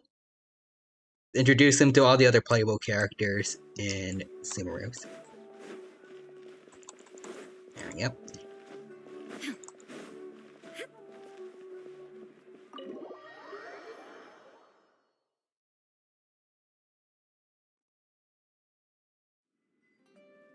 And then the Traveler just pounced on their opponent and knocked him right out cold. Now I did a lot of skill spam and a couple of normal attacks. Then there was Tainari. He put up an amazing fight too. We ended up winning all 3 bouts. Whoa. Part of me wishes I'd been there to see it, but I'd have been biting my nails off worrying about you guys. Yeah, that'd be pretty account of the terrifying for you. events. Bereft of detail, but it has livened up the room all the same. Hey, Paimon included all the juicy details. The Traveler just pounced and then waved their sword like this, then spun around and blocked. I didn't block once, I just dodged a 3 lot. knocks in a row, you still ceded the position of leader to him. That's very dignified of you, Sino.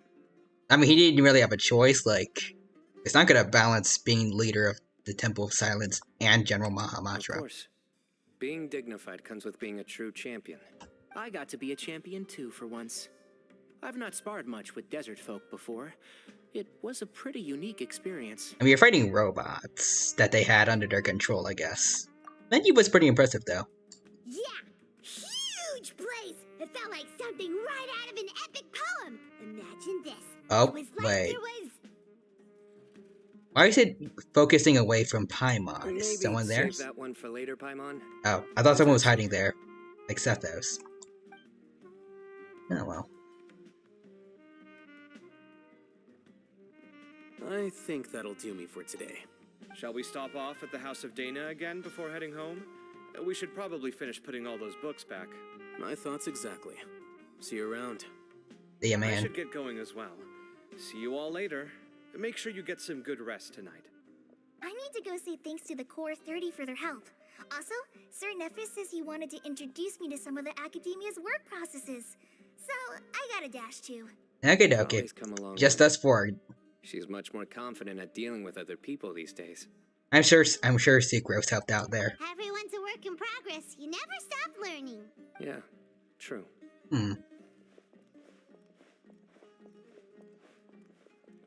Just waiting for the camera to focus on like Sethos being here this whole time, but it's not doing that.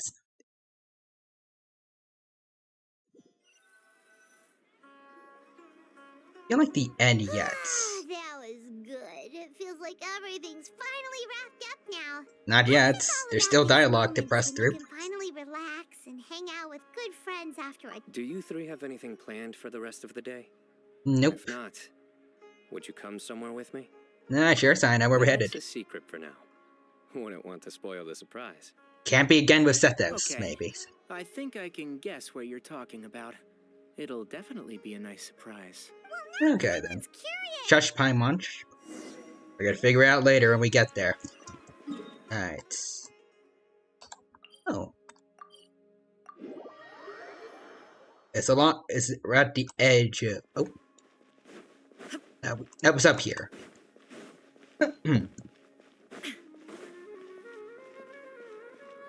Oh, this tree branch. Been a while since I last made my way up here. Oh, look at this place! We're so high up! I guess Sethos did mention looking down at like the people from like the highest view of the city. Need any help? Was he here? I'm actually a tree climbing champion. As you wish. I say, as I have died multiple times trying to climb and losing stamina. What a great view! We're so high up we can see for miles! Traveler. Yes? Turn around.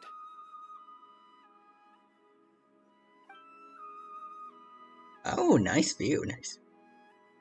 It's beautiful. This is my secret base.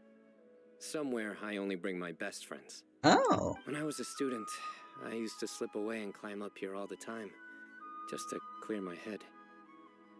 I was quite young then, and hadn't made too many friends yet.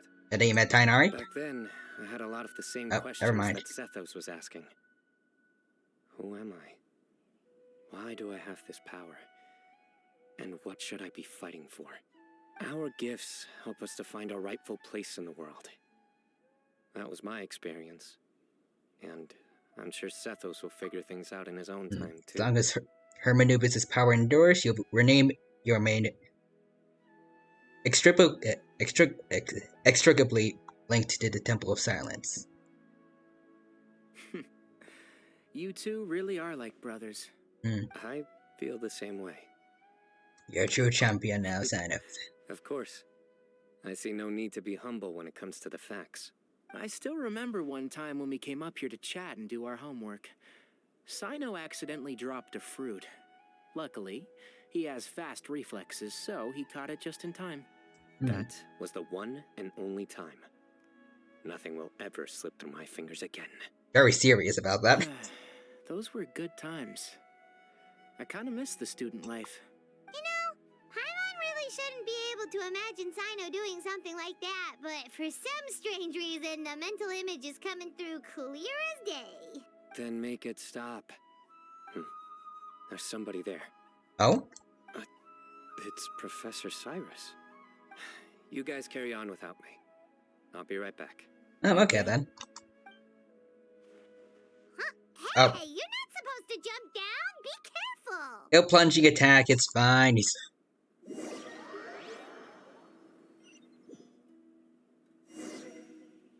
Oh, trial for Sino. Oh, okay. Let's go then. What you got for me, Mr. Cyrus? Oh my days. I can't believe how stupid I look in this one. Is he look at old photos, or? Professor, what are you muttering to yourself about? Sino. Just the man I'm looking for. Guess what I found in some old notebooks? Some old photos? Oh, I think that's him and young Sino? Can you look at him sleep, though. This notebook was just sitting in a pile of odds and ends in the sage's office. I must have forgotten to take it with me, and no one's touched it since. It was still right there. I was at the Academia earlier to discuss my workload with Nephis. I swung by the old office to have a look around and just happened to cross it. Well, time flies. Look how tiny you are in this picture. Still a Small kid. Sino.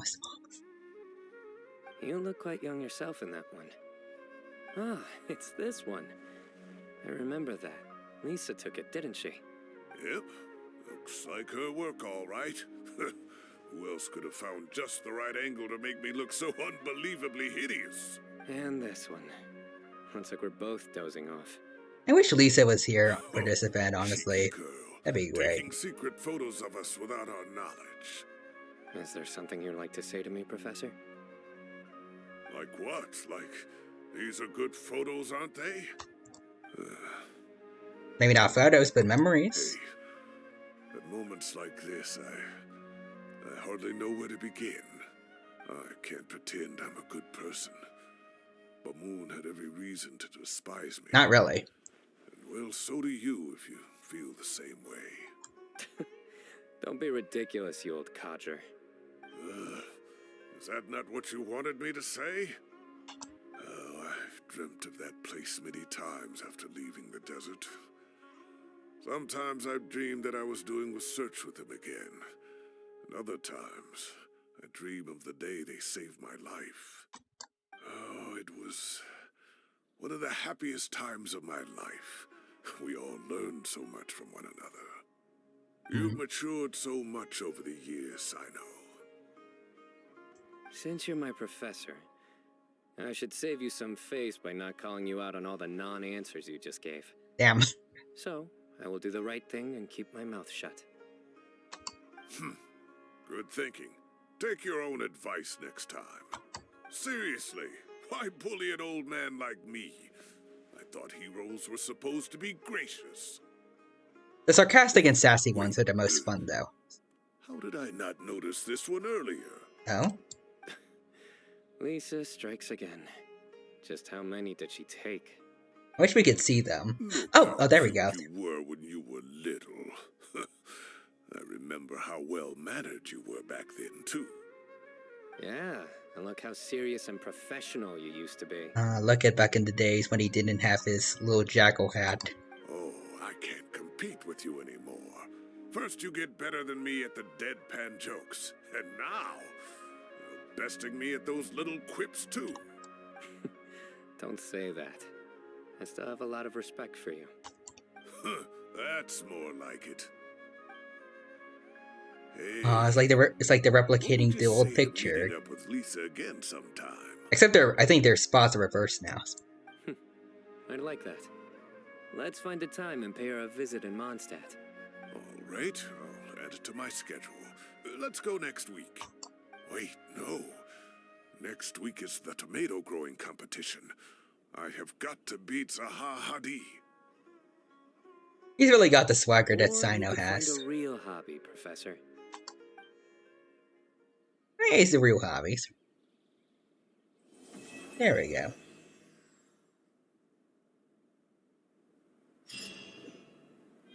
Oh, we can talk to them.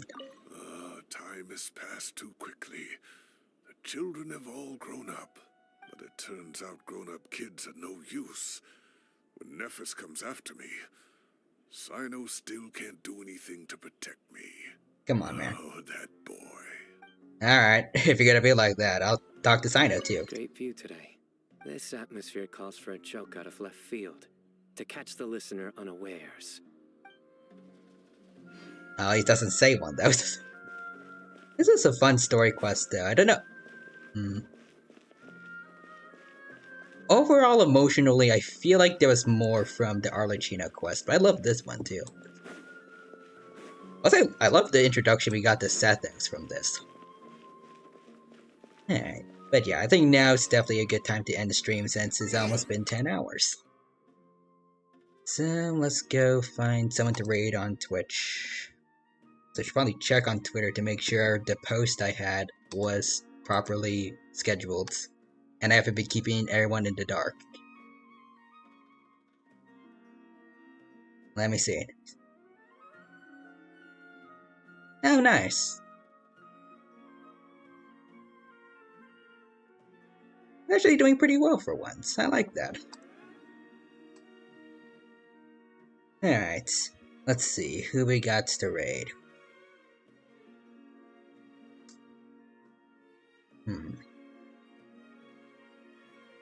Yashawu is playing Minecraft. Let's go check that out then. Alright. From a dino to, I think, an Oni. I'm not sure. Yeah, let's do that. There we go. Put the right command in. And there we go. Alright, before we head off, just want to say again, thank you to everyone who stopped by during the stream today. I hope you had a good time here, and I hope I was able to entertain you all with my hijinks of Genshin. And I hope to see you next time, when we'll be just chilling out more Genshin when we finally have more content to do, and maybe I'll see you next week, depending on exactly when Weathering Waves launches. And I guess I'll try that out on day 1. We'll see. If my computer has enough space for that. But yeah. Till then, have a good rest of your day. Take care. And bye-bye. Or